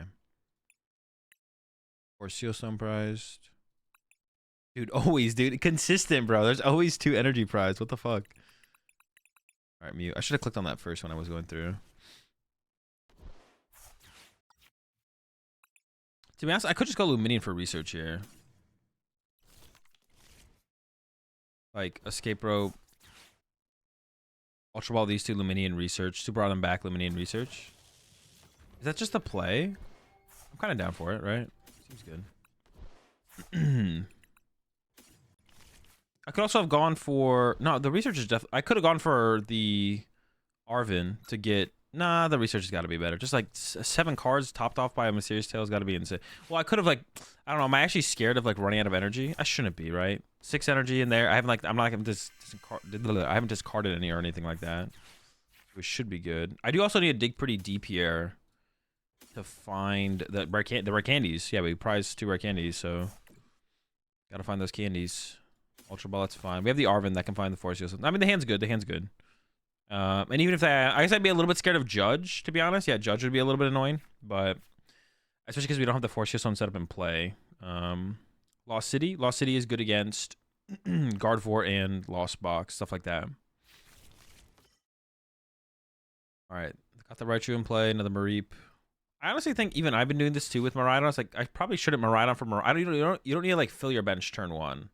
If you set up your field a little bit slower to see what they do first, and then like you never really need 2 Miraidon in play, like ever. I guess the thing though is like if you do attack with 1 Miraidon, you do want a second Miraidon in play.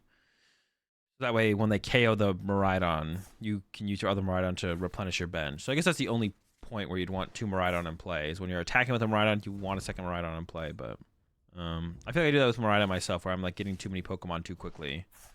And I should. Like, yeah, chill out a little bit. Definitely should chill out a little bit.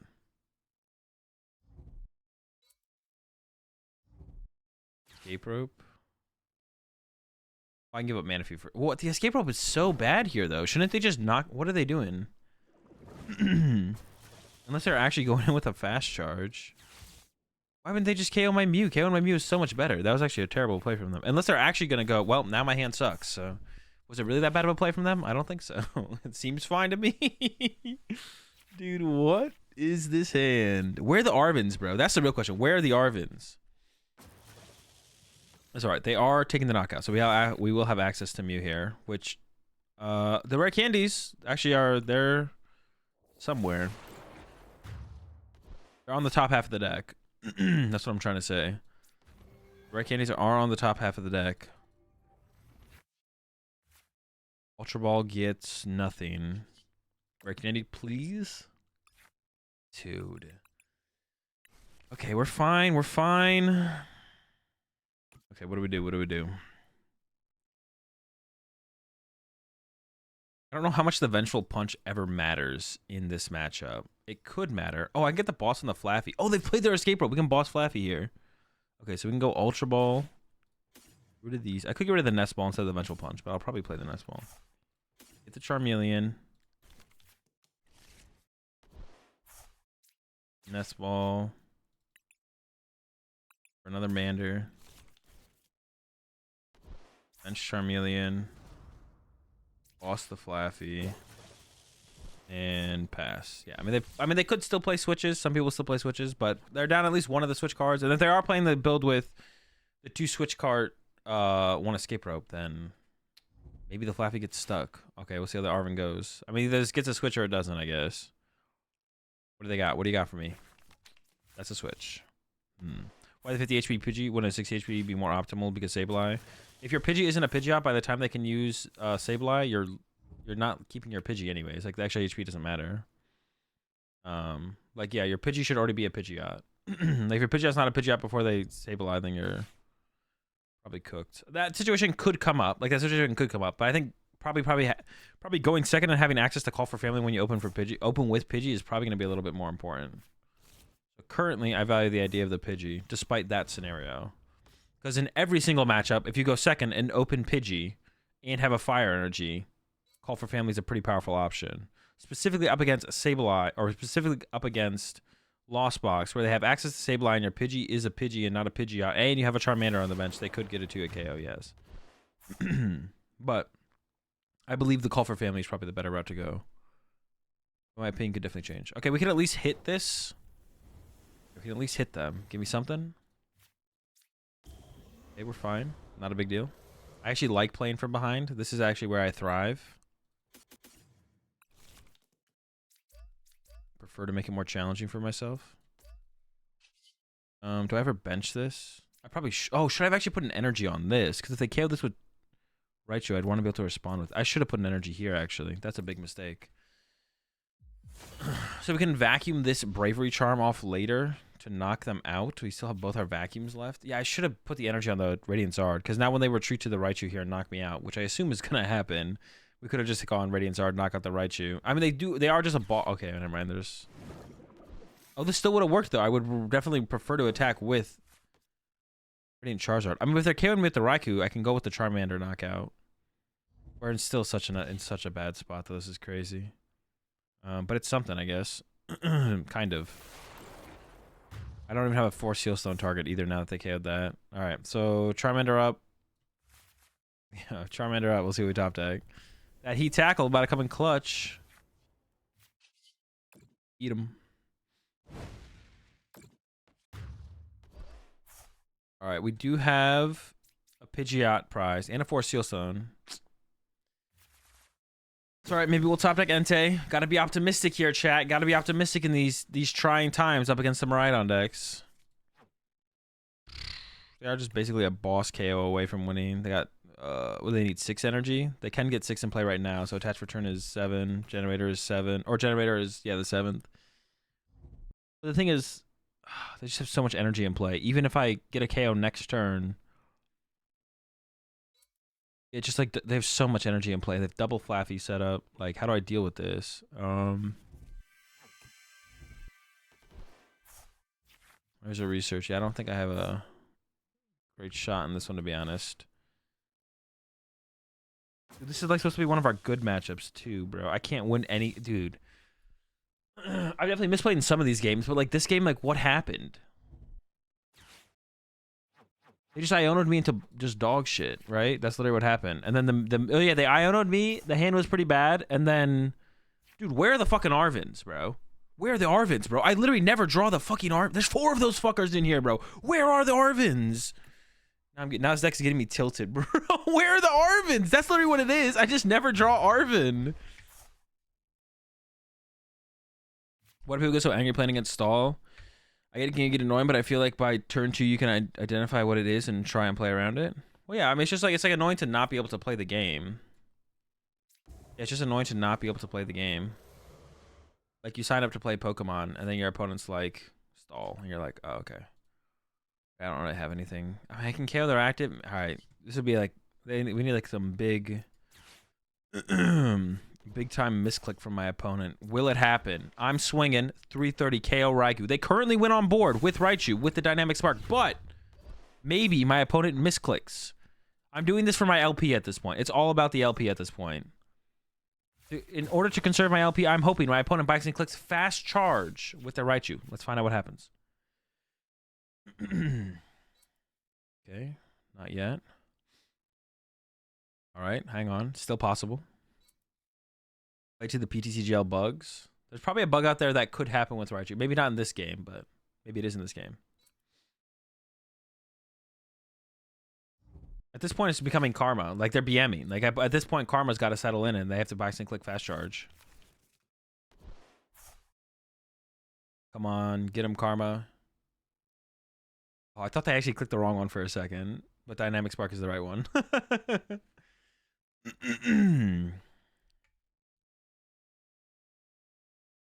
Never lucky. 600. Every single time. All right, we run it back. I just want to see a little bit more from this deck, man. I want to see more. It's all right, Kohler. It happens. Never lucky. How am I enjoying the Charizard experience, Sir Azul? Man, it's rough, man. The first couple games were so good. Like, game 1, it was like turn 2, candy, double candy. Game 2 was turn 2, double candy.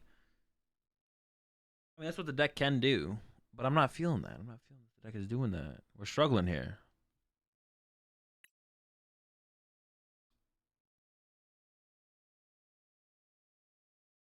Yeah, we literally just need to see Arvin, man. I just literally can't find Arvin. Can't find Arvin.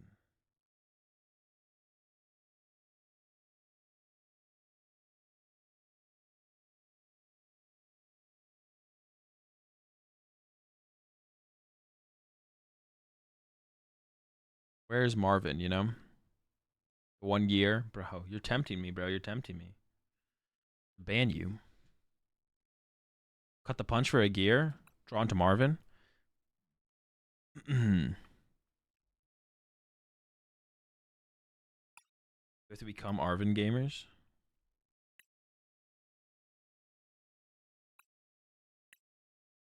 We should probably just play another supporter though, right?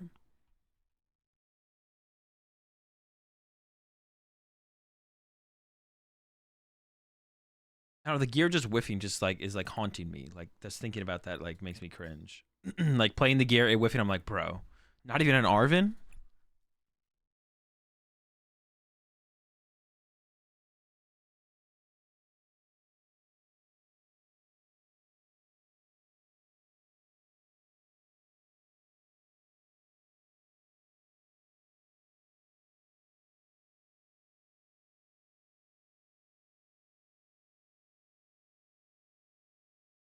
Resleeve, those arms are getting stuck together. True. I didn't pile shuffle before my round. Must thoroughly shuffle. Just one more pile shuffle, please.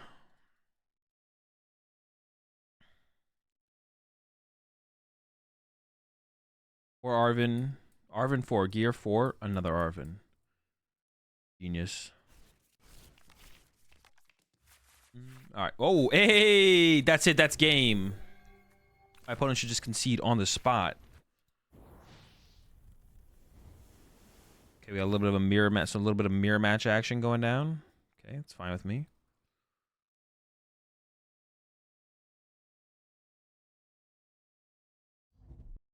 All right. Let's see what they're cooking. It's if I had to guess, I'm just gonna go ahead and guess that we're playing an exact mirror here, but looks like it. That was an Arvin discard. And with that's kind of crazy though. Getting rid of a rare candy, dude. What is your hand that you're discarding a rare candy with Ultra Ball? There's just no way. That can't. They gotta be. They're overcooking over there. Definitely overcooked. They got a vacuum. Pathetic. Literally concede. All right. VIP pass. Easy.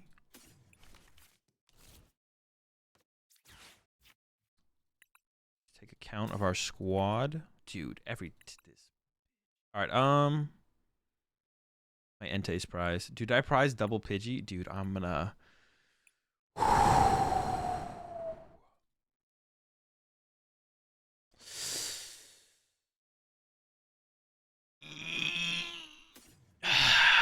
It's fine.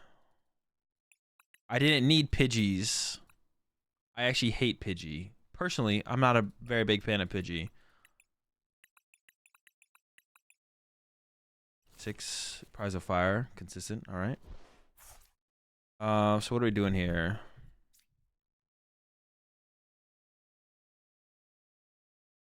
So we're gonna Arvin for I think Ultra Ball to Ultra Ball 4 Luminion and 4 Sealstone. And what else did we prize? Take another look. Choice Bell is prize, right? To the hand. All right. With that said, I think we attach and we pass. It really matters where we attach. All right. We can deal. We can deal. Not a big deal. Our Pidgeys are prized, but the Arvins have been found, but the Pidgeys went south for the winter. Bro, it's so...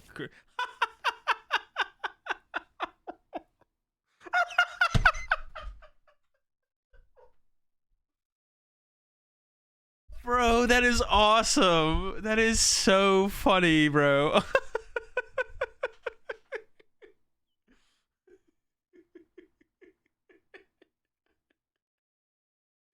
They went Mew twice for 2 vacuums. And they just conceded, bro.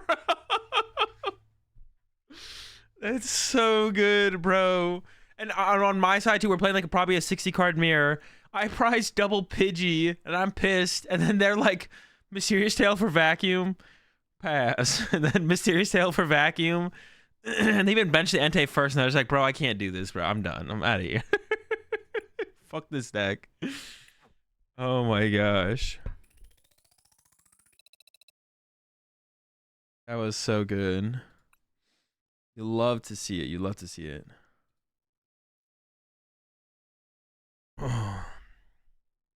Imagine they didn't just... Dude, why did they discard Candy and Arvin off the rip? What was their hand?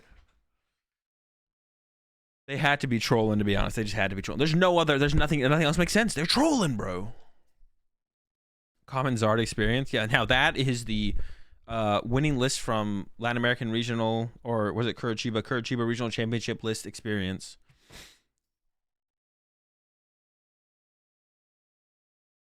Oh my gosh. Elo Hell doesn't exist.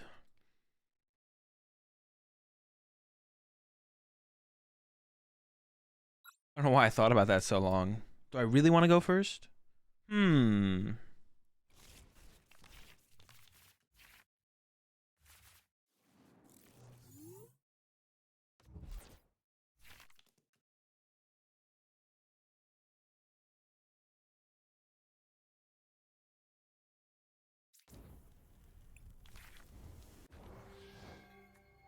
Ooh. Oh, they opened the... Wait, opening Zation. Can I even abuse that? How can I take advantage of the Zations there from them? Damn, bro. I wish Pidgey wasn't here. I like playing the game on tryhard mode. I think it makes me a better player when my Pidgeys are prized. You guys might think it doesn't make... You might think I'm crazy and it doesn't make sense, but... You just wouldn't understand, to be honest. And it's okay. Not everyone is... Not everyone gets it, you know? An Arvin in hand. I got the little minion.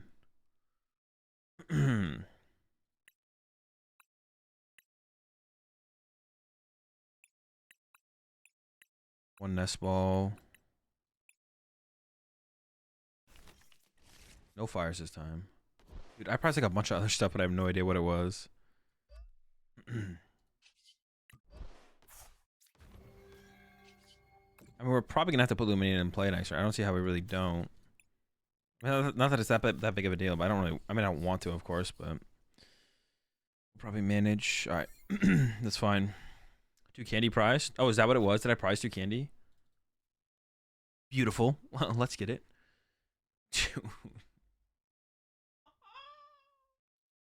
Yes! The Pokemon TCG experience. On PDCG Live. Dude, they need...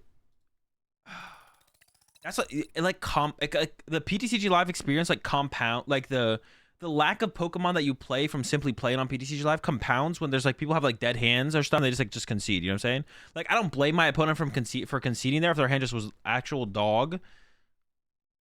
Yeah, if my opponent's hand there was literally actual dog water, like I don't blame them for conceding, but it's like there's the concession games that happen, and then there's also the games that are like. And there's also just like playing on PTCG Live normally, where it like takes a year to play a game of Pokemon because there's so many animations and like hiccups and like it takes forever to play a game of Pokemon on PTCG Live. And then there's also the games where your opponents just immediately concede. And it's like you're just not playing Pokemon. Literally, it takes you're like an hour in and you've played like one legit game of Pokemon. It's like insane, man. PTCG already had problems with that as well. Like PTCG had problems with where everything should be like faster and smoother, and then PTCG Live did not build on that at all. And like it's just not an improved experience, gameplay experience. And that's what matters the most. The gameplay experience on PDCG Live matters more than literally anything, because that's how you keep people to play in your game and have positive experiences in your game. And then if people enjoy the game and like the game, then more people are likely to play your game. Like it's just like it goes on and on and on and on. But yeah, what I'm trying to say is let's go. Open the Entei. All right, we're looking at turn 2 Entei attack then, I guess. I don't know, to be honest, but if I open like a Pidgey out here instead of Entei, that would suck balls. Like, at least we get to attack turn 2. Like, that's at least decent. I don't know. You should skip the victory screen. Yeah, exactly. Like, it's so hard to play Pokemon on PDCG Live. It's excruciatingly painful to play Pokemon. Yeah. 3 Arvid in my hand. Let's go. Another supporter. No, I'm joking.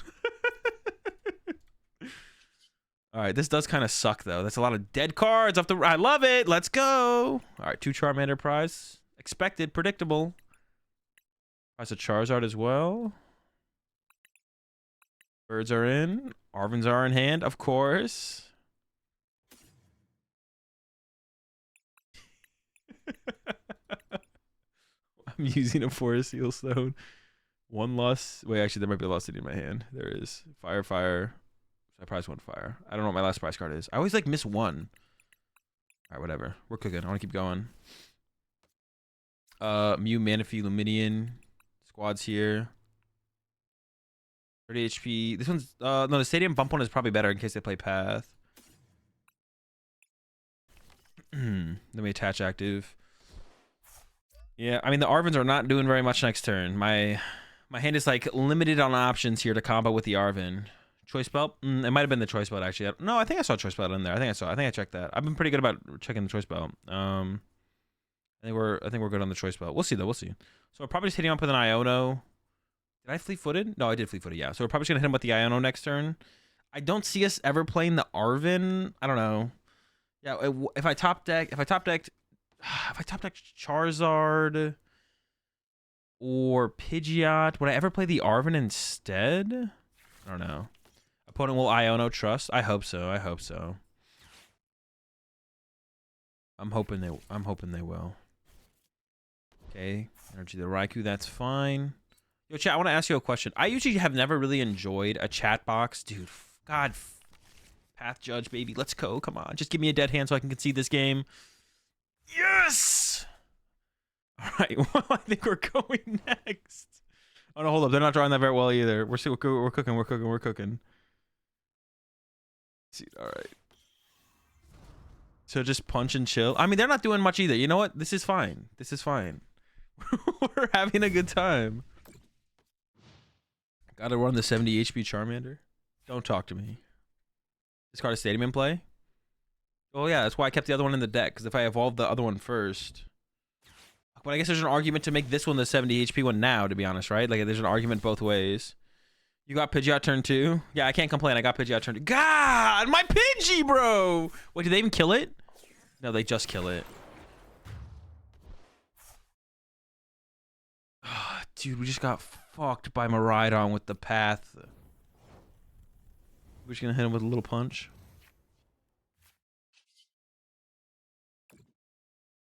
What about that Pidgeot? At least you take a break with casual game with turbo deck out list. True. That's what I need right now. That's what I need. Just something about the chat box. Oh yeah. I generally don't like when I've watched streams in the past, of course I would try and do it in a way that I like the way it looks. But I think someone put like a comment on one of my YouTube videos that like it is a little bit disconnecting for me cuz like I want to stream.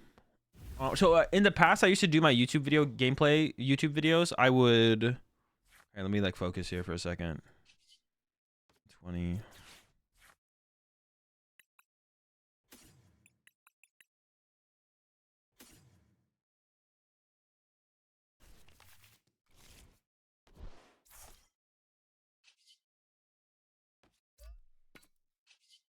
I used to do my gameplays on YouTube separate from like the stream games, but now I just like take my stream games and put some gameplay up. Like I do like a deck list breakdown that's usually like, you know, 5 to 10 minutes depending on the deck and how much I have to say about it. And then I put some gameplay with it on my YouTube. And someone on my YouTube's commented that it'd be nice to have a chat box. It's a little bit disconnecting for me to be like sometimes be talking to my chat during the gameplay, but them not being able to say what chat is saying. I was like, that kind of makes sense. The reason I never put a chat box on my streams is because I never like, whenever I watch streams, I don't like seeing chat at all. I don't fuck with chat when I'm watching other people's streams. I only fuck with chat when I'm streaming. But honestly, I don't really watch streams like ever, so it doesn't really matter. But I probably should have chat on my stream. Like, that made sense to me. Does that make sense? Like, do you guys think that makes sense? Like, I should probably do that? Really, I'm the opposite. Wait, the opposite of what? I love chat. Well, like, I guess it's different to me because I see the chat here. For YouTube Reshim video, I do like chat box, but I hate it on the live streams. Yeah, well, I can't really cut them differently, but I probably should have it, right? That's what I'm saying, right? Which makes sense. Like, I'm probably just gonna add it. So next time I'm streaming on Tuesday, I'll have a chat box on stream. But because it makes sense. Having the chat is the whole point of Twitch. Yeah. I just never liked. I always like one of the things that I always like. I don't like stuff on the screen distracting from like the gameplay of whatever the game is. But you know what I'm making, the product I'm making with content isn't about what I want to see. It's about what you guys want to see. So I always like, because that's one thing I like. I always like thought about it, like I never want to put out content. I never want to put out content that I wouldn't want to watch. And generally, I don't like the idea. Like when I watch content, I don't like a Twitch chat, like a chat box being there. But I don't watch my own content, so I like the chat box because I can full screen and silver chat. Yeah. I know people like it for that too. So yeah, I think from here on out I'll have a chat box. I've just never done it before because it's like I don't like it, but it's not just like I don't make my own content for me to watch. I make my content for other people to watch. I'm just gonna hold this energy just in case I need it for like an ultra ball or something. You can't record a scene with a chat box. Stream a scene without a chat box. I can. I just don't know how to do it. But if enough people, that's what I want to get to. If there's enough people in Twitch, if there's enough people in chat who would also want to see while I'm live to also have my chat box on screen, then it makes sense for me to also have it while I'm live and while I record it as well. That's what I'm getting to. Is this going to be in the YouTube video? No. I think I got too angry in this game. Dude, bench the Squawkabilly and think you can use it to draw 6 cards. No, there's no way they think that, right? I thought they were going to get Lumini in here, but no, they're sitting out their deck. Yeah, I'm just going to probably put the chat box like under my chat here. They'll put the chat box under my because I do like everything to be like kind of on one side connected. So I'm going to put the chat box down here. I'll move my camera up a little bit and then put the chat box under me. And then I'll put like my sub goal probably in my camera frame or something.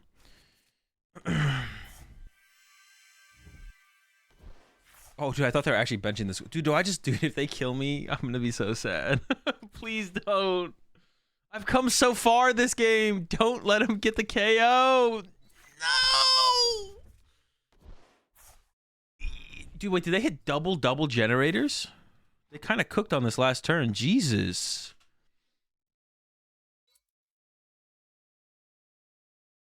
Me and my opponent look at the top 5 cards of their deck and attaches up to 2.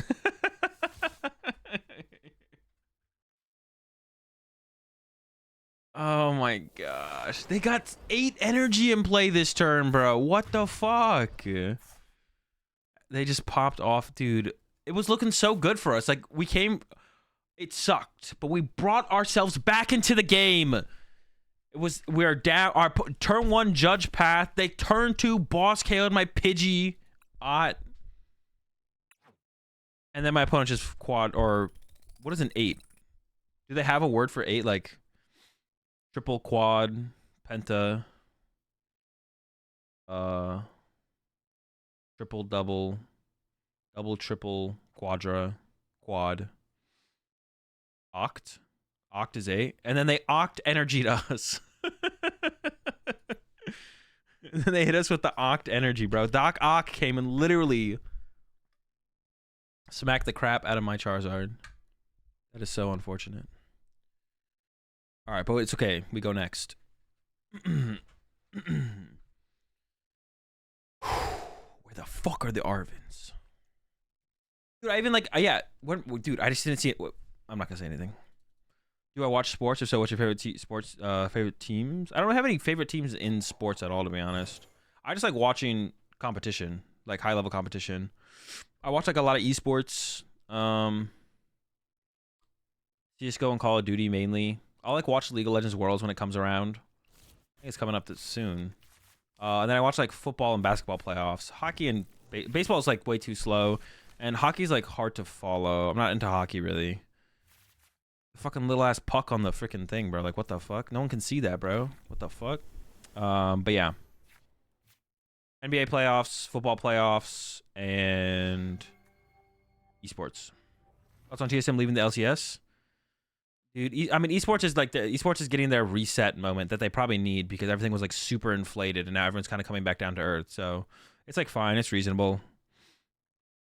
Like yeah, esports needs like a big reset because player salaries were just absurd and now they're getting that reset. So, and that's like part of it. Like everything is like too much money. Everything like unnaturally blew up in esports, but now they're kind of bringing it back down. Like everything's gonna come back down a level. I don't think esports is going anywhere, but I think they do need this like salary, just like price point reset in general. Like the cost to get into some of these leagues was way too big. Like the Call of Duty League, LCS probably is way too expensive, way more expensive than it should be. Players are getting played way too much. Like all of it. Do I watch Soccer World Cup? Nah, dude, soccer's so boring. Like I get it. I respect soccer as a sport. Calm down, okay? Jesus, it's not this big. It's not that serious. But it's just actual garbage to me. No, I just don't enjoy watching soccer. All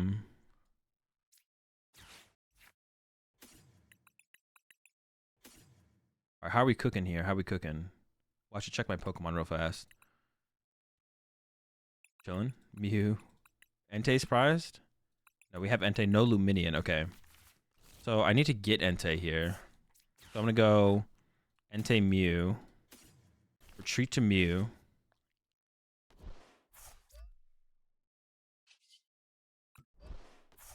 Try and find a Battle VIP pass.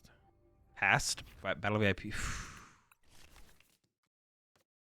Okay. Damn, bro. That sucked. I got nothing there. Damn. All right. Do I have to get... Dude, I'm afraid of that Zapdos right now. Dude, that Zapdos is scary, bro. He's locked and loaded, bro. He's about to pop off. And they have their 4 Seal Stone left, bro. All right. All right, we're going to do this. Dude, how do I get nothing off the Mew there? I needed, like, anything. Just give me one of the things. Why are you going to give me nothing there? Is there Halucha prized? What do you think, chat? Is there Halucha prized? Halucha's never prized, bro. Or just go like this and hope they don't boss KO one of them. I guess that is the play, right? Alright, whatever. Dude, I'm fucked in this one. Miraidon's not your friend today, bro. Miraidon's literally cooking me, bro. Not even a vacuum off the Mew, bro. Literally any card was good. And literally an +1 item. Because like on this next hand, if they put a Path to the Peak and play... Oh, they're probably not playing the Path build, though. I might be safe. They're probably not playing the Path build. Thank goodness their hand sucked. Let's go. All right, Slapper. Yeah, even because like my hand, if they put a Path... I was like playing... In my mind, I was heavily playing around Path to the Peak. But they're probably not playing the... That's not true. They might still have Path, actually. Because if we vacuum the Penny... Candy the Pidgeot... We can't use the Ultra Ball. Well, that's not that big of a deal, though. If we... Well, no, that is a big deal. That is a big deal, actually. I feel like the Halucha is terrible Miraidon. Well, it's not bad. If you play the Zapdos, it's the only way to enable the Zapdos aggressively. If I send up the Entei, they don't actually get a prize card. That's good enough, right? But I'm not guaranteed to get a prize card with my Entei. But I'm fine with that, I think. Is the penny for Entei? The penny's just like to clean our board up. There's no like specific matchup that it's... Well, I think it's specifically better against Lost Box than most matchups, probably. But yeah, it's just good to clean up our board. The deck you're playing cannot win games? All right, we'll find out. We'll figure out together.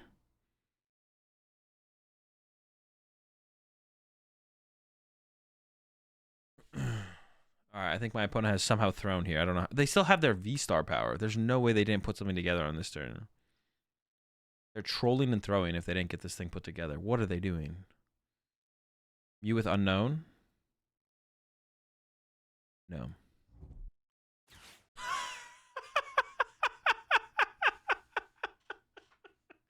They're like looking at their hand. Wait, I think I fucked up here. All right, escape rope again. All right, now what do I send up? That's so funny. I don't think I'm afraid of the sniping. Well, actually, no, I don't think I am. They can take the mana fee. I was afraid of the sniping this turn, but I don't think I'm afraid of it on this. I would. The Entei is better because I don't want them to get a prize card at all. But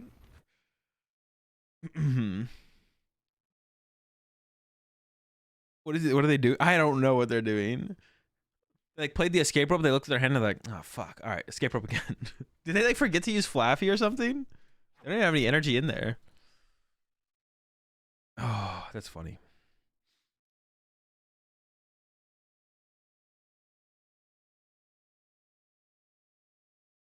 Stone for Cologne, Halucha. Dude, chill. You're gonna make me like, just like, I'm just gonna walk away, to be honest.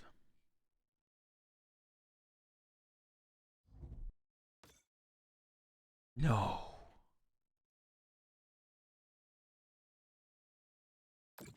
Did I get baited that hard?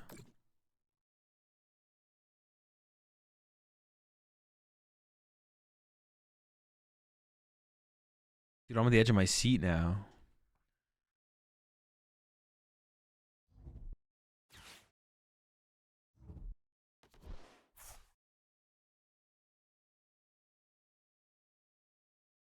What the heck are they pinging though? That's true. What are they pinging? Well, pinging the Mew kind of makes sense. Yeah, I don't think they had the Cologne. They had me nervous for a second though. Pinging the Mew makes sense because if the Pidgey and the Charmander evolve, I mean, pinging in general here just makes no sense. Oh, they do have an energy in there. Okay. I was like, they just not gonna attack. Pinging the Mew makes sense because if the Pidgey and the Charmander evolve, hitting them for later damage isn't gonna do anything. So the ping choices there do make sense, to be honest. So I'll give them credit on that. They made the ping choices do make sense. All right. I'm like back. We're back, baby. Yeah, I mean their whole sequence of their turn doesn't make much sense, but this is where we are now. Yeah, the whole sequence of everything there just does not make very much sense, but dude, we did it. We got the double candy turn 2, baby. Let's go. All right.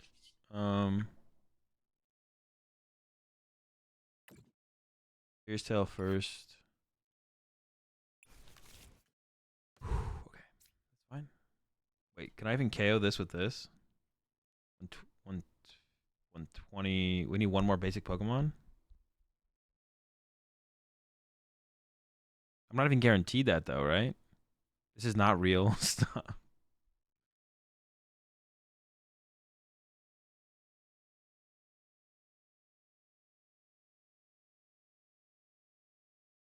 I want to keep the vacuum around for paths, man. Shoot. That sucks that that whiffed. I guess I can Ultra Ball away the fire and the penny. I want to keep this around for the path. Like, they could play the paths. Alright, we gotta do it like this then. That's fine.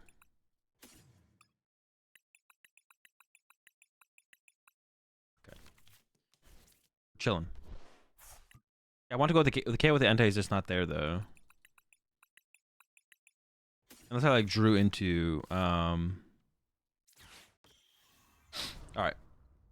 Get the energy of the active. Energy's on the bench. Chilling.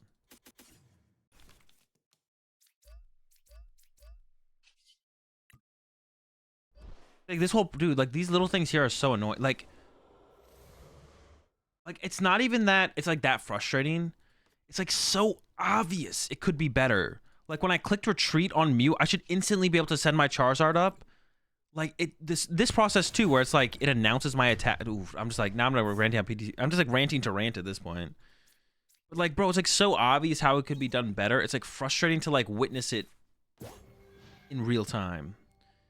Like, just, the flow, it's, like, so obvious, like, what could be done better. Like, it's just, like, it's so frustrating that it exists the way it does. It's killing me, man. Like, there shouldn't be so many hiccups to get from, like, point A to point B, but there's so many hiccups to get from point A to point B. There's so many. PDCGL is simpler and smoother. Yeah, like, that's all we just simple and smooth, man. I just want to play more Pokemon. I want the gameplay experience just to be enjoyable, like. speed stuff up. Yeah, that's what I'm saying. Yeah, Ridgeway, yeah.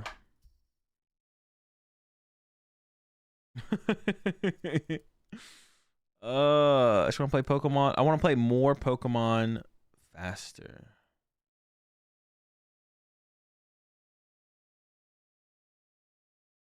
More Pokemon faster. That's it. I'm trying to play more Pokemon faster, man.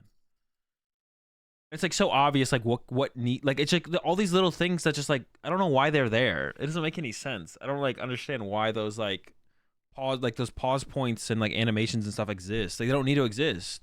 Just get me from point A to point B faster. When I click retreat, let me set up my Pokemon immediately. But like the whole game stops and freezes for my Mew to like jump up to the right side of the screen and then hang out there for a second, and then all of a sudden I can click on my Charizard and drag it to my active spot. But it's like,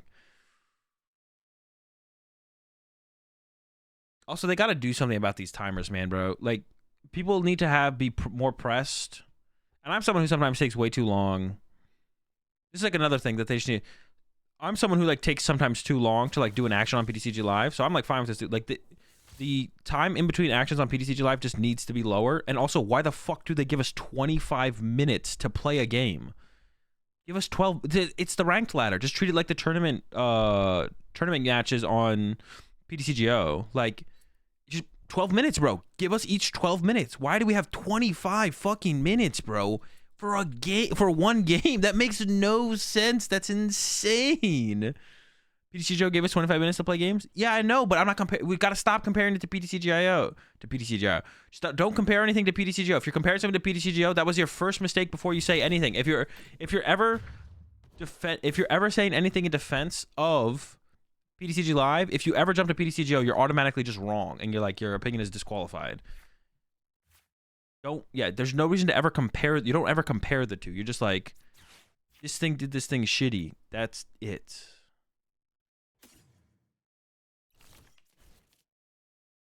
I can bench the Pidgey here, right? Sure. Full stop. Full stop. If you ever just like, but PDCGO, because why would you ever compare PDC? Like you can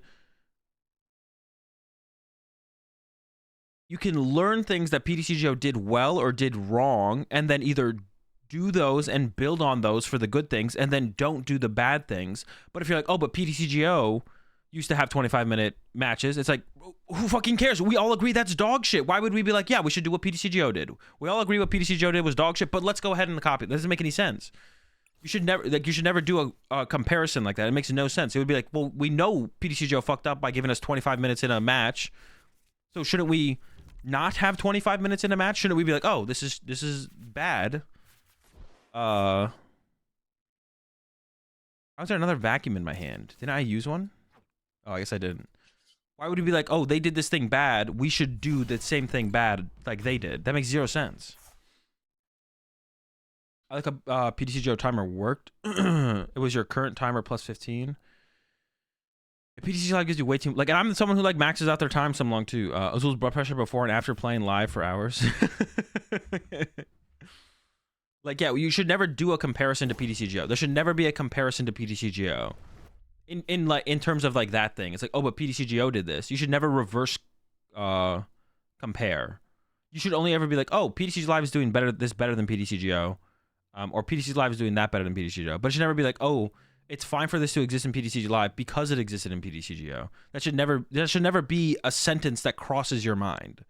If it is, then that means your idea of what it means to... See, I can't explain this the best. But if that sentence ever crosses your mind, you should just know that's an incorrect sentence to say, because we should never be... PTCG Live should be greater than. It should never be equal to or less than, because it is the next generation. PTCG Live, okay, I'm getting there. PTCG Live is the next generation of PokemonTCG simulators, so it should always be equal to... No. It should always be equal to or greater than. Should never be less than. And anything that was bad or done poorly or wrong on PDCGO, PDCG Live should never be. All right, that's good enough. So that's why that sentence should never like be uttered. It's like, oh, PDCG Live does this thing wrong. Well, PDCGO also used to do that thing wrong. That should never be a thought process, basically. This community is so beaten down by the online clients that PDCGO is the high watermark when it's laughably bad as compared to every other. That's what I'm saying. It's crazy. Did you read about 25-minute turn timers in PDCGO too though? I just don't remember people complaining about it. I did complain about PDCGO. I did complain about PDCGO timers being 25 minutes, but it was one of those things where it was like we are so we never saw like any hope for a brighter future on PDCGO. So I mean, people were, if you remember, Dylan, like at the end of PDCGO, like me included, people were losing their shit at PDCGO because it was so shit. Like everyone was losing their shit at PDCGO because it was so shit. Towards the end of PDCGO, people were finally truly starting to get fed up with PDCGO, and then that's when they announced, "Oh, PDCG Live is a thing," and they're like, "Oh shit, we're saved." People were starting to go. I was starting to go pretty hard on PDCGO towards the end of it. A lot of people were, rightfully so. We probably should have been going on it harder on it sooner, but like it felt like there was like there was never anything to come of it. But then it's like, oh, PDCG Live is coming out. PDCG Live is supposed to be better than, but then it ended up not being better than, which is just like crazy. It's just like, that's insane. How is it not better than when it's the next generation of something? But you can clearly look back at PDCGO and be like, oh, 25 minutes for a single best of one match on a client that does the shuffling for you makes zero sense and is literal. It's stupid. And then it's like, okay, if we can agree that that's stupid, then why would you do it again when you have a chance to like rebuild everything from the ground up? And it's like in the process of rebuilding everything from the ground up, and you're like, and 25-minute timers in a best of one match that is where they do all the shuffling for you. Like, that makes no sense.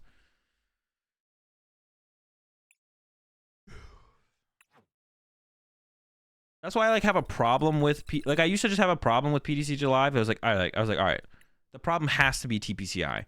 They didn't hire the right people. They didn't hire enough people. But then some of these things, it's just like, how is there not someone over at TPCI who's like part of the development, who's like innovative, and like as soon as they see like, and like has like some forward thinking problem solving brain where they're just like, as they're creating the code for PDCG Live and they're building out what the ladder looks like, isn't just like, yo, isn't 50 minutes for a best of one where they do all the shuffling for you too much? And they're like, oh yeah, that is too much. And they're just like, all right, make it 12 minutes, make it 15 minutes. Like, how is there not someone there that says that as it's happening? You know what I'm saying? Like, how is there not someone there who like sees that, like, and says that, and then it just never, like, 25 minutes never happens? Because I feel like they don't have that person there. You know what I'm saying? Like, there's got to be someone there who could have said something. That's what I'm saying. But there's not. That's what it feels like. It feels like there's not someone who could have said something. I've been opponent lose on timer and PDCG Live once. Well, yeah, that's different. That's when people are maxing out their action timers. Like, I don't know.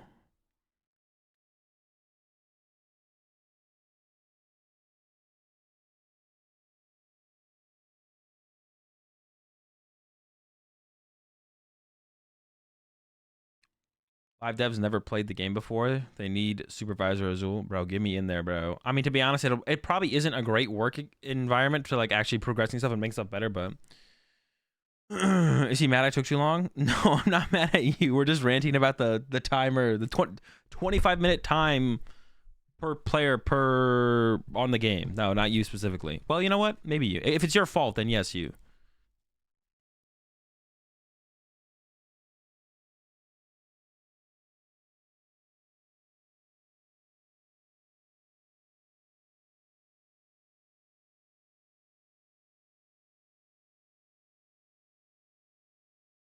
My bad, Slav. I got you after this one.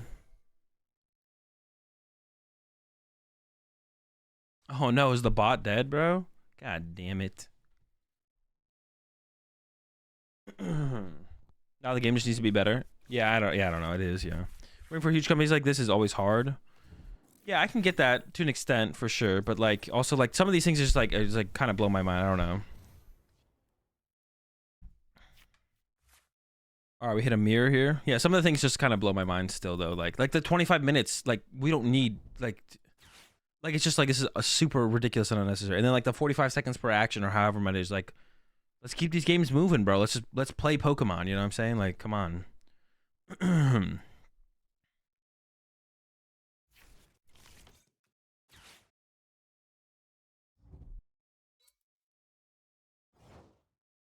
No, but Falcor, then they can just go play casual. Like, there's literally 2 ladders for a reason here. There's a ranked ladder, and there's a casual ladder. If the time constraints are too much because they have to read every single card, go play the casual ladder. That's what it's there for.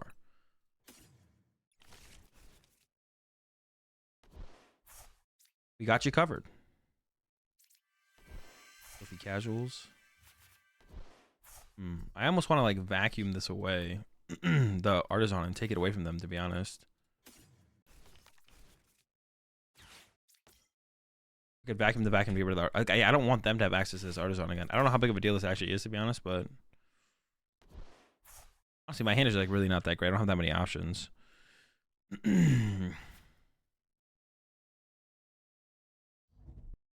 The fact that best of one can actually take 15 minutes is not easy. I mean, it never really will. Like, if both people are playing the game, then like, what? If both people are playing the game, then you'll never actually go to the full time extent on both sides, right? But, yeah, I know, but that's what I'm saying. Like, just go play the casual ladder and hit the casual ladder. That's what there is, a casual ladder.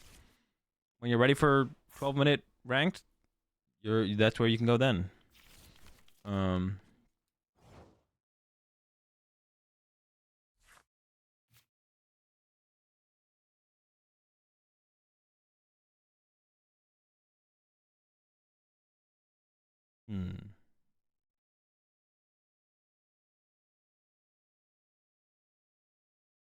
I actually don't know what to do here, to be honest. I'm not sure. You might be just whiffing for another. I want to play the Iono over playing the other thing there. Oh, I don't actually. I was gonna grab a Charmeleon here, but I don't. I don't have a Charmeleon. With another Mander, I guess. I don't really want to Iono them either, I guess. Sheesh, this is weird. I got the escape rope. I did not get part of the candy though, but I should probably do it anyway. So potentially pull off 2 music. Like if they don't get candies or this turn themselves. I mean, I bet they are gonna have it though. Doesn't mean we just lose, but we're definitely at a disadvantage here for sure. Dude, my mysterious. All right. Thoughts on the set Charmander versus the promo Charmander? Is there a difference? Is it an artwork difference, or is there actually a difference in attacks?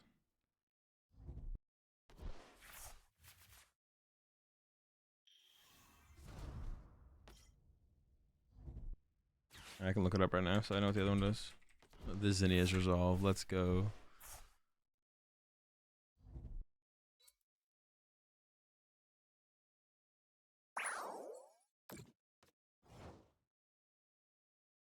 Does the promo have 70 HP?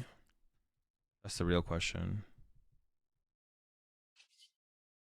Alright, come on. Don't let me down, bro. Give me something here. Okay. Alright. Does it matter which one I grab? Not really, right? Don't let me down. Ultra Ball.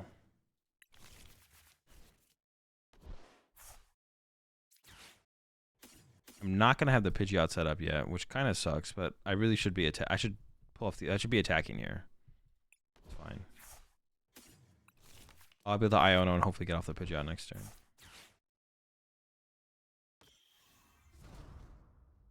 I don't know which Charmander I should have had out here, to be honest. I'm just gonna hold this energy because if I commit 2 to Charmander and they're well, would they ever boss a Charmander? Maybe if it has 2 energy, they would. So I'm just gonna hold this energy.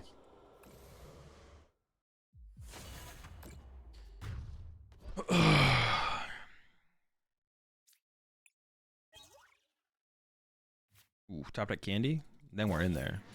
I mean, sometimes PDCGL freezes briefly mid-action, so I don't think it's unreasonable. Yeah. Alright, I'm coming down off of my my raging. I've recovered.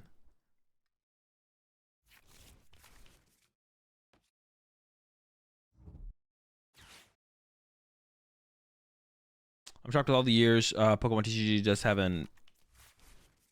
a made client because Yu-Gi-Oh has had lots of the manual versions and auto versions.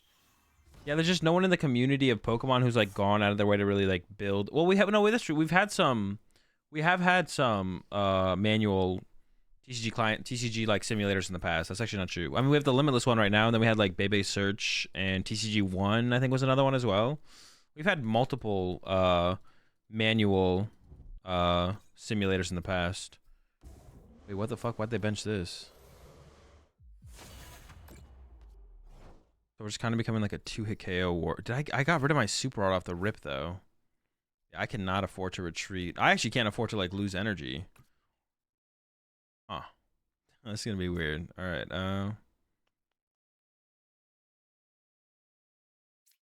Actually, maybe I need to keep that penny around. Hold up. Get rid of these. Like this on the bottom of the deck. I need to try and I need to get that Candy Pidgeot online like yesterday.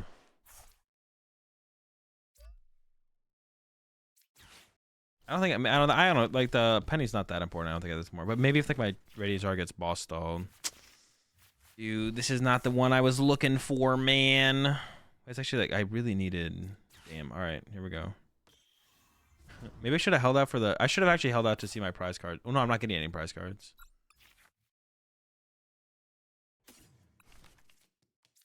The wrong one. All right, 180 hit. Did I see we prized 2 Pidgeot?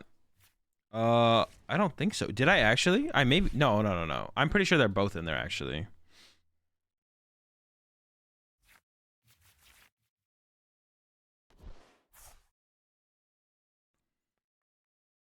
Yeah, we don't really have a great update from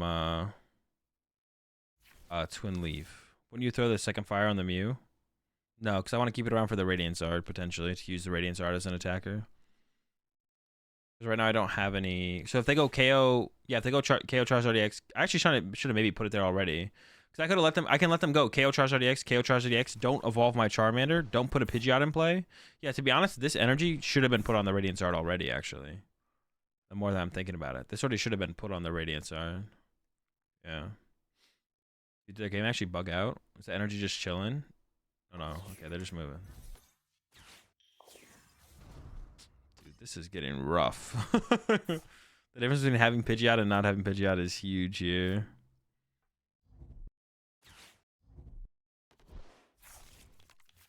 Dude, calm down, bro. Come on. Come on. All right, what do I do here?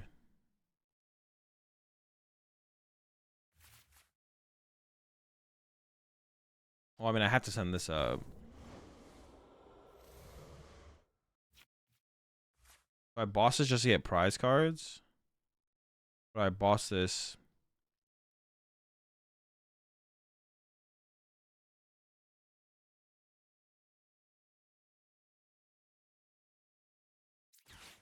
I don't know. I'm just gonna say I'm gonna say that my prize cards are more important. I don't want to overthink it.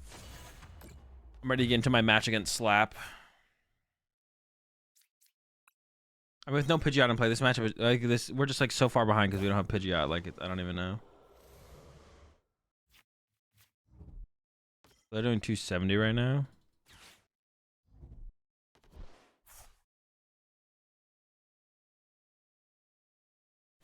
Man, if I had put the energy on the Zard, I'd feel like I was in such a better spot here.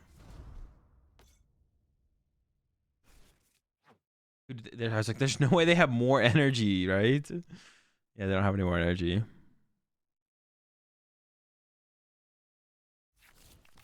I'll have you know, I just cut the list down from 71 cards, and I'm rather sleepy. All right, sounds good, sounds good. Okay, fire energy. All right, I can Iono and try and draw into the fire energy.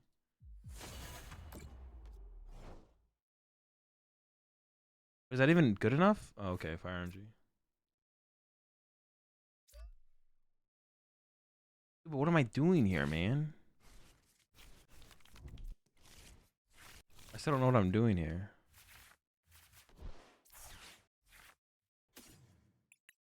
What are we doing here? All right, I don't know. Yeah, punch, I guess. I don't know what I'm doing. I don't think we can win. I don't think we can win. I don't think we can win.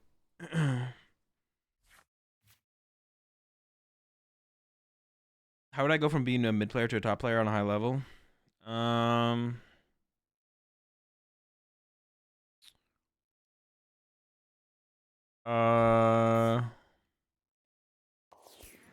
mean, you gotta play a lot, obviously, but I'm trying to think of like something more constructive to say than just play a lot.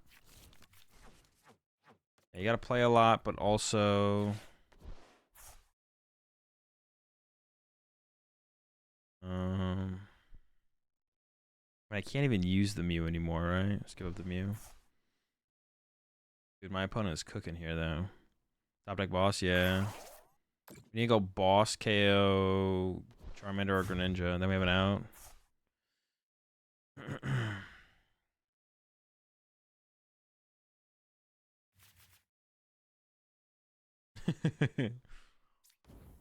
um.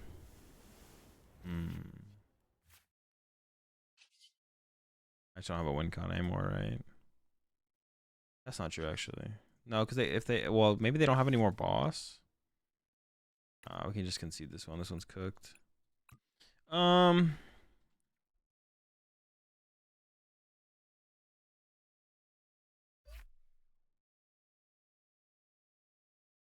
Whoa, whoa, whoa.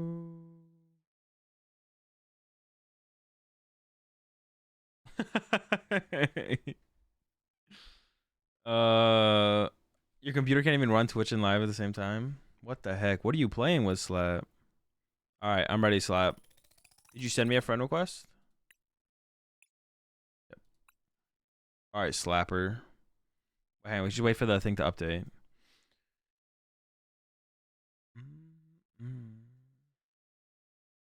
Man, I'm trying to think of something like a better. What else? Like, I mean, there's like so many like little things, but they're all like kind of like cliche sayings that everyone says. Like, learn from your mistakes. I think it's something like better to say. Practice with a purpose. I mean, like, I guess it's like a culmination of doing all those things consistently. To be honest, though, like maybe that is what it is. The one thing I have been. What are my favorite flavors? Electric berry, electric frost berry, the mango one, and I had a third one. I can't remember. Oh, those are my top two. I don't remember what my third favorite was though, to be honest. What's the Zard conclusion?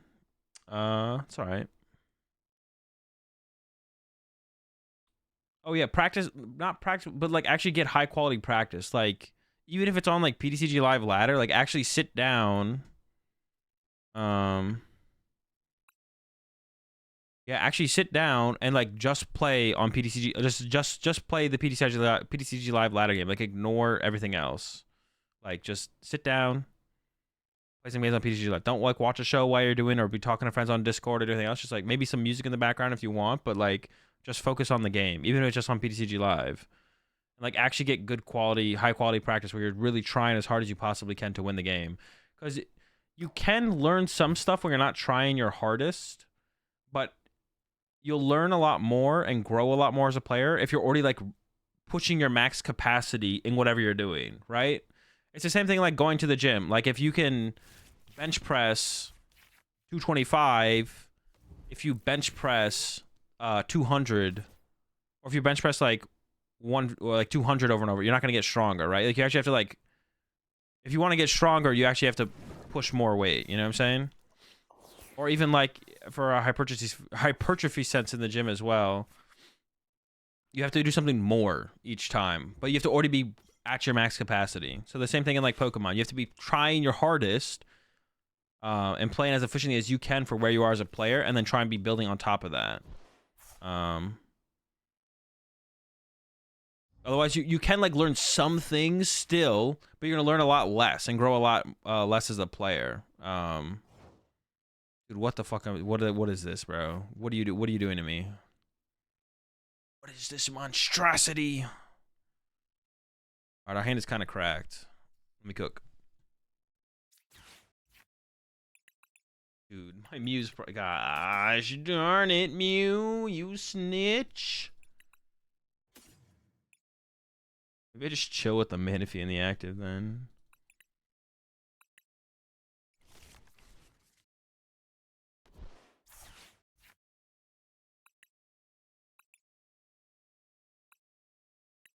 Maybe not, though.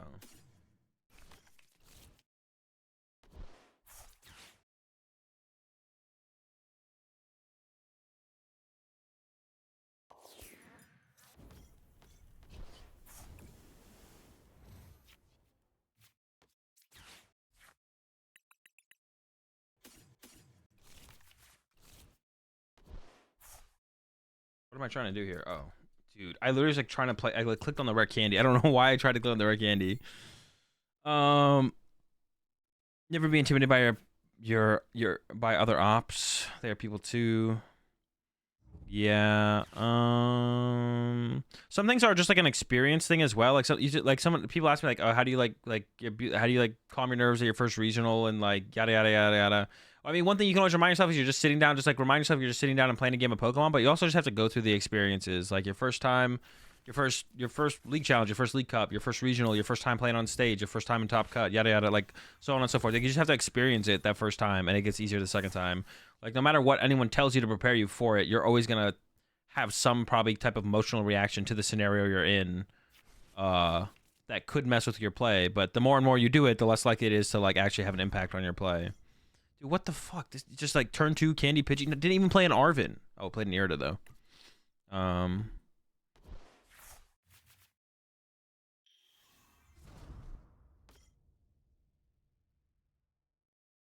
But I think that's the main thing. The main thing I would say is you actually go out of your way to try and get high quality practice. Like, that's an important thing. Remove all other distractions and actually play games of Pokemon, whether that be with your friend or a testing partner, wherever that might be. Just actually get high quality games of practice in. Because I feel like a lot of people get practice in, but it's like low quality. Well, high qual, not low qual. On it, dude, fudge.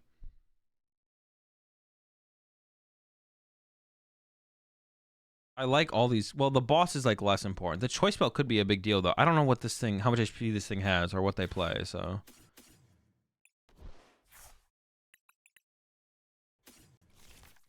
But I'm gonna keep the choice belt. It could be the choice belt could be a big deal. I don't know if it actually is gonna be, but it could be though.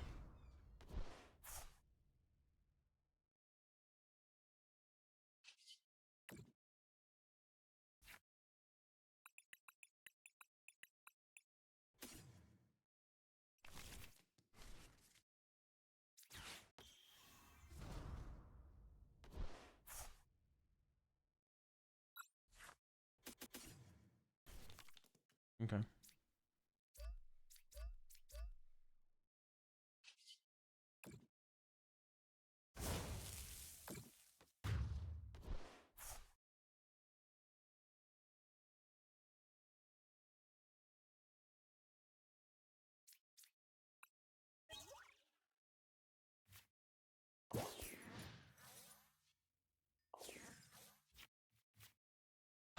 When they ask you a question, you give them a third unhelpful answer that was never on the table. Wait, what did?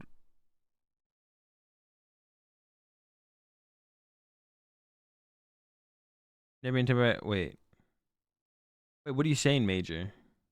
What's more trouble you sit across from the guy who is using the or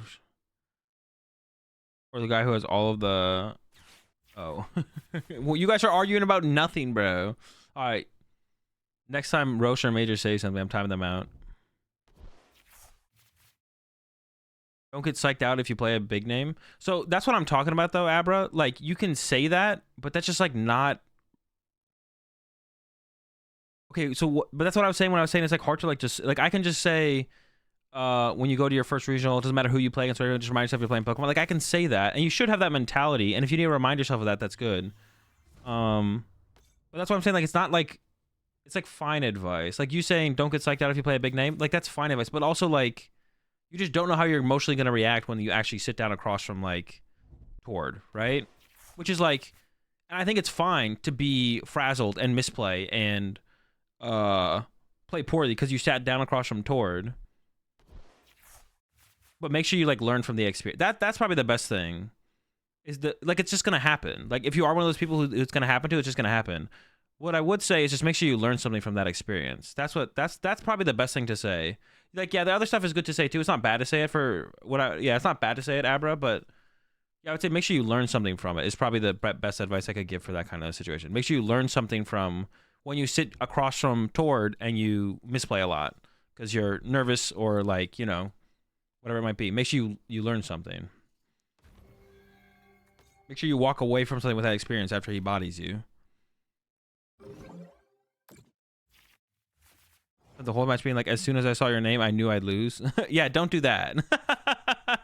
Yeah, what Avra said, don't do that. Don't sit across from you know, quote unquote top player figure in the community, top name, and be like, as soon as I saw you, I knew I was gonna lose. Yeah, don't have like a defeatist mentality, but just like go through the experience basically, right? Like, yeah, don't assume you're already gonna lose. Sit down, play your match of Pokemon. It's fine if you're nervous. It's fine if that causes you to misplay. But then like learn from that experience, and then next time you sit across from a top player, even if you were really nervous the first time around, try and do better this time, you know, and then repeat. All about repeating the process. I don't even know what I want here. What does Slap's deck even do, bro? Like, what is this? What is that? What am I up against here? I don't even know what I'm up against here.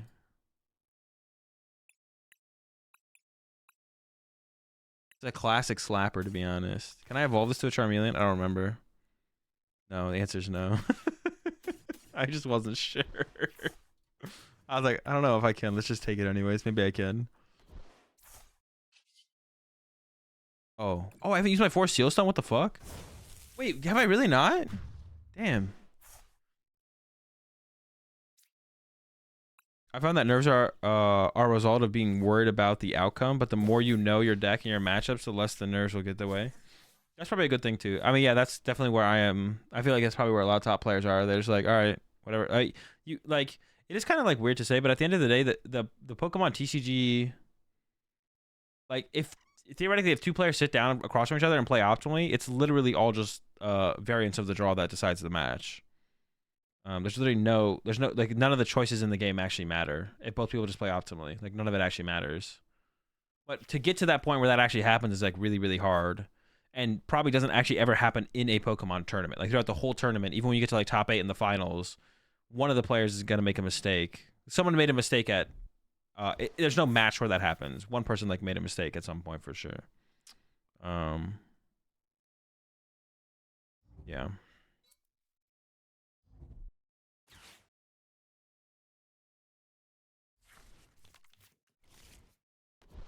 Dude, all right, I'm timing you out, so I don't know why you're so mad. Yeah, I don't know. I think Roche had an answer, right? Take a deep breath, Major. We'll see you in a little bit. There's optimal play in every game. There's optimal play in every game. The difference is if it's possible to do humanly or how many people can do it. I mean, kind of. You should always be making the play you think is optimal in the situation, and whether or not it ends up being the optimal, like, yeah. So that's. I guess what you're saying is true, Router, or you're saying like with the possibility of it happening.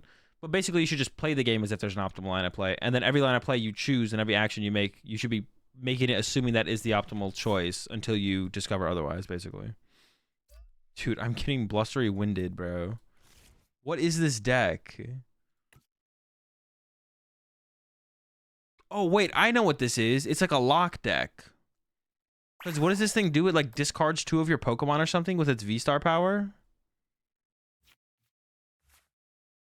right? Yeah, doesn't this thing like discard 2 of your opponent's Pokemon? Am I trolling? I'm not trolling on that one, I don't think. Oh my gosh, I just bodied. I'm gonna KO this thing.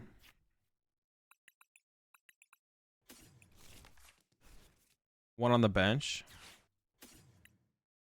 Oh no! Oh yes. I thought I lost on the wrong card there. I'll hold that. Boppington.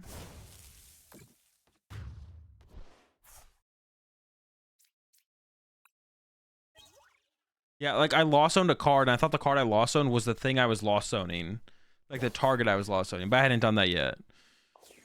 Man,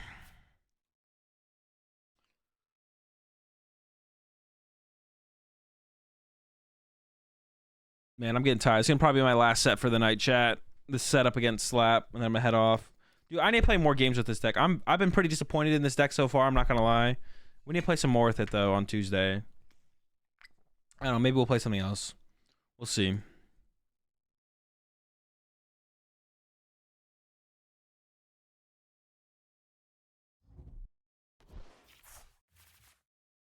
What's this guy trying to accomplish? I have no idea. We'll ask Slap when he gets back.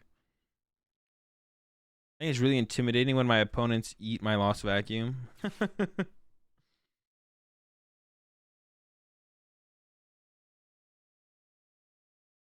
an opponent uses Mirage Gate with 6 in the lost zone, do you think that should be a DPL? No. Not if it's caught before they like search their deck.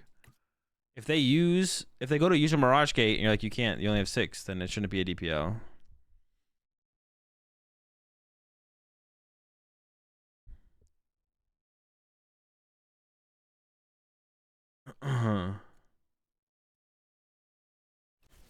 Wait, who? So you set up, dude, what is this? What's up, Paulo? Can I explain the Mawile in this deck?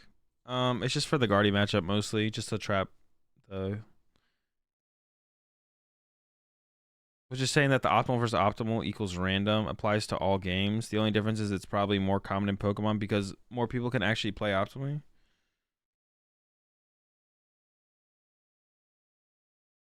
There's so many possibles. There's so many unknowns that it's not reasonable to play completely optimal. Yeah, I know, but I'm just saying like you should just play with that as your goal in mind. That's it. You should just play with that as your goal in mind. Oh shit, we're not done cooking. Hold up. Dude, this isn't real, bro. This is fake.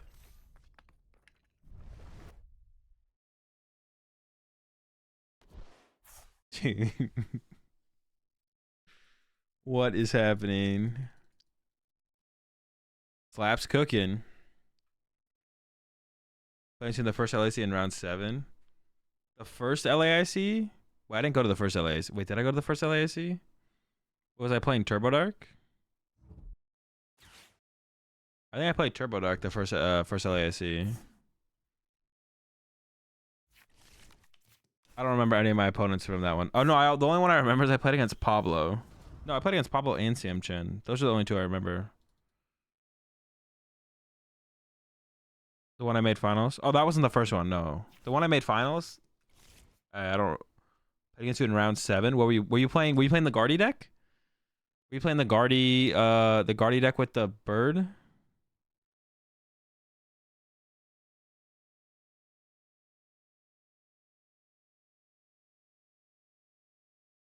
Yeah, I remember you now. If that was you, Guardy with the Guardy with what is the bird called?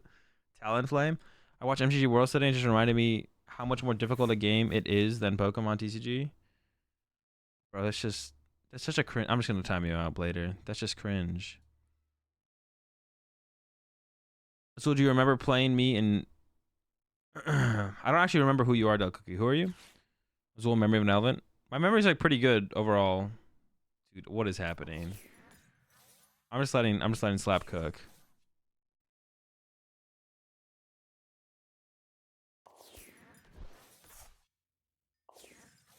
I was just like making a guess because that's the only other round I remember. The only round I remember from that tournament was round 1, playing against the Guardy deck with Talonflame. And then my top match against my top cup matches. I ID'd with Fabian. I played against Hetty. Is it Hetty? Yeah, I played against Hetty on the the effective one and in. I think.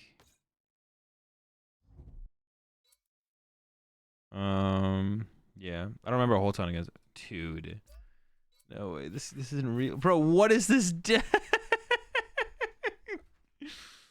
Wait, this deck is broken. Wait, something actually happening here? I feel like nothing's happening here. Hold up. What is the best answer to this board?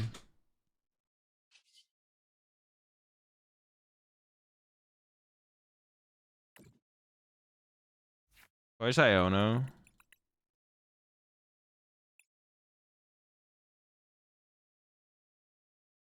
Dude, what is the answer to this scenario? If I boss KO with a guard for the Kyogre can't happen, right?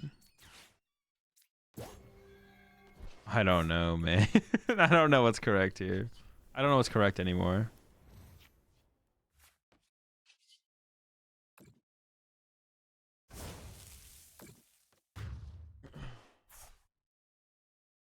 Yeah, but how do you win the game with the Aqua Storm? Wait, what? Oh, I have to click select. Gosh darn it. I was like, why isn't it just happening?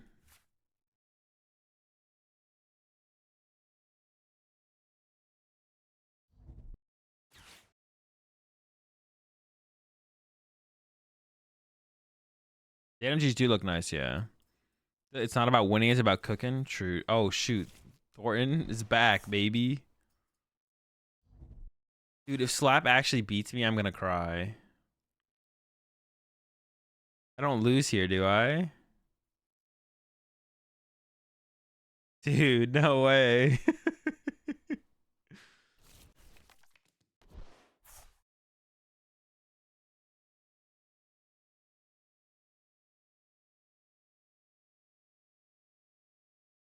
Buddy catch into the Thornton. Discard 2 of your Pokemon? I guess, yeah. How are we gonna get the energy on the Kyogre now that I KO'd the Guardy? Does he play like... No, but he's gonna Thorn, he can't Poppy. What is going on? We're all trying to figure that out. Collectively, we're all trying to figure out what the fuck Slap's cooking. What the fuck was Slap cooking? Okay. The Gigas is back.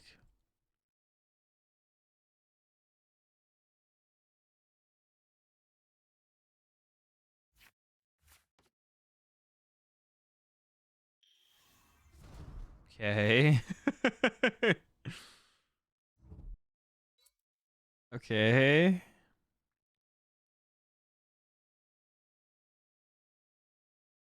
Watch him play Energy Switch? Maybe. It could happen. Yeah, yeah, I could see it.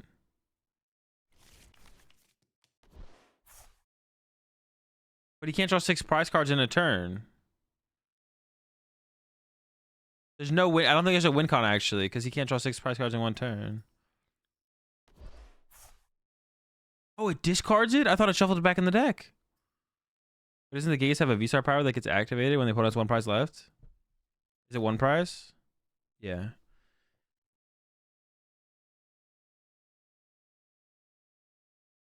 Yo, discarding is that's kind of crazy actually that it discards.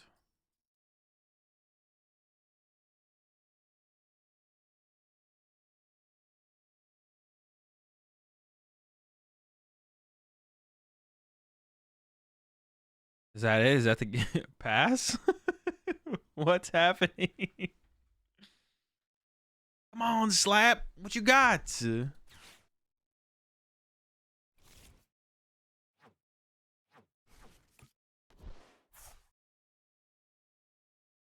Knock out my Entei?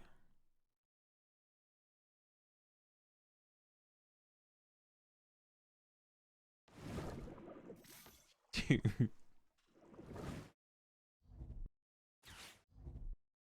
Okay, all right. Oh, okay, chill, chill, chill. Of course, the 2 cross switchers. How can we forget about the 2 cross switchers?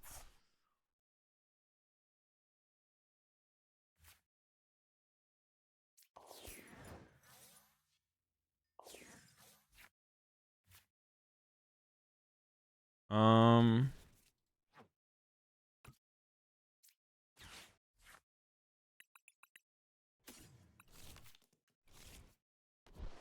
Wait, did I have a boss left? No.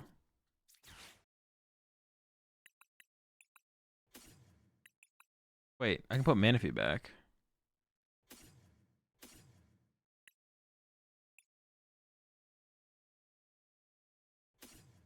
Dude, I don't know, man.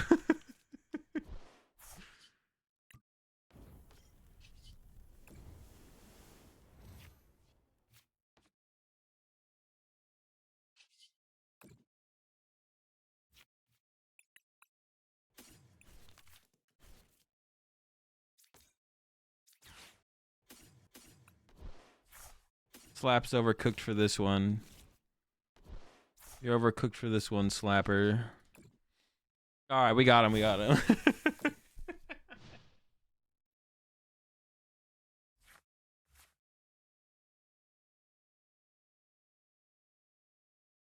All right, there's no way. There's no way with only 13 cards left that Slap has a solution to this. This is like one of those pokey puzzle things where it's like, all right, this is the board set you're presented with. How do you win from here?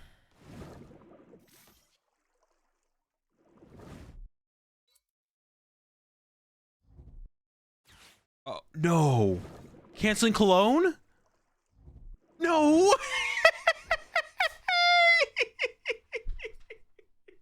Let's go! That's so funny.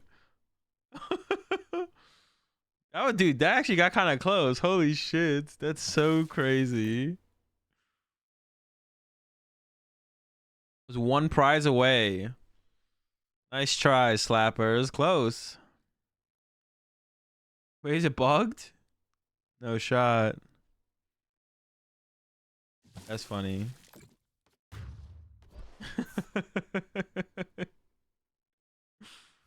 After all of that, and then it's also like, and boss, and Cologne. Gotta have the 1/1 Glamora EX. Gotta have the 1/1 Gigas V-Star, you know? Deck has everything.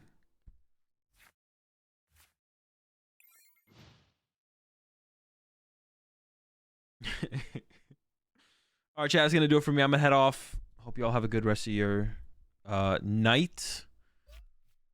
Getting late for me, so it's probably late for most of you. I won't be streaming tomorrow. I don't stream on Mondays. So I'll be back again on Tuesday as always. Some more streams to be done until Peoria next week. What do we got on the schedule this week? Can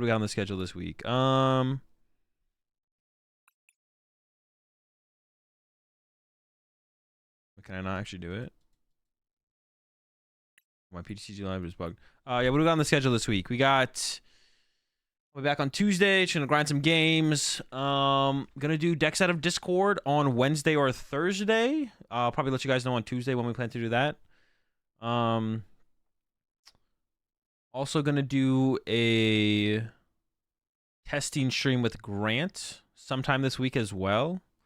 We're gonna do a testing stream with Grant sometime as well. Bro, I gotta put Poppy in this list. Bro, we thought you had an energy switch or a Poppy in there. We were like, does it got the energy switch, the Poppy? So yeah, dude stream Wednesday or Thursday. Tuesday, gonna try out the Charizard deck a little bit more. Testing on live or Limitless Simulator. I'll figure it out. With Grant. Probably live because it'll just be a better viewer experience if it's on live. So it'll probably be live. I don't know. I'll figure it out with Grant though. If you want more content from me, of course, go check out the YouTube channel. Check out GameGrid if you guys ever need to pick up any Pokemon TCG products. They're my new partner. Now partnered with GameGrid. If you guys ever need any Pokemon TCG products, check them out. GameGridSLC.com. You can use code AzulGG over there for 5% off as well. I'm going to go ahead and raid Rotom TCG before I head off. Have a good one, chat. See y'all again on Tuesday. And yeah, I've been really loving the streams lately. And plan to keep it up. Oh, I also didn't get to the giveaway today. So we're going to be doing a giveaway on the stream on Tuesday tomorrow. Slipped my mind again. So giveaway also on Tuesday. All right, see y'all on Tuesday. Have a good one. Good night. Peace.